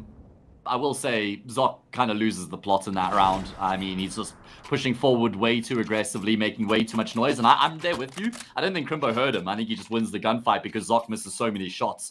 And Zoc dying then just obviously opens up the entire opposite side of the map. That's exactly what Crimbo reads into, and it all unravels from there for the CT side. This was a good boost to get this round up and running, but yeah, what I really loved from Crimbo after he got that kill, this is the one. He runs all the way to A main, sticks himself in the corner, and then purely his role in the round is to listen for rotation. Yeah, right? True. Absolutely, yeah. Like, he'll know it's the anyway. He might get both! Oh my word! I called it, and he delivered once again. Absolutely gorgeous transfer. He can do it all. He can listen for rotations, he can rotate himself, he can kill himself, and he can do everything in this game. He's unbelievable! Yeah, Crimbo is just delivering magnificently. Everybody is for Big right now. They've all had their moments in the sun. Crimbo will continue to chip away at Bestia as well. What a run this has been from Big. After being down 6-2, they're on the brink of stringing 11 consecutive rounds together to put Bestia away on Bestia's map pick nonetheless. Wow. And Bestia started really well. Their fundamentals were looking really good. I was quite impressed with it. But as soon as Big recovered to that 6-6.5, like you mentioned, I think that was the nail in the coffin because they've had nothing back since. Luchov can't complete that kill. He's got 2 bullets in the FAMAS, for goodness sake. And there's not much he can do about this. Spring will come through. Nice kill for USP, actually, but CEST, of course, is set up once again. And a lot of that was down to Crimbo. I love watching this guy, and he delivers once again. Yeah, Captain goes and gives him a little bit of an acknowledgement as well, because that was a great performance coming through from Crimbo. But just the team across the board as well just looked very, very good for Big. Once the wheels came off for Bestia, they were never able to get them back on again, Trav. Never able to find a way to get themselves back to winning ways. And it's not even like the rounds that they were losing were particularly close. It felt like they were just getting completely rolled by Big. That was Bestia's map pick as well, but they get cleaned up 13-6, and Big are one map away from getting themselves a spot in the quarterfinals. Structure again, by the way. It's the accuracy on the first. It's even almost the most impressive thing, because obviously there's only half that Noxey's body to aim at, right? And yeah, love that. Love that. That's exactly the Crimbo we want to see. I've loved him in the clutch as a clutch player for so long. And when you see him entry like that too, and have his brain switched on those rotations straight away, it feels like he can really do everything, can't he? A lot to work on for Bestia going into map 2. Big are here to play in this event. We'll throw it over to the desk. Bestia came into this game feeling very confident about Anubis, right? They had already had one result today that was just fantastic, only giving up one round. But you have to remember that their CT side hadn't been tested just yet. And that is where I think most of the problem lied. You start off that game, right? We started off against Big, and exactly as I said in the pregame, Big just had faster adaptations. They start off just fine. You have those executes coming in. The initial conditioning is good. But then when Big start to adapt, when Crimbo, JDC, and Tapson start to activate, that is where the trouble just goes awry for them. They get 6 rounds. At the start, it kind of felt like Bestia might be able to have another very dominant half against Big, but it really didn't end up materializing. We see rounds being pulled back. It was a very nasty little tug of war that was being furnished by especially the likes of JDC. And by the time we headed on over to the CT side, it was a completely different showing from Big, but more importantly, also a complete flattening of the curve for Bestia. It's a really interesting point you touch on there about the fact that we didn't see their CT side earlier, did we? For anyone that's sort of just joining us, the match that they won earlier on Anubis, it was a 13-1. So we didn't need to see their CT side. They got it done with just sort of pistol and the follow-up once they switched halves. But yeah, it was quite a nasty little tug of war, wasn't it? I think just sort of very, very back and forth at the start. Bestia keeping it competitive. I thought that they would give us more, to be honest. But when you have these back and forths, it does it's much more forgiving to the T side, I feel. The economy's that little bit easier to manage, and just generally these sort of faster plays with the Tech 9s and things like that just have more chance of working. And you just see these replays for the first 10 or so rounds. It was wildly exciting Counter-Strike, wasn't it? And then Big just took the reins, 11 in a row. It's not something you see all too often, especially not on the defensive half of Anubis, that's for sure. But yeah, they were impressive. They were very impressive. And with this one out the way, I think that they're very much teed up for a 2-0 here. I think if there was any map that was going to be lost, it was going to be this one here on Anubis. And well, with what you're looking at right now, it didn't feel comfortable, especially in the early stages. But in the context of the map as a whole, yeah, it was very comfortable. Yeah, and the T side is where we ended up sort of seeing Big just completely come to light, right? And part of the reason for that is that because Bestia, they really rely on a lot of set plays and a lot of preparation, they do really well when they're the ones who have to sort of carry the ball within their court. But the issue is, you allow Big to then get onto that terrorist side. You see Bestia having to play a reactionary game plan, and that's not something you can particularly prepare for. Like, sure, you can bring out the strat books, you can look at the demos, you can get all those things going, but realistically speaking, every single team is going to give you a completely different challenge. You might be able to stylistically prepare for them, but for the specific issues that Big were able to bring forward, Bestia had no answer. Crimbo was going absolutely insane. You get to see that in the low sprays as well. Surfer started to activate, and anything that they really needed to turn up was there. And Big, fortunately for them, they've had some hard-fought games, but this isn't a game that is going to be very hotly contested outside of the first half. And see Tapson on 17 kills and 10 deaths, and this is what I was talking about early in the pregame segment as well, where this man, he's a fragging IGL, when he's popping off, you just have such a nice support structure because you essentially have a player that could even be excused for not having a highlight performance, right? But he's still delivering the highlight reels regardless. So for him to just be taking the reins and riding off into the sunset with victory upon victory, huge pats on the back, and Big have done an incredible job at pressuring Bestia. Yeah, I'm actually kind of surprised that he got the MVP there. I was expecting it to be JDC. Okay, What's up? Okay, so I think that might have actually been the wrong graphic then, because look, JDC has 17 kills and 10 No, deaths, it's to right? do with ADR. Oh, no, it's not, because Crimbo got higher ADR. But I was... Yeah, okay, so we have information, right? So it was JDC's scoreline that was 17 and 10, and Tapson was just right behind it with 16 and 7, right? Okay, so the previous graphic had Tapson and his picture instead of JDC. Okay, so JDC did have the most skill, but everything I said still perfectly stands because listen, 16 to 7, it is still a perfectly serviceable scoreline. 1 kill behind him with 3 fewer deaths, right? So the point about Tapson just being the fragging IGL, right? It still stands. He was performing really well on the server. It was a fantastic showing, and Big, you know, they have all the pieces.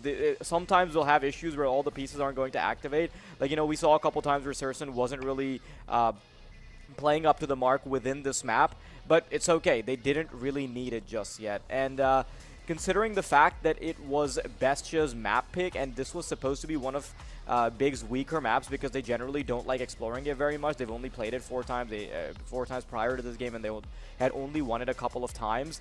That was probably the easiest position for Bestia to be in. Like that would have been the easiest victory for them. And the road from here on out is only uphill.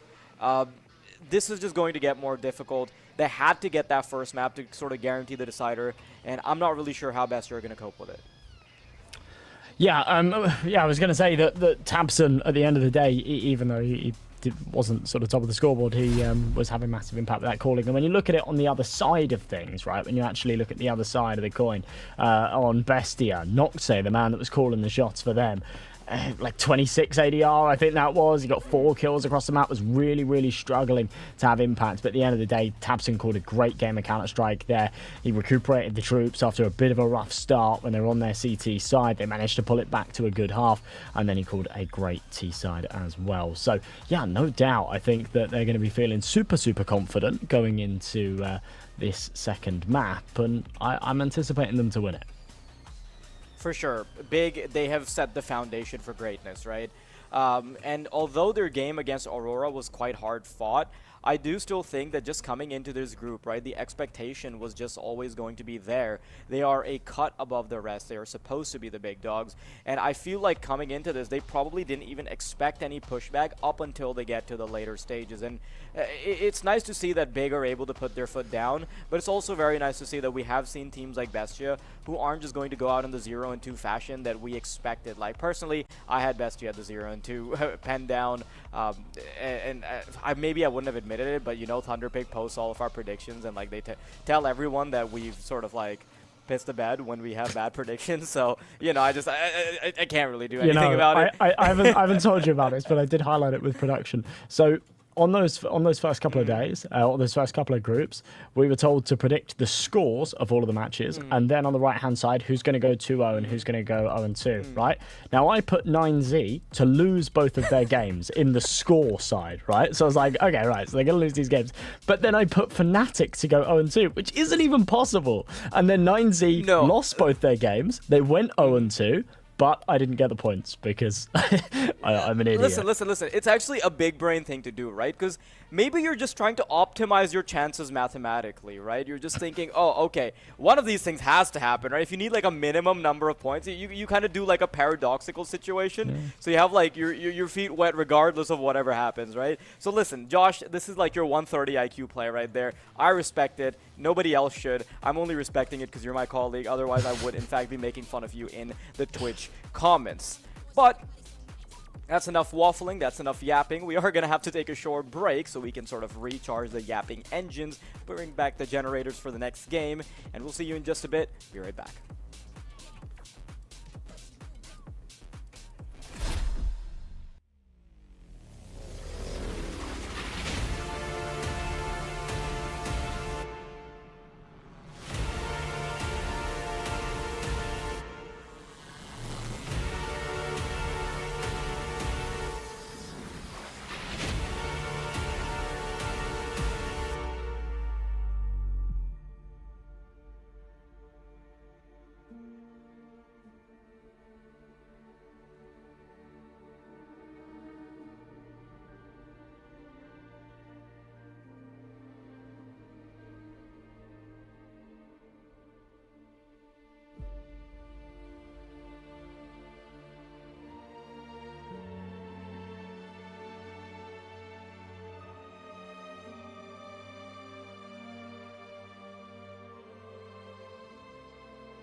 Brokey sees the shadows. They know about Brokey on this boost. They're going to target him, but he still succeeds.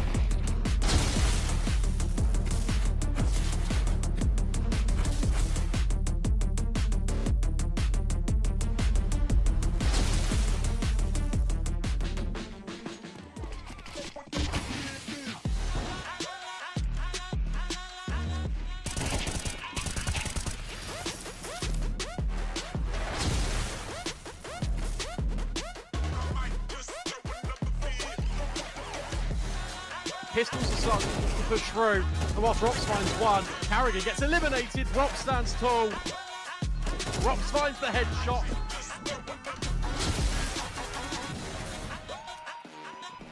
Oh, electronic. Well, he'll still have a great time spraying. They all got caught on twist. And now electronic is going to pat the staff very nicely with an 8.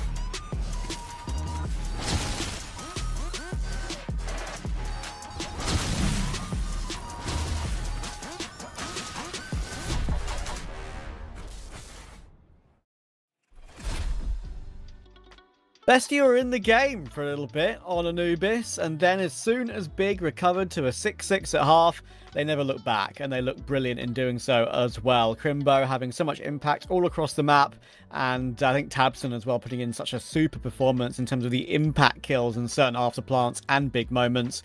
It was solid.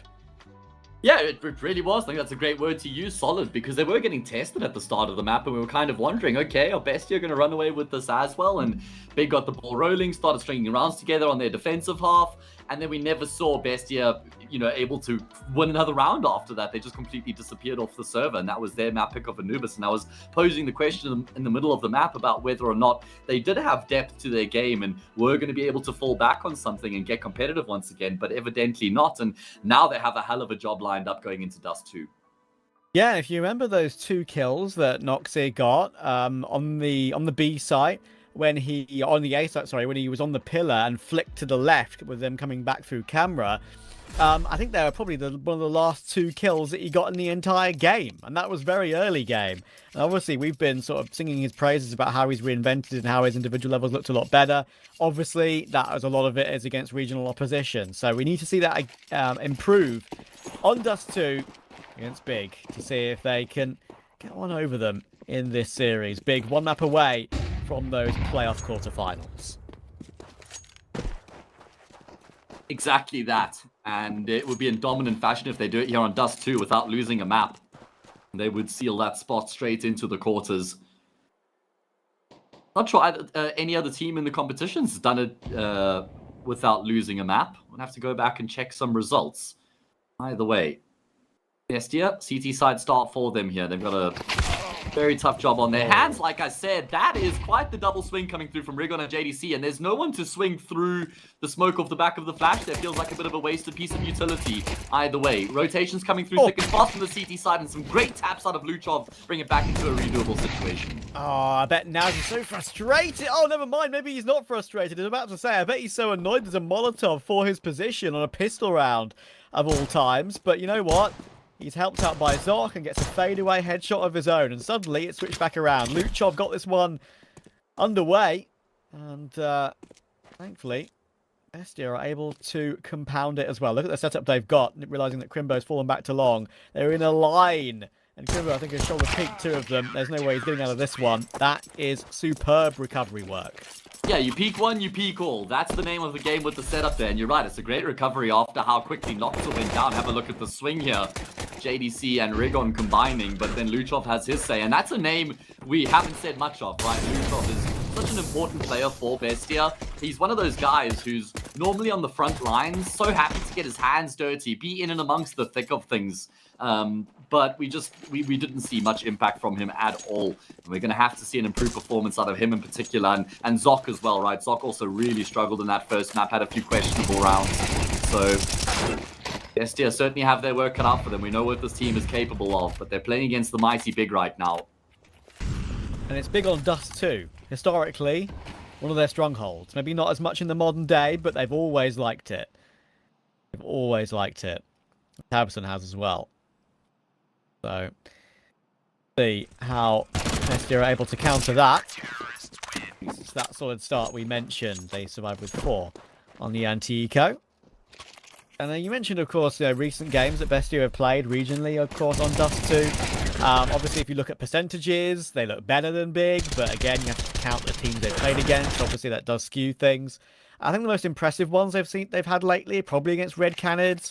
There was one a little bit further back in the year as well, a couple of months ago, against Fluxo, and Fluxo really improved a lot in the last month or so. So those are 2 okay results, but going by what Big have done internationally, it doesn't really compare. So we shall see if they're able to compound the start and deliver a little bit more of a lead in the first half, and they managed to claim on Anubis.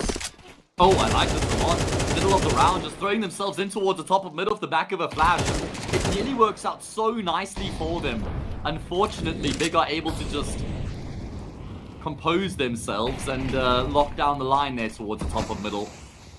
5 versus 3. Did Crimo catch a glimpse there of Noxa? I feel like he has, the way he's working around the fringe of the smoke right now. Can't actually stop Noxa from getting a kill before he goes down, though. So at least there's something out of the IGL, but still a big advantage here for the T side. Oh, okay. Thomason and JDC have traded positions through the smoke. Who's that going to punish more, actually? Oh, now could have an opportunity. Actually, you know what? It takes his time on the second. I appreciate that choice. Thomason needs to connect with this kill, though. How's he not got that one? Surely just leaps on him. But now JDC's there to help out. No, Thomason, you were so good earlier today. That will not be a moment he wants to watch back. And you can't even fault him for going for that aggressive option to try and finish off the frag. I mean, firstly, he should have gotten that kill easily. And then he tries to chase the player down, and JDC just emerges from CT, a saving grace in the round. Big nearly dropped the ball there, though. They do. That was on the knife edge, that one. Naz will also be thinking, what if I got that second? Oh, on the A yeah. side. Probably should have. That's slightly annoying for Searson, considering he's obviously against a low investment round and tries to go for a pick out long where he thinks it's going to be relatively comfortable and immediately eats the nade down to 49.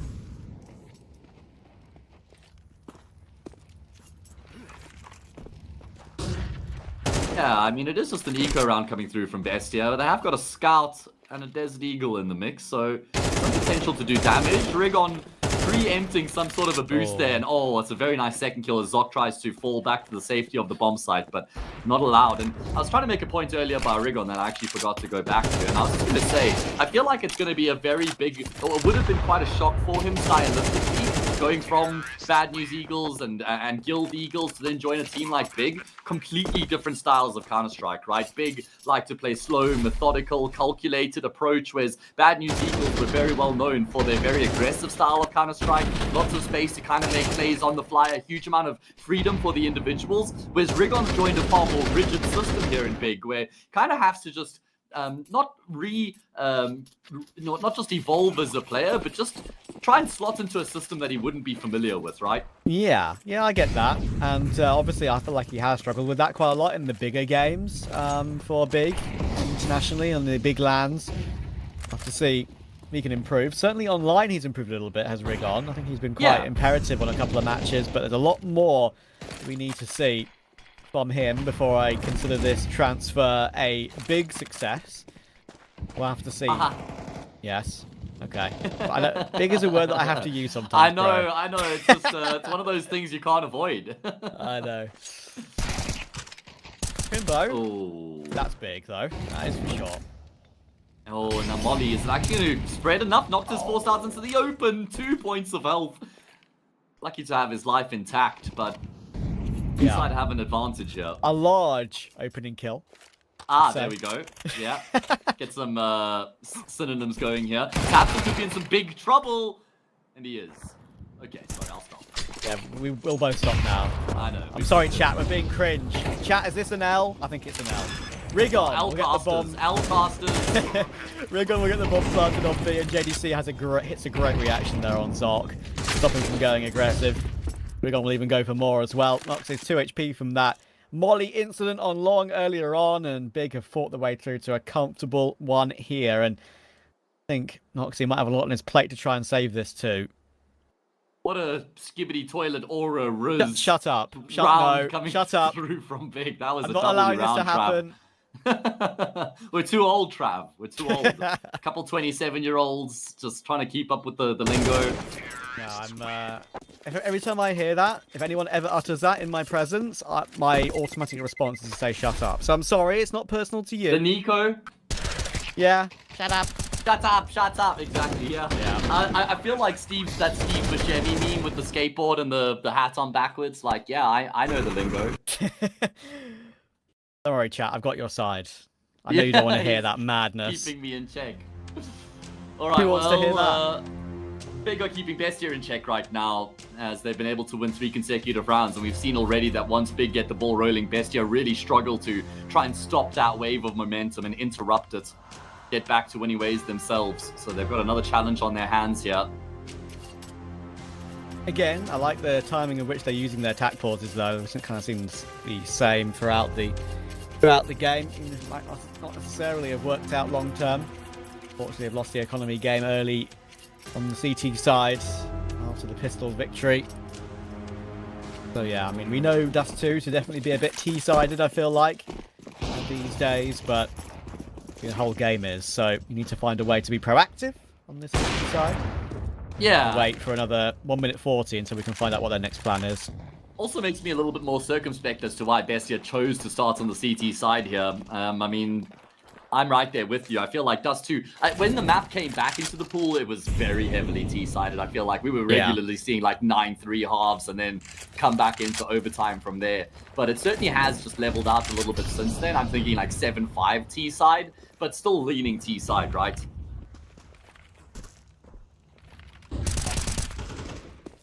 I think, obviously, if CT side can get their economy up and running and maybe get the 2 orcs into play, that can often be a big factor to get them into a half, especially if things aren't going right for them. We'll have to see if BESTIA do save enough money at some point to pull out that secondary.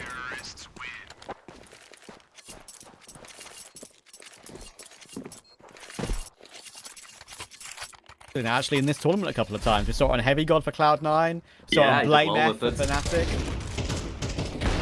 Actually, proved very impactful. Nice shot. Good box, actually.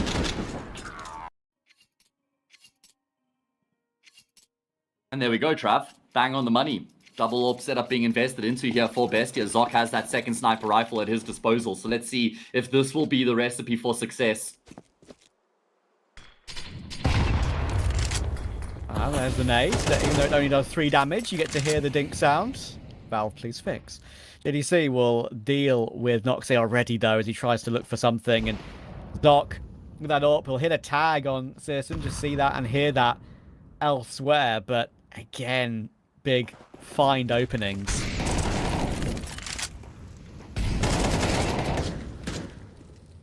Okay, well, Luchov will go search and get a frag back. Rigon's in a really awkward position right now. Luchov, how is he still alive? Naz will come through to bail Luchov up. He's actually still able to affect the situation and get a kill.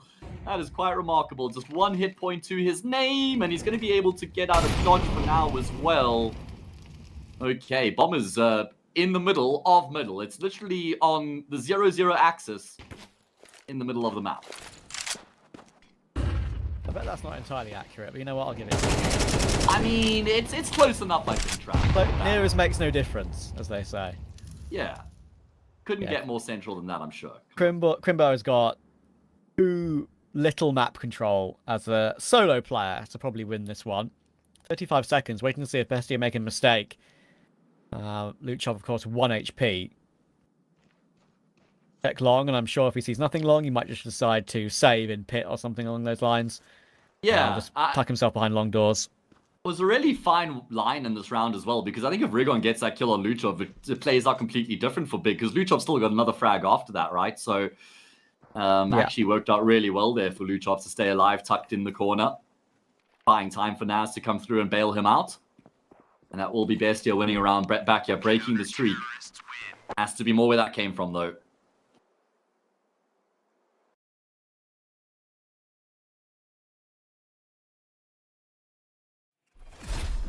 Important to obviously survive with the 3 as well. And you see how Noxie went for that opening I didn't even get a chance, really. Got caught on a terrible timing.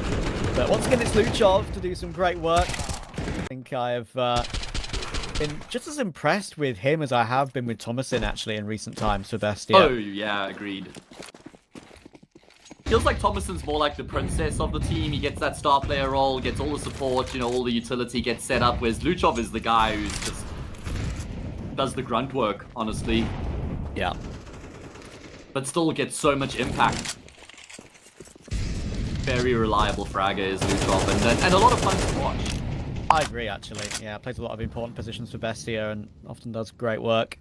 You know, like Thomason, he gets 20 kills, but can you remember a Thomason frag? I can't. A Luchov multi, though? I remember a Luchov multi. That's one copy pasta that will never die. Rightfully so. Yeah. By the way, you saying what you said earlier has sent chat into disarray with highlighted messages of basically pure brain rot, so... That's what I was going to say. I think you were off the money in terms of what Twitch fans would enjoy. I feel like they're on my side, Joe. No. I've got my eye on them. Twitch chat's all about that skibbity life, man. No. Oh my gosh. I might break up with you. No. Hey. Saddle in, Trav. I can change. I can be different. I promise. Oh gosh. Listen, in a slightly slower game of Dust 2, us being idiots for entertainment might be worth it sometimes. Anyway, this is going to be an interesting round, so we'll shut up and talk about what's in front of our eyes instead. Thomason does really well to get 1, and he gets 2, and you know what? He even gets 3 from outside B doors, and the flash, as you mentioned, was brilliant. Crimbo is once again stuck, 1 versus 4, and that is some of the stuff we wanted to see from our star rifler, or one of them at least. Yeah, brilliant work coming through from Thomason to lockdown middle. Fantastic multi-kill out of him. I thought Zoc was dead for, but because of Thomason's impact, Zoc's actually able to stay alive, and Crimbo will be the last left alive once again here for Big. So BESTIA string consecutive rounds together and start to build up some head steam on the CT side. Keeping a lid on things. Thomason, let's see a replay from his POV right now while that madness was going on toward B. There's a couple there. Zoc, that's when he peaked at the right time with that secondary AWP. And what did I say about the 2 AWPs on CT side? Sure, I wouldn't say either of them necessarily had the impact in the 2 rounds that BESTIA have won in the last couple, but it's added an extra layer, and 1 kill every now and then does make a difference. And now Big will have to make a call whether they want to go for something speedy, knowing there are 2 AWPs in play.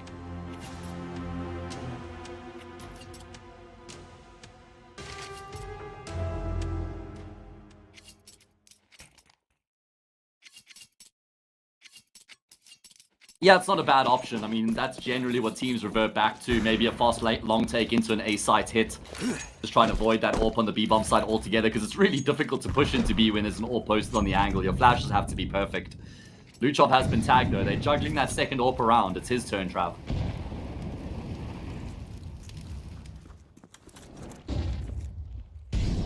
Absolutely on the Tech 9 for this flash out mid. They've got the close door smoke to deal with all that.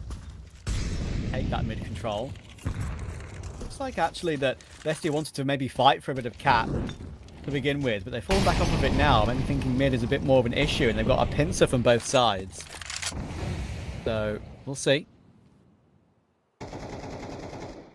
BESTIA can win this without a bomb plant for Big, then they actually might be able to just break that economy altogether and then play against an eco and really start to build the CT side together.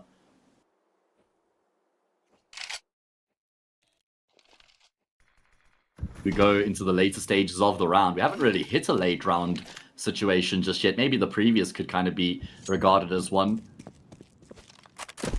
Big have been able to get themselves some control, and they've got options available here as well. Probably going to be an A split coming through from them eventually, and Zoc's completely given up long. Nox is going to head back in that direction to regain the control though, so that means the AWP can't do much about the A hit once it comes through. Unless he kills his long player immediately.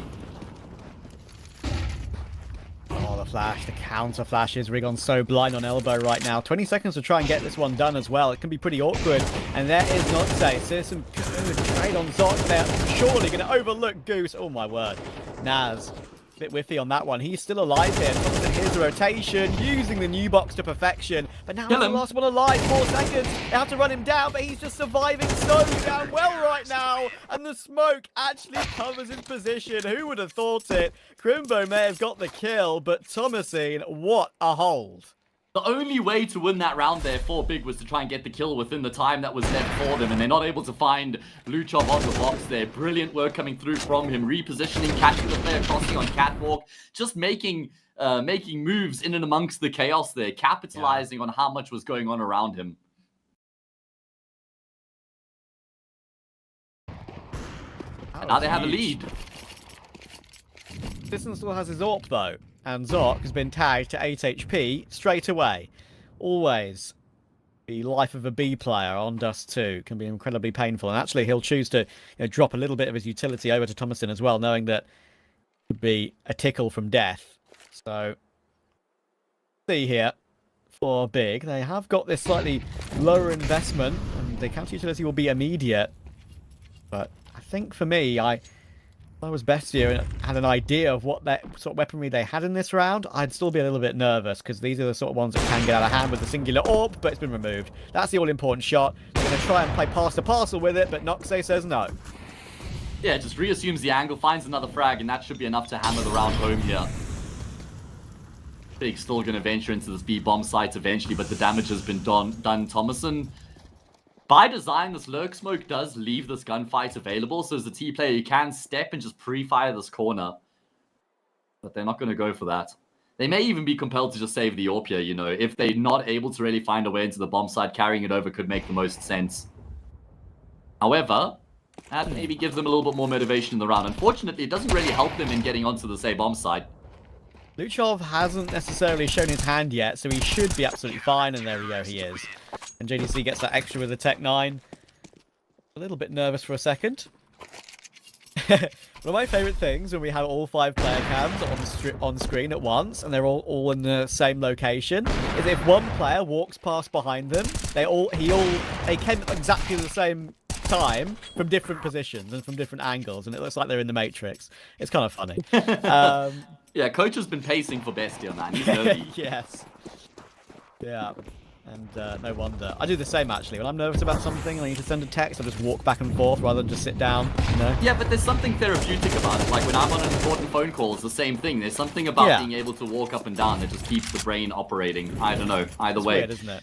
Feels like that's a rare opening kill that comes through for Big. So an opportunity here where they get an early advantage to try and push the round home. They won 4 in a row, but they've lost 5 in a row since then. Very streaky game. Searson, a favorable angle on Zoc will result in taking that player down. Noxa steps out and actually effectively gets a kill. You'll take that. You will take that. Whoopsie from JDC, and look where Naz is flanking up from short. It's tough with the MP9, but those are some very calculated bursts. That recovers the round in their advantage now, and Noxe has even found another one on toward Crimbo. He's actually having a whale of a time in this round, is Noxe. Dancing around this, only got 1 kill, but he provided so much impact. Oh, the transfer wasn't even that far away from JDC, but not to be, and Bestia are absolutely in this game now. This has been a brilliant hold and CT side from them, especially that Thomason round where he stayed alive. I really think that was a catalyst to sort of prove where they're at. You see that angle being held by Zoc. I mean, he could... Listen can see his entire right quarter there, but Zoc can't see here. That is the pure right eye peak in effect for you all to see. I think it's the right eye peak combined with the fact that he's further away from the angle, so it also just helps him see more of the body. Just that double whammy. And yeah, he could see so much of Zoc. And Zoc had no idea that there was a player on the opposite side, but that's a really good recovery there from Bestia. That was essentially a 5v3 that they wrestle back in their favor, courtesy of a team kill as well, but it's really down to Naz with that quick activation on the flank.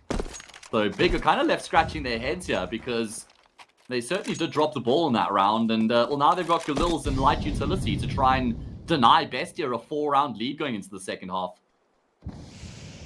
They've dropped the ball, and it's one of those decorative ceramic balls. It's smashed. Oh no. Oh god. You need to put it back together. You can't. Unless you want it to look terrible. Yeah. A lot of duct tape would be required. And at that point, you just got a ball of duct tape. So...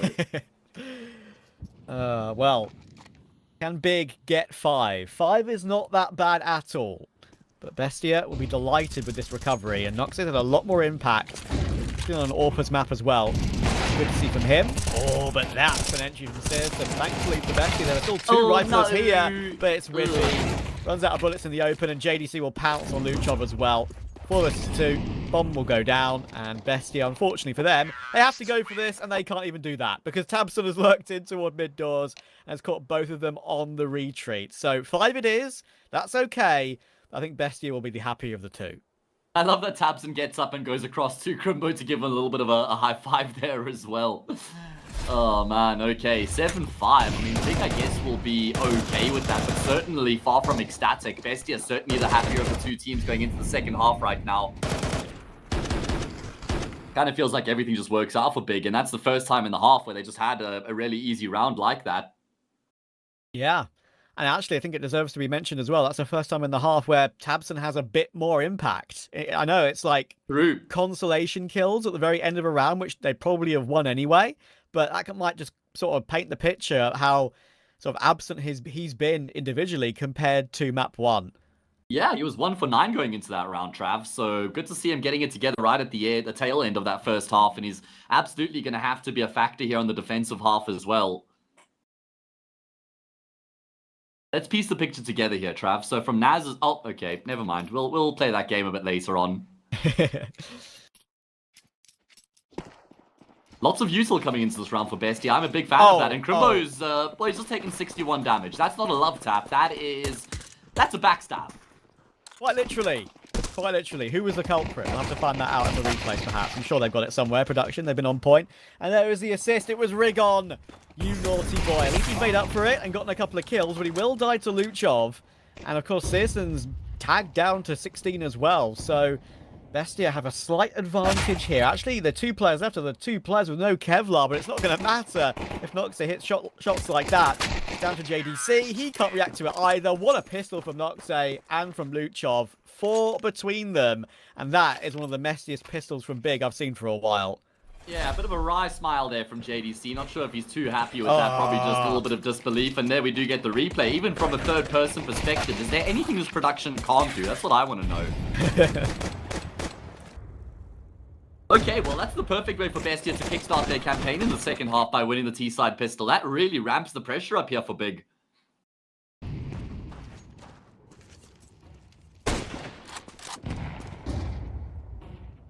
When do we start to get nervy for Big? At the end of the first gun round if they lose that? Because if they lose the Force 9-5, Eco 10-5, I think I'm already inclined to be a bit nervy at that point. Actually, yeah. Actually, the fact they forced, now you've... I've seen a couple of tags come through for Sis, and obviously this round is very doable, but yeah, 10-5 might be a bit much, especially on CT.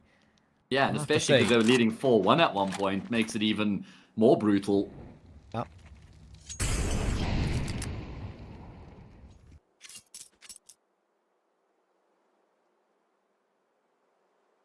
Okay, well, let's see how valuable those tags are from CS2 Scouts as we head into the middle of the round here.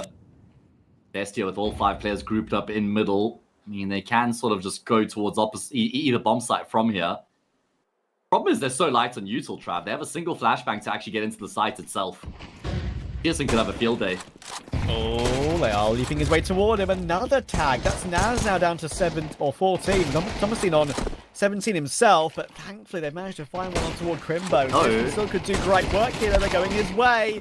Another kill will come through, and Tabson dancing with a P250. Oh, he needed 1 bullet on Naz, and Naz had a Glock out at that point in the round as well. Rigon, it's vaguely winnable. It is vaguely winnable. Giving up on not his position. Needs an instant headshot though. He's got it. He's got it. Thomasin is 17 HP, like I mentioned, and the bomb's not even planted for him. But of course, there's no kit for Rigon.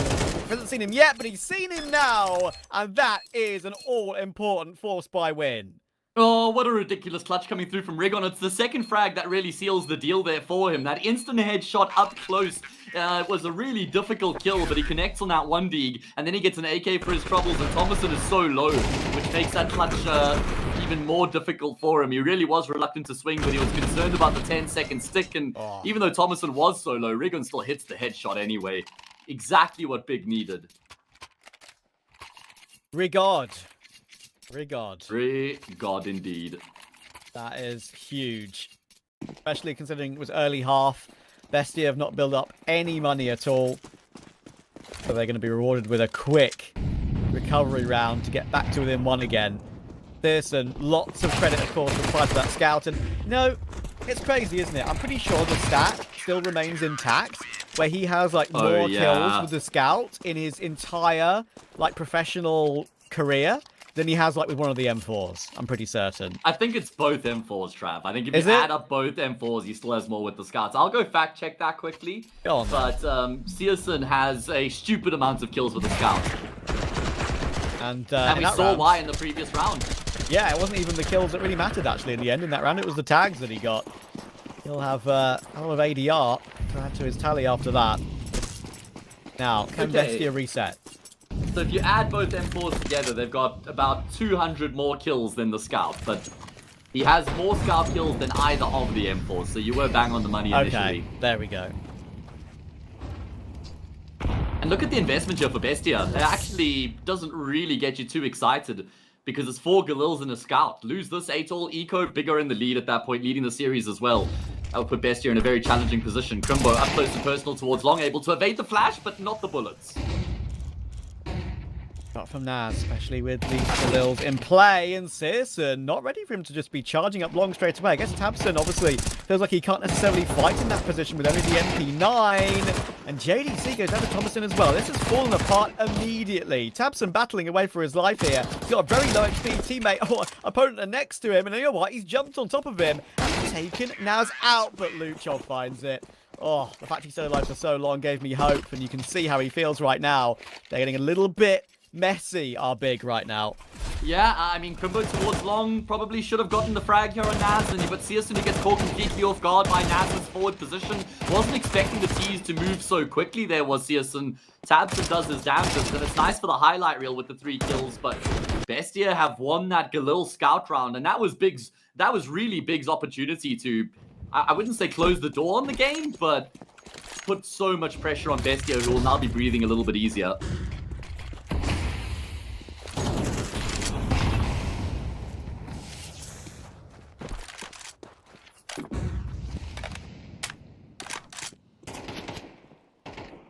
Information for Crimbo. Eagle peeking long corner.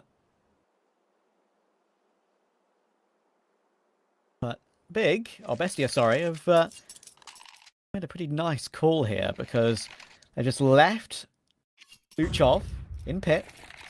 They've rotated the other 4 away from that position immediately. And of course, Big aren't necessarily to know how many players around that long corner or in pit.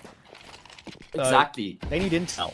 That is the best part about taking Long so early as the T side. It gives you so many options. You can either just keep moving forward with that control pressure A, you can post one player and go back elsewhere, you can just group up Long and wait to hit later in the round.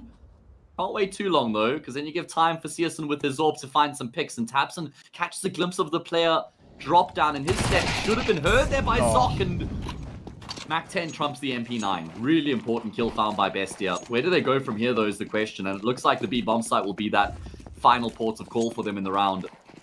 Yeah, 30 seconds though. They've got to get themselves set up pretty quickly. Look at the util for Rigon. They've got enough utility themselves to make a play, but as you rightly pointed out, Rigon has got everything here to completely cancel out this play. 18 seconds. They're going to have to push. He's not going to have time to get his other nades down, but he still gets 2. And Crimbo was already here, ready and ready to go. Not to say it's stuck. He's run down. Free AWP, free AK. Big, good round. There was an HE grenade there for the T side, Trav. I don't know why they didn't use it to try and clear out the smoke before they actually commit to the push in the bomb site, because Rigon would have been, I think, in the open. I think he would have been visible. Oh my goodness, CSN, look at how he was tracking and tracing that little head there. And the moment that Luchov just pauses for half a second, CSN pulls the trigger. Good discipline there for him to actually wait for an opportunity. He felt comfortable to really go for that kill.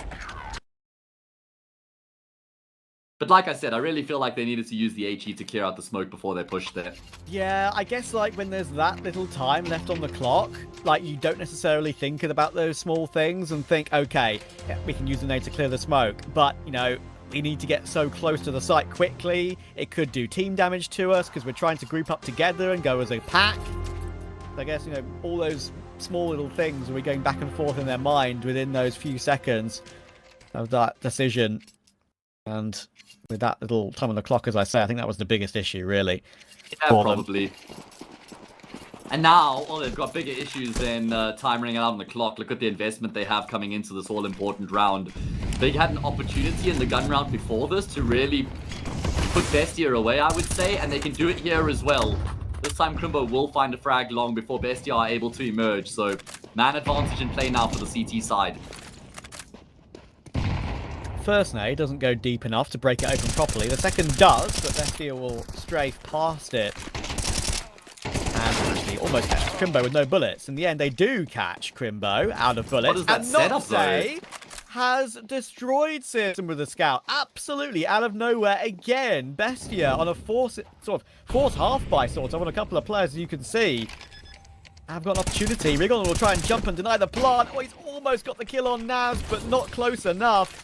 That could change everything. He's going to go aggressive now. He knows there's a car player, tries to get his way through, and he's got smoke cover to fight the car player. JDC's taken Naz in the meantime too. Rigon playing this one so carefully and so slowly. He just can't connect with these headshots, and he's out of bullets himself. Absolutely wild scenes right now. And JDC is 1v2 with the AWP, but that's a dirty beginning. He needs to finish it off. Thomason's got 3 kills in the round. He needs 4. JDC needs 3 himself. Creeping forward, misses the flick. It's a great try, but Thomason recovers an insane round. Yeah, notice how Thomason doesn't just sit in the corner and let his opponent come to him. He's constantly just jiggling left, right, jiggling the entire time. Makes him very difficult to hit. And my goodness, how does who was it with the scout there? Luchov. How does Luchov actually stay alive for so long? You know, the discipline there not to peek out and try and fight with Rigon was what I think really wins around for BESTIA. Staying alive for so long, such a nuisance, so frustrating.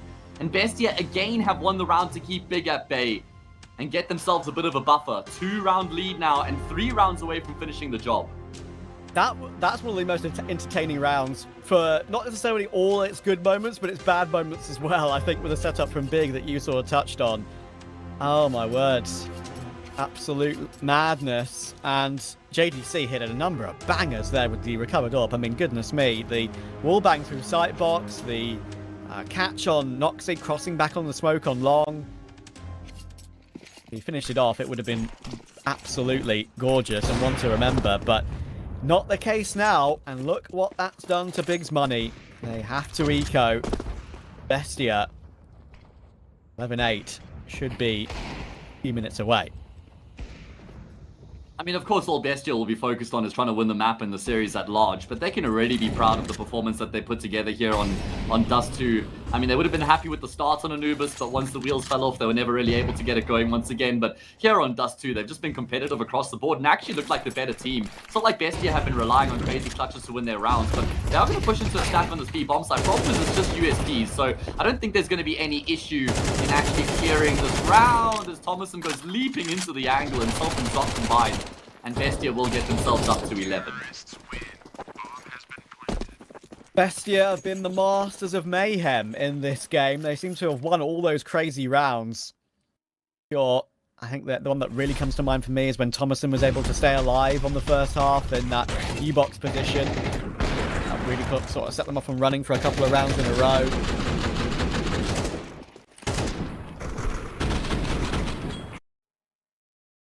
Number of these setups from Big haven't exactly been on point, and genuine, I think, frustration for the whole team that things aren't working out as they would have wanted, especially when setups like these are sort of tried and tested, and BESTIA trying to put this one beyond possibility. But Captain is still here, and you know what? He gets 2 3/4.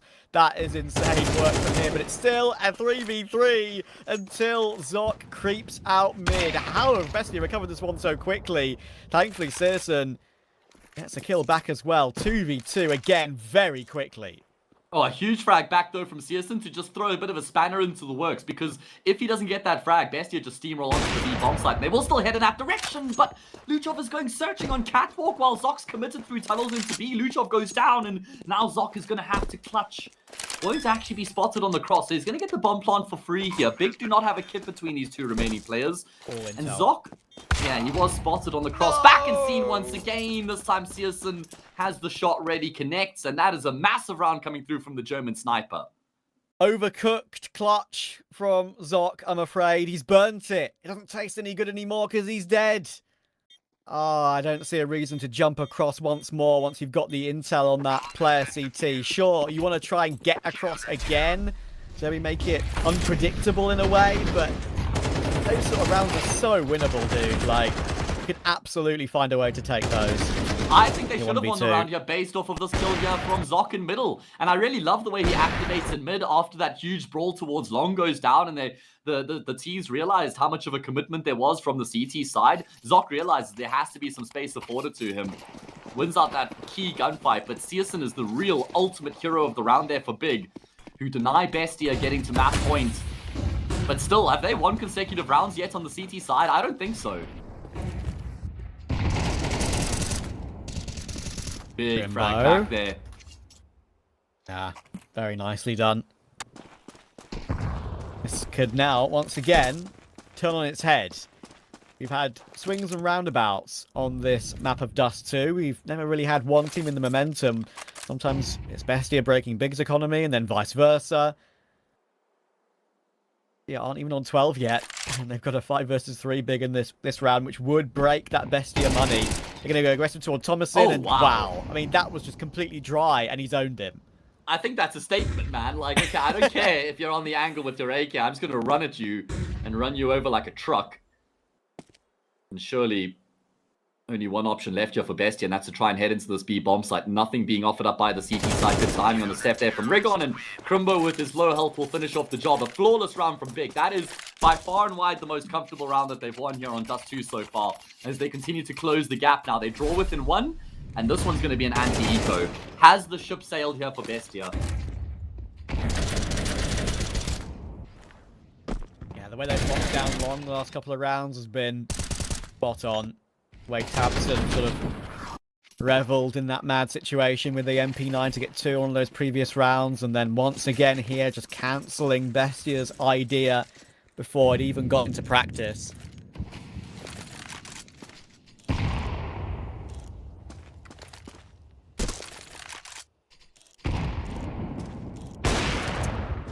Oh, how does that not connect?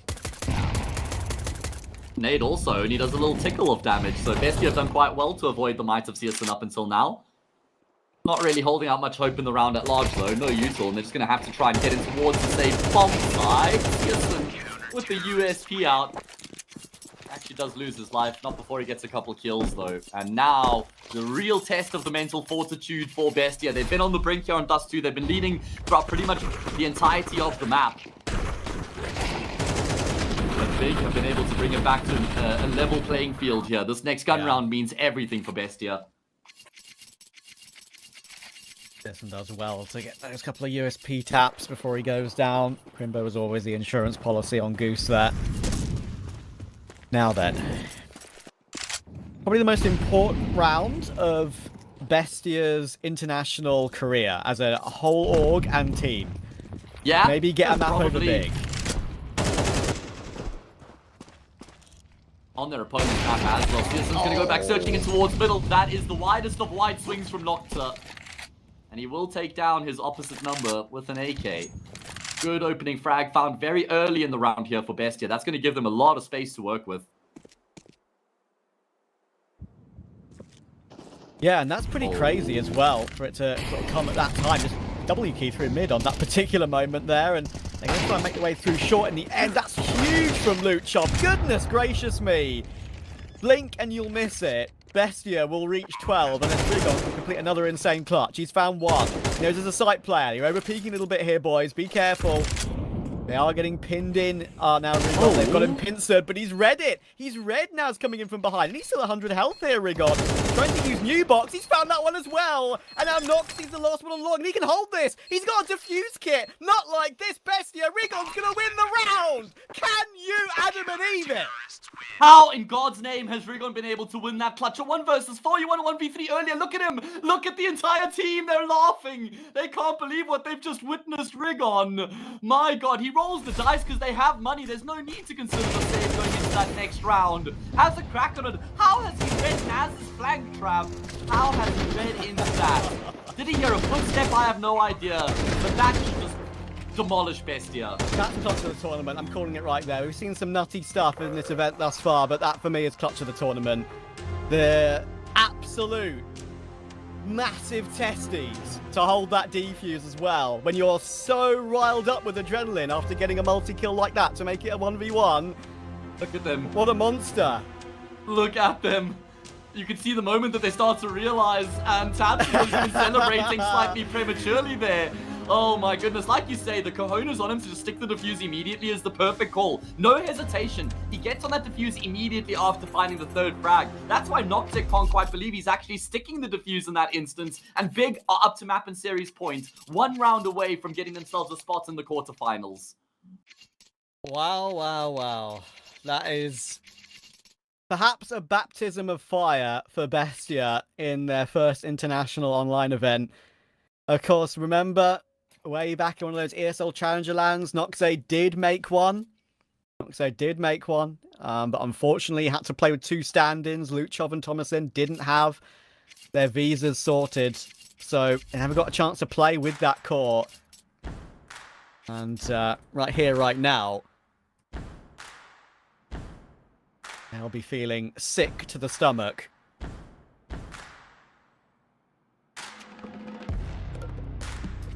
Yeah, time for a tech as well. It's catastrophic for Bestia that we've even ended up here in the first place, mate. They were leading, what, 11-8, I think, and they had that 2 versus 3 advantage where CSN activates in middle with the Yorp and he shuts them down in transition. And, well, they haven't been able to get things underway again since then. The rig on 1 versus 4 is a thing of beauty.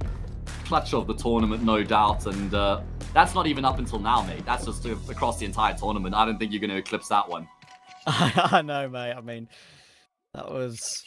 when I saw him adjust his crosshair for the Naz flank, I was like, oh god, it's happening. And Bestie just played that too carefully. Yeah, too much respect, maybe. Yeah, on the last 2 especially. I'm sure you can argue the first 2 over peak, but the last 2... I'd say just didn't team up. I know. Yeah. I mean, that's what's crazy, right? I mean, the fact that, you know, in South America, they probably win that round 99 times out of 100. But maybe internationally, it's that extra few percent that you don't have yet to get those ones over the line. All right, well, Bestia have got 1 chance to try and force us into overtime. Rigon over on this B bomb site. He's going to be trying to take the attention away from JDC, who will mop up the first 2 players emerging. Oh man, this could be the beginning of the end here of the series for Bestia. Naz does his damn best and actually able to get back to the safety of tunnels. He's missing a few limbs, but he's still alive. Yeah, Crimbo's in a fantastic position. And there's no way Noxic considers this. It actually does look like he does bomb down and drop Luchov on the opposite side of double doors, at least able to emerge, but there's 2. There's more where that came from. Look at Tabson. This is disgusting. Oh my god, he almost whiffs the first, but it's fine. He gets his 1. Naz is 19 HP. Big. Surely you can't find a way to lose this one. You know exactly where he is. You only need to hit him once. I think Rigon will be disappointed he didn't get the kill earlier on, right? I mean, you could tell the adrenaline was still surging through him when he went for that spray. A little bit of a whiffy one, but what can Naz do here? He's got the bomb and he can plant it and he's going to have time to reposition. Come on, Naz, you got to channel your inner Rigon here.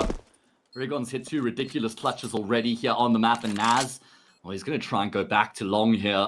Very low on health makes this clutch that much more challenging for him. An HE grenade, so he could clear out the smoke if it comes to that. And he's going to go all the way back deep towards long. This is actually really smart from him because now he's got headshot angles to work with. Bigger trying to figure out exactly where he's positioned himself. Yeah, the nade's not going to help you at that range. Tapping away in the smoke, hoping and praying he connects on the diffuser, but it's not going to happen. And Big have done it. They're into the quarterfinals here in pursuit of that spot at the LAN in Berlin.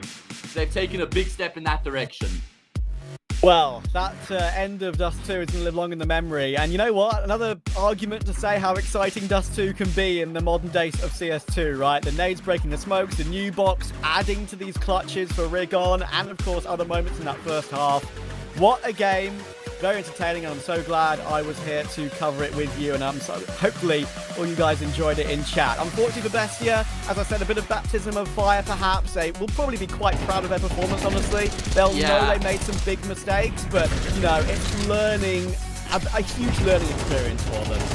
Yeah, I mean, they'll definitely be kicking themselves that they ended up losing on Dust 2, considering the strong position that they were in and considering the way that they ended up losing the map. But, yeah, once the emotions have settled a little bit, they can be proud of that fight that they put up against a team like Big.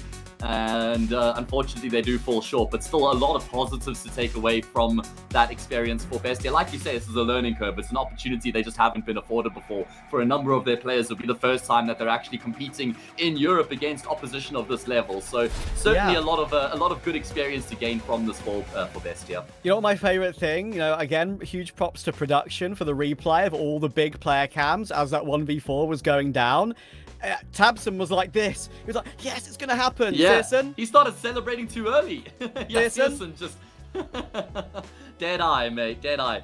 I mean, yeah, nothing really shakes him, nothing really phases him, right? He keeps the emotions incredibly stable, which is a good and a bad thing. But yeah, it is what it is. It is what it is. And now we'll have to see if Faraz and Josh have managed to kind of keep their emotions in check after that incredible end to Dust 2. We'll throw over to them now. Could not have asked for a better finish to the day, and this is I feel like there's no better way that Big could have welcomed BESTIA to the top echelons of Counter-Strike.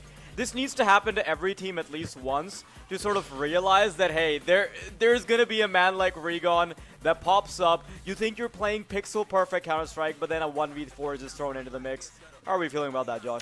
Yeah, very humbling experience, wasn't it? Especially at the end there. Kind of heartbreak for BESTIA, I'm going to be honest.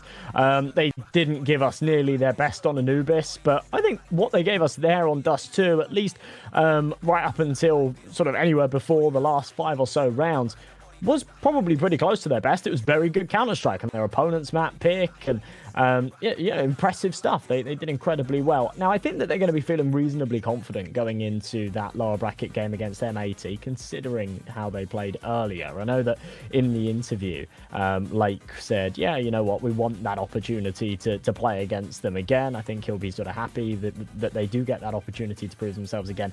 But it was very one-sided, right? 13-5 and 13-1. So I think BESTIA are still going to be feeling super confident going into that decider match. But yeah, at the end of the day, massive kudos to Big. That felt like a must-win game, and actually, you know, a must-win group to get into those playoffs. And it would be a wasted opportunity, wouldn't it, if they didn't qualify for a Berlin LAN? For sure, and coming into this game, we were always looking at the narrative that Big not only need to actually make it to the quarterfinals, right, but they also need to do it without a blemish on their record, because they are by and far the favorites in Group D. They are supposed to be a team that is simply on a different caliber, and there were moments in time where they were pressured, right? We expected some pressure from Aurora. Aurora were able to take Big all the way to overtime, and then BESTIA were almost able to potentially even fork over Dust 2 in their favor, but that's just the difference between the top echelons of CS and anything that's slightly below that caliber, right? You're going to have these insane superstar performances. You can drill everything in the prep, you can get all your chips lined up, but how are you going to prepare for Rebound? How are you going to prepare for Tabson, right? So I'm very happy to see that, you know, BESTIA have finally gotten a taste of what's to come, but I do also feel like this has very nicely prepared them, and this is still not a defeat to be particularly shook by, because listen, they'll be playing against M80, and they already have quite a bit of confidence going into it. Absolutely, yeah. One of the boys mentioned earlier, BESTIA are actually the lowest seed, I think, sort of coming into this. So, yeah, just, you know, even games like this, right now it feels sore. Yeah, right now it's red hot, it feels sore. But coming away from it, I think there's a lot of positives to take away from this game. They've gone sort of tit for tat against one of the best teams here in the tournament. And yeah, moving forward, as long as they can overcome M80 again, then yeah, I think they should be feeling pretty confident that they can definitely do the same and at least keep it a competitive performance against any other team here in the group. The replays have been unfolding in front of us. This is where it started to fall apart, right? This felt like a BESTIA round locked in. This would have secured 12, overtime at the very least, and more than likely the map as a result. But they lost control of that round. They lost in the clutch situation on the B site, and then everything started going sour. This was the 1v3 from Rigon. We didn't get to see the build up to it, but that defuse issues. Noxape just needed to jump up that little bit earlier, but it's so difficult to call their bluff in those situations.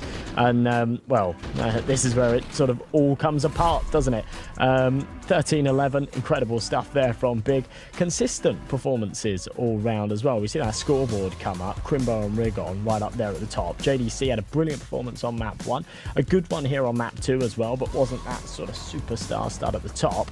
But yeah, as I say, it's not too top heavy, is it? Everyone within 8 kills of each other. Same can't necessarily be said here for Bestia. Zoc had a bit of a stinker. Especially towards that second game, he was silent for most of the game. I can't even remember for how long he was stuck on like 4 or 5 kills. I'm not really sure how many kills he ended that map with, but regardless of what the case may be, right? You play 2 maps, you get 8 kills on average among them.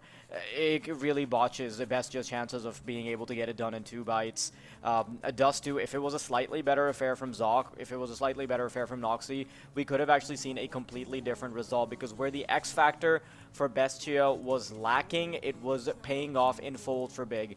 There was a moment in time where, you know, we could have had something like a 13-8, 13-9 from Bestia, but you see those couple of rounds, those open windows of opportunity be botched by Bestia, and that is basically where everything falls apart. They could have closed it out earlier, yes, but then the window of opportunity was just shot with their hand still in the cell.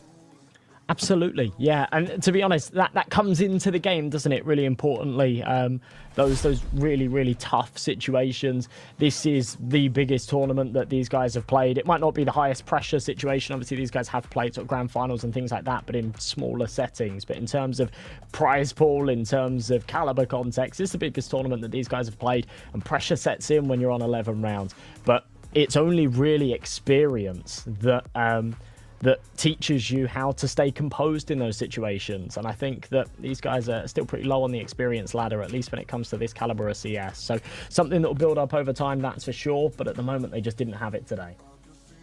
And when we're on the subject of experience, right, the easiest way to sort of sum that up is when you look at that clutch from Rigon, right? I know we've harped on about it. Obviously, that was the play of the game, and maybe even the play of the tournament so far. Like, we've not seen anything like it.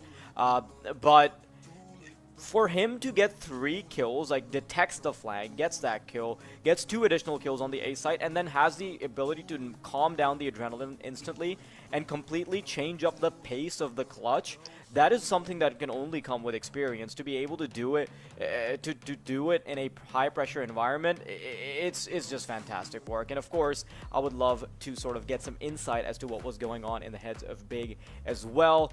We're going to be welcoming Tabson on for the interview. We'll have him here in just a moment. Welcome to the broadcast, Tabson. Congratulations on your victory. I'm sure you're still feeling a little bit of adrenaline from that because it was such a high stakes affair. But how are you feeling?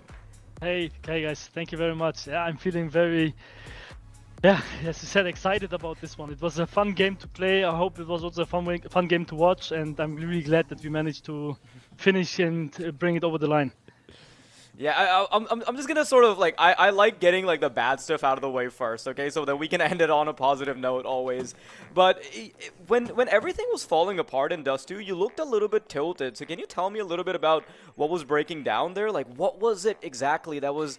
I mean, you've been in many losing situations, right? But what particularly about this game was it that was making you angry? Personally, my just individual performance. I knew if I kill 1 or 2 guys, the game itself would have changed. And therefore, I was just frustrated by myself. And I think overall, we played really good T-side. We locked them. We had nice approaches. But overall, I would say, I was just mad about myself for sure. Okay. Fair play. What was the mindset going into this game? Because obviously, we saw Bestia just absolutely destroy M80 earlier on. Is that something that worried you at all? Did you come into it thinking maybe we've underestimated these guys? Or were you comfortable with your own game plan? We for sure did not underestimate them. I personally watched the game against M80. I also watched some demos before, and they play a different style of CS, I would say. They play a really team dynamic style of CS, and I'm really a fan of it. And they have also really good individual players, which make it work. Therefore, we for sure did not underestimate them, but we were definitely confident in ourselves. We were sure, we were ready. We had a really good training session before this week, and we felt definitely ready for this tournament for sure.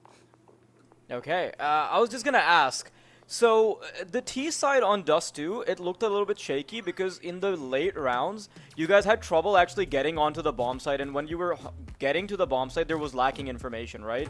So what do you think was sort of the cause of that? I would say the execution was the problem. For us, it really doesn't matter how many are on the bomb site. It's more about the timings or like the pacing, you know, like that we are available to trade each other. That's more of our sense. And in this case, I think we had some hectic moments where we said like one is there, and then we tried to trade each other, and then it goes to a more chaotic situation overall. But I would say they also played really good, decent Counter-Strike. They made us feel uncomfortable in some situations, and therefore credits to them for sure on this map, which we definitely like to play. But this is again, like I would say, we are really we're really ready for this tournament, and this is something I'm really looking forward to. It that we have now time, one day off, that we can analyze the game, that we can also improve more from this game, and hopefully we will make it work. I love that. Absolutely love that. Now, towards the end of Dust 2 there, a couple of big clutch rounds, a little bit of a comeback. Obviously, Rigon's crazy 1v3.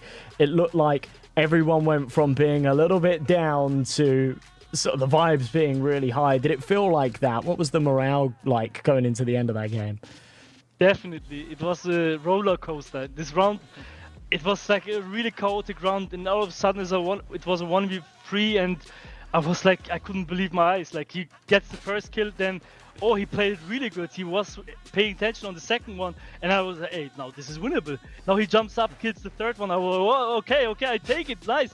And then I was like, I was stuck frozen, you know, and then he kept the defuse, and then all of my emotions came out. I was screaming, laughing, and everyone was just hyping each other up. And then from that moment, I knew like, hey, this is something we will not lose for sure now. Yeah. Well, this is honestly fantastic to hear. You know, you guys kind of look like morale might have been down a little bit on Dust 2, but then it came back, and I'm happy to see that you guys can end it on a high note. That being said, though, the journey within Thunderpick World Finals is not over yet. You guys have made it to the quarterfinals in a 2-0 fashion, so is there sort of anything you're looking at, anything on your mind as you head into the rest of the matches? You know, I'm keeping it very open-ended because, you know, I just like to hear your thoughts about it. Yeah, as you said, like now we have one game off. Like we will just prepare for ourselves. It doesn't matter who we play. I don't know even exactly who we play against. So for me personally, it is a really good sign that we are able to beat these teams 2-0. They are really good teams, especially online. Aurora is one of the most dangerous teams, I would say, in the online scene, and also now BESTIA, that they managed to win against M80, which they recently also showed up really good form. So for me personally, I'm just looking forward to have one more game and hopefully qualify for the tournament, which is really in Berlin. That is like our hometown, you know, like we are looking forward to have a tournament here in Berlin. And this is a motivation for myself, but also for the team, that we have a tournament in Germany, which maybe family members can attend, you know, and also close people around us. And this is something I personally look forward to, and I hope really that we keep on grinding, keep on believing, and keep on making the good process, and that we manage to first qualify for Thunderpick LAN tournament, and then afterwards we have the major coming, and I'm really confident that we definitely have something going on right now. Well, that is fantastic stuff to hear, Tapson. I wish you the best of luck in becoming the hometown heroes and being able to represent your country within Berlin. Thank you so much for the interview, man. We love the vibes. And again, thank Rigon for me, because that was such an awesome show to be putting on. Will do. Thank you very much, guys. Thanks, man. Well, Josh, what a game to watch, and what a note to end it on, right? I feel like we got a little bit of everything in that matchup, even if it was yet another 2-0. You know, we've had a full day of 2-0s, but in so many instances, it hasn't felt like it. Yeah, I love that little bit at the end as well there about it being a hometown LAN. And it's not really something you think about. You think, oh yeah, you know, like being from Germany and having a German LAN, especially in Berlin, like, yeah, great. But when you're jet setting off around the world, you know, your family and friends and things like that don't have the opportunity to come and attend those events. But yeah, they're absolutely right. This is an opportunity for family and friends and things like that to go and actually watch them play in an arena. It's absolutely awesome. I love it. And I mean, we're not allowed to be biased, but I'm kind of deep down, I'm rooting for them a little bit. Yeah, I get it. Like, I mean, it's very understandable, right? Like, you want to see players be able to get the support of their family as they're playing, right? I feel like it sort of transcends beyond just the server. It allows a game like CS to become much more like any other traditional sport, become something where you can provide support at a physical event, right? So I think that really accentuates the emotions even more when you know that it's not just viewers, it's not just a Twitch chat, it's not just like a broadcasting team watching you, right? It's actually your mom, your dad, your siblings who are right there in the crowd. You might be able to look over from the player booth and actually be able to sort of see them as a little dot in the audience, right? So I do think that's definitely a very cool experience and absolutely fantastic motivation if you want to make it to a LAN like that. But of course, the stream is about to come to an end. However, before that, we won't spare anyone who may have had horrible predictions. We're about to do the name and shame for the casters who did not believe, and you know what? I'm lost. I'm lost. Yeah, I was just gonna have like a sigh of relief that I wasn't performing too poorly. But what the hell, man? Wow. Yeah, I thought that Aurora would beat Big. I thought that M80 would beat Bestia. God, I was so horribly wrong. I was so horribly wrong. I got everything wrong today. Damn. You want to revel in that for a little moment? Yeah, you know, maybe. Matt's doing all right, isn't he? I mean, you've got a chance to maybe beat like Alan and like Ranner's tied with you. I'll take it. Like... If I can beat Alan, I'll hang that over him forever. I'll be like, look, okay, I know my stuff. Yeah, you're gonna be hitting him up in the DMs, just reminding him of like a 1-point loss in a predictions game in an online tournament, like 4 years from now. Like, you know what? You gotta take the W's wherever they're at. And you know the worst part is, like, the guy who's winning in the analysis part is the guy that was making skibbity toilet jokes. Like, come on. And he's not even an analyst here. He's commentating the toilet. Exactly. Like, he's the one saying skibbity toilet and Riz, and we're the ones who have to pay the phantom tax. Like, come on, Josh. It's not fair. It's not fair. I'm not having it. Redemption arc incoming from me. Next couple of days, I'm going to be bang on every single prediction. Don't you worry. I have faith in you. Thanks, man. Even if you may not have faith in yourself, because I felt it in your voice as those words escaped your mouth, okay? But predictions being aside, this has been a great day of Counter-Strike. I've loved watching every minute of it. I've been watching through and through, and I'm very happy that we got a chance to sort of have a peek behind the curtain and be able to analyze it as well. That being said, though, the stream's going to come to an end, but there's going to be more Counter-Strike action coming very, very soon. So keep staying tuned in, keep logging in, sort of checking out the socials for Thunderpick as well if you want the updates. But for now, it's going to be Josh and Waldady signing off. Tune in next time for more CS action.